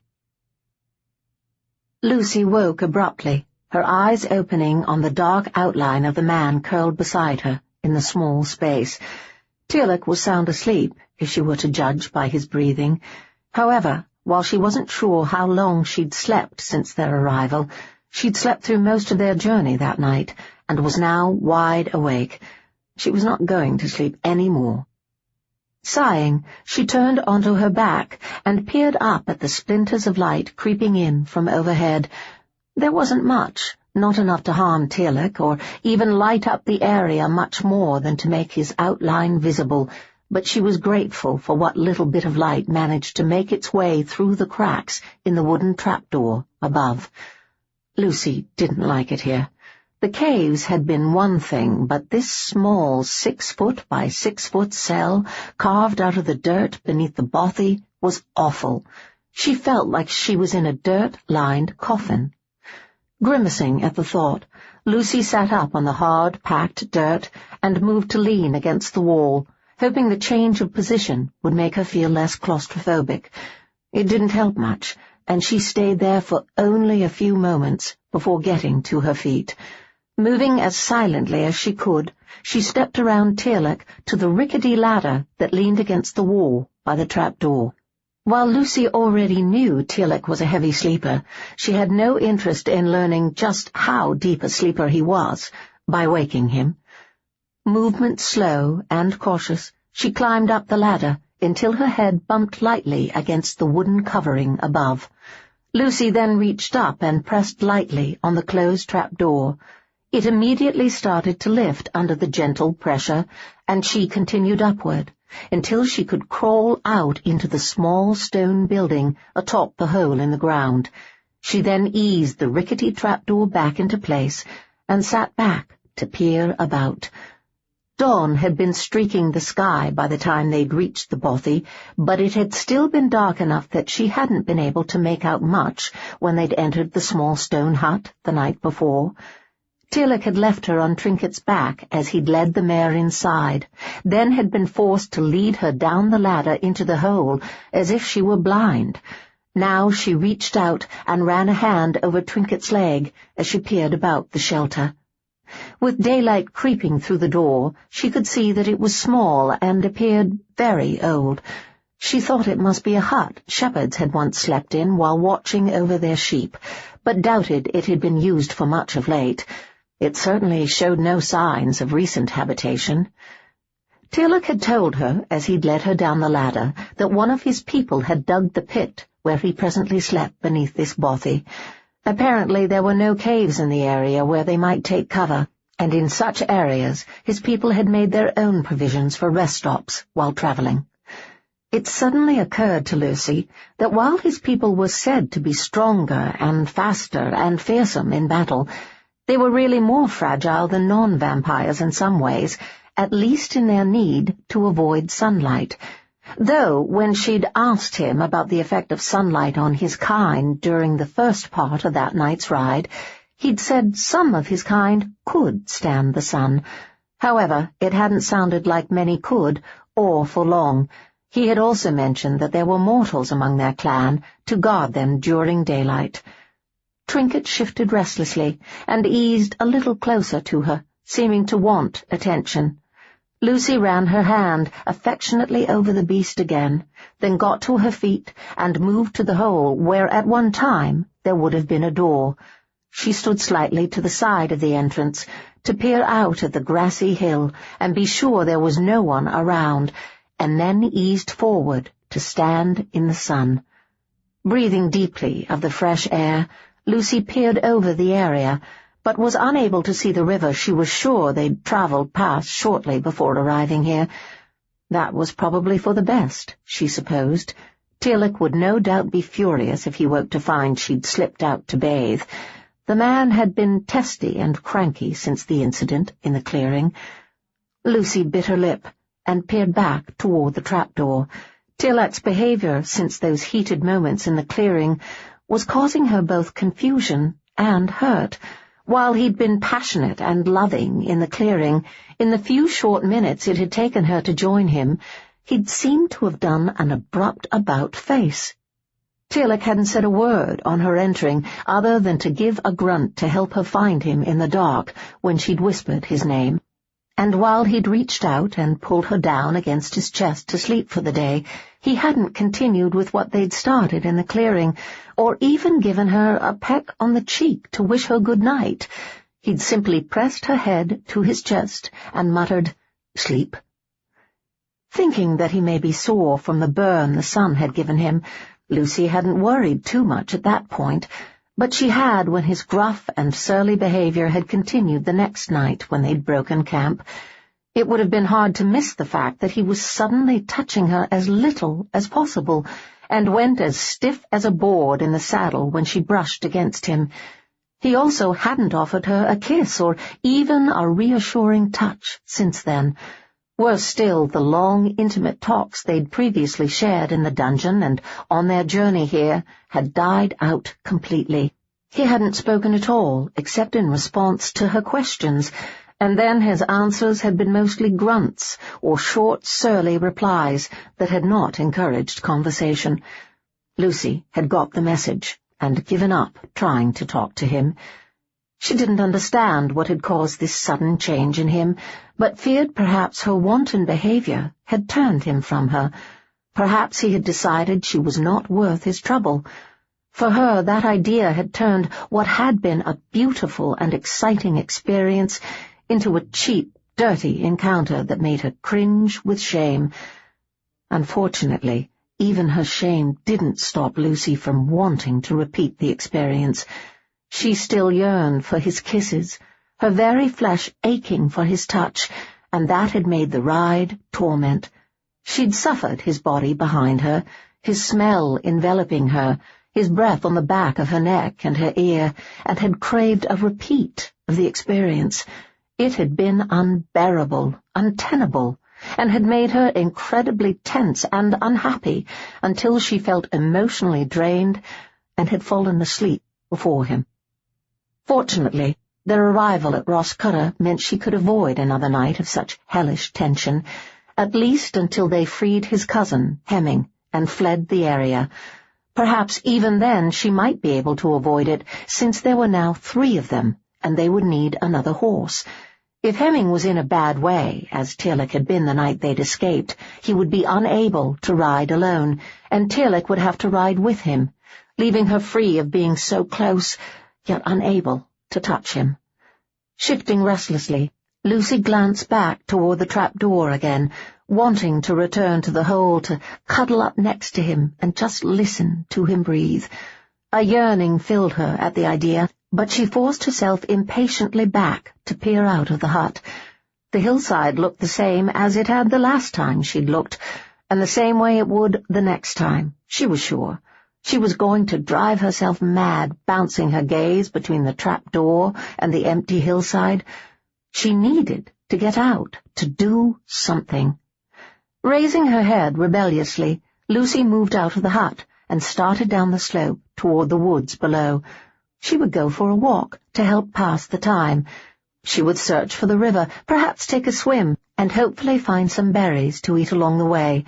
It was better than standing there in the hut, yearning for someone who so obviously did not want her in return. Pausing at the edge of the woods, Lucy turned in a slow circle until her gaze found the distant Roscurra castle. She stared silently at the imposing structure where Tearlach's cousin was being held prisoner. Once they had rescued Hemming, Tearlach intended to see her to court to have the king tend to Carbonell. No doubt he would leave her then, and she could stop twisting herself up over a man who so obviously didn't care for her. Mind you, that was only if they managed to save Hemming, and Tearlach didn't allow his foolish pride to get himself recaptured. Grimacing to herself, Lucy turned and continued into the woods. Her eyes were automatically scanning the area for edible berries or something else that might ease her empty stomach, but her thoughts were on her fears for Tearlach.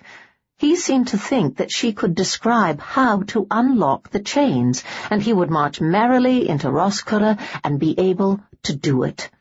Foolish man! He probably wouldn't even make it to the dungeons or wherever it was that they were holding Hemming. While Tearlach was wearing Carbonell colours, he spoke with a Scottish burr. She was sure he wouldn't even make it past the gate. She, on the other hand.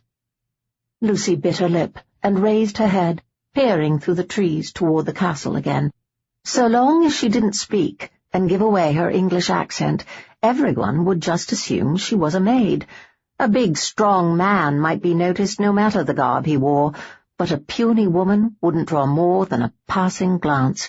As such, she could probably slip into the castle and have Hemming out and back to the cave before Tearlach woke up. Well, Lucy acknowledged, at least not long after that. Hemming was probably no more capable of going about in daylight than Tearlach was, and they would have to wait until night fell before attempting an escape. At any rate, she could have him back here shortly after sunset, shortly enough that she felt sure Tearlach would still be in the hut, probably cursing her for disappearing. Her thoughts and footsteps halted as she became aware of the distant sound of someone singing. The voice was a woman's, high and clear, and she wondered suddenly just how close the bothy was to the village. The castle had looked a good distance off, perhaps an hour's walk, but the village may have been nearer. Tilting her head, Lucy turned slowly until she located where the song was coming from, then moved cautiously in that direction. A few moments later, she was peering over a bush at a small clearing by the river she'd been looking for in the hopes of bathing. It appeared she would not be doing so today. The water was already occupied.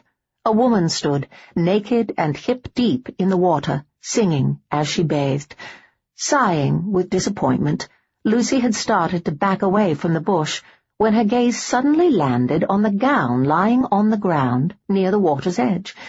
She stared at that dress for a very long time as she realized the one thing she'd not taken into consideration.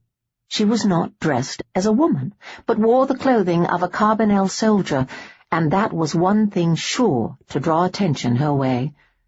While Lucy knew Roscurra and Carbonell were in league together, she doubted very much if Carbonell men were wandering freely around Roscurra Bailey or castle. However, in a gown such as the one laying just a few feet away, she would definitely be able to slip into the castle unnoticed. Hoping that God would take her need into consideration and forgive her for stealing the dress, Lucy began to make her way around the clearing to the spot closest to where it lay, discarded.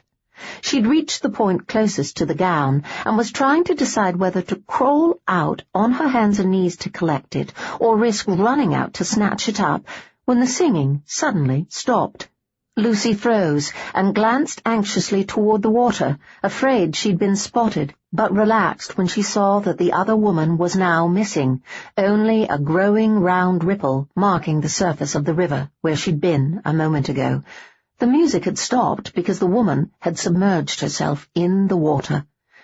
Taking the opportunity presented, Lucy rushed out of the trees, nearly tripping over her own feet in her hurry. Reaching the dress, she bent to snatch it up and then bolted back into the woods. Lucy ducked behind the first tree large enough to hide her, heart racing as she peered back to the river. The swimmer had resurfaced and was pushing her wet hair back from her face. When the woman burst back into song, Lucy relaxed, knowing that neither her foray nor the fact that the dress was missing had been noticed. Yet, fingers tightening around the dress, Lucy turned and slipped back through the woods to the bothy.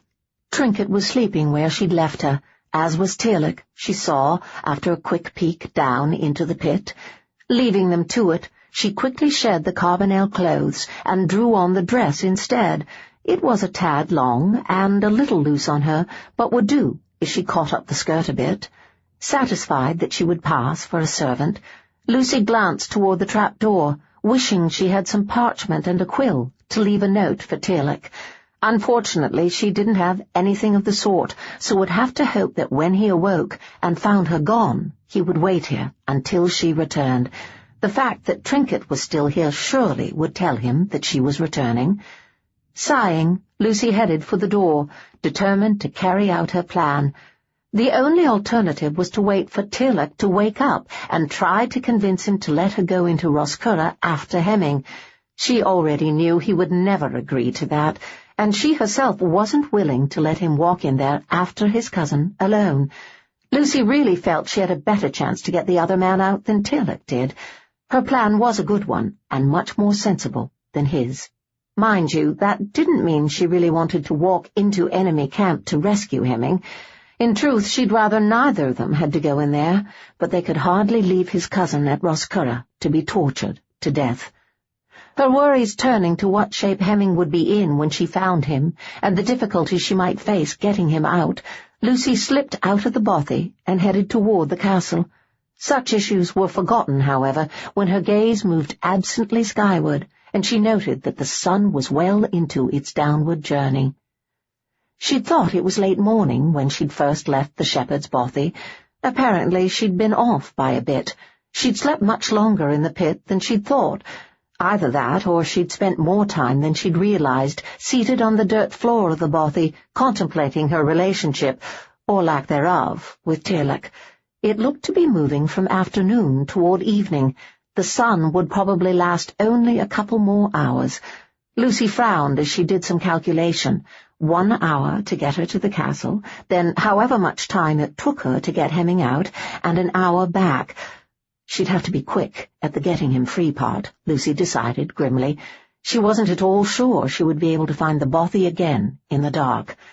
Lucy continued on the way she'd been going, keeping to a quick clip in an effort to make the best use of the sunlight she had, but her mind was on ways she could make her return journey easier should it end up being made in the dark.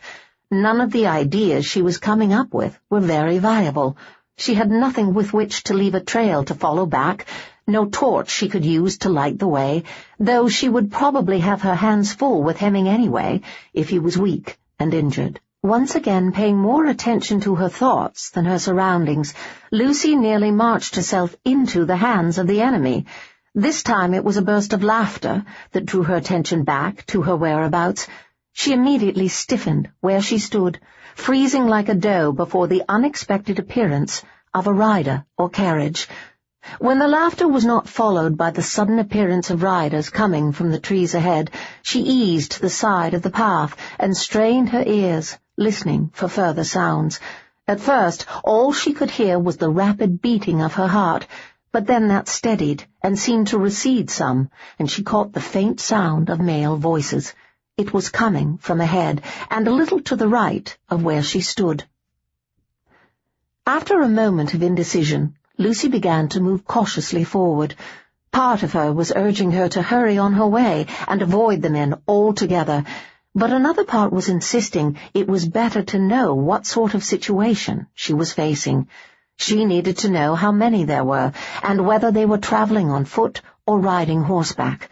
It would also be good to know if they had stopped to rest, or were heading in the same direction as she, and likely to stumble on her further along the trail, if she was not careful. All of these worries circling in her mind, Lucy moved as quietly as she could, until she glimpsed them through the trees ahead. Positioning herself behind the largest tree she could find, Lucy spied on them. Much to her relief, there appeared to be only 2 men. Both wore Scottish dress, and were seated in the grass, taking their leisure. When several moments had passed with no one else appearing to add to their number, Lucy eased back behind the tree, and concentrated on trying to hear what they were saying.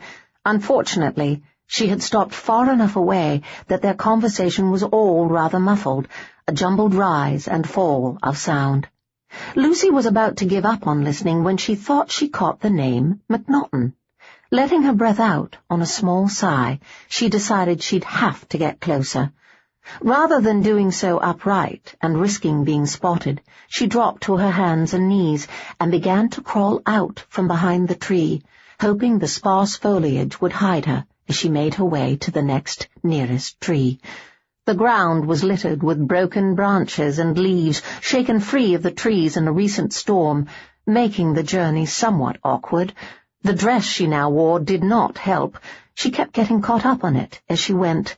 It was a relief when she stood up 4 trees later and found she was mostly able to hear and understand what was being said by the 2 men seated in the clearing ahead. I'm thinking this search is a waste of time. He's most like met up with his cousin and fled home by now," one of the men said. Lucy's eyebrows drew together at these words, wondering if they were talking about Tearlach. How could he have met up with his cousin Hemming when they were holding him prisoner here at Roscurra? Were the men talking about his meeting up with another cousin? Or perhaps they were talking about his cousin Hemming instead. Mayhap he, too, had managed an escape, and it was he they were searching for. "Nay," the second man's voice drew her attention back to the conversation. "The MacNachton was in a bad way. He couldna ha' gone far. Even did he meet up with his cousin, they had to be holed up near here somewhere, waiting for him to heal." It was Hemming they were talking about, Lucy realized with a burst of excitement, and then frowned, not at all sure if she should be happy or not. She was glad the man was free and, at least for the moment, safe from the clutches of Roscurra, but really they had travelled all this way, risking capture and their very lives to save him, for naught. That was rather annoying. A dry laugh drew her from her thoughts again, as the first man said, "That's right, you werena there when they worked on him, were you? You dunna ken what happened." He shook his head, and then said he shouldna ha' survived what they did to him. No mortal man would, and the speed with which he healed. He and his people truly must be devil spawn. He spat on the ground, and then added, "Nay, he's recovered and long gone." Deciding she'd heard enough, Lucy was about to return to her hands and knees to crawl back the way she'd come, when the snap of a branch to her right made her stiffen and glance that way. Her eyes widened in alarm as she realized she wasn't alone. Looking just as startled and frozen as Lucy herself, a woman stared back. She was naked as the day she'd been born, with damp strands of long red hair barely covering her pendulous breasts. Her only other cover was a leafy branch she'd snapped off some bush and now held in front of her groin. Despite that, it wasn't until the woman scowled and snapped, "Hey, that's me dress!" that Lucy realized she was the bather from earlier. Lucy shushed the woman, trying to warn her to silence, then leaned back to peer toward the men she'd been listening to. Her eyes widened in alarm as she noted they were both now standing and peering in her direction. "Don't be shushing me, you thief! That's my dress you're wearing, and I'm wanting it back!" Lucy tore her gaze away from the two men and back to the woman, her alarm increasing as the woman tossed her branch aside and charged forward, apparently determined to get the dress back using physical force if necessary. Panic rising in her as she realized that not only had she the woman to contend with, but the men were now heading in her direction as well. Lucy cursed under her breath and made a run for it. Chapter 7.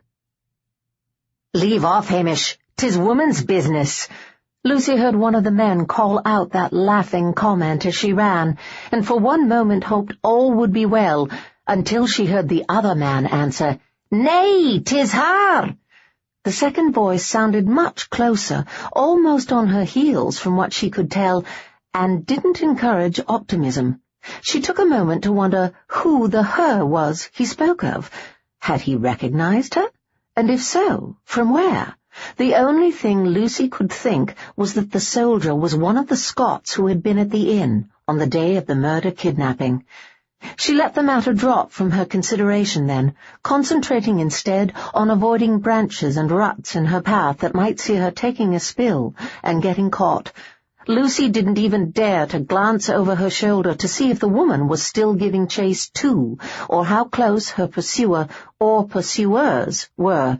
She put all her effort into running, and in truth didn't think she'd ever run so fast in her life. Her feet were barely touching the ground before she lifted them for the next step. It felt almost as if she were flying. And yet the soldier was keeping up with her, Lucy thought with dismay moments later. While the sounds behind her had halved, suggesting that one of her pursuers had given up the chase, a deep-voiced curse told her that it hadn't been the soldier who had given her up. She considered this most unfortunate. Of the two of them, she'd rather deal with the woman. All was not lost, Lucy assured herself, trying to rally when she felt her energy flagging. She just needed to get back to the bothy, and Tearlach would help her deal with the man. Lucy kept repeating that refrain to herself until she suddenly broke out of the trees and found herself sprinting up the short hill toward the bothy. Her heart leapt with glee, and for one brief, relief-filled moment she was sure she would reach the stone hut and Tearlach and be saved. But in the next second, just a few short feet from the door, something slammed into her back, knocking the wind from her lungs and sending her slamming to the ground. Completely out of breath, Lucy lay where she was for a moment, trying to suck air back into her collapsed lungs. Fortunately, the chase had apparently winded her pursuer as well, for he lay panting heavily across her lower legs where he'd landed. He was the first to recover. Shifting off her legs, he dragged himself to his feet and then bent to catch her by the arm to turn her onto her back. He then paused to take a good look at her face. "Lady Blytheswood." The words were more satisfied confirmation than a greeting. Lucy glared back at the man, wanting to kick him in the shins and claw his face, but her limbs were trembling from her efforts at escape, and she simply didn't have the energy. Instead, she opened her mouth and shrieked long and loud. She knew Tearlach was a very sound sleeper, and really had no hope that he'd hear her and wake, but was so exhausted and defeated there seemed little else to do. However, the action just seemed to anger the man standing over her. He winced as the sound assaulted his ears, then cursed and dragged her to her feet. When she immediately found some reserves of strength and began to struggle, the man slapped her hard enough across the face to send her back to her knees. "You've two choices, lass," he snapped. "You walk back under your own power, or I carry you back unconscious over me shoulder. Either way, you are going back with me." They were the last words he spoke. In the next moment, Tearlach charged out of the bothy, sword in hand, and a furious growl on his lips. Lucy immediately found herself falling to the side as she was released, and instinctively rolled further out of the way as the soldier drew his sword. The sound of metal clashing against metal made her glance back as her roll came to an end. The men were battling in earnest. Lucy got swiftly to her feet, half her attention on the battle now taking place, the other half searching the ground nearby for a boulder or something else to use against the soldier. It wasn't that she did not think Tearlach could beat the man, but the sun was full out, and she feared his strength would not last long. Lucy could see the red rising on his face already, and knew the damage the sun was doing would quickly sap his strength. All she could think of was the sooner they took care of the soldier and got Tearlach back out of the sun, the better. Lucy had just spotted a good-sized rock and moved to collect it when a death cry brought her head around. She sagged with relief on seeing the soldier impaled on Tearlach's sword. All three of them stood still for a moment, and then Tearlach withdrew his sword. The other man immediately dropped, a marionette with his strings cut. Forgetting the rock, Lucy hurried forward as Tearlach stumbled back a step and dropped to his knees. He may have won the battle, but the sun had taken its toll. She had to get him out of the sun at once, she realized, slipping silently under his arm to force him back to his feet. "Inside!" Lucy gasped urgently as she managed to rest him upright. Tearlach didn't waste energy speaking, but merely stumbled forward with her help and back toward the bothy. The sword he still clutched dragged on the ground beside him. Once inside, Lucy tried to steer him toward the open trap-door, but Tearlach's strength gave out before she could get him there. Unable to hold him upright, she cried out with alarm as he dropped his sword and stumbled to his knees, then fell on his face. Lucy could have wept. In fact, her eyes did well up with hopelessness as she peered toward the trap-door and took in the distance to it. Then she forced herself to rally and glanced around the shed. The amount of light coming through the hole where a door should be didn't reach far into the stone hut. The back of the bothy was a hive of shadow, as was one side. The shadows along the side wall weren't as deep as the ones at the back, but they were closer. Lucy caught Trinket's reins and moved the horse the few steps to the other side of the hut to make room, then dropped to kneel beside Tearlach and put all her effort into rolling him out of the light and against the wall. It was certainly easier than dragging him to the trap door and pushing him in would have been, but she was exhausted from the chase, and it was still a lot of work. Only once she had him on his side and pressed up against the wall in the thin band of shadow did she pause to examine the damage he'd taken. The soldier hadn't managed to land a single blow, but Tearlach was in a serious way. All Lucy could see was the exposed skin of his face and hands, but it was more than enough. The breath hissed out of her as she took in his raw, red, blistered skin. The last time he'd been exposed to the sun had seemed to barely bother him, but then it had been the pale light of dawn, further weakened by cloud cover. This time it was full light out, with not a cloud to give relief, and the exposure had been longer. Tearlach was in a bad way. His eyes opened suddenly. "How can I help?" Lucy asked anxiously, as she saw the agony in the black depths of his eyes. "Blood," Tearlach growled, and for a moment she thought he meant her own, but then he added, "Find me someone." Lucy didn't even think. She simply got quickly to her feet and scrambled back out into the clearing to the fallen man. Kneeling by his head, she caught him under the shoulders and grunted as she heaved backward, dragging him toward the door. The man didn't make a move or sound that suggested he was alive, but then she hadn't expected it. Having seen the wound he'd taken, she knew it was a killing blow, and had no compunction at all about letting Tearlach feed on him. Getting him inside and to Tearlach was the problem. He wasn't as big as Tearlach and seemed almost light in comparison, but she had much further to move him. Determination was the only thing that allowed Lucy to get him to the door of the hut. She'd managed to get him halfway through the door when a sound from Tearlach made her peer his way. Seeing that his eyes were open and he was trying to say something, she released the soldier and moved quickly to his side. "What is it?" she asked anxiously. "Dead?" he asked breathlessly, his gaze sliding back to the man by the door. "Aye," Lucy admitted, frowning when he immediately shook his head. "No good. Blood of the dead. Poison to us." Lucy sagged where she sat, her exhaustion crowding in and making her feel hopeless. Then she forced herself to sit upright and held her arm out toward him. Only he wasn't aware of the gesture. His eyes had closed. "Tearlach," she whispered, reaching to touch his face, only to change her mind at the last minute and settle it on his arm rather than risk causing him pain by touching his damaged face.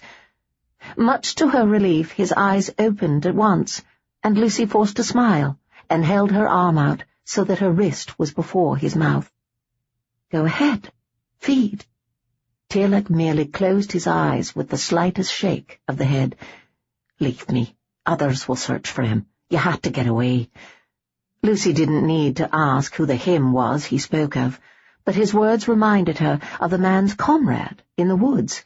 He was probably still there, healthy and with living blood.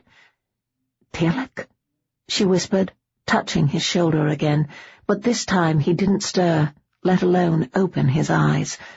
He was unconscious.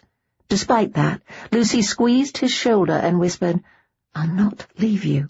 I shall find someone for you to feed on. All will be well." She waited a moment to see if he would respond, but he was fully unconscious now. Concern clouding her eyes, Lucy stood and turned away, picking up the sword he'd dropped as she went. She didn't have the energy to drag anyone anywhere. The weapon would come in handy to force her quarry to come back here with her to the bothy. If she was still around, the woman would be the easier target, Lucy thought, and suspected her nakedness would make sure she was still in the woods, somewhere. She was probably out there stumbling around, trying to find the thief who had stolen her dress. Once Tearlach had fed on her, he should have the strength to go out and find the other soldier himself. Lucy was too weary to manage the man, though she'd try, if necessary. Her own thoughts made Lucy pause as she realized how far she had sunk. She'd stolen a dress, fed a youth to Tearlach the other night, and now planned to find and feed a woman to him too. Surely she was going to hell. Nay, her mind argued at once, she had stolen the dress out of necessity. Besides, she could give it back after Tearlach had fed on the woman. As for feeding him the youth and now this woman, well, he had fed from Lucy herself, and it had done her no harm that she could see.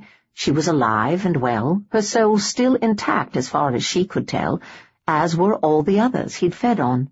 The only person who had been killed was the man now blocking the doorway of the bothy, and he'd died from a sword through the chest in a fair battle after trying to force her to go with him.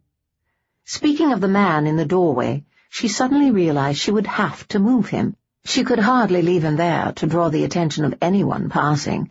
The very idea of the effort needed for the task was enough to make Lucy sag where she stood. She was so tired. Suddenly overwhelmed by it all, Lucy paused and rested the tip of the sword in the dirt, then lowered her head and wearily closed her eyes. Just a moment, she told herself. She would rest for just one moment, and then go in search of the woman. You bitch! That soft hiss brought her head up with a start. Lucy stared wide-eyed at the man now standing in the bothy doorway.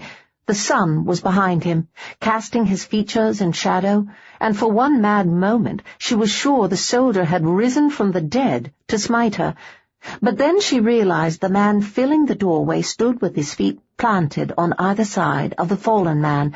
It was the second man from the clearing, and he was furious, she saw, as he shifted and his stark glare was briefly caught by sunlight. She watched warily as he peered down at his dead comrade, noting with dread that his sword was out, clutched in a tight, white-knuckled hold. Her eyes were still on the hand holding the sword when it started to move upward. Heart leaping, Lucy instinctively lifted Tearlach's sword as the man stepped over his friend and rushed her. She was too slow, however, or perhaps it was fairer to say that he was simply faster. She barely had the tip of the sword off the ground before he slapped it away with his own, sending Tearlach's weapon flying.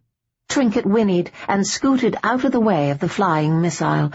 However, it really was tight quarters, and she was forced to leap over the prone man in the doorway and out of the bothy to escape it. Rather than move closer to Tearlach to escape the man, when he continued forward, Lucy shifted into the space Trinket had been filling just moments ago. It took them both away from Tearlach, and also drew her closer to the sword and a bit of wood leaning up against the wall at her back. They were the only weapons in the hut, and she had no doubt she was going to need a weapon. The Scot she faced appeared to be in a cold rage over the death of his comrade. She didn't like the way he was brandishing that sword. It took me a bit of time to realize who Hamish meant when he said, "'Tis her," the man growled, following her step by step. "But he was at the inn when you were taken, and talked endlessly about you when he returned to Roscurra with the others, going on about your pretty blonde hair and your full lips, the kind that put pictures in a man's head." Lucy risked a glance back, trying to place the distance to the piece of wood she had her hopes on. Had he just said you were Lady Blytheswood, I'd ha' been hard on his heels, but he didna, and by the time I sorted it out, the two of you were well ahead of me. I had to track you, else I had been here in time to save him. Lucy stumbled slightly as her foot came down on Tearlach's sword, but she kept her balance and forced her shoulders straight as she said, "I am Lady Blytheswood, the woman your lad's partner, Wyman Carbonell, wishes to marry. You would do well not to harm me." She wasn't encouraged when this brought a short, angry laugh from the man. "The last I heard, Carbonell wants you back, dead or alive. I'm thinking it'll be dead." He smiled coldly and withdrew a skin dew from his waist, even as he tossed his sword aside. "But first I'll be making you pay for killing Hamish. He was a big, stupid oaf, but he was my friend, and I'll enjoy making you sorry you killed him." He lunged for her then, but Lucy had already reached back for the wood and now swung it around, aiming for his head. The wood connected with a crack that echoed in the small hut, and the man stumbled back, a stunned look on his face as his hand rose to the wound she'd given him. Lucy would have hit him again then, but she'd swung the wood one-handed, and the impact had made it vibrate painfully in her hand. She almost dropped the weapon, but managed to get her second hand on it and hold on. Before she could deliver a second blow, however, the soldier recovered enough to launch himself at her. Lucy grunted in pain and fell back as he crashed into her. Her head hit the ground hard enough that Lucy lost her hold on the wood she'd been using as a weapon, but she hardly noticed the loss as pain radiated through her stomach as the Scot followed her down. His full weight only rested on her a minute before he pushed his upper body up and away from her to peer down the length of them. When he turned his gaze back to her face, there was an unholy satisfaction to his expression. "Are you sorry yet?" he panted, with a vile grin. Lucy stared back with incomprehension, and then glanced down as he had done. Her eyes widened, and her breath grew shallow as she saw his knife impaled in her upper stomach. He'd stabbed her as he tackled her. That, and not his weight, had been the source of pain. "Nay?" he asked, catching a handful of her hair to force her head viciously back until she returned her stunned eyes to him. Once she met his gaze, he promised, "You will be." He then reached to begin dragging up the long skirts of the gown she wore. Lucy immediately began to struggle, but her efforts were feeble at best. Her strength was failing her as quickly as she was losing blood, and she knew it was pouring from her quickly. She could feel it dampening the front of her gown and smell it in the air. It smelled like death, hers, and she slowly realized that this was it. This was how it would all end, raped and murdered in a Scottish bothy. The soldier had managed to drag the dress up to her waist and now turned his attention to freeing himself. That's when she became aware of the low growl coming from the shadows along the side wall. For a moment she thought a wolf had somehow got into the bothy, and then Tearlach rose behind the man, a great dark shadow in the waning light that swooped on her attacker. Lucy grunted as the weight of both men was briefly on her. She saw the fury on Tearlach's damaged face, saw his mouth open to reveal his fangs, then squeezed her eyes shut and turned her head quickly to the side, shutting out the sounds of the attack. When the weight of both men was removed a moment later, she still didn't open her eyes. It simply seemed too much effort. Instead, she curled onto her side with a little moan and allowed unconsciousness to claim her. Tearlach straightened from the man he'd been feeding on and leaned briefly against the wall of the hut as his body repaired itself. The soldier wasn't dead, but he would be soon if no one tended to him. Tearlach planned to make sure no one tended to him. He'd drop him into the pit under the bothy to breathe his last breaths. It was little more than the man deserved for daring to touch his Lucy. That thought made him open his eyes and search out her prone figure, but he didn't immediately rush to her side. Tearlach found he was suddenly afraid to approach her, afraid she lay so still with her back to him, because she now found him disgusting, monstrous. It was the scent of blood and his need for it that had roused Tearlach several moments ago. Rage had quickly followed when he'd seen the struggling figures on the other side of the bothy and realized someone was trying to rape Lucy not more than a couple feet away. Rage and hunger fueling him, he'd shot to his knees and lunged on the man, growling with his fury as he'd ripped into the man's throat. It hadn't been his usual feeding, a kind bite, using his own thoughts to cover the benefactor's pain. It had been the attack of an enraged animal, and he was sure he'd even snarled as he dragged the man off of Lucy to feed on the blood gushing from the throat wound. She was probably horrified, repulsed by the very sight of him. In one way, it may be for the best, Tearlach supposed. If she was now disgusted by him, There should be no difficulty to keep his distance with her from now on, but that didn't lessen the pain he felt at the thought of her now viewing him with loathing and possibly thinking him an animal. Sighing, Tearlach stood and moved the few feet to her side, then squatted next to her and gently touched her upper arm. "Lucy, are you all right?" he asked, and frowned when her only response was a low moan. For a moment he feared he'd been too late and had caught the man at the end of raping her. The scent of blood had to have come from somewhere. Mayhap it had come from the raping. Horrified at the thought, Tearlach drew her onto her back to get a look at her expression, sure it would tell him whether he'd been too late or not. The moment he rolled her onto her back, however, he knew where the scent of blood had come from. Lucy was covered with the warm liquid still oozing from a wound in her upper stomach. Cursing, Tearlach ripped open the tear in the dress where she'd been stabbed, attempting to get a better look at the wound. Part of his mind was puzzling over why she was in a dress rather than the carbonelle clothes, but staunching the flow of her blood was a more urgent matter, and he left it for now and glanced around until he spotted the clothes she'd previously been wearing. Snatching up the tunic, he tore it in strips and began to bind her wound.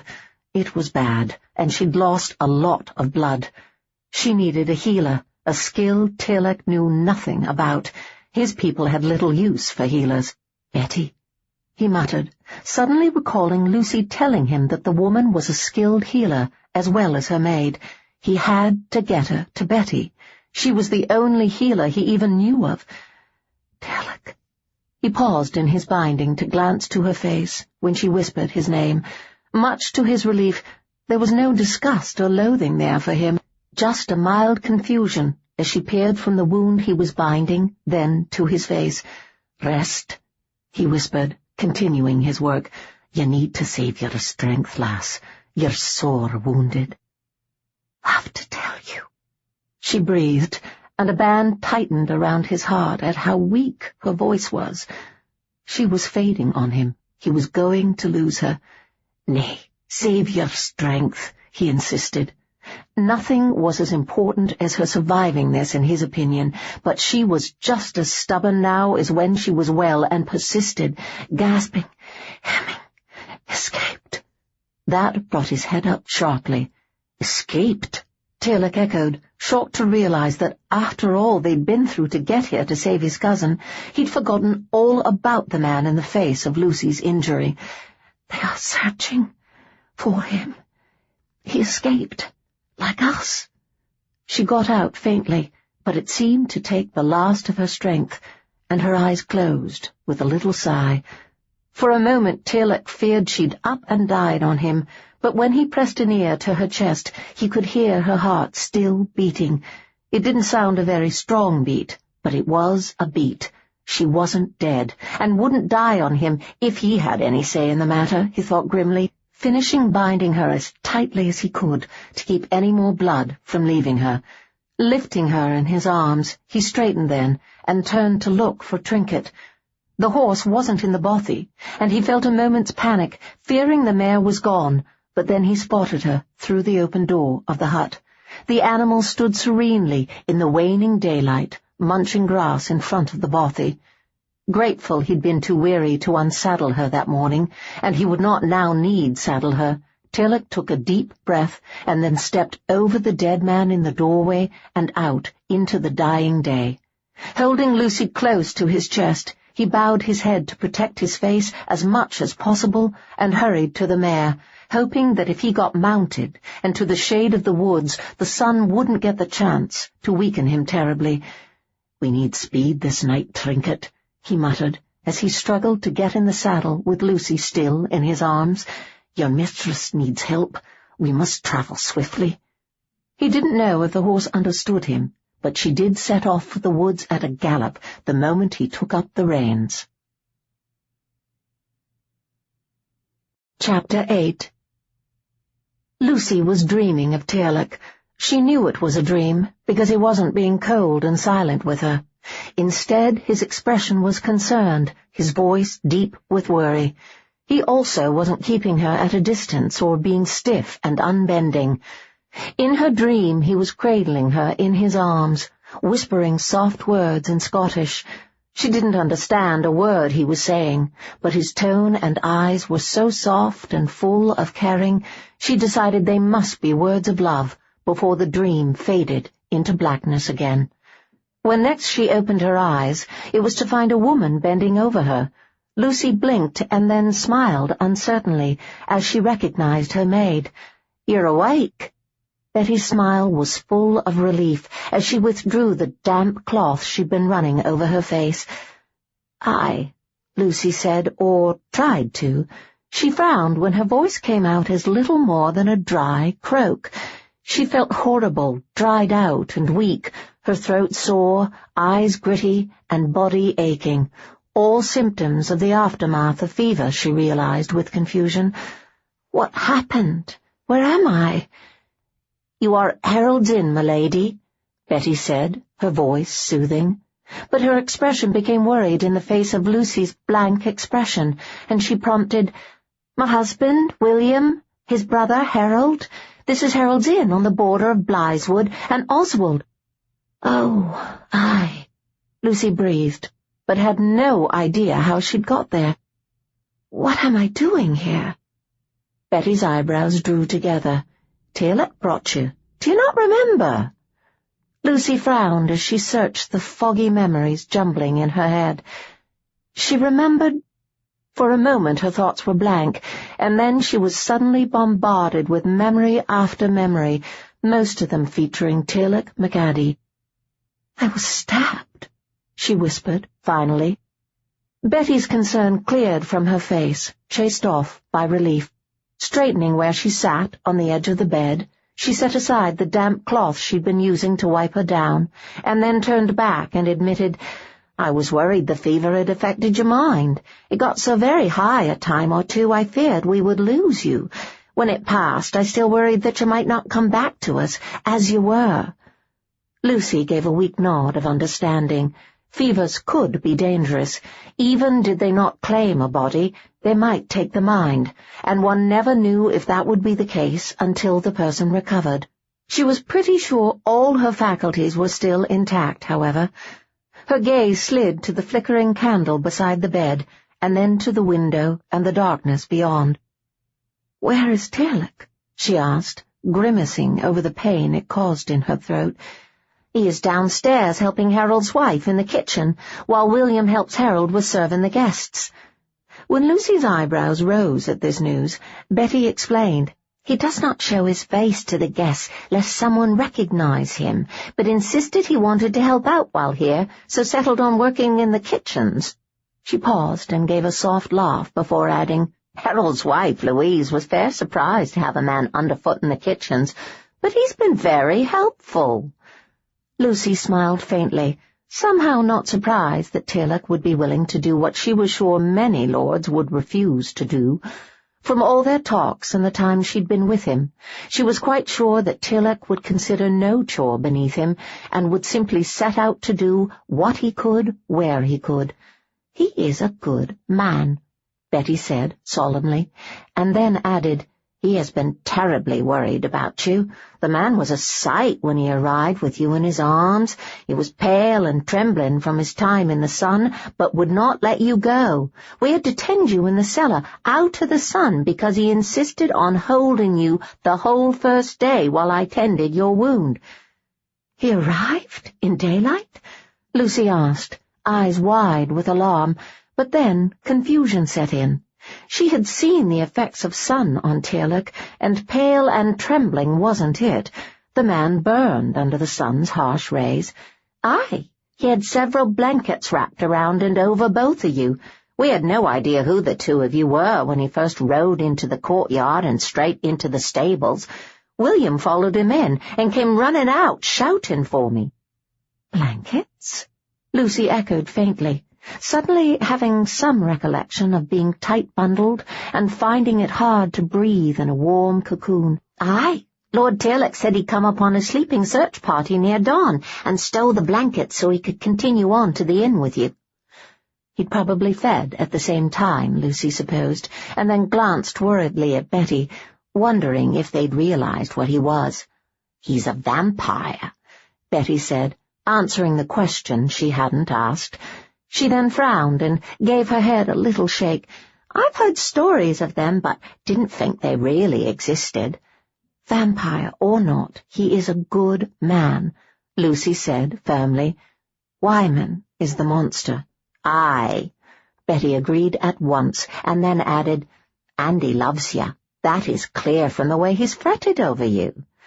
Lucy's eyes filled with tears at these words, hardly able to hope they were true, after how cold and distant he had been with her during the last night of travel that she actually recalled clearly.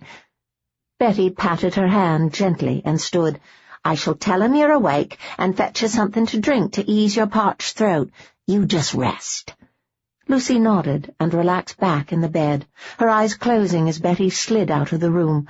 She must have fallen asleep then, for when she next opened her eyes, the candle on the bedside table had burnt down to a stub, and Tearlach was seated in a chair next to the bed, his head turned toward the window and the night beyond. Lucy's gaze slid back to the table and the goblet she'd noted sitting beside the candle. She unconsciously licked her dry and cracked lips as she wondered if there was liquid in it. "Are you thirsty?" Tearlach stood and moved to collect the goblet. Easing to sit on the bed beside her, he then slid one arm behind her back to raise her up so he could press the goblet to her lips. Lucy drank greedily, but not for long. Tearlach soon pulled the glass away, concern on his face. "Slowly, love. Your stomach may just toss it back up. Do you know, go slowly," he cautioned, and Lucy's eyes flickered at the term of endearment he didn't seem to realize he'd used. She didn't comment, however. He was raising the goblet to her lips again, and her thirst took precedence at the moment. Drinking more slowly this time, she sipped from the goblet and swished the liquid around her mouth, making sure to wet every nook and cranny before allowing the soothing liquid to slide down her throat. "Better," Tearlach murmured, offering her a smile. Lucy automatically smiled back around the goblet and nearly slobbered all over herself. Deciding smiling was something else that would have to wait, she forced it away and continued drinking in little increments of liquid until the goblet was empty. "Do you want more?" Tearlach asked as he lowered her back on the bed. "Nay, thank you," Lucy whispered. "I'd best see how this bit settles before I try more." Tearlach nodded and set the goblet back on the table, but didn't move from the bed. Instead, he peered at her solemnly, taking in each feature of her face as if he'd feared he'd never see them again. "You look better," he announced after a moment, and she laughed at the suggestion, knowing she probably looked a mess. She didn't know how long she'd been feverish, but knew it had probably left her looking less than her best. "You do," Tearlach insisted with a frown. "You're no as pale as you were. You look near death's door these last 2 nights." "I have been ill for 2 nights?" Lucy asked, with surprise. 3, if you count the night we rode here," Tearlach answered, making her eyebrows rise, but she didn't tell him she knew it had been more than a night that they'd travelled, that he'd swaddled them in blankets so that he could continue to ride in daylight. "Thank you for bringing me to Betty," she whispered. He nodded, and then commented, "She's as good a healer as you claimed. I thought sure she wouldn't be able to save you when we got here. You'd lost so much blood and were terrible pale." Lucy nodded. Then her eyes widened with recall, and she told him, "Hemming escaped Roscotta." "Aye, you said as much ere we headed here." "Did I?" she asked with surprise, not recalling doing so. When he nodded, she asked, "Have you heard news? Has he reached his clan?" Tearlach frowned and shook his head. "I've heard nothing, but 2 search parties have stopped here for meals while we've been here. One was made up of Scots, so I'm guessing they're still looking for him." "And the other?" she queried quietly. "Carbonell men," he answered grimly. Lucy merely nodded at this news. She'd known Wyman would still be hunting for them. In fact, she'd bet he was growing desperate by now. She was too dangerous to him to be allowed to run loose. The king wouldn't take kindly to news that Wyman had murdered her brother. She noted Tearlach glancing toward the window and followed his gaze. alarmed to see the first streaks of sunlight crossing the sky. Reaching for his hand, she touched it to get his attention. "The sun is rising. I know you have to go," Lucy said softly, then frowned and asked, "Where is it you are taking shelter here during the day?" "The cellar," Tearlach answered. Recalling Betty saying that she'd had to tend her in the cellar the first day because he wouldn't let her go, Lucy nodded and said, "You really should go." "Aye," he agreed, but didn't move, simply peering at her, worriedly. "You're sure you're all right?" I am fine. I am on the mend and will be up and about in no time," she assured him, and then bit her lip and added, "I know you must be worried about your cousin. There is no need to stay here with me if you wish to look for him and see to his well-being." Tearlach shook his head as he got to his feet. "He's well away by now, I'd think. I promised to see you to court and the king, and that's what I'll be doing. After that is soon enough to meet up with McClan and discover what's been about and what we plan to do about it." Lucy merely smiled, managing to hide her relief at his words. She would not lose him yet. "Rest and mend. We'll talk more tonight," he promised, and then hesitated before bending to press his lips to her forehead. Lucy closed her eyes with a little sigh at the caress and promptly fell asleep.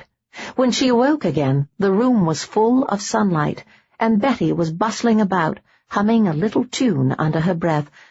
"How long have I slept?" she asked with surprise, sitting up and scowling at how much effort it took to do so. "You're awake!"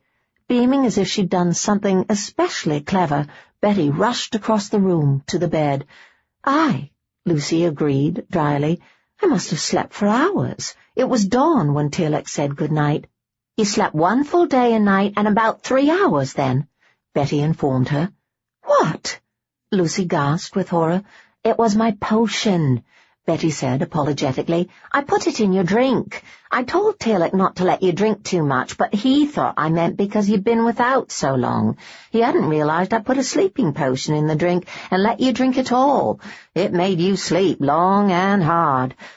Lucy started to close her eyes at this news, then forced them quickly wide open for fear she'd lose another day. "'Tis all right," Betty said, patting her hand. "It should be out of your body by now." Lucy released a breath of relief, and the maid smiled.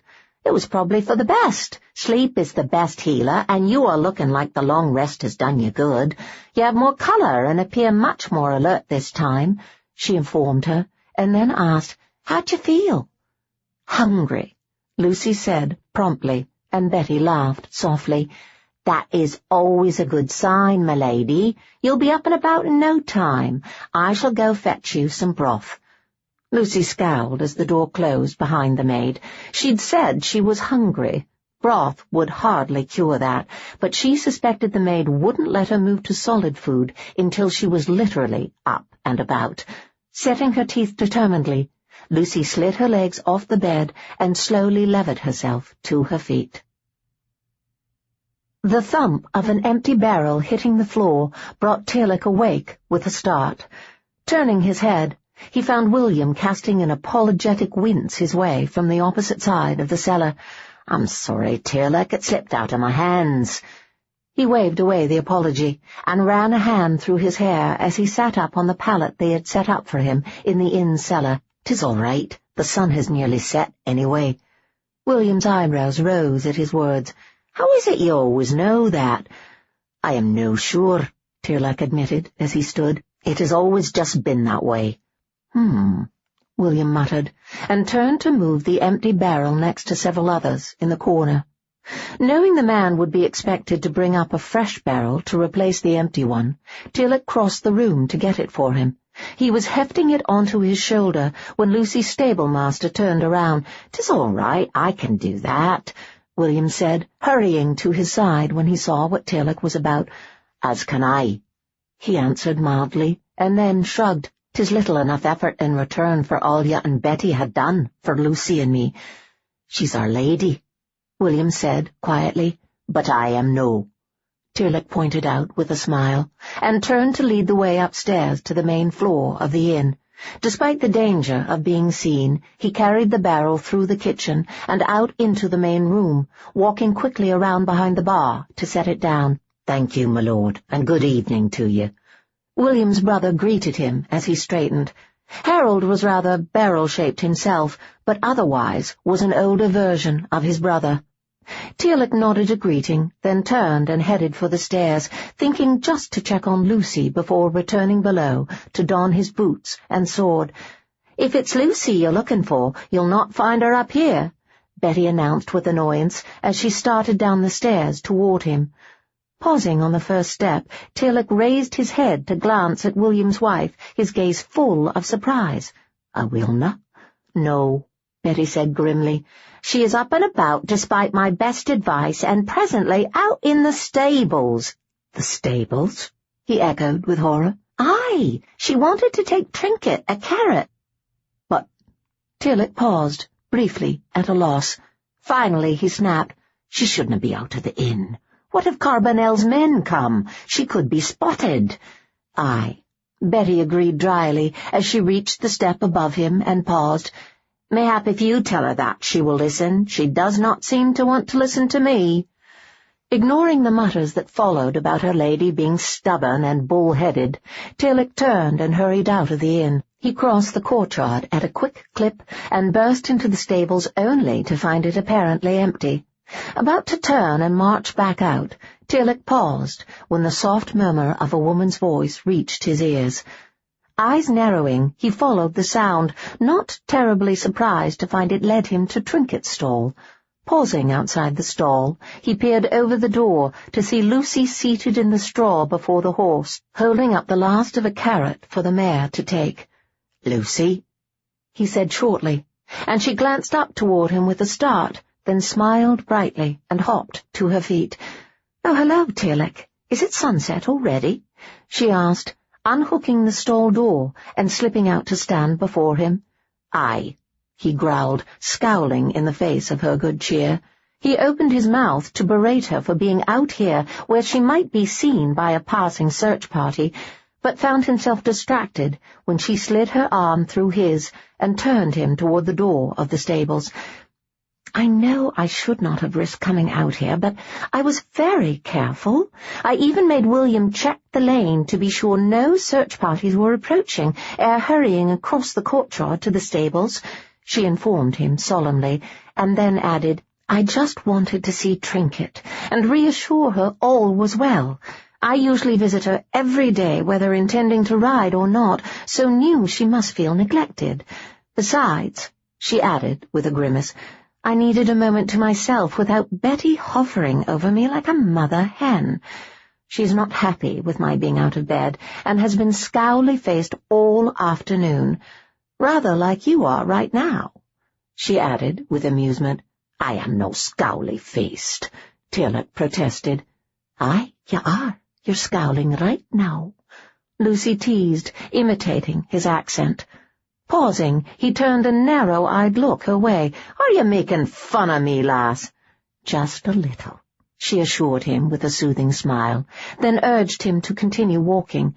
"When can we leave for court?" "Eager to be free of me already, are you?" Tearlach asked dryly, and she turned wide, horrified eyes his way. "Nay," she assured him.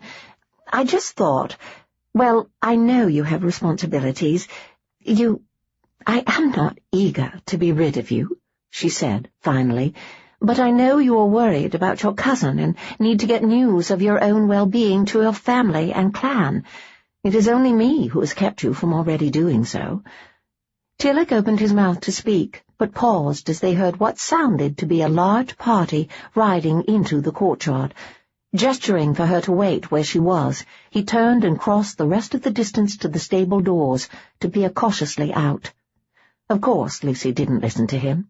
Tearlach rolled his eyes with exasperation when he felt her press up against his back and lean out to peer into the courtyard. Shaking his head, he turned his attention back to the men in the courtyard. There were 6 of them, all wearing Carbonell colours. Another search party, then, he thought, with displeasure. It was the 5th in the few days that they'd been at the inn. 2 more had stopped in during Lucy's prolonged sleep. Wyman had obviously stepped up the search in this area. William had told him that they had seen none of Carbonell's men ere the day Tearlach had ridden in with both he and Lucy wrapped in blankets. He supposed his attack on the men where he'd got the blankets had given them away. He'd come upon them before dawn, catching them sleeping. The fools hadn't bothered to leave one of their rank to stand guard, and had been easy prey. He'd fed well, taken the blankets, and left them unconscious but alive for Lucy's sake. She hadn't been conscious herself at the time, but he hadn't wanted to have to lie to her if the matter should come up later. Now he wished he'd killed the men and hidden their bodies. The 2 men at the bothy by Roscurra had probably been found by now, and news of them might have reached Wyman, and encouraged him to concentrate his search efforts to the north. However, leaving the men in the camp alive had obviously revealed that they were in the area, and Wyman had stepped up his hunt for them here. The Englishman probably had men searching all along the way between Blytheswood and Court now. He'd expect Lucy to be heading that way, and would be desperate to stop her. Tearlach took a moment to curse his lack of forethought in leaving the men alive. If he hadn't been eaten alive with worry for Lucy, he surely would have considered the situation more carefully, and taken care of the matter properly. The trip to Court would now be more difficult than it need be. They would have to stay off the paths, avoiding villagers and other travellers along the way, if they ever even got to head for Court, and were not discovered here, in the stables, he thought with a scowl, as he watched William greet the men in the courtyard. "Can I take your horses for you, gentlemen?" William asked, as he reached the party of riders. Several men moved as if to hand over their reins, but paused when one of them, the oldest and obviously the leader, narrowed his eyes on William and said, "You look familiar." Tearlach held his breath, as Blytheswood's stable-master shrugged and said mildly, "I must have one of those faces. Many people say that." The soldier continued to stare at him a moment, then gestured to his men and turned away. "We'll see to the horses ourselves." The other men raised their eyebrows at his words, but no one protested, and they all followed as he began to lead his mount across the courtyard. Mouth tightening, Tearlach reached for his sword, only to curse when he found it missing. It was still in the cellar, where he'd left it. He'd intended to go below and retrieve it after checking on Lucy, but the news that she was up and about and out in the stables had sent him hot-footing it out here to retrieve her. His foolishness had now left him unarmed and useless to defend her from their enemies, he realized grimly. "Wait!" William cried, almost desperately. The men all paused and turned back to the stable-master. A moment of silence passed, during which Tearlach was positive the man was scrambling to think of some way to delay the men. Fortunately, his hesitation wasn't so long that the men appeared suspicious when he blurted, "Why do you not tell me what you'll be wanting to eat and drink, and I'll go let them know inside so they can start preparing it?" Tearlach didn't wait to see if the stall tactic worked. If it didn't, waiting would be time wasted. Swinging away from the doors, he shot his gaze briefly around the stables until it landed on the hayloft at the back of the building. Mouth setting, he caught Lucy by the arm and rushed her silently to the back of the long building. He had no need to explain what he wanted. The moment they reached the ladder, she hitched up the skirt of the dress she wore and started to scramble up its rungs. Tearlach was right behind her, his gaze shooting repeatedly over his shoulders to the doors to be sure they were not spotted. Fortunately, he saw no sign of the men before following her off the ladder and hurrying around behind the stack of bales. Chapter 9. Tearlach and Lucy settled swiftly in the loose straw behind the stacked hay. Both of them sat completely still to prevent giving away their presence in the loft. Nerves stretched taut and ears straining, they listened tensely for sounds of movement from below. William's attempt to stall the men must have worked. That, or he'd come up with another way to delay them after Tearlach and Lucy had headed for the back of the stables. Whatever the case, another few moments passed in silence before they heard the creak of the stable doors opening. The shuffle of footsteps soon followed, along with the murmur of men's voices. Lucy and Tearlach waited tensely as the men worked below. It seemed to take forever for them to see to their horses, but finally their voices and footsteps moved away, fading into silence. Wanting to be sure they'd not return, Tearlach raised a hand to his lips to warn Lucy to remain silent. She nodded, and then they heard the door below creak again as someone entered. This time it was a single set of footsteps that reached their ears. "Milady!" Tearlach and Lucy glanced at each other as they recognized William's hissed call. They then both rose cautiously and eased around the bales to peer down into the stables. "There you are," the stable master breathed with relief, and then announced, "They've gone into the inn, but I think it's best if the two of you just stay up there until they leave. I'm worried they might see a cross in the courtyard. They've only stopped for a meal. We'll serve them quick and try to get them out in a hurry. It'll be safer for you to come down then." Tearlach nodded at the suggestion. It seemed the most sensible idea. Relaxing slightly at the easy agreement, William nodded and then moved back to the doors. "I'll go help them get fed." They watched him leave. Then Lucy turned and moved back to the spot they'd found behind the bales. She eased down to sit on the straw and leaned her back against the bales with a little sigh, then glanced up at him expectantly. Tearlach hesitated briefly, but there really wasn't anywhere else to sit that would offer cover. The bales took up almost half of this end of the loft, but the rest of it was open to view. Casting one last glance down into the stables, he followed her and settled himself on the straw. "Thank you for bringing me here. You saved my life." Tearlach blinked at the soft words, and then glanced at her with amusement. "Lass, you saved me more than a handful of times. 'Twas time I did a little saving of me own. Sides," he added wryly, "I hardly saved you. I just brought you to Betty. She did the saving." "She could not have done so had you not brought me, and you saved me from that Scot in the bothy, too," she pointed out, and then added, "I only saved you once, when I unlocked your chains in the dungeon." Tearlach gave a short laugh at the claim. "You unlocked me chains, practically carried me out of the dungeons, brought me the lad to feed on in the cave, and then got me out of the sun that morning in the clearing when—" His voice slowed, and he looked away from her, swamped by memories of what they'd nearly done in that clearing before the sun had forced a halt. Feeling his shaft harden at the recollections, Tearlach forced the memories away and added, "And you brought that Scottish soldier for me to feed on in the bothy after I was burnt fighting the first one." "Actually, I did not bring the second Scottish soldier," she admitted quietly. "I intended to go out and find you someone, but he found us first." "Oh, well." Unable to think of anything to say to that, Tearlach fell silent, his gaze dropping away from her face. Unfortunately, it landed directly on the cleavage that seemed to be bursting out of the top of her blue gown. Knowing the dress she'd been wearing at Roscurra had been ruined when she was injured, he supposed she'd had to borrow this one from Betty. The redhead was obviously a good bit smaller than Lucy, at least when it came to bosoms. While the gown fit well enough in the waist, her breasts were squeezed tight and appeared to be trying to crawl right out of it. Tearlach stared at the bountiful flesh and found himself licking suddenly dry lips. Dear Lord, they had to find her a properly fitting gown ere they left for court. He could not ride that distance with her dressed in such a way without touching her, and he'd be damned if those lascivious idiots at court were going to see her dressed so. "Tearlach, what is it?" He lifted his gaze to her face, in time to see her glance down at her own bosom, as if expecting to find something there. Obviously she'd noted the direction his gaze had taken.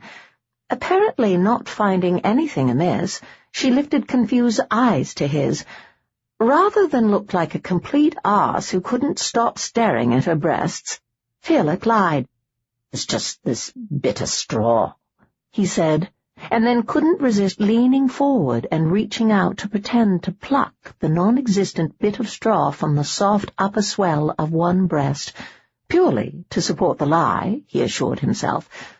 Lucy glanced down, then back up, and turned toward him to speak as he leaned forward, but then froze as their lips met. Tearlach froze too, his fingers pausing mid-pluck, his lips soft against hers.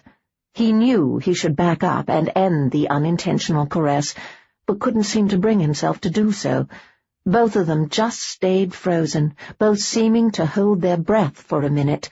Then Lucy released a little sigh that brushed over his lips, and Tearlach was lost. Lucy heard the groan come from deep in Tearlach's throat in response to her sigh, but it didn't prepare her for what followed. The sigh had been a result of her certainty that he was about to pull away from her, rather than kiss her as she would like.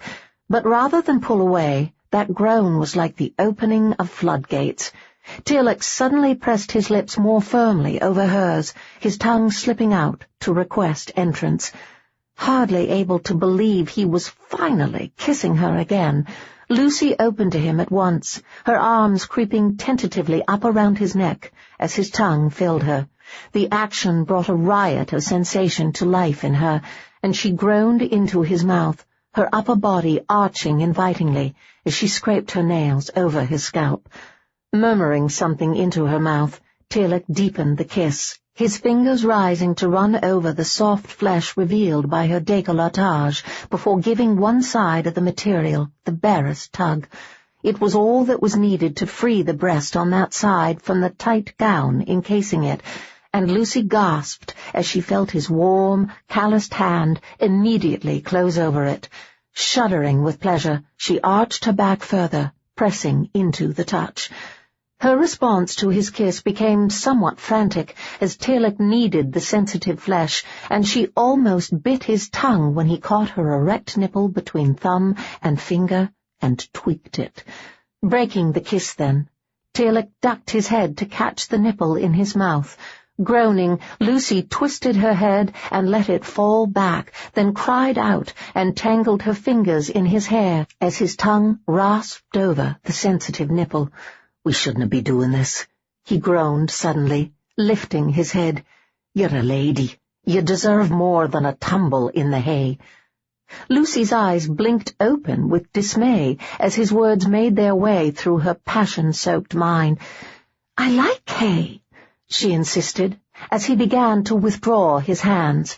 Then, afraid he would stop and trying to make sure he didn't, Lucy released her own hold on him and reached between them to press her fingers against his erection. She wasn't at all sure what she was doing was right, but the way Tearlach growled and bucked violently against her touch suggested she might be, so she closed her hand and squeezed slightly. His reaction was most gratifying. The next thing she knew, Tearlach was pushing her onto her back in the straw and kneeling above her, tugging his tunic off over his head. "Oh," Lucy breathed, reaching for his chest as it was revealed. He was so wide, so strong, so beautiful. Her hands ran across the marble-like skin with pleasure, sweeping across his upper chest, then down across his stomach until he caught them. Her eyes shot anxiously to his face, but he wasn't stopping. Tearlach merely kissed the back of first one hand and then the other, before holding them out of the way in one hand so that he could reach down and free her second breast from the gown with a quick tug. Once it was revealed, he released her hands and bent to feast on her flesh. Lucy clutched at his upper shoulders as Tearlach laved first one breast and then the other, his tongue and teeth scraping gently over her erect nipples. She was arching into the attention, her legs shifting and writhing restlessly, when she felt his fingers slide beneath her skirt and begin to run up her leg. She froze then, stomach muscles clenching and breath coming in short, excited gasps as her attention was torn between what he was doing to her breasts and the slow, almost tickling caress of his fingers creeping up her thigh. Lucy instinctively tried to close her legs when his hand reached the top of her thigh, then immediately forced them open again to give him access. "Oh, Tearlach," she gasped, pressing her heels into the straw and thrusting upward as his fingers brushed lightly over the warm, slick skin that awaited him. "Aye," he growled, releasing her breast and shifting up her body to kiss her as his clever fingers worked their magic. Lucy put everything she had into her response, all her need, all her love, and all the desire he was bringing to life. She alternately sucked at his tongue and allowed her own to wrestle with it, but then tore her mouth away with a cry as he slid one finger into her. "Please," she gasped breathlessly, her hips thrusting of their own accord, seeking the release she'd experienced in the clearing. Tearlach's mouth immediately covered hers again, silencing Lucy as he continued to fan her need. Lucy knew she should be quiet, that she risked making their presence known should the men return, but she couldn't help herself. She felt sure Tearlach was going to drive her mad with his caresses, and then he suddenly withdrew his touch. Her eyes immediately blinked open, filled with the fear that he would stop, but he merely urged her thighs further apart and quickly freed himself from his brace as he settled in the cradle of her thighs. Lucy instinctively pressed her feet flat to the floor and drew her knees up as he nudged against her, and then he was pushing his way inside. She went stiff, biting hard on her lip to keep from crying out as pain replaced the pleasure she'd been experiencing just moments ago. Tearlach froze at once, allowing her body to adjust, and then kissed her as he eased one hand between them to begin caressing her again. Much to her amazement, the pain was soon a memory, and the pleasure slowly began to grow once more. Lucy was soon responding to his kiss, a moan rising up her throat. The moment her hips shifted of their own accord, Tearlach removed his hand and used it to lever some of his weight off of her as he started to withdraw. She cried out in protest, but realized he wasn't stopping when he eased back in. Clutching at his shoulders, she arched into Tearlach's movement, gasping as he rubbed against the sensitive nub between her legs as he entered. Desperate for the release she knew waited, Lucy gave up her hold on his shoulders and reached down to close her hands over his behind, squeezing and urging him on as her earlier tension returned and grew.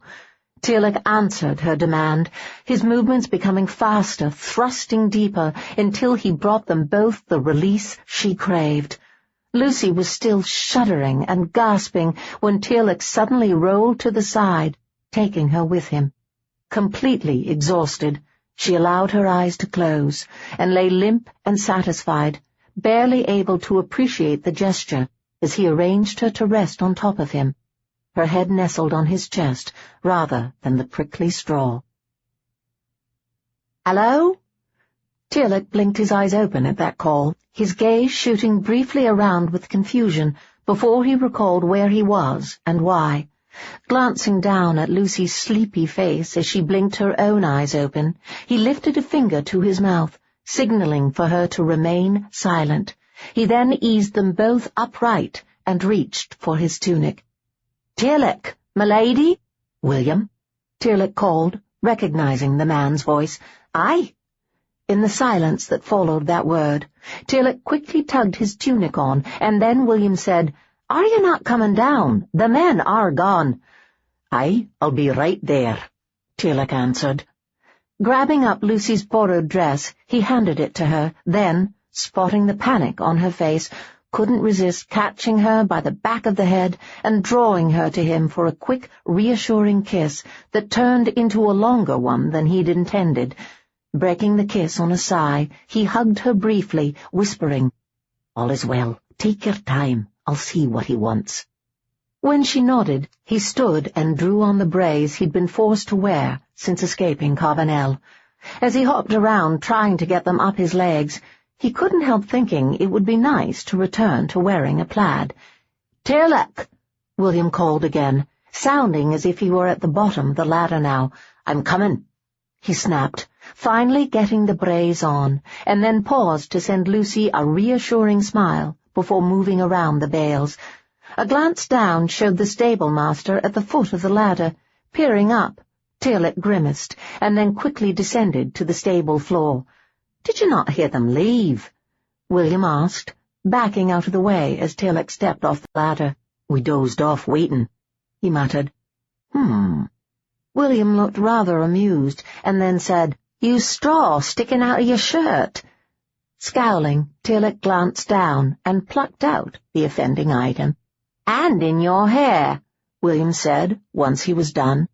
Tearlach gave his hair an impatient comb-through with his fingers to get out any bits of straw there, and then took William's arm to urge him toward the door of the stables. "As Lucy is up and about now and thinking we should set out soon, mayhap at sunset on the morrow." "I was afraid you'd say that," William muttered on a sigh, then paused to face him and announced, "I overheard Carbonell's men talking." Tearlach smiled faintly, knowing the man hadn't overheard at all, but had deliberately listened in to their conversation. William was a good man, as were the rest of his family.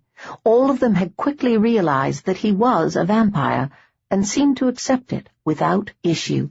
"From what I overheard," William continued, reclaiming his attention, "it seems they have search parties scouring the area between Blytheswood and Court." Tearlach grimaced at having his earlier worries verified. "We'll have to travel off the main trails then, stick to the woods, and keep an eye out." "'Tis risky," William pointed out. "Aye, but Lucy has to get to Court, and have Carbonell removed from Blytheswood. Who kens what he's doing to the people there? With no young women to rape and torment, he may turn his attention to beating the older women, or even the men. He seems to like to hurt people." "Aye," William agreed on a sigh, and then said, "I have been thinking, we are not far from the sea here. Mayhap rather than head straight south toward Court, you would do better to head southeast toward Skegness. They won't be watching in that direction, and once there you could hire a boat to sail you down to London. They wouldn't be expecting or watching for that." Tearlach blinked in surprise at the suggestion. It was a good one. William was a clever man. "I presume there's a reason you're suggesting Skegness, and no one of the closer coastal villages further north." "I have a cousin in Skegness who has a small boat," William admitted, and then offered, "I could take you to him and get him to take you." Tearlach considered the matter. It was a good idea. His only concern was whether they could travel at night by boat without difficulty, and if they couldn't and had to do so during the day, was there somewhere for him to shelter from the sun? Just how big was this small boat, and what of their horses? "Tearlach." He turned to see Lucy stepping off the ladder and hurrying toward them. She'd done a much better job of making herself look presentable than he had. Her hair was tucked up in a tidy bun, and her clothes were a tad wrinkled, but otherwise fine. There wasn't a stray bit of straw anywhere that he could see, and he gave her a most thorough examination as she approached. His eyes roved over every inch of her, his mind recalling what they'd done in the loft. The memory was enough to tempt him to turn her around and chase her back up into the loft to do it again. Controlling that urge, he scowled instead and said, "We leave for Court tomorrow night." "We do?" she asked with surprise. "Aye, so you'd best go inside and have Harold's wife feed you. You need to build up your strength for the journey." "Oh." She hesitated and then asked, "Will you not come with me?" "Nay, William and I have planning to do for the journey." Seeing the disappointment on her face, he allowed his voice to soften and added, "I shall join you in a bit. Now go on, eat." Managing a smile, Lucy nodded and turned away to continue out of the stables. Tearlach moved to the door to watch. He stayed there until she was safely inside the inn, only then turning back to William. "Tell me about this boat your cousin has." Chapter 10. Lucy smiled faintly as she leaned out her bedchamber window and watched Agatha berate one of the men in the bailey below. At more than 80 summers, Agatha was the oldest person Lucy knew, and the most crotchety as well. The soldier below would surely attest to that. He'd been suffering her scolding for several minutes now. Shaking her head slightly, Lucy let her gaze run over the unfortunate soldier, sighing as she noted that he was similar in looks to Tearlach, At least, he would be if his hair was longer, and he was a little taller, and his nose was not so crooked, and— Lucy grimaced with disgust as she admitted that the man really looked nothing like Tearlach. It was just that everyone and everything made her think of him. She missed the Scot. It had been 2 months since the night they'd set out for court. William had accompanied them on the journey to his cousins in Skegness. They'd arrived well into the second night of their journey. Dragged from his bed in the wee hours, Arthur had been reluctant at first to help them, but between William's persuasion and the coins Lucy had offered to pay him for his time once she was back at home at Blytheswood, he'd relented. The next problem had been the horses. Arthur's boat was small, used to fish for his living. There had been no room for the horses. Finally, it was decided that William would wait in Skegness for Tearlach to return and collect the mount Harold had loaned him. While the Scot rode home, William would take Trinket back to the inn. Once Lucy was back at Blytheswood, he, Betty, and Will Jr. would return, bringing the mare with them. With that all settled, they'd set out. The boat journey had been rather long and boring. Most of it had been made during night, but when the sun rose, Tearlach had taken cover under an old sail Arthur and William had arranged for just that use. Lucy had spent some time under the sail with him, but it had been hot and Tearlach had mostly been sleeping, so she had left him and gone to chat with Arthur for the rest of the trip. It was full daylight when they'd arrived at the docks in London. Lucy had been prepared to head out on her own so the men could start their return journey, but Tearlach had refused to let her. Afraid Wyman may have some men in town watching the palace for her approach, he'd insisted they wait until night fell, and he could see her safely to the gates and into the care of the palace guards. Arthur hadn't seemed to mind the idea of waiting, claiming there were some shops he'd like to visit while he was there anyway. Left with little choice, Lucy had paced the boat as she waited for late afternoon to turn into night. It had been a relief when the sun had set and Tearlach had come out from under his shelter to escort her ashore. Without horses, they'd travelled on foot. Worried as he was about a possible last-minute attack, Tearlach had set a swift pace that made it impossible to talk. He hadn't slowed until they were at the palace and were greeted by the guards at the gate. Then there simply hadn't been a chance to talk in private. Tearlach had ensured the guards would see her safely inside and to the king's waiting room, and then had taken her hand, only to pause and glance toward the guards and back. Finally he'd merely said, "I need to get back to MacLan and make sure all is well with Hemming, but—" His gaze had slid to the guards once more before he'd finished. "We'll meet again." Lucy had nodded, relieved that he wasn't just dumping her there and happy to be rid of her. Then he'd nodded, glanced toward the watching guards again, and turned away to head back to the docks and Arthur's waiting boat. Everything after that had been a bit of a rush. Lucy had been hurried inside the palace, where she'd expected to have a long wait for an audience with the king. Fortunately, she'd run into Lord Oswald on the way. Their neighbour to the north had been a friend of her father's while he still lived, and the man had stopped her, full of concern and worry. As promised, Carbonell had spread the tale of her brother's murder with the claim that Tearlach had done the deed and then kidnapped her. Lucy had quickly explained the truth, leaving out the fact that Tearlach was a vampire, and simply saying Carbonell had planned to blame the murder on him as well as her own, should she refuse to marry him. Oswald was a powerful ally of the king's. The moment he understood what was happening, he'd made sure she was taken directly to their king, accompanying her there to insist something be done about Wyman.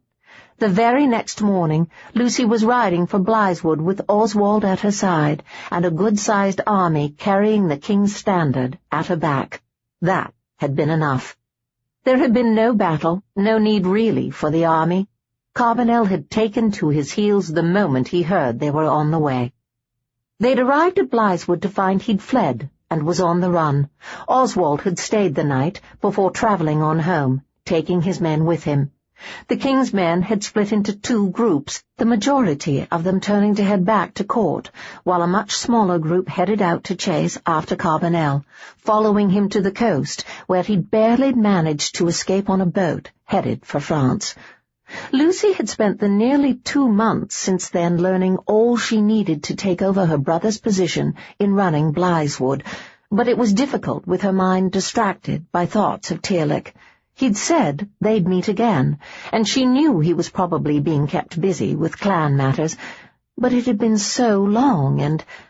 She frowned, her eyes dropping to her stomach as she raised a hand to cover it. "Oh, there you are!" Lucy turned away from the window to force a smile for Betty, but the maid merely pursed her lips with exasperation. "You are mooning again." "Nay, I am not," Lucy denied at once. "Aye, you are."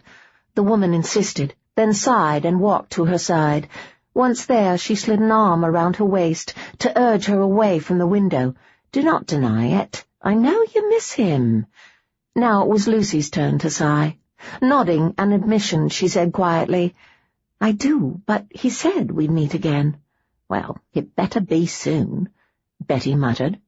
"What?" Lucy asked.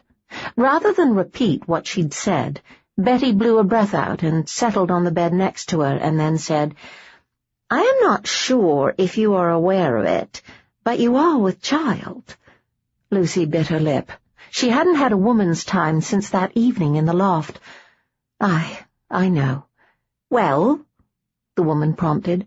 "Well, what?" Lucy asked helplessly, tears pooling in her eyes. "Well, what are you going to do about it?"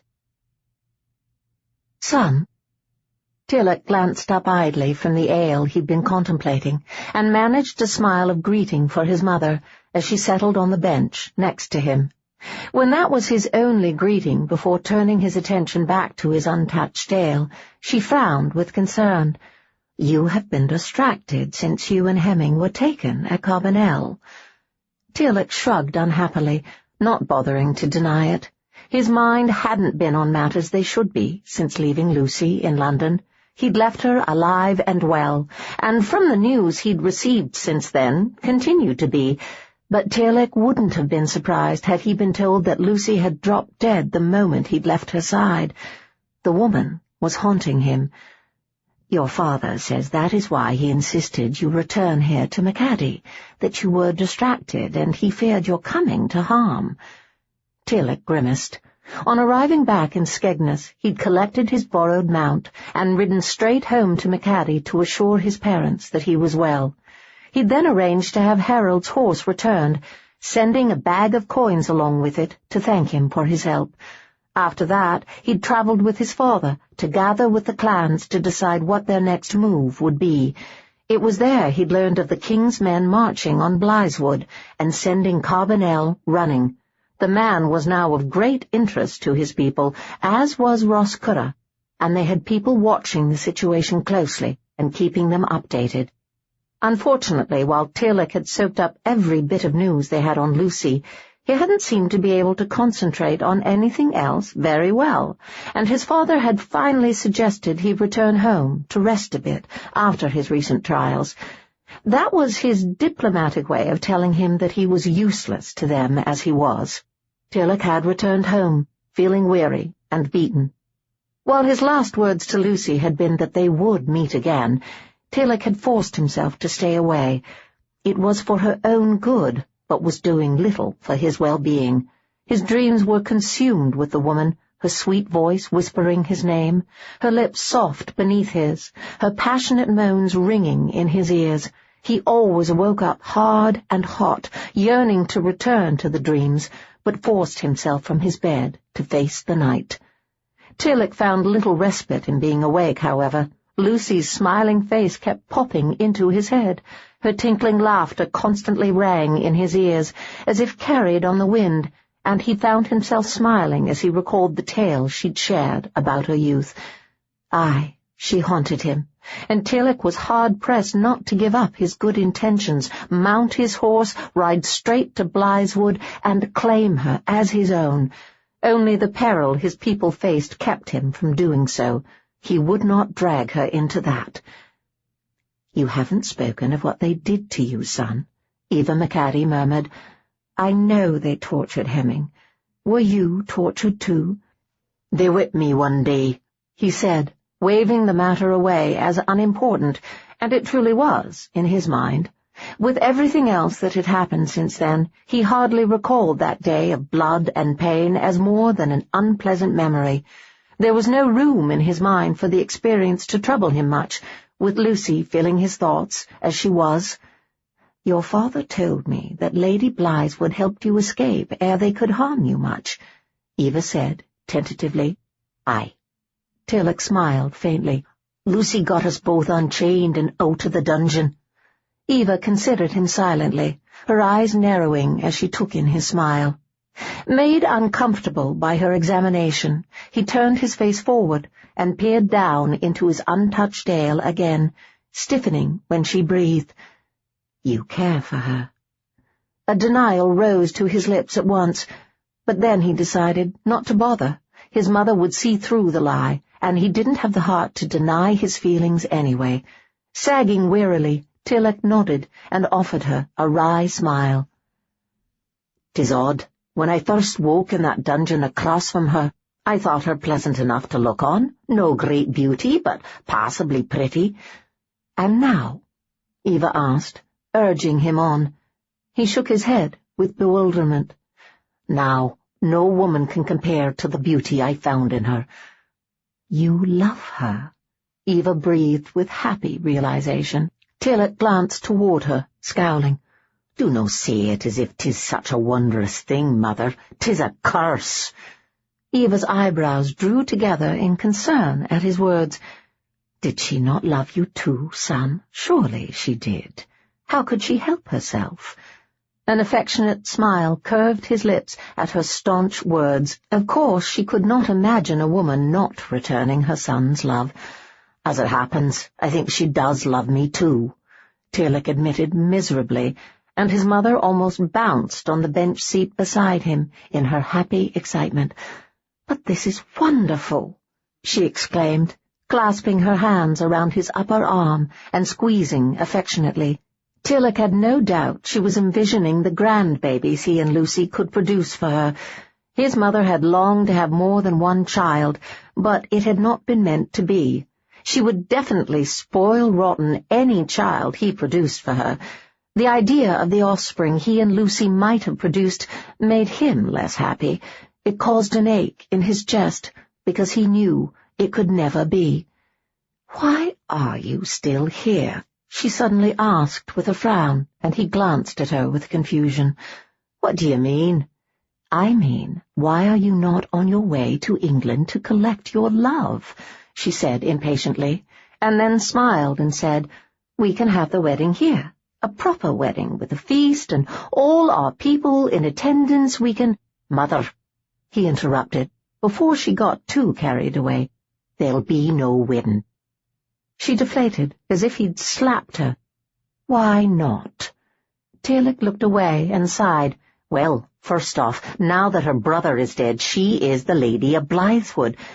"But that is perfect," she assured him. "Blytheswood is not so far away. We could visit often. Besides, 'tis not like your father will give up the reins to MacAdie any time soon. This would give you a home of your own to run."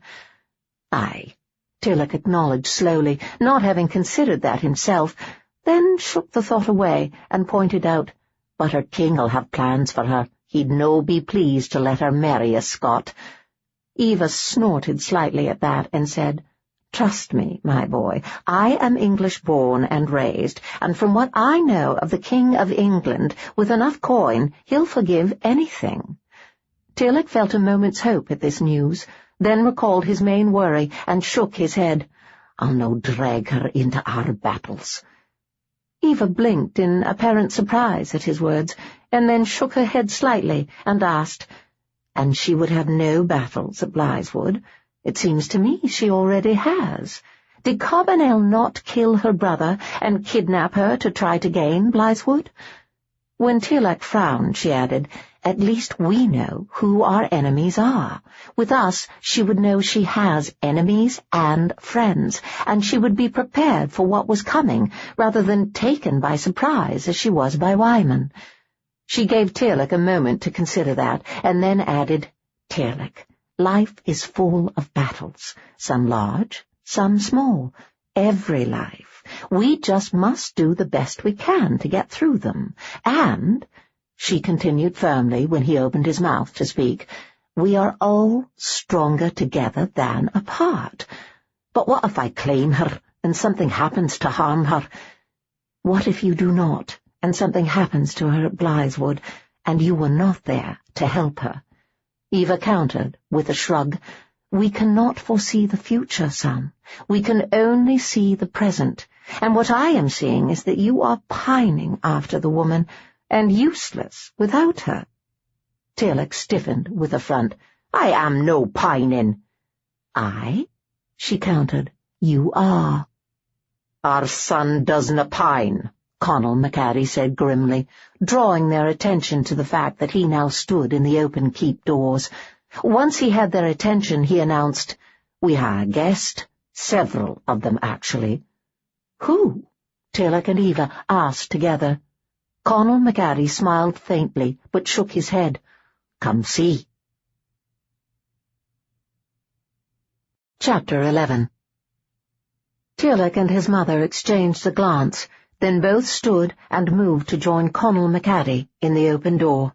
He moved aside at once, leaving Tearlach a clear view. He peered out at the large travelling party standing in a circle of torchlight in the dark bailey, and felt something like shock. Tearlach had been told on rising and coming below that a party had been spotted approaching the castle just as the sun set. He'd also been told his father had preceded him below and was already riding out to see to the matter, so he'd sat himself at the trestle table where his mother had found him. Tearlach had assumed the party would be from MacNachton, but these people were English, without a plaid among them, he noted with amazement. "Who?"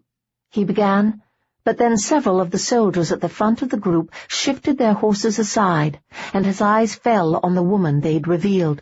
"Lucy," he whispered, his eyes consuming her where she sat on Trinket's back. Her gown was a periwinkle blue, and her blonde hair was unbound and waving around her face in the evening breeze. She was even more beautiful than the visions of her that had haunted his nights and disturbed his sleep.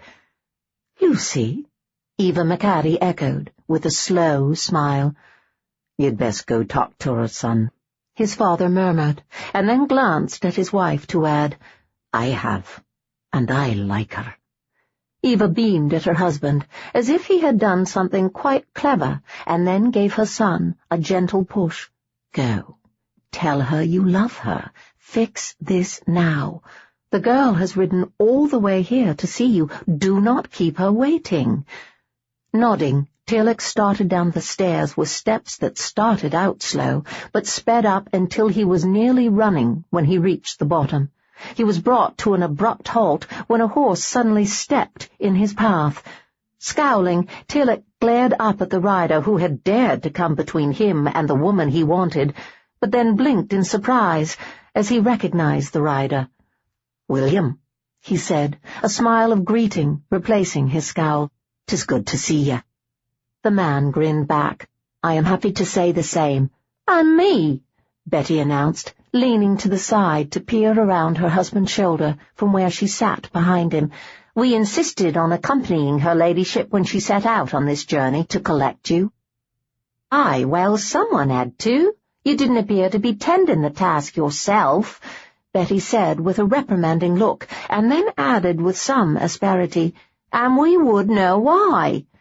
Tearlach's eyebrows rose at the demand, but before he could speak, William cleared his throat and said, "'Twas obvious to us at the inn that you love our lady, and yet you did not stay to claim her. Why?" My people—" Tearlach struggled, his thoughts in an uproar. He liked this couple and was trying desperately not to be offended at their behavior, but hadn't expected the question. Hell, he hadn't expected to find them all on his doorstep either. Finally, he simply said, "The MacAdies have enemies." William relaxed at these words and nodded slowly. "I suspected that might be the case." "Aye," Betty nodded. "He said as much to Lady Lucy. William told her he feared you may be trying to keep us safe from your enemies. 'Tis why she decided to come. That, and she is with—" "Ouch, wife!" William glared back at the pretty redhead who had silenced him with a pinch in the side. "William, do you think I might talk to him now?" Lucy's dry voice reached Tearlach, and he shifted, trying to see around the horse between them. "She's a little annoyed at our insisting on talking to you first," William admitted, not sounding terribly concerned by her annoyance. "But we had to," Betty said reasonably. "Other than her cousin Margaret, we are the closest thing she has to family now, and as such could hardly let her charge up here on her own and throw herself at you. She's a lady. She has to have some pride, I say." "And you are absolutely right," Eva agreed, drawing his notice to the fact that his mother and father had now descended the stairs to join them. "I hope it will ease your mind to know that Tearlach has been pining for her." "Tearlach doesna pine," Connell said, with exasperation. Eva ignored him and continued, "And I think had you not shown up here, he would have headed to England, if not today, then on the morrow." Betty beamed at this news and twisted on the horse to peer over her shoulder. "Did you hear, my lady? He was pining. Your pride is intact." An exasperated little sigh reached his ears, then his father claimed his attention with a touch on the arm and muttered, "Mayhap you should show the lass a bit of MacAdie and have a talk with her son, else your mother and her people'll do it all for you." Tearlach grinned at the suggestion and slid past the horse William and Betty rode. Lucy shifted unhappily in the saddle. She'd known this was a bad idea from the first. Her original intention had been to slip away on her own, perhaps dressed as a lad, and ride to MacAdie to hopefully see Tearlach and find out once and for all whether he cared for her or not. It was something she wouldn't have dared do, if not for the fact that she was carrying his child. If not for that, her pride surely would have kept her pining at Blytheswood until she was old and grey, but she could not force the title bastard on her babe. She either had to inform Tearlach and see if he would marry her and claim the child, or she would have to find a husband who would, and quickly. The second option wouldn't have been difficult. Blytheswood was a rich estate. Many would be happy to claim her child to get their hands on her home, but the child was Tearlach's, and she loved him, and had to give him the choice first. Unfortunately, Betty had quickly got wind of her intention to make her way into Scotland, and insisted she wasn't to travel alone. She would need a guard and maid, and the next thing Lucy knew, she had a small army travelling with her, and William and Betty were insisting that as her brother was no longer there to speak for her, they should do it. She'd resisted the idea, but the closer they got to MacAdie, the more cowardly she'd turned, and when they'd spotted MacAdie Castle ahead in the day's dying light, had even suggested they stop for the night rather than try to finish the journey in the encroaching dusk. Her suggestion had been ignored. Shortly after she'd voiced it, a small party had ridden out to meet them. At first Lucy had thought the man at the head of the party was Tearlach, but when he'd paused before them, lifting a torch to look them over, she'd realized it wasn't, but was just someone very similar in looks. She'd been shocked to learn the man was Tearlach's father. He looked far too young for that, but he'd been kind and even welcoming, and had escorted them the rest of the way to the keep. Lucy had spent that last short distance to MacAdie vacillating between excitement at the idea of seeing Tearlach and fear that he'd reject her. By the time they'd ridden into the bailey, she'd wished she'd never set out on this fool's journey, and decided it would be best if William and Betty spoke for her. Now, however, she found herself thoroughly embarrassed, impatient, and wishing she'd not let them interfere. Lucy was startled from her thoughts when Tearlach suddenly pushed his way past the horse William and Betty rode and approached her own. Before she could decide how to greet him, he was reaching up to grasp the pommel in front of her, and then using his hold on that to swing himself up on the mare with her. Eyes wide, she sat stiff before him as he took the reins from her suddenly weak hands and turned them to travel back through her men. Several started to turn their own mounts to follow, but a word from William made them pause. "You've elevated William in rank," Tearlach commented, apparently noting the incident. "Aye," Lucy said, and then nodded, lest he couldn't hear her over the galloping horse. On taking over the reins of Blytheswood, she'd needed people around her whom she trusted, and William and Betty were definitely that. She'd made William her right hand, giving him a great deal of responsibility and, when necessary, making him her voice among the soldiers. The man was a natural leader, and had taken to the new position like a duck to water. "A smart move," Tearlach praised, as they rode back through the gates she'd just entered and into the dark night. "He's intelligent and a natural leader." Lucy's only response was a nod, but she also relaxed a little in the saddle, despite the fact that he'd ridden them into the woods, where the darkness seemed complete.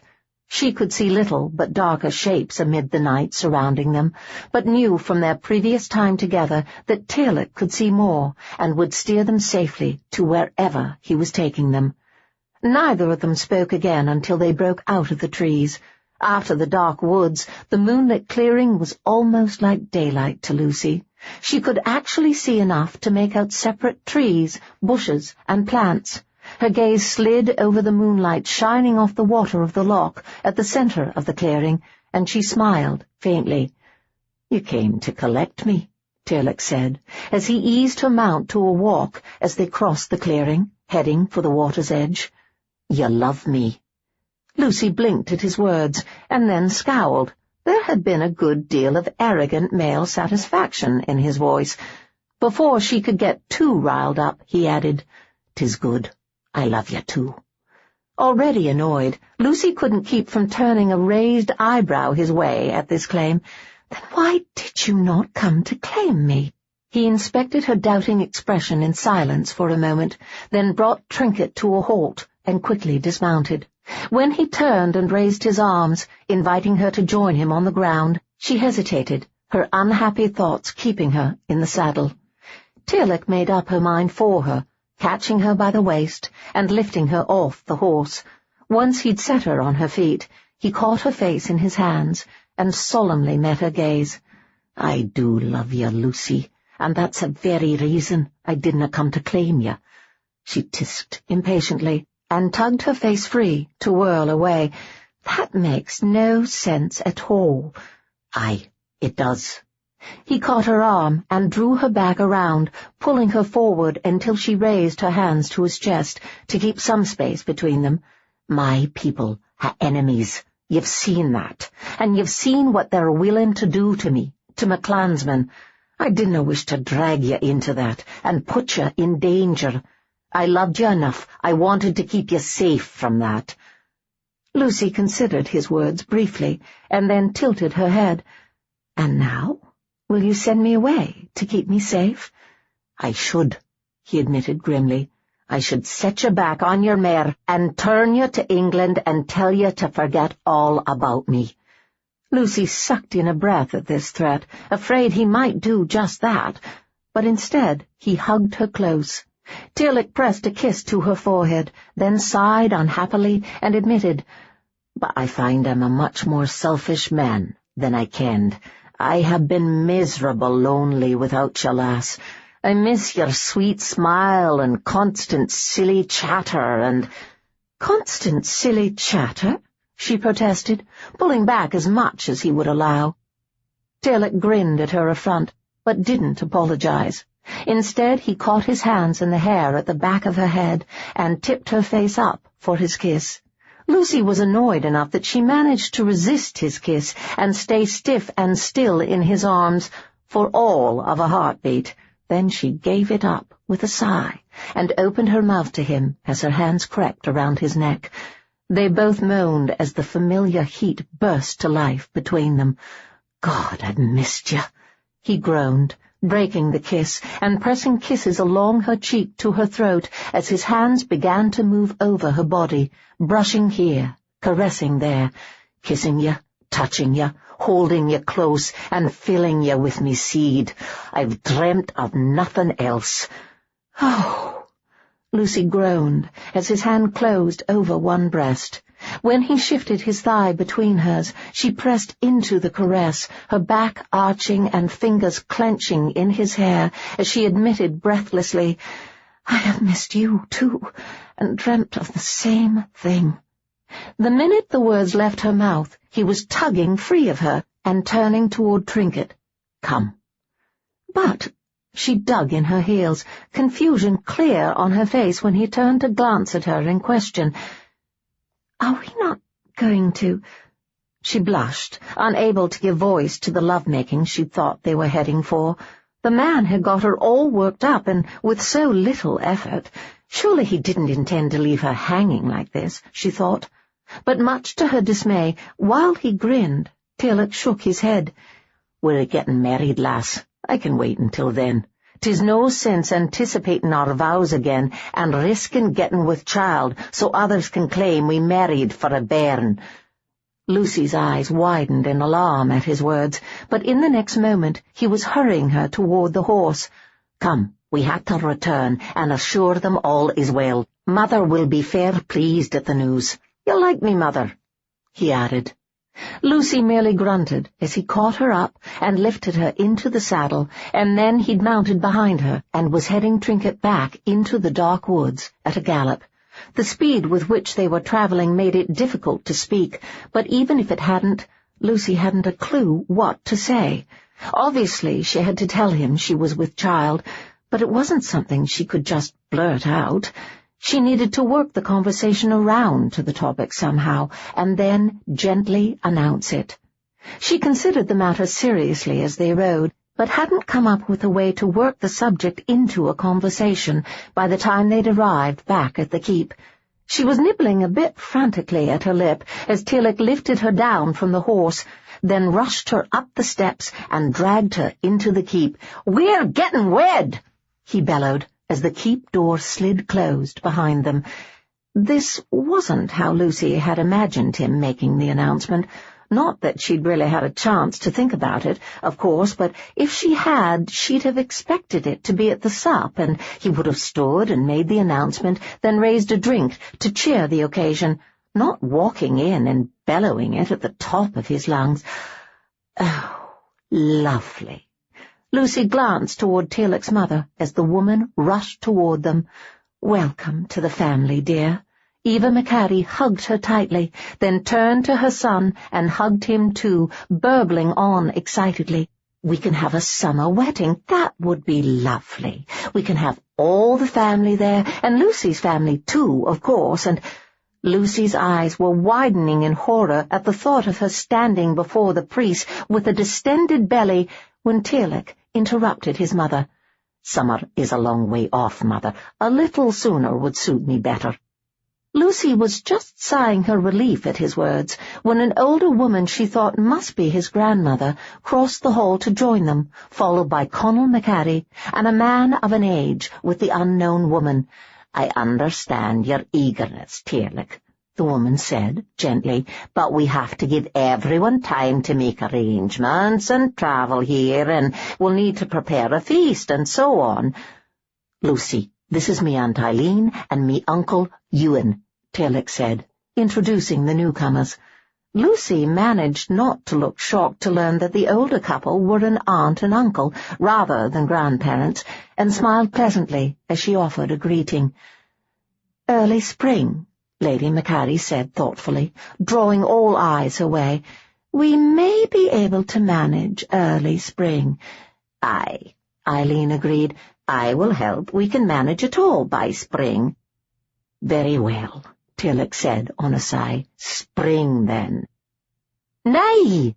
That word was screaming through Lucy's head, so it took her a moment to realize that it wasn't she who'd protested in such a panicked shriek, but Betty. Her gaze slid to the little redhead as she hurried to her side. "Did you not tell him?" she asked, her eyes wide with amazement. "Tell me what?" Tearlach asked with a frown. "Spring's much too far away, my lord," Betty told him firmly. "Earlier is better. Tomorrow even would be best." "Tomorrow?" Conall MacAdie asked with amazement, but Lucy couldn't help but notice that Lady MacAdie had gone stone still and was now appraising her with thoughtful eyes. "Tomorrow would be all right," Tearlach said agreeably. "I really wasn't expecting to have to wait until spring or summer. A week, mayhap, but Tearlach, we canna manage a proper wedding by the morrow, or even in a week," Aunt Eileen said with an amused shake of the head, "and there's no need to marry with undue haste." "Undue haste is good," Betty countered. Lucy closed her eyes briefly as Betty and the aunt began to argue the point, but blinked them open when Lady Eva said softly, "You are with child."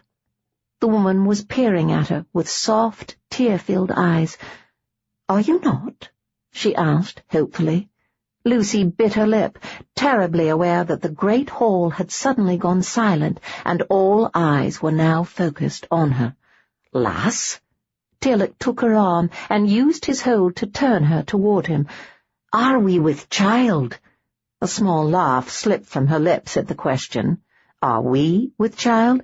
She hadn't noticed him kneeling beside her getting sick of a morning. A nudge in her side from Betty recalled her to the situation at hand, and Lucy sighed and nodded her head. "Oh, Lucy!" Eva cried, pulling her away from Tearlach and into a fierce hug. "This is wonderful! Conall, did you hear? We're to be grandparents." "Aye," the man said with amusement. "I'm guessing spring is out then, and I'd best be fetching the priest." "Oh, aye." Eva released her suddenly and whirled to her husband. "Go quickly. Find him." She shooed the man out the door and then turned to her sister-in-law. "Eileen?" It was all she had to say. The other woman straightened and announced, "I'll go talk to cook. I am sure she can whip up something special if we give her until tomorrow." "Aye, tomorrow," Eva agreed. "We still need to send news to the MacNachtons. Some of them can attend, at least." "I'll take the news to MacNachton," Uncle Ewan announced, and seemed happy to make his escape from the pandemonium that was about to settle on MacAdie. "Thank you, Ewan," Eva called after him, and then turned in a circle, muttering, "Where is my maid? I need to make a list. So much to do, so much to do." Lucy watched wide-eyed as the women rushed off, then glanced to Tearlach in question when he suddenly began to draw her toward the door.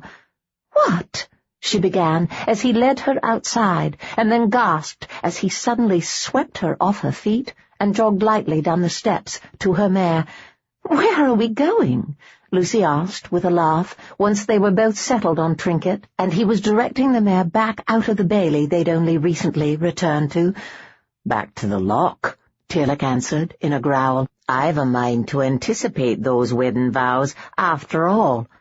Lucy turned her blushing face up to him with surprise.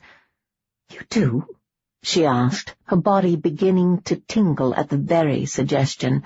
"Aye, well, 'tis no like we need fear getting ye with child," he pointed out, his hand slipping around her waist to cover the babe they'd created. "And I ha' missed ye, love. We've a lot of time apart to make up for." "It has only been 2 months, Tearlach," she protested on a laugh. "Aye," he agreed, and then added solemnly, "a lifetime." Lucy's smile softened, and she leaned into him with a sigh. They rode the rest of the way in silence. Once at the loch, Tearlach brought Trinket to a halt, then slid off the mare and reached up to lift Lucy down. He didn't embrace her right away, as she expected, but instead peered down at her solemnly and said, "The news we received up here was that Wyman is on the run. Does it bother you that he's free? If so, I'll hunt him down myself and—" "Nay," Lucy interrupted, raising a hand to press it against his chest as she shook her head. "He will be found in time, or meet the end he deserves in some way.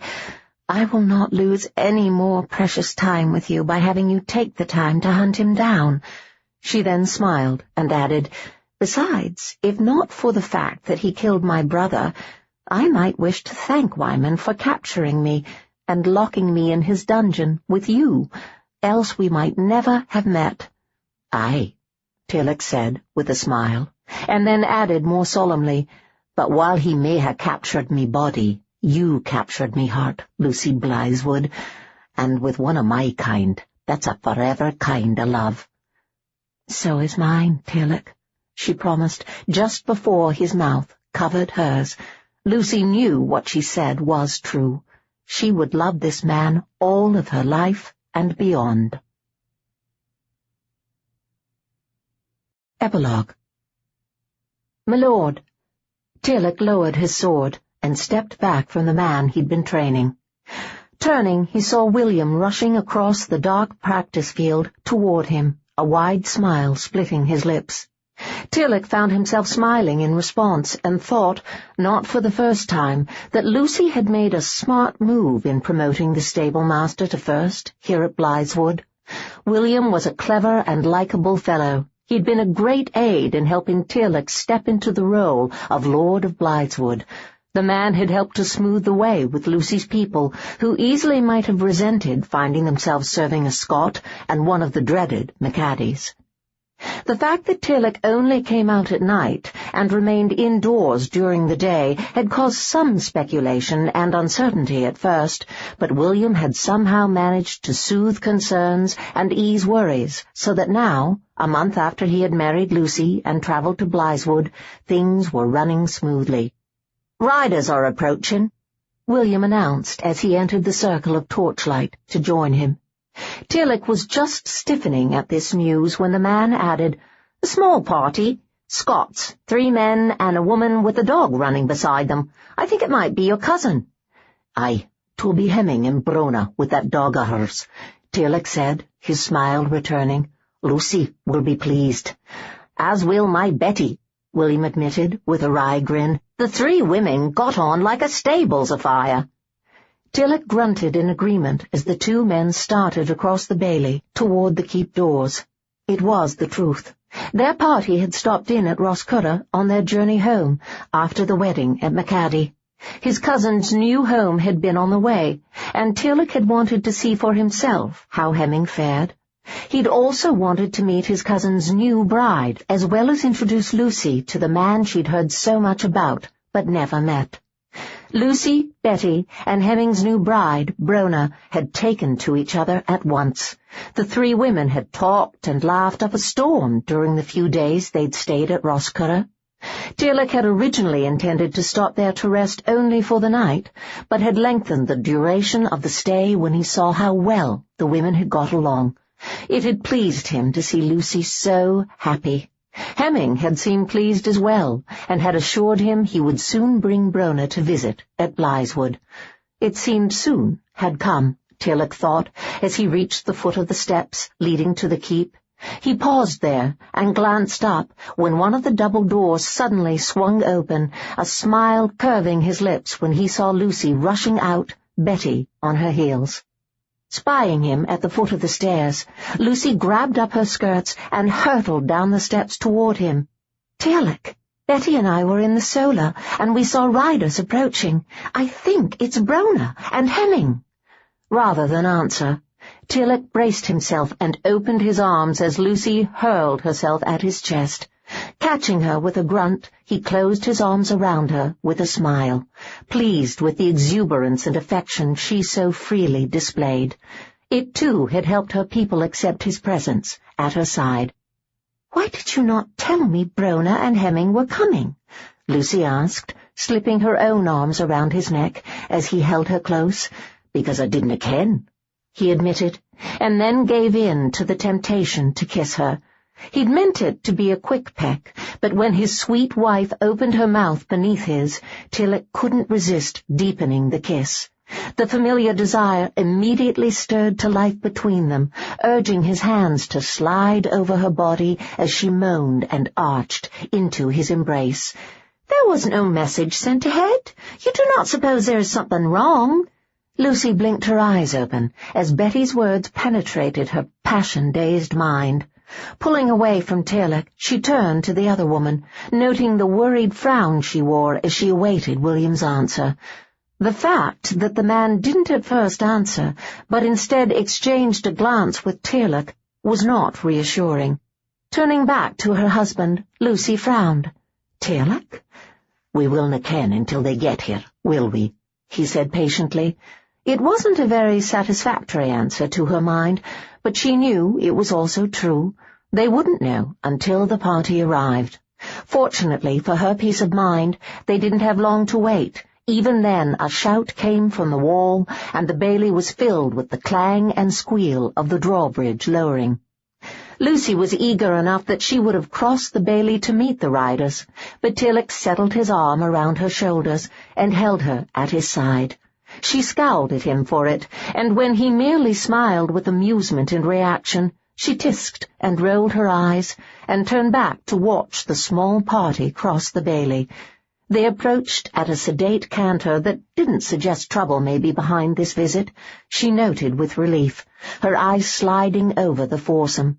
Hemming and Brona were accompanied by Peter and Fergus, she noted, and then smiled widely as the large grey dog who had entered beside his mistress's mare spotted them and suddenly lunged forward, rushing across the bailey in front of the others to greet them. "Hello, Thor." Lucy beamed at the well-behaved beast when he sat down directly in front of her and whined what to her sounded like a plea for petting. Kneeling, she caught his great furry head in her hands and ruffled the fur by his ears as she murmured a greeting and told him how good he was for not jumping up on her dress.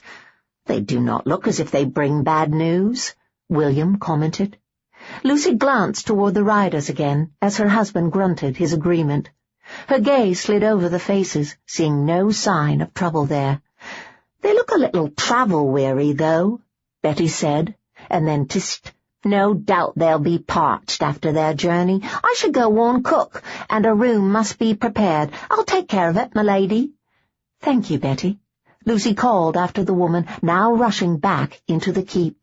Giving Thor one last pet, Lucy straightened as the riders drew to a halt before them and began to dismount. She beamed at Brona and stepped forward at once to hug the other woman. "Lucy!" Brona hugged her tightly, and then began apologizing at once. "'Tis sorry I am we didna warn you of our coming, but this visit was a sudden one. We had to bring you the news." "Do not be silly," Lucy assured her as they separated, and then asked, "What news?" Brona hesitated and glanced to her husband. When he merely smiled and gave a slight nod, she turned back and said solemnly, "Wyman is dead." Lucy sucked in a breath at this news, unsure how to react to it. In truth, she was pleased at the news. The man had killed her brother, and kidnapped both her and Tearlach, and tortured him horribly. He'd also planned to force her to marry him, or kill her if she wouldn't. Lucy was glad he was dead, and felt it was the end the villain deserved. Still, she felt almost guilty for the relief and satisfaction she was experiencing. "Well," she said finally, "thank you for coming all this way to tell us. Now you must be thirsty after your travels. Come, we shall find you something to eat and drink while a room is prepared. You are staying?" she asked as they started up the stairs. "Aye," Brona grinned. "We will pass a night or twae ere returning, if you'll have us." "We certainly will," Lucy assured her firmly. "She didna e'en ask how he died," Hemming commented, as they watched the two women disappear into the keep with Thor on their heels. "Nay, she didna," Tearlach murmured, and then turned back to his cousin. "How did he die?" "Very quickly, from what I hear," Hemming said with a grin, and then explained, "It seems French food didna settle well with him. He landed on the coast last week. He was apparently trying to make his way back to Carbonell, hoping his brother would help him appeal to the king for mercy. Howbeit, he had the misfortune to land in a village where one of our scout parties was nosing around, and he was daft enough to give his real name to the servant wench in the inn where they all stopped to eat. Wyman always did let his arrogance outrun his common sense, William muttered with disgust, reminding them of his presence. Aye, well, his arrogance got him killed this time, Hemming said, sounding amused. One of the men took him on in a fair fight when he left the inn. Fair? William asked, with disbelief. As fair as a fight can be between an outsider and one of our own, Hemming said, with a shrug, and then pointed out, at least they gave him a chance and didn't just kill him outright. Aye, I suppose it was more than he deserved, William said with a shrug, and then turned his attention to the horses. Aye, I suppose it was more than he deserved, William said with a shrug, and then turned his attention to the horses.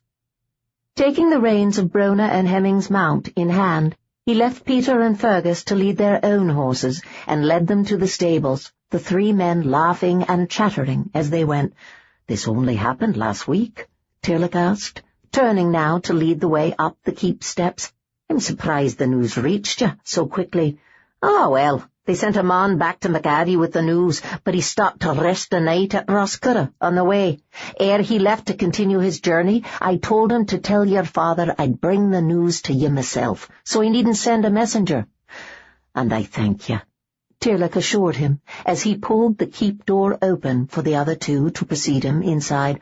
Do not thank me. I was happy to do it. Brona has been pestering me about coming to visit your wee wife almost since the day you left Roscurra, Hemming informed him, as he stepped past him into the keep. She took a shine to Lucy. 'Tis a shine that's returned, Tearlach assured him as he followed. A burst of laughter made both men pause just inside the door and peer toward the chairs by the fireplace, where Lucy and Brona sat, heads close together, hands on chests, as they laughed over something. We are lucky men, Tearlach, Hemming murmured solemnly, as his eyes slid over his wife. Aye, Tearlach agreed, and then gave a half laugh and a shake of the head. You'd have been hard-pressed to convince me when I woke in Carbonell's dungeons, and e'en harder-pressed to do so when Wyman was torturing me. But I see now that the day we were taken at the inn was the luckiest day of my life. And of mine, Hemming assured him, and then commented, It makes you wonder if there's no a grand plan to things, does it no? That it does, cousin, that it does, Tearlach said, as the two men moved to join the women who had saved their lives and become their futures. This has